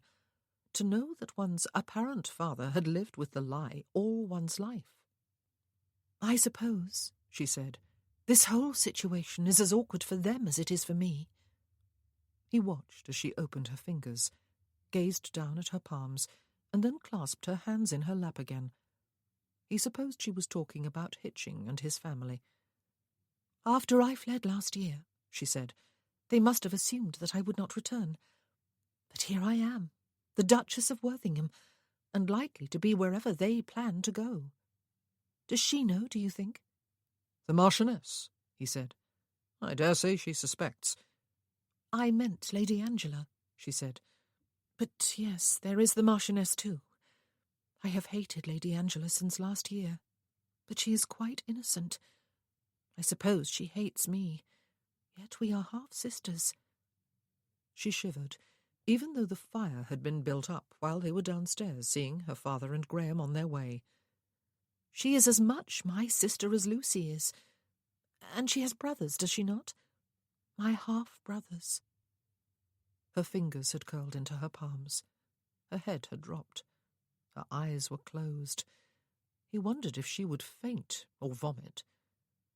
"What you could do," he said, "is call upon Hitching at his home. Tomorrow is Saturday. He will not be at the house." "What?" She looked up at him with startled, incredulous eyes. Her face had turned even paler, if that was possible. "At least all the eyes of the ton would not be upon you there," he said. "The inevitable meeting would come at a time and place of your own choosing. You would have some control over it." "But it would be utter madness." Her eyes were wide and fixed upon his. "To walk up to the door of his home, Ralph, to ask for him by name, to come face to face with him, to speak to him, to speak the truth openly. It would be madness." "I would come with you," he said. She was shaking her head from side to side. "No," she said. "I will face them all in public. I will be civil, as I dare say they will be too. They will be as anxious as I not to initiate any closer contact than that. But go deliberately to call upon him? No, Ralph, do not ask it of me." "I do not," he assured her. "I merely made the suggestion. Did you not tell me of a sermon Graham once gave about confronting your worst fear, walking into it and through it, and thus conquering it, or something to that effect?" "But you will not do it," she said. He froze. "You will not go to call upon Viscount and Lady Harding," she said. "That is altogether different," he told her. "Is it?" She was gripping the edges of her chair arms. "How?" "Forget that I made the suggestion." He wished to God he had not. "It probably was madness. And Graham was right, and you were right. Nothing really has changed. And there is no reason why you on the one hand and the Marquis of Hitching and his family on the other cannot coexist with civility during the times when you are in the same place at the same time. The ton will tire of speculating. Forget that I spoke." Her fingers were playing the edges of her chair arms like a pianoforte. Her face was still pale. She was gazing fixedly at the carpet between them. After a minute or two of silence, during which he tried to think of something to say that would distract her and relieve the tension, she looked up at him. "You will come with me?" she asked. Not would come, but will come. "Yes," he nodded. "Oh, Chloe." She said no more for a while, but returned her gaze to the floor. Then, abruptly, she got to her feet and came hurrying toward him. He got up quickly from his chair and opened his arms just before she collided with him and wrapped her arms about his waist and burrowed her head into the hollow between his neck and his shoulder. His arms closed about her and held her tight. "How many sons are there?" she asked after a while, her voice muffled against his shoulder. It took him a moment to understand what she was talking about. Hitching's sons, her half-brothers. 2 or 3. I am not quite sure, he told her. The eldest is Gilly, Viscount Gilly. He is my age, I believe, or perhaps a little younger. "And just the one daughter?" she asked. I believe so. He really did not know the family. Until last year, they had never been in town when he was there, and last year he had avoided them. Or at least he had avoided Lady Angela Allendale for fear someone would try a bit of matchmaking. She pressed even more tightly against him. I have you close, he told her. Have you? He heard her inhale slowly and release the breath again on a sigh. You cannot know how I longed to have someone to hold me close last year, and again at Christmas time. Forgive me for clinging. I thought I could be brave. Pardon me, he said, raising one hand to cup the back of her head and turning his own to murmur the words into her ear. But I think you are being brave. Do you, or do you not intend to call upon the Marquis of Hitching in his own home? I do. She laughed softly, though he did not believe she was amused. You cannot know how I have longed to have someone to hold me close. A wave of the familiar yearning swept over him as he held her through a lengthy silence. She drew back her head to look into his face. You must not fear, she said, that I will make a habit of leaning heavily upon you. I beg your pardon for doing so now. It is silly, really. I knew, after all. And the Marquis of Hitching is just a man. After tomorrow, I can cheerfully meet him anywhere and nod courteously in his direction when we cannot avoid being in the same place. I will not burden you, Ralph. I promised I would not, and I will keep my promise. She smiled at him. He should have been relieved. He wanted no emotional involvement after all. Except that, well, it was already too late. You misconstrued my silence, he told her. I am your husband. When you feel lonely, or afraid, or unhappy, it is to me you must come, Chloe. My arms are here for you, and my strength too, for whatever it is worth. You will never be a burden to me. Her teeth were biting down on her bottom lip, and then her eyes warmed with a smile and what looked to be genuine amusement. I will remind you of that, she said, the next time we quarrel. Will we? He said. And will you? Yes, and yes, she told him. He took her face between his hands and wondered when the walls about his heart had been breached, for they had been. He kissed her. Chapter 20. It was a mad idea. Chloe had thought so last night when Ralph suggested it, and she thought so now as Mavis put the finishing touches to her hair and then fitted one of her new bonnets carefully over it so as not to disorder the curls she had created. Actually, it felt even madder this morning. Her stomach was churning, and she was not sorry she had been unable to eat much breakfast. She had had to send a note off to Lucy to postpone the proposed walk in the park until tomorrow. She hated having to do that. She had not seen her niece and nephew, Lucy's children, since Christmas. Had the Marquis of Hitching known of her existence before last year? The question had plagued Chloe half the night, as well as all the questions associated with it. He must have heard the rumours last year, of course. Did he believe them? Would he believe them when she called on him, if he did not already? But he must have known of the possibility 28 years ago, when Papa warned him to leave London and never return. Did the Marchioness know? Did Lady Angela? And her brothers? But how could they not? "The Duke is taking you somewhere this morning, is he, Your Grace?" Mavis asked. "Somewhere nice? Visiting friends?"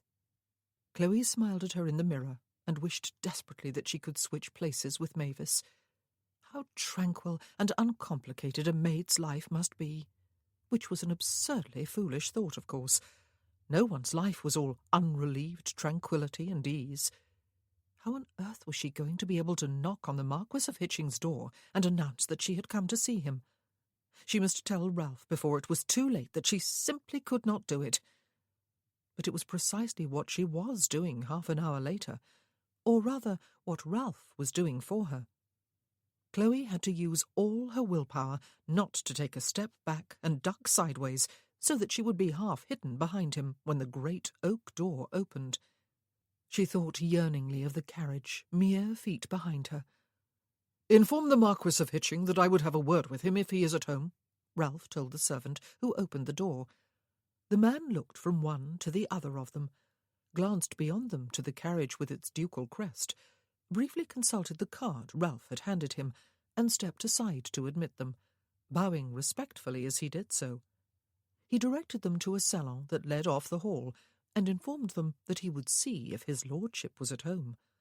"What if he is not?" Chloe said hopefully, as the door closed quietly and she was left alone with Ralph. "What if—" "He obviously is at home," Ralph told her, "or his footman would not have gone looking to see if he is." Ah, the logic of polite society. It was a visitor's salon into which they had been shown, Chloe could see, a magnificent apartment with a high, coved ceiling painted with a scene from mythology, gilded friezes, and wine-coloured brocaded walls hung with dark landscapes in heavy, ornate frames. Gilded, intricately carved chairs were arranged about the perimeter of the room. There was a wine-coloured carpet underfoot, and heavy curtains of a slightly lighter shade half drawn across the single window. It was a room meant to reduce the visitor to size, to intimidate him, or her. It was certainly having its effect upon Chloe, who came to a stop not far inside the door, her hands clasped tightly over the top of her reticule. Ralph had strolled over to the window and stood looking out. Neither of them spoke again. There was a nasty buzzing in Chloe's ears. Her hands felt damp, even inside her gloves. Perhaps they should assume the Marquis was not at home and leave without further delay. She opened her mouth to suggest it, but she was too late. The door of the salon opened, and a man stepped inside. An invisible someone closed the door silently behind him. He was an older man of medium height and solid build. He was quietly, tastefully dressed. He had a pleasant, though not outstandingly, handsome face, and thinning hair that was turning to grey, though it must have been red in his youth. If Chloe had expected a towering, sneering monster on the one hand, or a handsome, austere, thin-lipped aristocrat on the other, she was proved wrong on both counts. Not that she had tried to picture what he would look like. How did one picture in one's mind the father one had never seen, or even known about with any certainty until yesterday? He ignored Ralph, who had turned from the window, though he did not move away from it. He, presumably the Marquis, stood looking at her, his lips pursed, a slight frown between his brows, his arms clasped behind his back. If he planned to feign ignorance, he was not making a good start. It did not occur to Chloe to break the silence. "Despite all that I have heard about you," he said at last, "I expected that you would bear some resemblance to your mother. You do not. Not at first glance, anyway." "I wish I did," she said. Then I might have gone through life without ever learning the truth. You did not know it? He looked surprised. You were not told? Not until last evening, she said. Last evening? His eyebrows rose higher. My papa told me, she said, laying slight emphasis on the one word. Yet last year's gossip sent you scurrying home, he said. The gossip was my first inkling, she told him, though I refused to believe it, and papa denied it. He nodded his head slowly. I was sorry, he said, to hear last year of your mother's passing. Chloe, is it not? That happened more than 3 years ago, she told him. For years I did not leave the north of England, he said, shrugging apologetically. I did not hear. I am sorry. I hope she did not suffer unduly. Chloe felt suddenly light-headed. Could this man, this polite stranger, possibly be her father? She could feel no connection to him. Your papa, he continued when she said nothing, made it very clear to me when he married your mother that he would consider it a personal insult if I should ever try to offer any assistance or support for your upbringing, or if I should ever try to see you or her. I respected his wishes. He had known then, but he had never tried to see her, because he had respected papa's wishes. Or perhaps because he did not care. He had not even known until last year that Mamma was dead, or presumably that she was still alive. Had he even known that she herself was a girl, not a boy? You have recently made a brilliant match, he said, glancing briefly and for the first time at Ralph. I am happy for you. Chloe's chin came up. By what right was he happy for her? I did not come for your congratulations, she said, or for your approval. No, he said with a faint smile. I do not suppose you did. Dizziness threatened again. Without this man, she thought, she would not even have life. He was her father. I came, she said, because we move in the same social circles, and will almost certainly find ourselves at many of the same functions. Your daughter was at the theatre 2 evenings ago when we were there too, though we did not come face to face. I imagine she was as aware of my presence as I was of hers. It would be just too absurd if we were all going out of our way to avoid one another for the rest of the season, and pretending that there was nothing between us when we failed. There is something. I am your daughter. She felt her cheeks grow warm as she put the relationship into words, and she did not believe she imagined the way he flinched slightly. Yes, he said, you are. You came to confront me in private, then, so that in public we may acknowledge each other with apparent ease and unconcern for what everyone knows to be the truth. It may very well prove to have been a wise course of action. You are far more courageous than I, Chloe. I would feel proud of you if I had a right to such a feeling. She raised her chin again. He opened his mouth to continue, but hesitated before doing so. Allow me to say this, if you will, he said. Your mother was not a woman of loose morals, Chloe. I had assured her of my enduring affections, and of my firm intention to marry her. I even believed at the time that I would defy all the factors that dictated I do otherwise. Perhaps I would even have done so if I had known in time that she was... well, if I had known that there would be you. Though perhaps not. None of us is ever as free to follow inclination as we would like to believe ourselves to be. Please be assured, though, that any and all blame for what happened between your mother and me was entirely mine. I would not have your newly acquired knowledge sully your memories of her. She clenched her teeth hard as she stared at him. How dare he tell her how to remember her mother? She turned her head to look at Ralph. I have said what I came to say, she said. We may leave now. I dare say I will be seeing you again, sir, and you may expect an invitation to attend the ball we will be hosting within the next few weeks. Ralph looked gravely back at her, with eyes that were no longer empty, she half realized.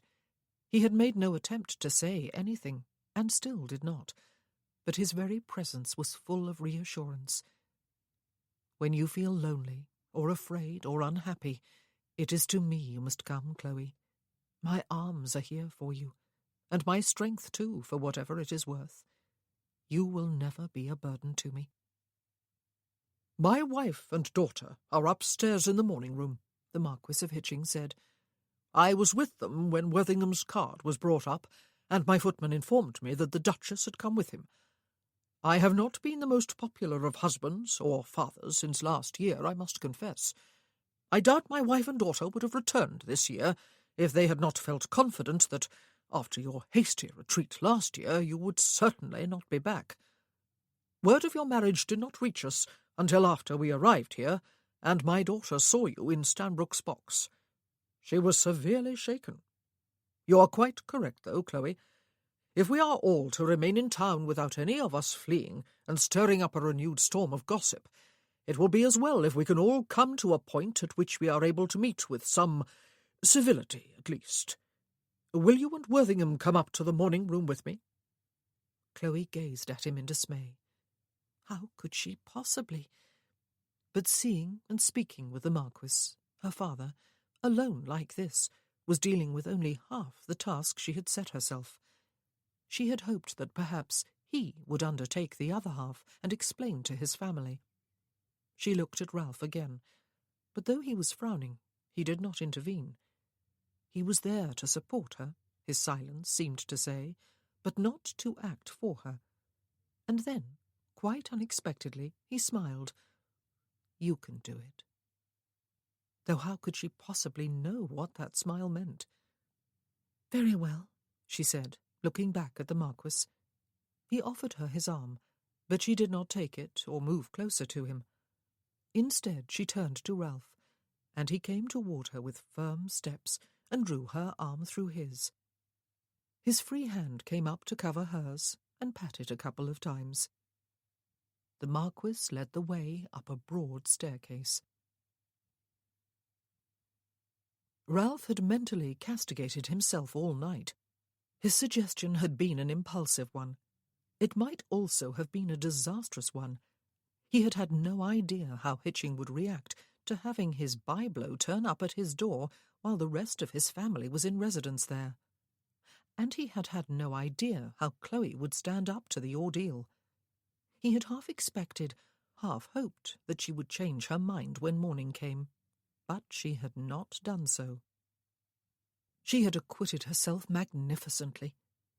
He had been poised to intervene from the moment Hitching set foot inside the salon, but had not needed to do so. He had watched her with admiration and pride, and an uneasy feeling that she was far more courageous than he would ever be. She had run in the past, it was true, most notably last year, when she had first got wind of the possibility that Muirhead was not her real father, and she would have avoided coming back to London if she could this year. But she had come, and now she had come here. Ralph had not thought beyond the meeting with Hitching, however. He had assumed that the Marquis would himself undertake to speak with his wife and daughter and sons. Yet here they were, on their way to meet the women of the family. Hitching opened a door at the head of the stairs. 3 people, not 2, looked toward the doorway, and all 3 looked suddenly startled to see that the Marquis was not alone. One was a plump, square-faced older lady with florid complexion and dark hair turned mostly to grey. Behind her chair stood a young man who had her dark colouring, while in features and build he resembled Hitching. The young lady who sat on a love-seat was fashionably dressed in russet brown, a colour that emphasised the vivid redness of her hair and the green of her eyes. She did not really look like Chloe after all, Ralph thought. Her face was narrower, her mouth smaller, her eyebrows straighter. She was not as beautiful, despite the fact that last year, according to George, she had been known as the Incomparable. He was partial, of course, and she was noticeably younger than his wife. There was enough of a resemblance, however, to account for the rumours that had sprung to life last year. "My dear," Hitching said, stepping to one side and addressing the older lady first. "Angela, Gilly, allow me to present the Duke and Duchess of Worthington. My wife, my daughter, and my eldest son," he added, turning to his visitors. Viscount Gilly's fingers closed about the handle of a quizzing glass, though he did not raise it all the way to his eyes. His mother sat very still. Lady Angela Allendale tipped back her head and fixed Chloe with an arctic stare along the length of her nose. "How do you do, ma'am?" Ralph bowed to the Marchioness as he advanced farther into the room, one hand firm beneath Chloe's elbow. "Lady Angela, Gilly, I hope we have not interrupted you at an inconvenient moment.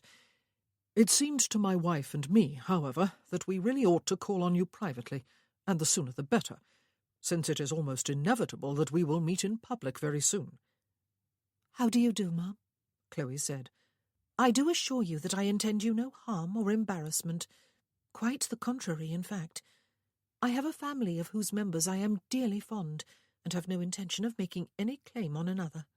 My only wish is that we can all agree to meet in public without stirring the gossip mill again. It is what we must all wish."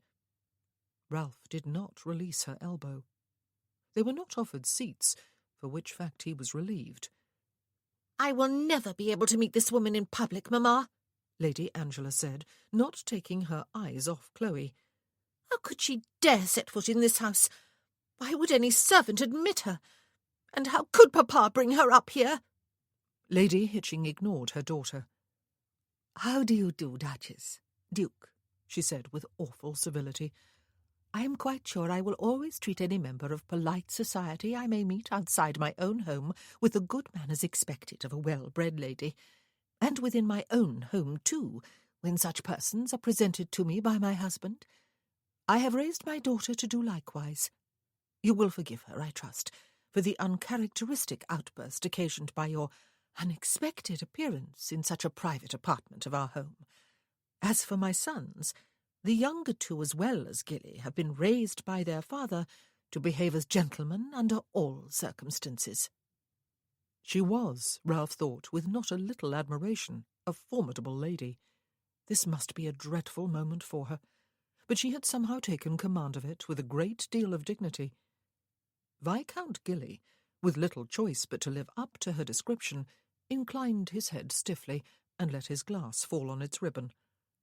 "Perhaps, my dear," the Marquis suggested to his wife, "you would ring for a tea-tray. Perhaps our guests—" "Oh, no, thank you," Chloe said hastily. "We will bid you a good morning, then," the Marchioness said. "Duke, Duchess." The Marquis led the way back downstairs. He nodded to the footman, who had admitted them earlier, and the man opened the front doors. The Marquis accompanied them down the steps to their waiting carriage, and touched Chloe for the first time. He took her right hand in his, and raised it to his lips. "He has been good to you?" he asked her. "Muirhead, your papa?" She stared at him until he released her hand, and smiled ruefully. "But of course he has," he said. "I remember him from all those years ago as a decent sort. I am sorry you inherited my colouring, Chloe. It would have been better for you if you had never known the truth. Better for me, too, perhaps. Now that I have met you, I wish I might know you better. But it will not happen, will it? I wish you well. I will always wish you well." She nodded briefly and turned toward Ralph. He handed her into the carriage, turned impulsively to shake Hitching by the hand, and followed her up the steps. He took her hand in his as the coachman shut the door and climbed back to his box. "I hoped that I would dislike him quite intensely," she said, as the carriage moved forward. She did not look toward the window, though Hitching raised a hand in farewell. "But you did not?" he asked her. She shook her head. "Perhaps I ought to be glad," she said. "I was not, I think, the result of a sordid encounter." "No," he agreed. She did not say any more, for which fact he was glad. He kept hold of her hand. but he moved a little away from her and settled his shoulders across the corner of the seat. She had been incredibly courageous and dignified. Going upstairs to meet a family that surely hated and despised her must have been particularly difficult, but she had acquitted herself admirably, and she had made it possible for them all to meet socially without unpleasantness or undue embarrassment. Part of him wanted to gather her into his arms. Another part of him wished there were not this carriage ride to be made together before they were home and he could be alone. She had stirred him to the very root of his being. He had not wanted to be stirred. He still did not. He wanted his life to be as it had been for the past 7 years. Safe. Almost safe. Unstirred. He wanted desperately to be alone. She had spoken words to him last night that he could not shift from his mind today. "But you will not do it. You will not go to call upon Viscount and Lady Harding." And when he had protested that that situation was entirely different from hers, she had said, "Is it? How?" The difference was that she had not done anything to shatter Hitching's life. The difference was that she was not responsible for the death of any of his children, let alone his only child.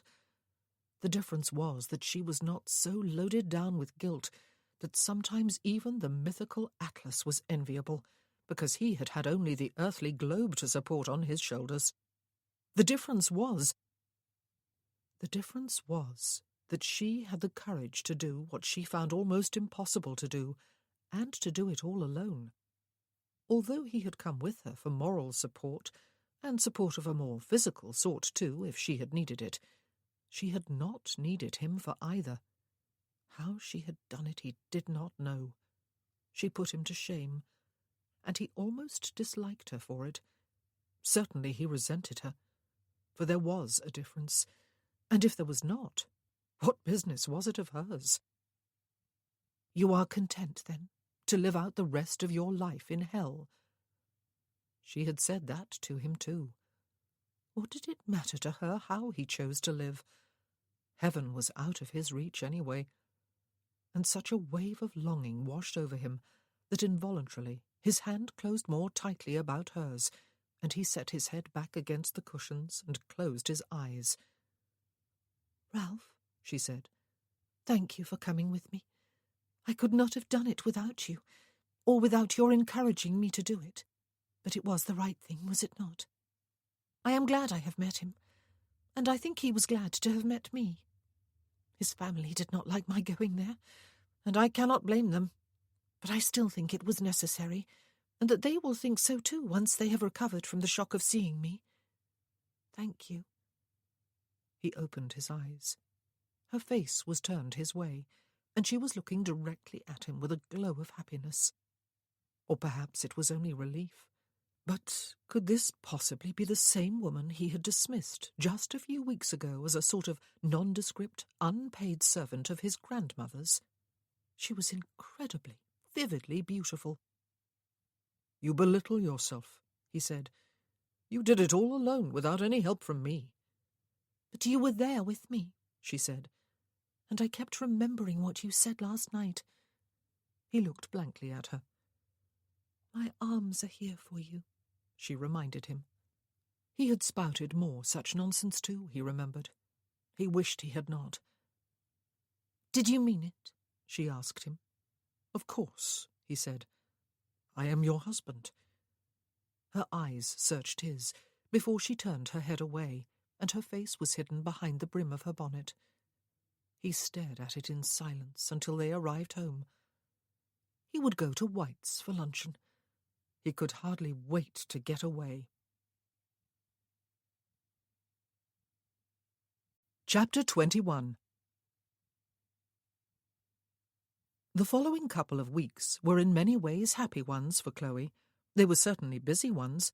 Scarcely an evening passed when she and Ralph did not attend some evening function, a concert or dinner or soirée, or the theatre or opera. They avoided balls, as perhaps a little too frivolous, so soon after the death of Ralph's grandfather, though they would host their own soon enough at Stockwood House. No one gave Chloe the cut direct. Of course no one did. She was the Duchess of Worthington. It was a great relief, though, to find that she was not being shunned in company or excluded from any of the more glittering events of the season. Indeed, she and Ralph had to decline far more invitations than they could possibly accept. They saw the Marquis of Hitching's family for the first time at Mrs. Chandler's crowded soiree. Guests filled the drawing-room and the music-room beside it, and the salon beyond that, where refreshments had been laid out. The Marchioness was entering the music-room from the drawing-room at the same moment as Chloe was coming into it from the salon with Gwen and the Countess of Kilbourne. It was the Marchioness who chose to approach Chloe, while the general volume of conversation decreased quite noticeably. "Ah, Lady Kilbourne, Lady Trentham, Duchess," she said, deliberately not lowering her voice, or so it seemed to Chloe. "Good to see you. A pleasant entertainment, is it not? Elsie Chandler can always be depended upon to attract the very best company to her soirees." "Lady Hitching," the Countess said, while Gwen smiled. "How do you do? Yes, indeed, and we look forward to the pianoforte recital later." "Good evening, ma'am," Chloe said. "How delightful. I hoped when we met a few days ago that I would see you again soon." "Ah, Duchess." The voice came from beyond the Marchioness. The Marquis had followed her into the room. He came closer, took Chloe's hand in his, and raised it to his lips. "You look quite charming in blue. Ladies."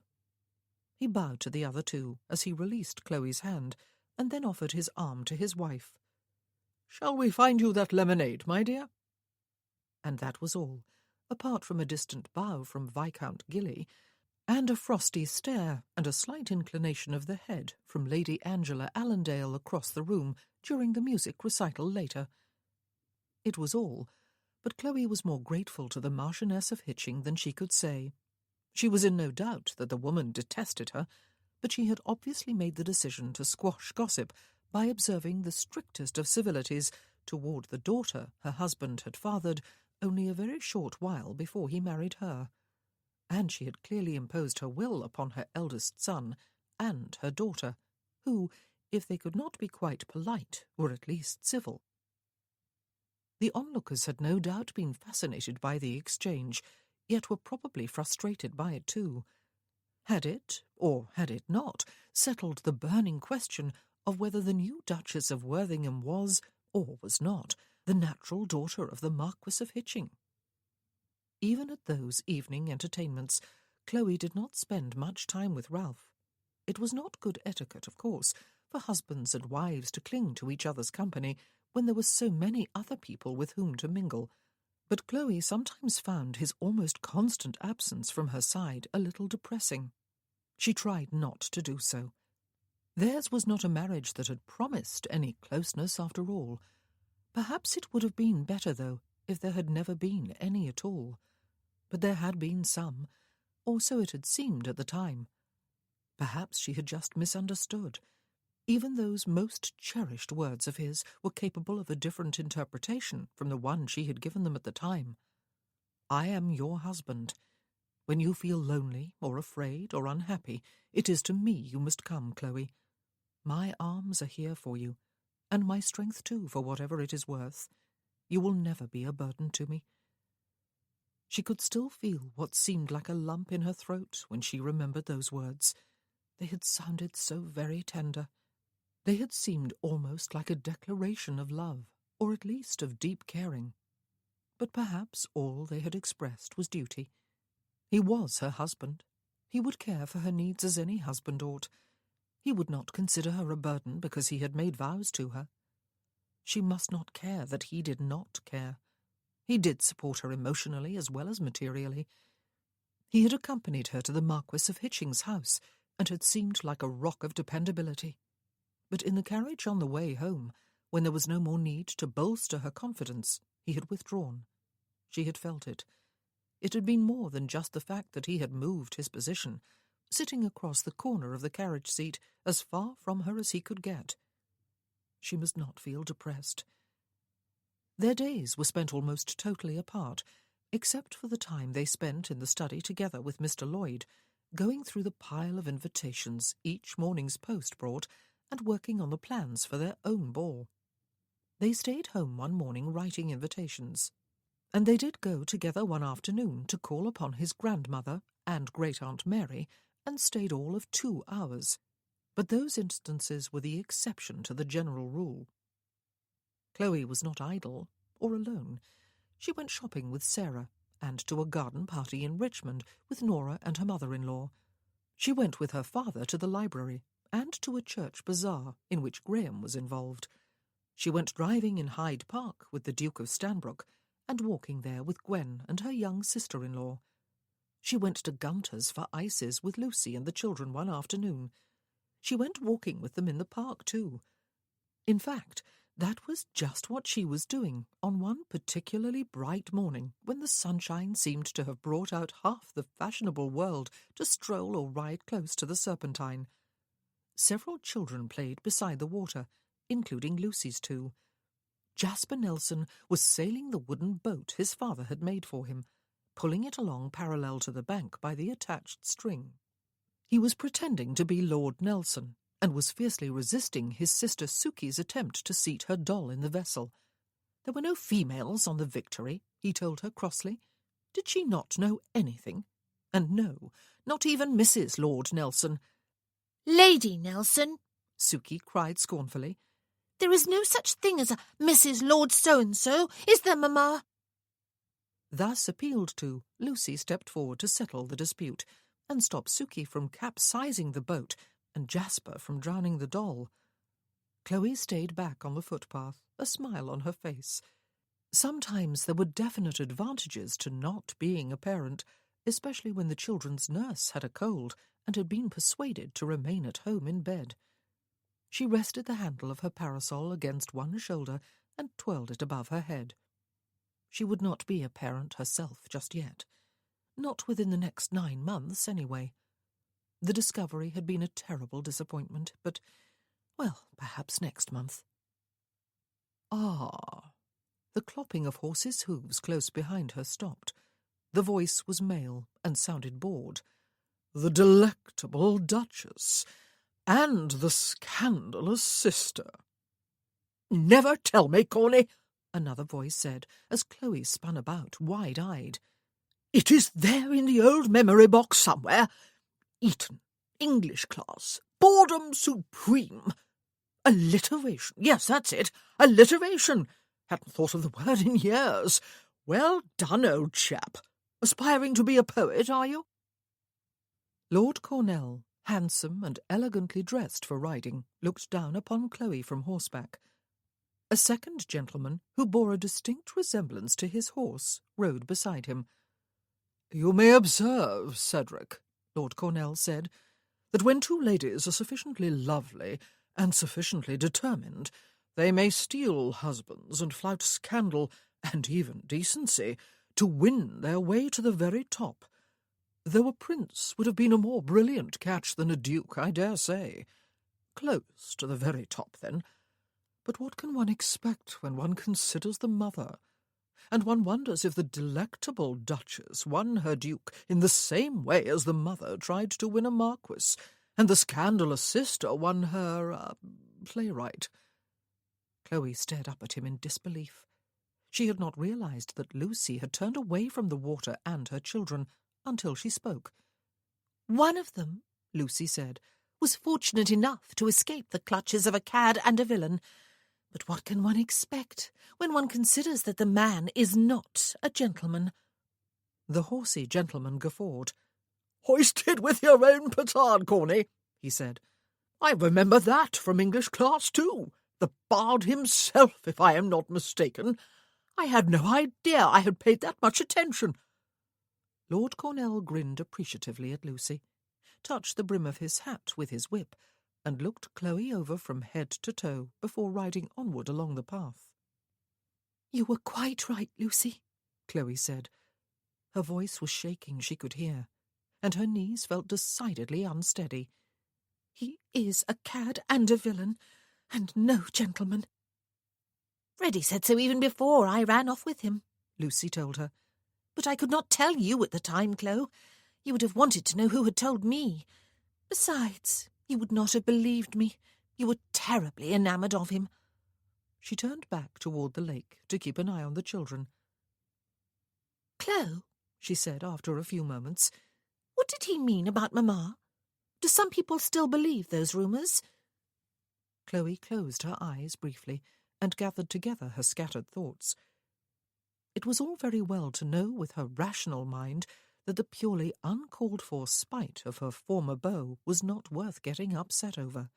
It was another thing to convince her emotions, and now here came another crisis. She had hoped Lucy might never have to know the truth. Presumably, so did Papa and Graham, but Lucy had a right to know. "They are true, Luce," she said, and she told her sister about their father's confession and about her visit to the Marquis of Hitching's home. Lucy was open-mouthed and wide-eyed by the time she had finished. "You are my half-sister, Lucy," Chloe said, "just as Lady Angela Allendale is. Graham is my half-brother, just as Viscount Gilly and his 2 brothers are. I have not met those 2. I do not believe they are in London." Lucy flung herself into Chloe's arms, drawing a few curious glances from the people around them. "Oh, no," she cried. "There is all the difference in the world, Chloe. He may be your father, and his children may be your half-sister and half-brothers, but Papa is your Papa, and Gray and I are your brother and your sister. And do not ask me to hate Mamma, Chloe. It cannot be done. I did exactly what she did, but even worse, for Freddie was still married at the time, and Jasper would have been he would not have had a proper father if Freddie's wife had not been obliging enough to die. Though that sounds callous, does it not? I am sorry, but I cannot feel really sorry for her. She despised him, you know. She did not understand him at all, or appreciate his great talent, and she did not love him." The children were squabbling again. The doll lay forgotten on the grass, while Suki tried to wrest the string of the boat from her brother's grasp, loudly admonishing him for refusing to share. Lucy hurried off to adjudicate. It was only later, as they were walking home, the children ahead of them, that Lucy referred again to the incident on the path.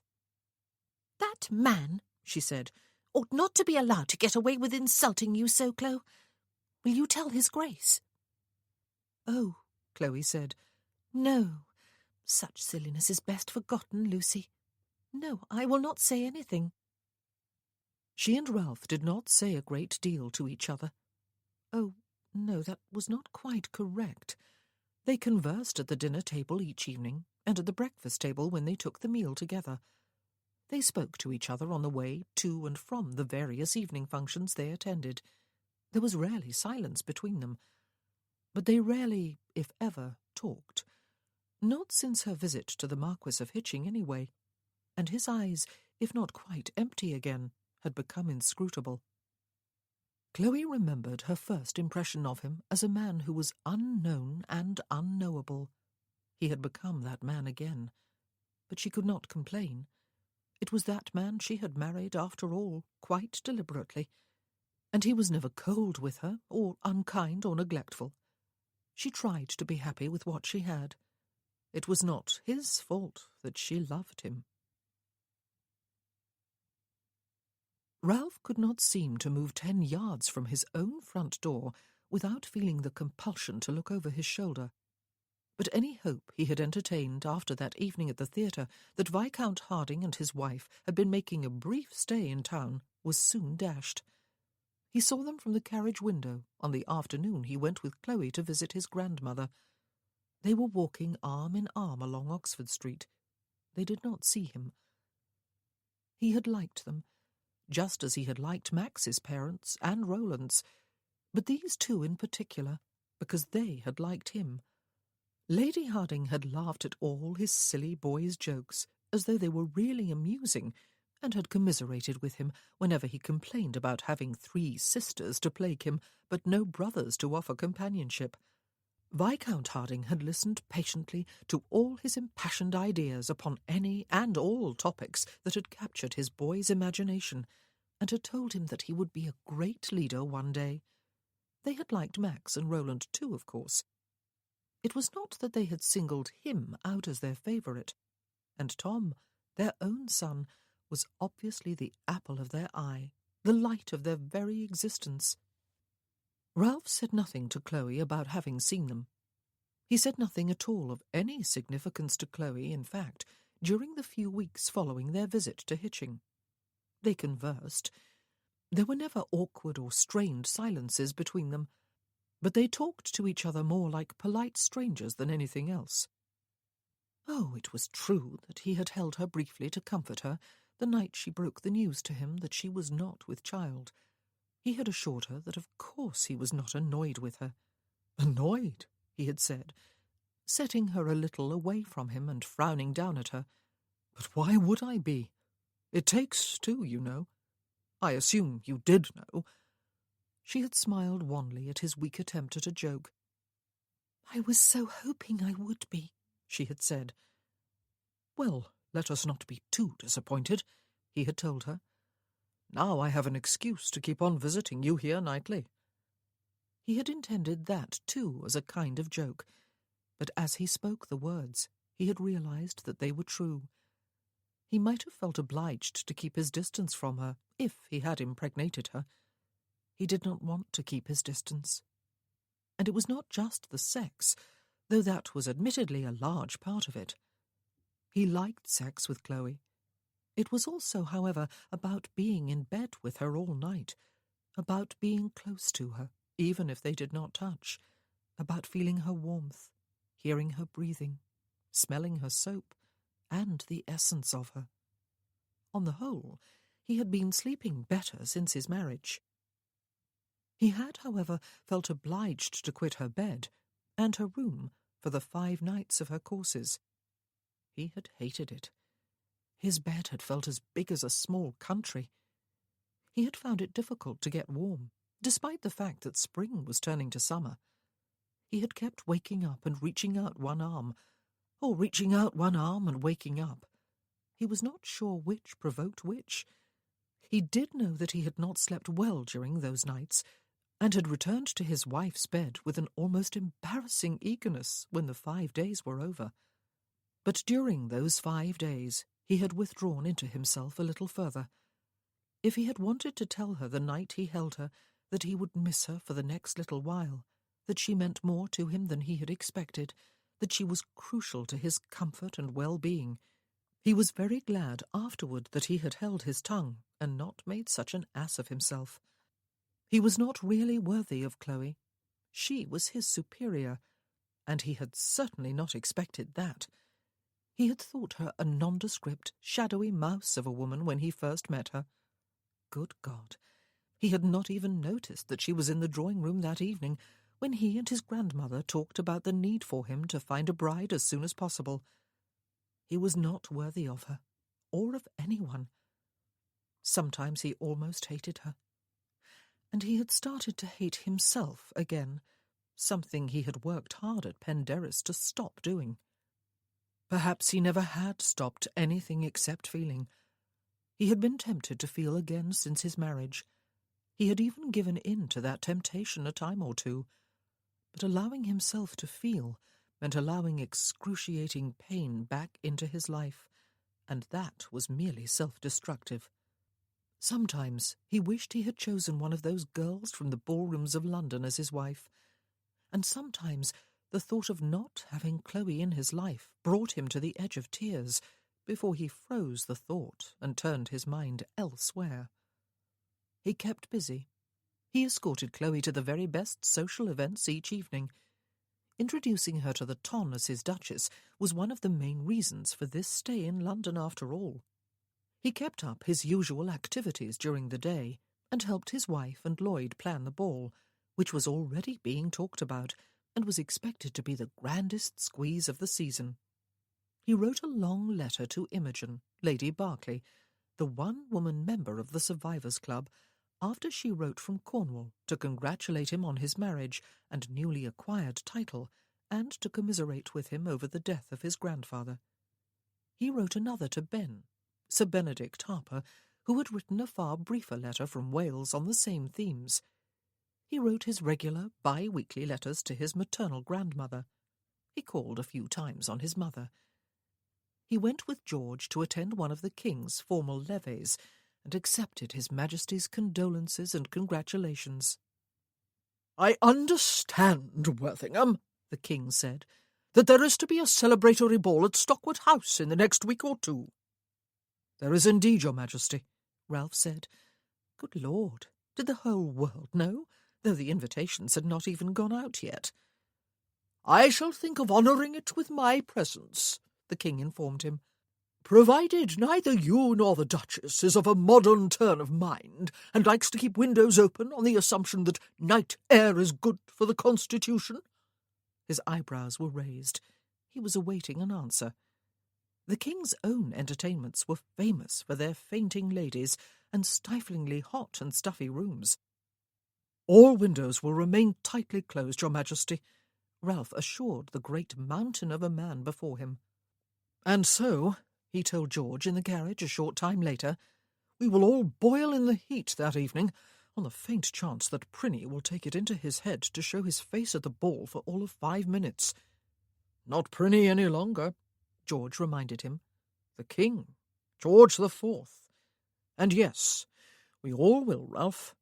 But if he comes, you know, even for 5 minutes, yours will indeed be pronounced the entertainment of the season. That will be gratifying for your wife." Ralph laughed. "She will die of terror when I tell her," he said. No, she will not. She will carry it off with cool dignity, even if her knees are knocking." George turned his head to smile at him.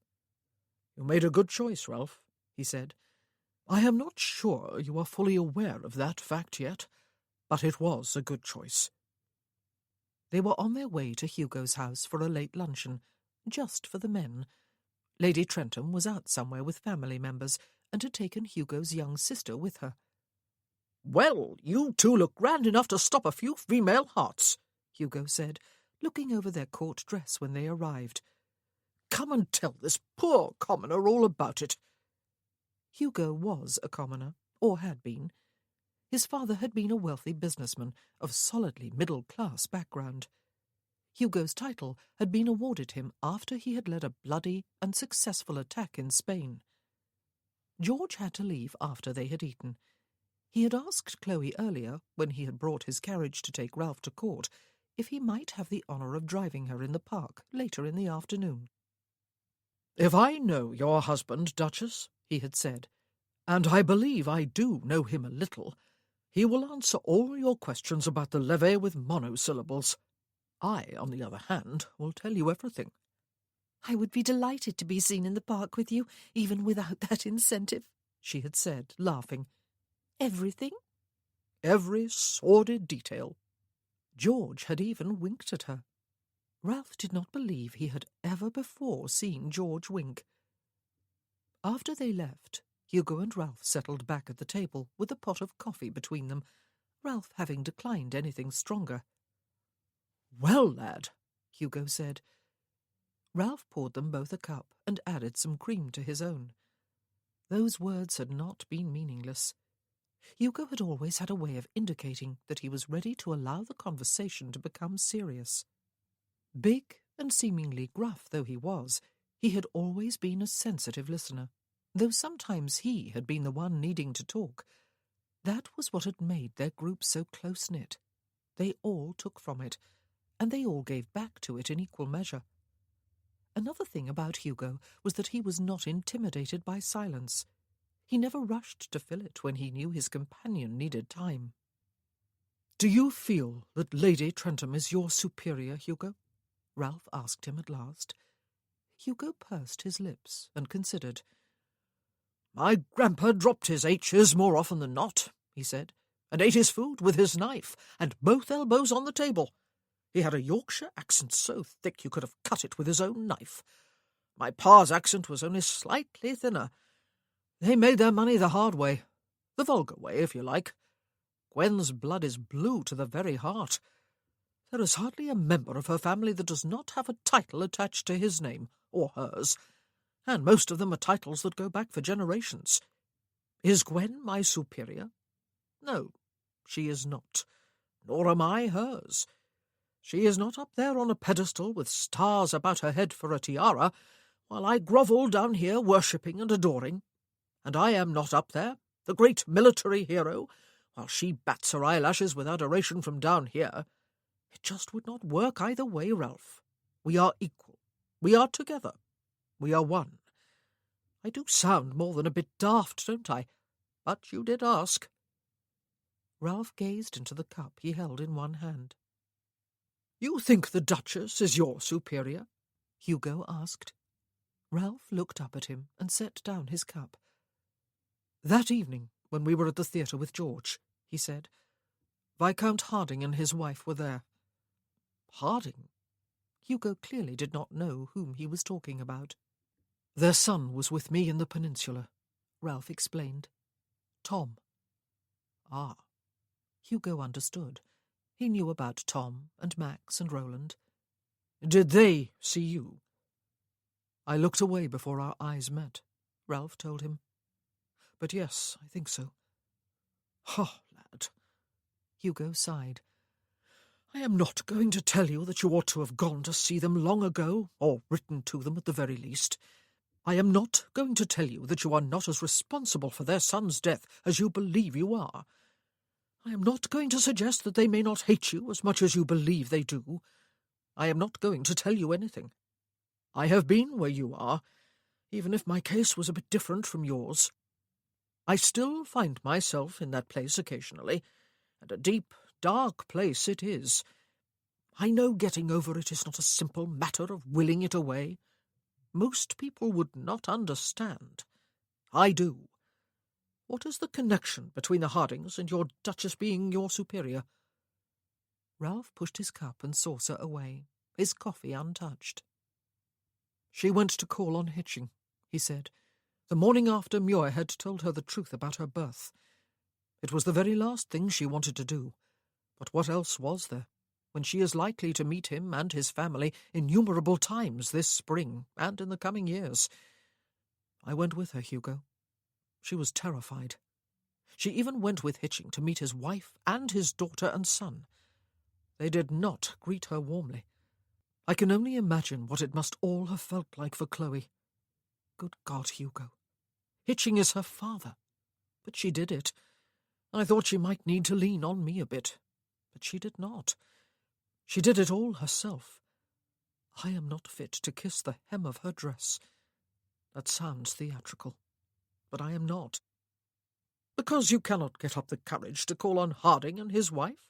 Hugo said. I would probably do more harm than good if I did, Ralph said. To whom, lad? Hugo asked quietly. Ralph closed his eyes and clenched one hand on the tabletop. Chapter 22.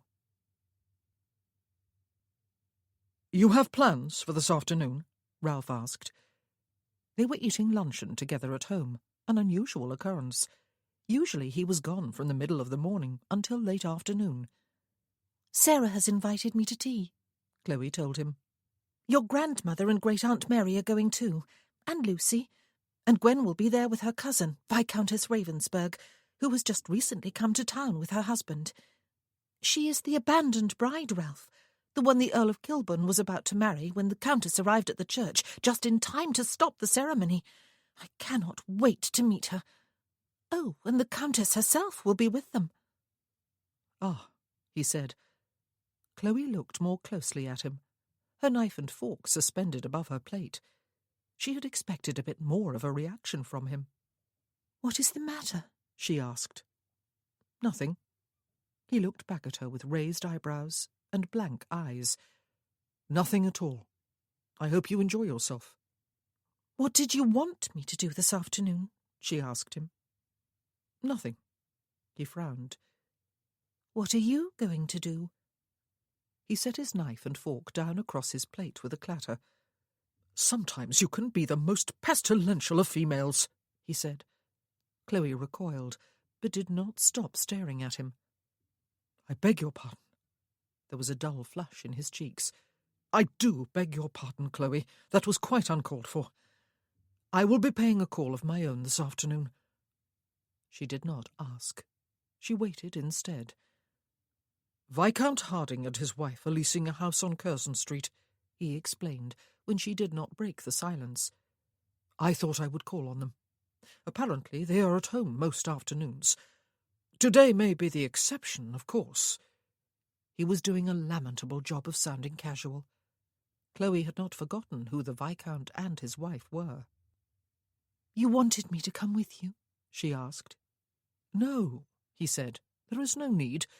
You have other plans. You may tell me this evening if your curiosity of a Viscountess Ravensburg has been satisfied." He picked up his knife and fork, as though he intended to resume eating, then merely frowned at his food. "I shall come with you," she said. "I'll send a note to Sarah excusing myself." "There is no need," he said again. "Yes, there is," she insisted. "I'll come. You came with me." "Did I ever tell you," he asked, his eyes inscrutable as they lifted to meet hers, "that sometimes you can be the most pestilential of females?" "Yes, a time or two," she said. "But I am coming anyway." And then she bit down hard on her lower lip.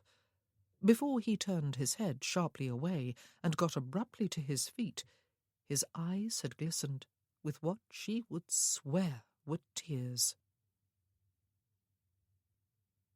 Ralph wondered fleetingly if this was how Chloe had felt when they stood outside Hitching's door, waiting for it to open. And he wondered if this was the most selfish thing he had ever done. Was he trying to make himself feel a little better, at the expense of people who must wish he were buried in the deepest point of the world's oceans and consigned to the farthest corner of hell? Would he feel better? Or 10 times worse? Was there any worse to feel? Or was there only feeling to feel? He had cut it off more than 4 years ago as a technique of survival. If he did not feel, then there was nothing to drive him back to the brink of suicide. He had allowed himself to become fond of 6 friends, and to love his family, it was true, provided he kept himself at some emotional distance from them all.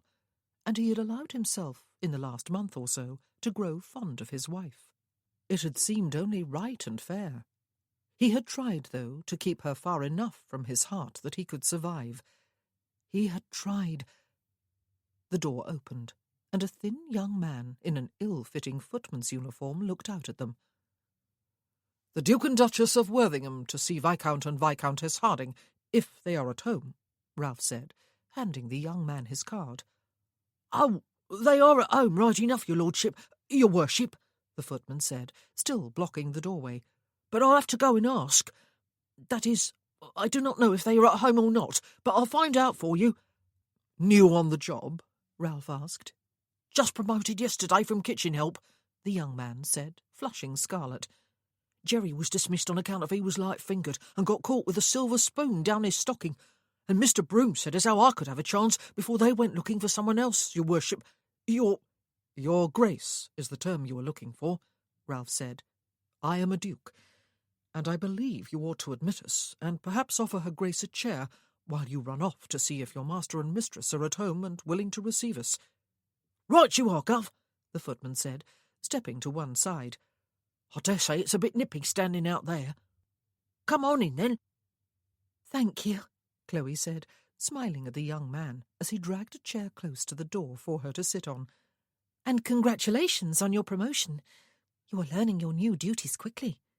"Yes, your highness. Thank you, ma'am," he said, and hurried away up the stairs, waving Ralph's card before his face like a fan. Ralph exchanged a glance with Chloe and clasped his hands at his back. "Well, that was diverting," he said. Strangely, it had been too, though now he felt sick to the stomach again. They were not kept waiting long. It was not the thin footman who came back down the stairs, though, but Harding himself, his wife on his heels. "Worthington," Harding said, reaching out his right hand. "Ralph! Good God, man, you have come to us when we ought to have come to you. You did see us at the theatre, then? We ought to have waited on you at your box during the interval. Or we ought to have called at Stanbrook House the very next morning. Instead, we have made you come to us." He was wringing Ralph's right hand as though he would break every bone in it. Then he stepped aside, while his wife took both of Ralph's hands in her own and held them tightly to her bosom. "Ralph," she said, her eyes filling with tears. "Ralph Stockwood. Oh, my dear boy. We neglected you quite shamefully when you were brought home to England, and ever since then we have been too ashamed to seek you out or even to write. How do things like that happen? And now you have come to us, and you have brought your new wife?" "Yes." He stood back, more than a bit bewildered. "Chloe, the Duchess of Worthingham. Viscount and Viscountess Harding, Chloe." "Chloe," the Viscountess said, beaming. "What a pretty name, and what a very pretty lady. And you grew into a very handsome man, Ralph, as of course I knew you would. But oh, your poor, poor face. It was cut when—" "Yes," he said. "I am so glad you came," the Viscountess told him. "Though you have put us to shame. We have been feeling more and more guilty every day, and keep on saying that we really must call upon you. It is not so easy, though, when so much time has passed. We thought you must be disappointed with us, even angry with us. We thought perhaps you thought we did not care. But now you have come to us. Oh, do come upstairs to the drawing-room. What are we thinking to keep you standing down here? Duchess, do come up. Or may I call you Chloe? Ralph was almost like a son to us, you know." And she linked an arm through Chloe's and drew her in the direction of the stairs. Harding gestured with one arm so that Ralph would follow them. "How are you doing, Ralph, my boy?" he asked.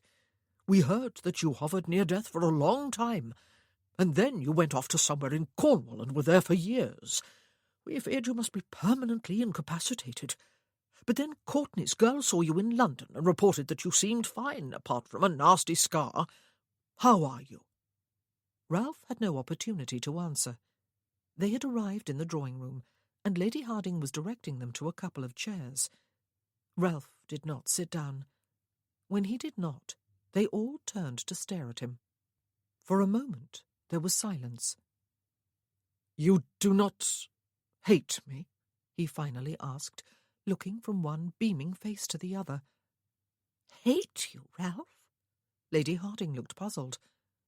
"Because you lived and Thomas died?" Harding's smile had faded. "And Max and Roland too? But you did not kill them, Ralph. The French did." "Did you think we resented the fact that you lived while our son died?" Lady Harding had tears in her eyes again. "Oh, Ralph, my dear boy, is that what you have thought all these years, because we did not come to see you? We did not come at first because we were prostrated with grief, and you were not allowed any visitors. And then you went off to Cornwall, and we did not know exactly where.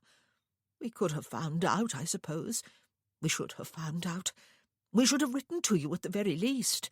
But what was there to say? And so much time had passed before we thought of it that we felt awkward and guilty. We ought to have done it sooner. You were one of Thomas's dearest friends. You had been a frequent guest in our home, and we had loved you.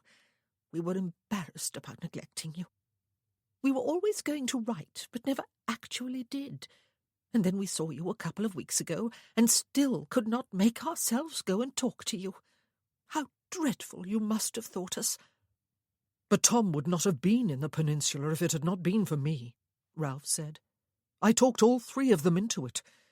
You did not want Tom to go. Max and Roland's parents did not want them to go. They came because I persuaded them." "Sit down, Ralph," Harding said, and waited until he had seated himself on the chair the Viscountess had indicated. Harding stayed on his feet. "We raised our boy to have a mind of his own. We were pleased with the friends he made at school. You were all good lads, you and Max and Roland, and there were a few others too. You were the leader, of course, that was clear. But we did not mind. You had a good heart and a good head on your shoulders, and none of them followed you slavishly. If they disagreed with you, they said so. If you disagreed with them, you said so. We were dismayed when Thomas begged me to purchase a commission for him when he left school. We argued with him for a while, and I was determined to keep on refusing. But he was a young man more than a boy. I talked with him at last, and a man, took him fishing for a whole day and just talked, and he convinced me that he could not be happy unless he did what he conceived to be his duty and went to fight. I knew you had planted the idea in his head, but I knew too, by the time I gave in and let him go, that he was following his own firmly held convictions, not yours. He would have gone even if you had changed your mind. I wrote to you to beg you to talk him out of going, Ralph, Lady Harding said. I ought not to have done that. You were not responsible for what our son did or did not do. We let Thomas go. We both did. We sent him to war with our blessing, with dreadful consequences. But we were proud of him. We are proud of him. And we were and are terribly sorry for you. Not sorry that you survived. We were both very, very glad that at least one of you did. But we were sorry for what losing your 3 closest friends right before your own eyes must have done to you at such a young age.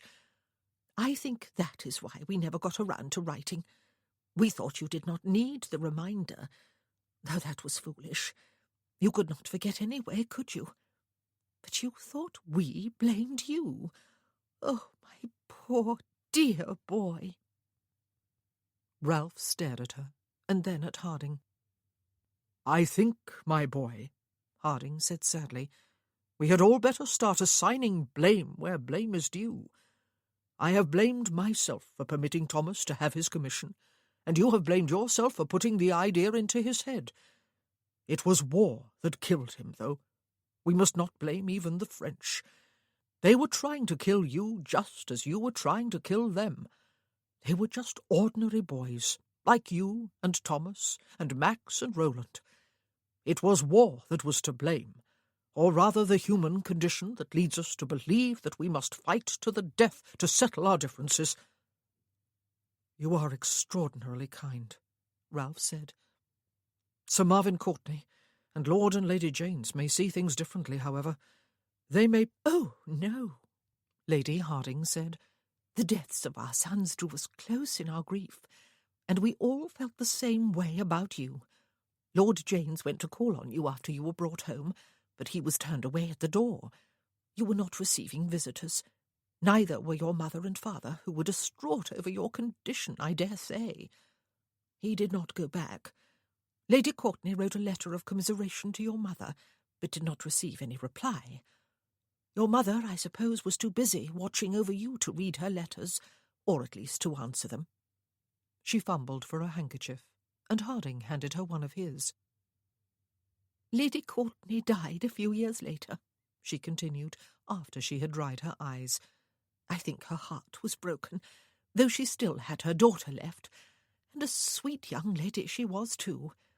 But I never heard Lady Courtney breathe one word that would suggest she blamed you, Ralph, or any of the others either. Quite the contrary. We all felt dreadfully sad for you. You had lost your 3 best school friends all at once, and it seemed very possible that you had seen them die.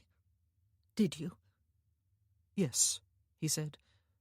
Ma'am, they were cheerful and brave. They were— Yes, Harding said. We knew our son. Chloe, Lady Harding said, getting to her feet and pulling on the bell rope, you have not said a word. You have not had a chance to say a word. We have been depressing you with all this talk about our sad history. We have been told that your name was Muirhead before you married Ralph. Thomas had an earnest young friend of that name at school. Is he related to you? Graham, Chloe said. He is my brother, Ma'am. Ah, Lady Harding said. He was a likeable boy. Our son was very fortunate in all his friends. He enjoyed his school years. It is a comfort to remember that. What has become of your brother? And, incredibly, For the next half hour they all drank tea and nibbled on cakes and conversed on a variety of subjects. Viscount Harding told them about his twin brother, with whom he had always enjoyed an extraordinarily close relationship. The brother had married late and had a growing family of 3 boys and 2 girls. It was very clear to Ralph that both Harding and his wife doted upon their nieces and nephews and saw them frequently. The eldest boy was, of course, Harding's heir after the boy's own father. The nephews and nieces would never replace the Harding's own son, of course, but it was clear that they were a consolation. Lady Harding told Chloe that Miss Courtney, the young sister of Ralph's friend Max, had just married a clergyman from the north of England. "We were at the wedding," she said, "and a very pretty one it was, too. The bride glowed. It was understandable, I must say. Her husband is a well-set-up young gentleman, and more handsome than any clergyman has a right to be. It was very clearly a love match. The very best sort, would you not agree, Chloe?" "I would, Mum," Chloe said, and smiled. "You must not be strangers," Harding said, when Ralph got to his feet a short while later. "Now that we have seen one another again and got over the awkwardness of a long silence, we must keep in touch." "We will send you an invitation to our ball at Stockwood House," Chloe said. "Please come. Graham will be there. He will be delighted to see you." 5 minutes later, they were walking home, Chloe's arm drawn through Ralph's. He had dismissed the carriage when she had assured him she would enjoy some fresh air.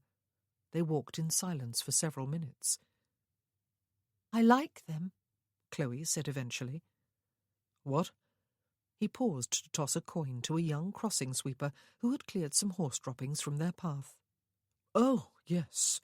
They are very pleasant. They always were." "I hope they come to the ball," she said. They did not speak again until they reached the house. He could not seem to unfreeze his brain. "Chloe," he said, when her foot was on the bottom stair. She turned to look back at him. "Thank you," he said, "for changing your plans and coming with me." She smiled. "It was my pleasure." "I could not have done it without you," he said. She smiled again and continued on her way. Ralph let himself into the library and shut the door behind him. He had something to think about, though he could not at the moment imagine what it was exactly. But whatever it was something he needed to do in private. Ralph had not gone out. The butler reported that he had shut himself in the library upon his return with her Grace and had not come out again, or rung for any service. He had not gone up to his room to change for dinner. Burrows reported that he had waited with his Grace's shaving water and evening clothes, but he had waited in vain. Ralph did not come to the dining room for dinner, and Chloe decided not to have him summoned. She ate alone, and then sent off a short note to Nora, explaining that they would not be going to a private concert at which they had arranged to meet Nora and Lord Keighley. She spent the rest of the evening alone in the drawing-room. She tried reading, but gave up the attempt when she realized she had turned perhaps 3 pages in half an hour, but had no idea what she had read. She worked doggedly, but without enjoyment at her embroidery. And she wondered, for surely the 10th time, if this afternoon's visit had made any difference at all to Ralph. Was his sense of guilt so deep-seated that he would never be able to let it go? Was he willing to accept forgiveness, even though it would seem none was necessary? Would he be willing now to live again? And if so, what about her? Where would she fit in his life? Would he be forever sorry he had married her? And if he was not willing to be forgiven, or more to the point, to forgive himself, what then? Could she go on like this? But she did not have much choice, did she? She put away her embroidery eventually and got to her feet, though it was early to go to bed. What else was there to do? She was feeling horribly depressed, though she ought not to be. This afternoon's visit had really gone very well indeed, and surely it had gone a long way towards setting Ralph free. She paused when her foot was on the bottom stair leading up to her bedchamber, and looked toward the stairs going down. Was he still there?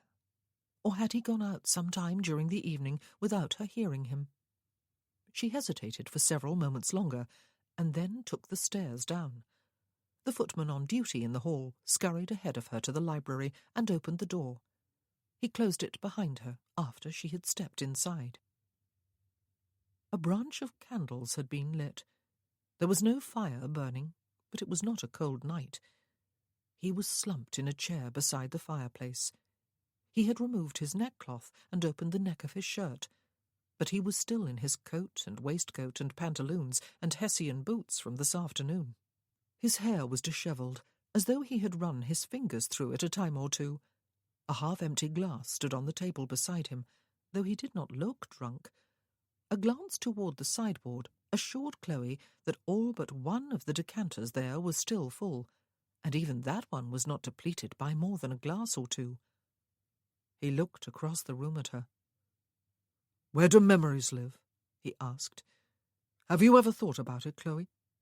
Suddenly we remember things that happened years ago, things we have not thought about since, yet they are as vivid as the events were when they were happening. Where have they been in the meanwhile? You would think we would need heads the size of a continent just to store them all." He did not sound drunk. "What have you been remembering?" she asked him. "Mostly school days," he said. "People tell boys, and maybe girls too, that those are the best days of their lives. But as boys, we scoff at them and hurl ourselves headlong at adulthood. I hate to perpetuate a cliché, but they were the best days." She walked toward him. There was no stool beside his chair. The chair on the other side of the hearth seemed too far away. She lowered herself to her knees before and to one side of him, set a hand on his knee, and rubbed it slightly before setting her cheek there instead, her face turned away. His hand came to rest on her head, and his fingers played gently through her curls. "What time is it?" he asked. 10 o'clock. 10? He sounded surprised. "I missed dinner, did I? Were we not supposed to go somewhere with Nora and Keeley this evening?" "I sent our excuses," she told him. "I am sorry," he said. "Was it something you were particularly looking forward to? And you gave up your afternoon visit for me too." "It was no great sacrifice," she told him. "I have been remembering every scrape and antic I got up to with those three," he said, "and every debate and quarrel, every laugh we had, every holiday we enjoyed together, and those early days in the peninsula. There were not many of them. They were cut down far too soon. The reality of war was shocking, you know. To 4 boys fresh out of school, with only idealism and high spirits and energy to buoy us. But there were good times. There was laughter. We were laughing over something at breakfast that morning, even though we knew what was coming. And I suppose the laughter was tinged with fear. I wish I could remember what had amused us, though I suppose it was something quite trivial. And then, just an hour or so later, I watched them die." His hand smoothed lightly over her hair and fell still. Chloe gazed into the unlit coals, and then she heard a slight sound. Muffled laughter? Another memory? It sounded less like laughter the next time, though. She heard him swallow. She raised her head and scrambled to her feet, and both his hands went up to cover his face. "The devil!" he said. "Go away, Chloe! Get out of here!" She turned and sat on his lap instead. She burrowed her head against him and slipped her arms as best she could about his waist, and she held him, while sobs racked him until he could no longer hold them in, but wept and wept for 3 dead friends and the end of youth. She held him for long minutes after he had finished, and found a handkerchief and blown his nose and presumably dried his eyes. "I never wept for them," he said at last. "I never felt I had the right." "Until now," she said.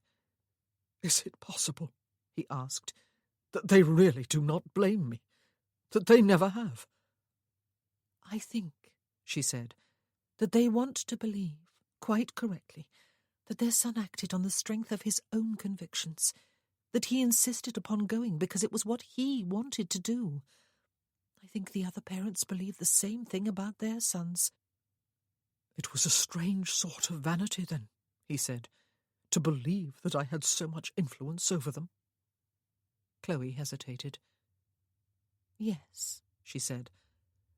I think if you search your memories, Ralph, it is quite possible you will remember that the idea came from you, but that the decision was individually made by 4 friends. They lapsed into silence. One of his hands came to the back of her head again, and she felt him lower his head to kiss her. I do not suppose, he said, you will ever be an obedient wife, will you? It is not unmanly to weep, she told him. The devil it is not. He nudged her away from his chest and gazed into her face. His own was a bit blotchy. His scar was more pronounced than usual. I hope you do not mind too much that I stayed, she said. Sometimes we need company while we weep, especially when we are mourning a loss. They have been dead for more than 7 years, he said. No, she said. For you they have just died.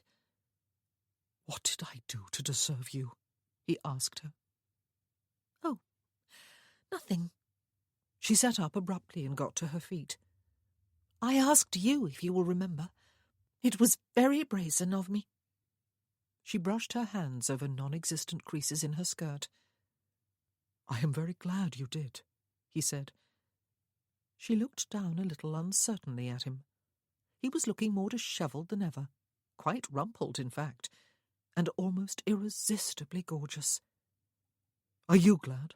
He asked her. Of course I am, she said.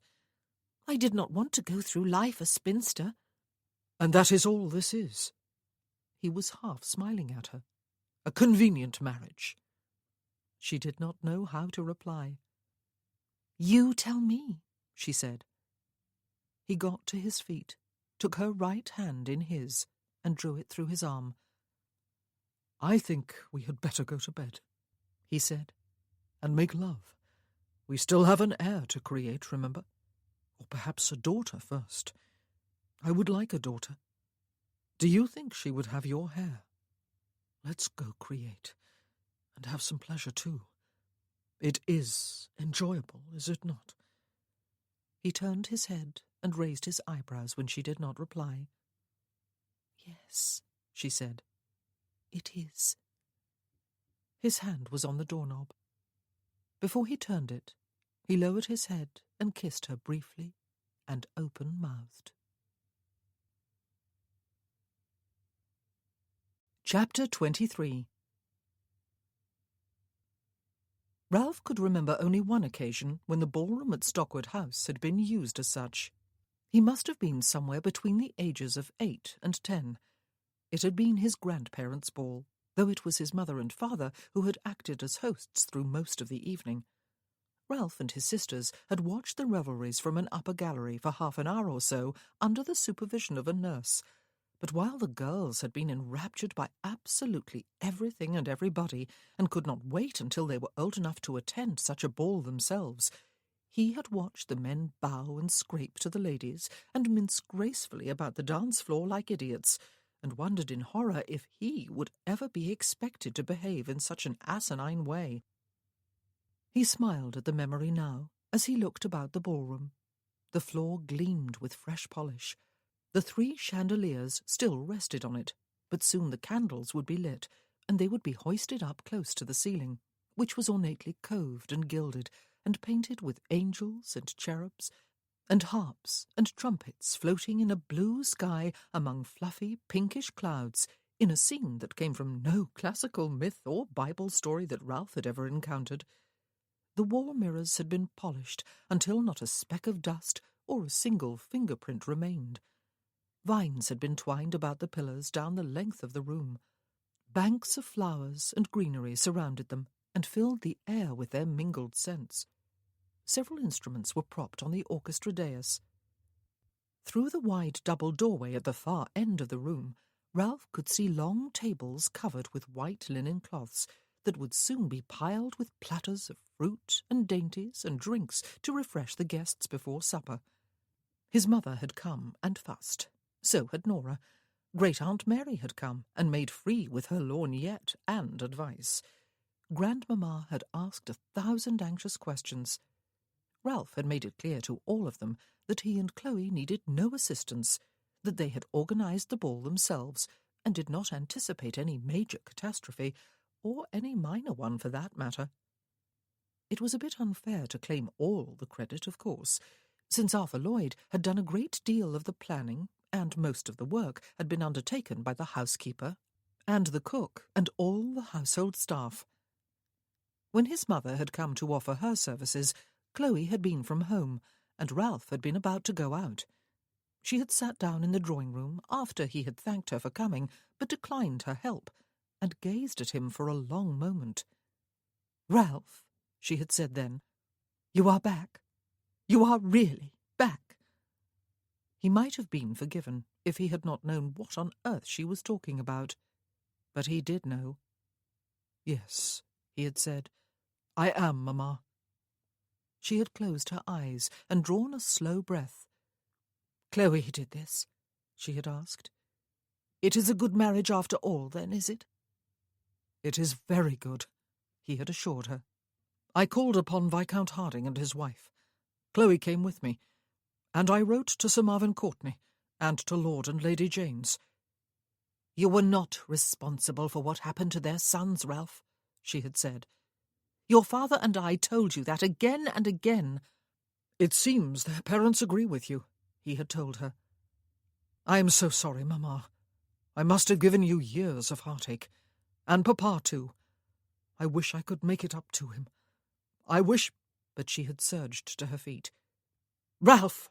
she had said, with the severity he could remember from his childhood when he had been up to some mischief. "You must not do this. Yes, your father was unhappy because you were unhappy, and there was nothing he could do or say to comfort you. But you had nothing whatsoever to do with his brief illness and passing. He loved you always, and he always understood, even when he felt at his most helpless. I will not have you feel guilty over your father or over me. You will have children of your own one day, soon, I hope, and then you will understand how parents ache to see their children happy, and would never, ever want to see their children unhappy over them." Her words, and the passion with which she had spoken them, had startled Ralph. How little he had known his parents, he had realized a little sadly. It was sad in his father's case, because he could do nothing now to cultivate a closer relationship with him. It was not too late with his mother, though, and it was time he looked at her, not through the selfish eyes of a boy, but through the more mature eyes of a man, so that he could see her as a person with all her imperfections, and his own. He had hugged her warmly before she left. He had not been able to remember the last time he had done so. He looked across the ballroom now and smiled when he saw the partially opened French windows leading out onto the balcony. They would have to be closed soon, pleasant as the cool outside air felt, for the king might come. Chloe had reacted with near hysteria when he had told her, but she had soon recovered and squared her shoulders and lifted her chin. "Well, then," she had said, a martial gleam in her eye. That was all. She had not needed to say more. Chloe, he believed, would always confront her fears and march straight through the middle of them. Whether he had had something to do with making her that way, he did not know, but certainly she had not been like it last year when she had fled London at the first whisper of gossip. Perhaps he had had a positive influence on her, as she had had on him. He doubted he would ever have approached Harding if it had not been for his wife. His wife. It was time he went up to see if she was ready for the ball. The first of their guests would be arriving in the next half-hour or so, and there would be many of them. Of all the invitations they had sent out, They had received only 4 refusals, and each of those had come with a personal note of regret. They could expect almost everyone then, as well as a few people who would inevitably slip in without having been invited. This ball was going to be one of the grandest squeezes of the season, a prospect that would have horrified him just a couple of months ago. His mother had been quite right, he thought, as he made his way upstairs. He was back. He felt as though he had shed a great burden and was physically lighter. He felt years younger. He felt his age, in fact. He was only 26. The strange thing was, of course, that his grief for his friends, for all the men of his regiment who had died while he was in the peninsula, for his father, for his grandfather, had sharpened to a painful degree during the past few weeks, even as his sense of guilt had ebbed away. But then all his feelings had sharpened. He was in love with Chloe. Yes, he was, madly, passionately in love, though he had tried hard not to make an idiot of himself by showing it. But his feelings went deeper than the merely romantic or sexual, though neither of those two felt like a mere anything. He loved her. There was no language for that particular state, however. It merely was. He loved her. He supposed he had shown it, or at least a glimmering of it, during the past weeks. He certainly had not tried to hide it. But one day soon he was going to have to say something, even if only the inadequate cliché, "I love you." Words, he understood, especially words that expressed emotion, were important to women. He wished it were not so, but it was. One day soon he would tell her. Despite all the stress of hosting a ball for the Ton during the London season, and even the expectation that the King might make one of his rare appearances there, and despite the fact that some of the guests and combination of guests made her feel a little as though her head was spinning on her shoulders, and despite the fact that the evening was less than half over and disaster might still strike before it ended, despite it all, Chloe was feeling happy. Quite consciously happy. She had confronted her worst fear a few weeks ago, and really it had not been so dreadful after all.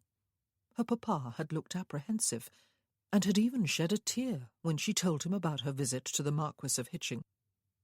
But when she had hugged him tightly and told him that he would always, always be her beloved papa, he had shed a few more tears and hugged her back and told her she was a good girl and had done the right thing. And he was here at the ball tonight with Graham and Lucy and Mr. Nelson, even though she had warned him that the Marquis had been invited and had accepted. The Marquis had arrived fairly early with his family. He had squeezed Chloe's hand as they passed along the receiving line and smiled at her. The Marchioness had inclined her head, setting her hair plumes to nodding, and murmured something cool and gracious. Lady Angela had looked slightly disdainful, but had bidden Chloe a polite good evening.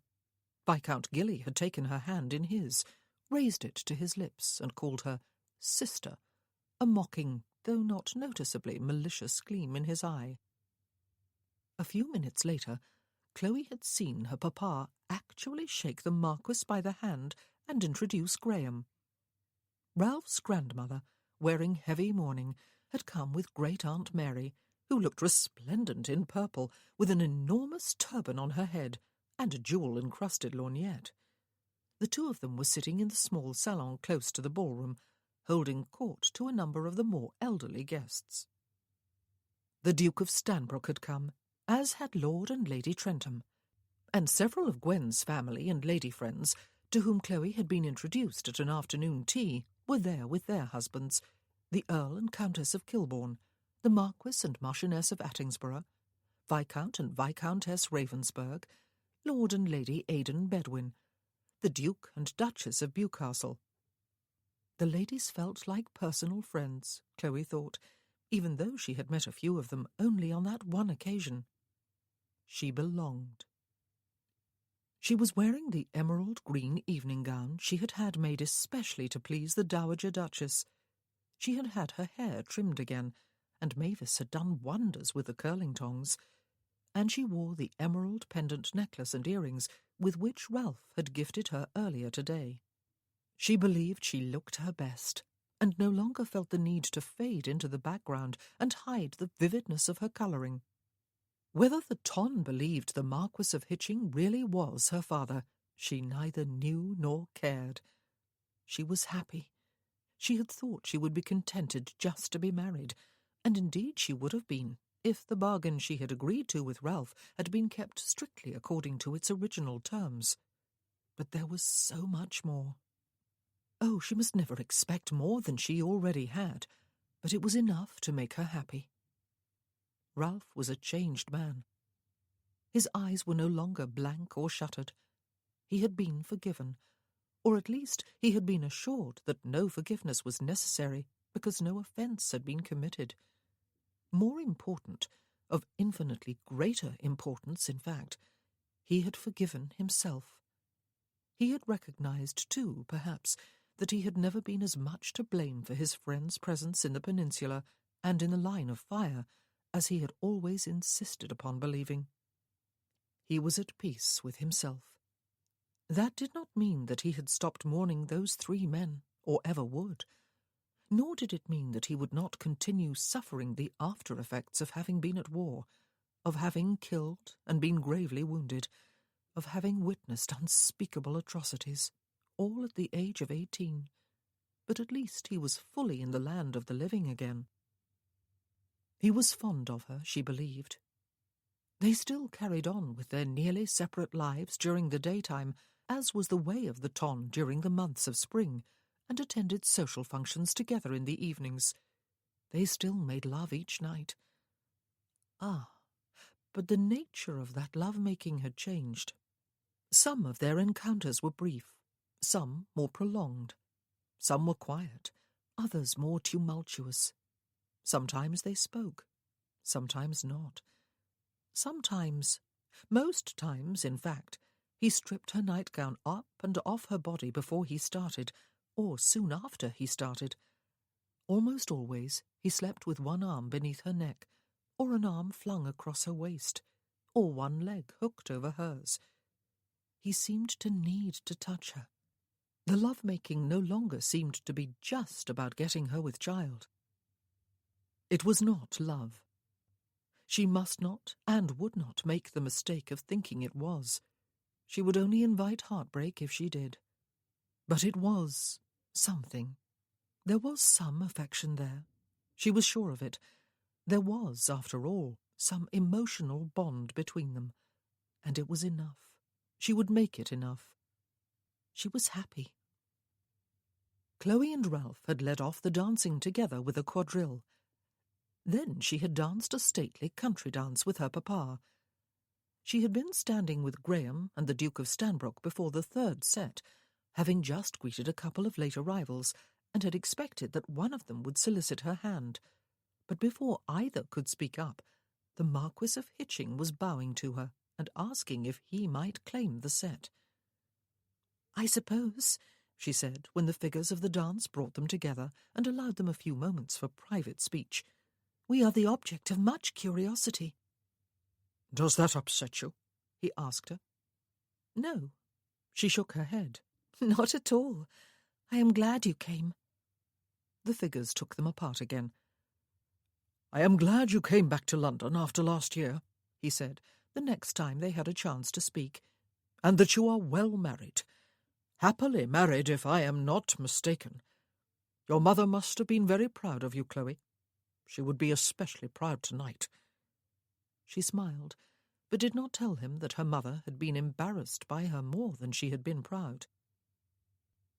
She danced with Lord Aidan Bedwin, and was dancing with Lord Keeley, her brother-in-law, when a bit of a commotion near the door heralded the appearance in the hall below of the large entourage that preceded the arrival of the king. Chloe hurried toward the ballroom door, while the music stopped abruptly, and everyone moved back to the sidelines, buzzing with eager anticipation. The poor king had been generally unpopular when he was merely the Prince Regent, irreverently known as Prinny, prior to his father's death. He was no more popular now. Nevertheless, he was the King of England, and it was a huge coup to have one's entertainment graced with his company. Despite herself, Chloe's knees felt decidedly unsteady as she made her way downstairs on Ralph's arm. The king was a huge man, blown up by excessive eating and drinking and self-importance and vanity. He was also, Chloe thought, after she had sunk into a deep curtsy, and he had taken one of her hands in both of his and patted it, and commended her on her looks and her home and her husband, capable of a boyish charm that made him irresistibly likeable. He escorted her upstairs, wheezing every slow step of the way, stood inside the ballroom with her hand on his, acknowledging the homage of his subjects as he inclined his head in all directions, and gentlemen bowed and ladies sank into curtsies, commented that the ballroom looked like a particularly lovely garden, declined the glass of wine Ralph offered him, gestured to the orchestra to resume its playing, and took his leave, his whole entourage turning with him. It was all over in 10 minutes. By the time Chloe and Ralph arrived back in the ballroom, having bowed and curtsied the royal procession on its way, the dancing was in progress again, and someone had thrown all the French windows open. "Well, that," Ralph said, laughing down into her eyes, "is an event with which we may inspire awe and admiration in our grandchildren when we describe it in minute detail every time they come to visit us." She laughed back up at him, and something wordless and warm and wonderful passed between them. And this, surely, she thought just a moment before she looked beyond his shoulder, was beyond all doubt the happiest night of her life. What she saw beyond his shoulder was a group of very late arrivals, all gentlemen, all but one of them invited guests. The exception was Lord Cornell. Ralph noticed Cornell a few minutes later, after Chloe had gone off to introduce a thin, pimply young man to a plump, mousy young lady, whose mother was too busy gossiping with a group of older ladies. The banns for those two would probably be being called within a month, he thought in some amusement, as he watched the young man blush and the young lady make herself look quite pretty by smiling in obvious relief. And Chloe could claim all the credit. Then he spotted Cornell and raised his quizzing glass. The man looked inebriated, though he was not making a spectacle of himself. He was merely laughing rather too loudly with his all-male group. He ought to be asked to leave, since Ralph had personally vetoed his name from the prospective guest list Lloyd had drawn up. However, one hated to make a scene in such a public setting. It might do more harm than good. He would keep an eye on Cornell, though, and make sure he did not get close enough to Chloe to upset her. Damn his impudence! The one person Ralph did not think of keeping an eye upon, however, was Lucy Nelson. During the supper hour, everyone had feasted sumptuously and lingered for a few speeches and toasts, since the ball was in the nature of being a wedding reception too. Most people were moving back to the ballroom, and the members of the orchestra were tuning their instruments, when Ralph became aware of a muffled scream coming from the direction of the French windows.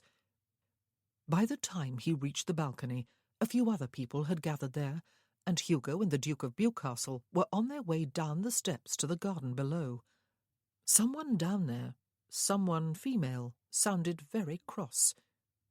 It was Lucy, Ralph soon realized, as he followed the other two men down. "The lady," a male voice was saying, "appears to be afraid of the dark." The garden was not in total darkness. A few lamps had been lit for the convenience of anyone who wished to escape the heat of the ballroom for a few minutes. "I came down here when the speeches began," Lucy said, addressing herself rather tearfully to the new arrivals. "It has been the most wonderful, most exciting night of my life, and I needed a few minutes just to catch my breath. But then he came down after me and tried to make me do some very improper things." "The lady misunderstood." It was Cornell's voice, sounding amused. "I was strolling here too. She must not have seen me in the dark, and was startled when I bade her a good evening. And he said horrid things in the park one day when Chloe was with me, Lucy said, looking at Ralph now. He called her the delectable Duchess, and me the scandalous sister, and he accused Chloe of getting you to marry her by doing what Mamma did with the Marquis of Hitching. He is not nice. The lady takes a little teasing humour too literally, Cornell said. Hugo rumbled. It was the only word to describe the sound he made in his throat. Hugo, Ralph said, his eyes on Cornell, whom he could see quite clearly, despite the dimness of the light down here. Escort my sister-in-law back to the ballroom, if you will be so good. But Bewcastle was already speaking to her, his voice sounding almost bored, though it was slightly raised to carry quite clearly to those ball guests who had gathered on the balcony above. "It was a particularly large spider, I suppose, Mrs. Nelson?" he said. "No, you need not feel foolish. I would not have enjoyed an encounter with it myself. Perhaps you will allow me to escort you back indoors, and will do me the honour of dancing the next set with me." Oh, her voice sounded breathless. You were the Duke of Bewcastle. Oh, yes, thank you. I am a bit afraid of spiders, especially the really big ones with long legs. Bewcastle led her away. "You have outstayed your welcome, Cornell," Ralph said. "In my home and in my life, and most certainly in the lives of my wife and my sister-in-law." "It was all a misunderstanding, Worthington," Cornell said. "Yes, so you have suggested more than once," Ralph said. "I was not responsible for my wife's honour 6 years ago, Cornell, or even last year. I was prepared to allow your mistreatment of her then to go unavenged, provided you kept your distance this year and every year in the future. It seems you have not kept your distance, either from my wife or from Mrs. Nelson." Cornell laughed. "You want satisfaction, Worthington?" he asked. "You wish to name your seconds?" "You can count on me, Ralph," Hugo said from behind him. "But I fight only with gentlemen, Hugo," Ralph said. "On the other hand, I punish vermin." "No, you don't," another voice said, and Ralph very briefly closed his eyes. Graham Muirhead. He had come to throw himself between the combatants and urge them to kiss and make up, no doubt. "Stay out of this, Graham," Ralph said. "Not a chance." Graham strode past him. "The ladies are my sisters, and I protect what is my own." With which words, worthy of Freddie Nelson for bad theatrics, he knocked Cornell down with a blow to the chin that would surely have felled an oak. "Neatly done, lad." Hugo's voice was full of admiration. Ralph looked at his brother-in-law in some astonishment. He could not see his face clearly in the darkness, but his voice sounded a bit sheepish when he spoke again. "Well," he said, "I suppose that answers one question. Did I kill him?" Ralph looked down at Cornell. "I do not believe dead men moan," he said, "but it was not for lack of trying, Gray. I should resent you. I wanted the satisfaction of doing that for myself." "You had better return to your guests, Ralph, and put to rest any nasty speculation that is going on," Hugo said, "though I do not imagine anyone would care to contradict Bewcastle's explanation about spiders. Have you ever noticed his eyes? Pure silver and straight out of the wilderness. I doubt anyone has ever contradicted him. You go on up too, Muirhead. You do not want murder on your conscience, not when you are a clergyman. Come on then, lad. You cannot moan down there all night. Show some backbone. Take my hand and I'll help you up. I'll show you off the premises. There will be a door here somewhere, I dare say, leading straight out to the street. It will save you some embarrassment." "A word of advice, Cornell," Ralph said, before following Hugo's advice. "Stay far away from both the Duchess of Worthington and Mrs. Nelson for the rest of your natural lifetime. I am not sure I will be able to keep the Reverend Muirhead on his leash if you do not." Freddie Nelson, he discovered a short time later, was still in the supper-room, talking with great animation and flamboyant arm gestures to a small group of captives, who looked as though they would far rather be in the ballroom. Lucy was dancing with Bewcastle, and managing to look both triumphant and terrified. Chloe was dancing with George, and was smiling brightly and looking across the room at him with anxious eyes. Ralph winked at her and grinned, and suddenly her smile was so dazzling that it almost knocked him off his feet. Graham did? Chloe stared at Ralph in disbelief. Graham? She had had no opportunity for the last hour to ask him what had happened, though clearly something had. It had been whispered about the ballroom that Lord Cornell had insulted Lucy in the garden, but the whisperings had not grown into full-blown gossip, and perhaps would not. The Duke of Bewcastle, who had escorted Lucy back to the ballroom and then danced with her, had confronted those who were gathered on the balcony with his exquisitely jewelled quizzing-glass half raised to his eye, and apparently that glass wielded by that particular nobleman was considered one of the most lethal weapons in the ton. Or so Gwen had whispered in Chloe's ear, and Chloe could believe it. How the sunny-natured Duchess could live with him, Chloe did not know. One well-placed glance from those silver eyes was surely capable of freezing grapes on the vine. Though he had gone to Lucy's rescue and made up a story about a spider. He was holding one of the Duchess's hands in both his own at the moment, his head bent toward hers, while she smiled and talked. "It was as neat and deadly a blow as I have ever seen," Ralph said, in answer to Chloe's question. "It was a privilege to witness it, though I must confess I would rather have dealt it myself. Hugo escorted Cornell off the premises. I do not believe he will be troubling either you or your sister again." "Thank you," she said. "But Graham—" He grinned at her. "Have I told you how lovely you were looking?" "Am I?" she asked him. "I am not too vivid. Some people might believe I ought to be still in black." "My mother is not," he said, "or my sisters. And you are wearing this particularly bright shade of green at the specific request of my grandmother. I must compliment her on her good taste, by the way. It is perfect. And as for your hair, well, it would seem you are stuck with that colour, and I am stuck with having to look at it until you turn old and grey." "Ouch," she said. "I look forward to growing old with you, Chloe," he said. "In the fullness of time, that is. I look forward to being young with you first, and then middle-aged. I look forward to living all my life with you. Promise not to die before me." She did not know whether to laugh or cry. "Only if you promise not to die before me," she said. He laughed softly. "We will do all things together, then, will we?" he asked, and raised his head to look about the ballroom. It was very late, or very early, depending upon one's perspective. Grandmamma and Great-Aunt Mary had gone home after supper, and a number of the more elderly guests had left at the same time, but most remained. There was one set left, a waltz. There had been 2 others during the evening. Chloe had danced the first with Lord Easterly, her uncle, and the second with Viscount Gilly, who had been perfectly agreeable, without making any further reference to the relationship between them.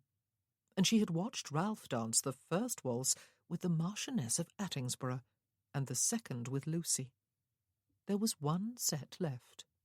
One waltz. Then they would see all their guests on their way, send all the servants off to bed, rather than insist that they clear up first, pronounce their ball to have been a resounding success, despite the unpleasantness with Lord Cornell, and go up to bed themselves. And tomorrow their normal, everyday lives would resume. Ralph had received his letter of summons from the Lord Chancellor's office, and would take his seat in the House of Lords next week. At the end of the season they would go back home to Manville Court, But she was too weary to think beyond that point, and she was feeling unexpectedly and unaccountably depressed. She was tired, she supposed. A gentleman, whose name had slipped her memory, stopped in front of them, exchanged a few remarks with Ralph, and then asked Chloe if she would honour him with her hand for the waltz. Couples were already gathering on the floor. "Too late, Fotheringham," Ralph said. "I have already laid claim to the Duchess's hand myself, and am not to be persuaded to relinquish it." Chloe turned her head to smile at him, her tiredness and her low spirits, and Lord Fotheringham forgotten. "The last waltz," she said. "At last." He looked back at her with half-closed eyes. "It is the very devil to be the host of a ball, Chloe, when there is only one lady present with whom one wishes to dance, and she happens to be one's wife. Am I fated to become a dull dog, uninterested in any female company except that of my Duchess? It is enough to give anyone the shudders." "Are you?" She licked her lips. She was unaccustomed to him in this mood. "I fear I am." He smiled slowly at her. "And I fear I will find the last waltz at an end if I do not stop babbling. Come." And he took her hand, set it half across his silken cuff, half across the back of his hand, and led her onto the floor to join the other dancers. Lucy, bright-eyed and chattering, was gazing up at a lazy-eyed, half-smiling Freddie Nelson, who was giving her his undivided attention. Gwen, one hand on Lord Trentham's shoulder, the other in his, was laughing at something he was saying.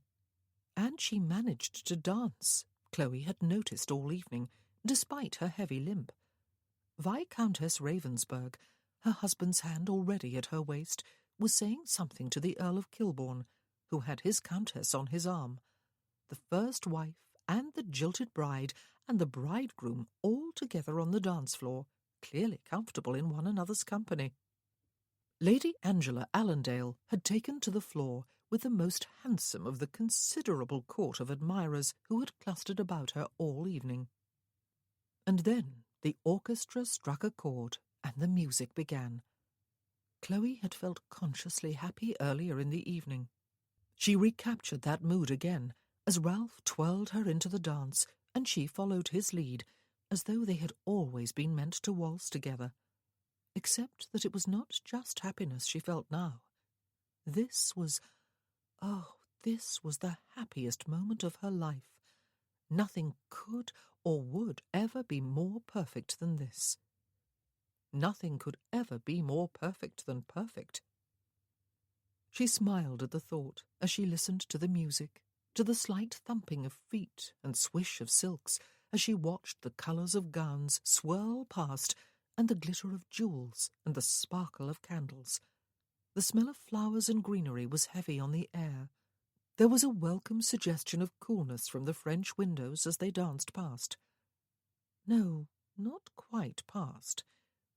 He danced her out through one set of doors and halfway along the blessed coolness of the deserted balcony, and he stopped and stood looking down into her upturned face without releasing his hold on her.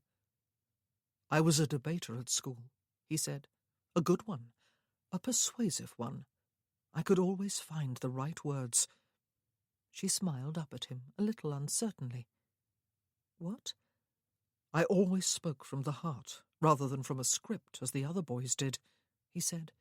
"It worked for me. I spoke with passion." She raised her eyebrows. Was she supposed to know? "I cannot think of a blessed word to say," he said. And she understood. Oh, yes. In a great upsurge of joy, she understood. "Except I love you," he said.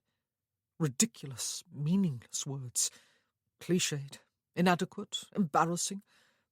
The trouble is, Chloe—" She raised one hand and set her fingertips over his lips.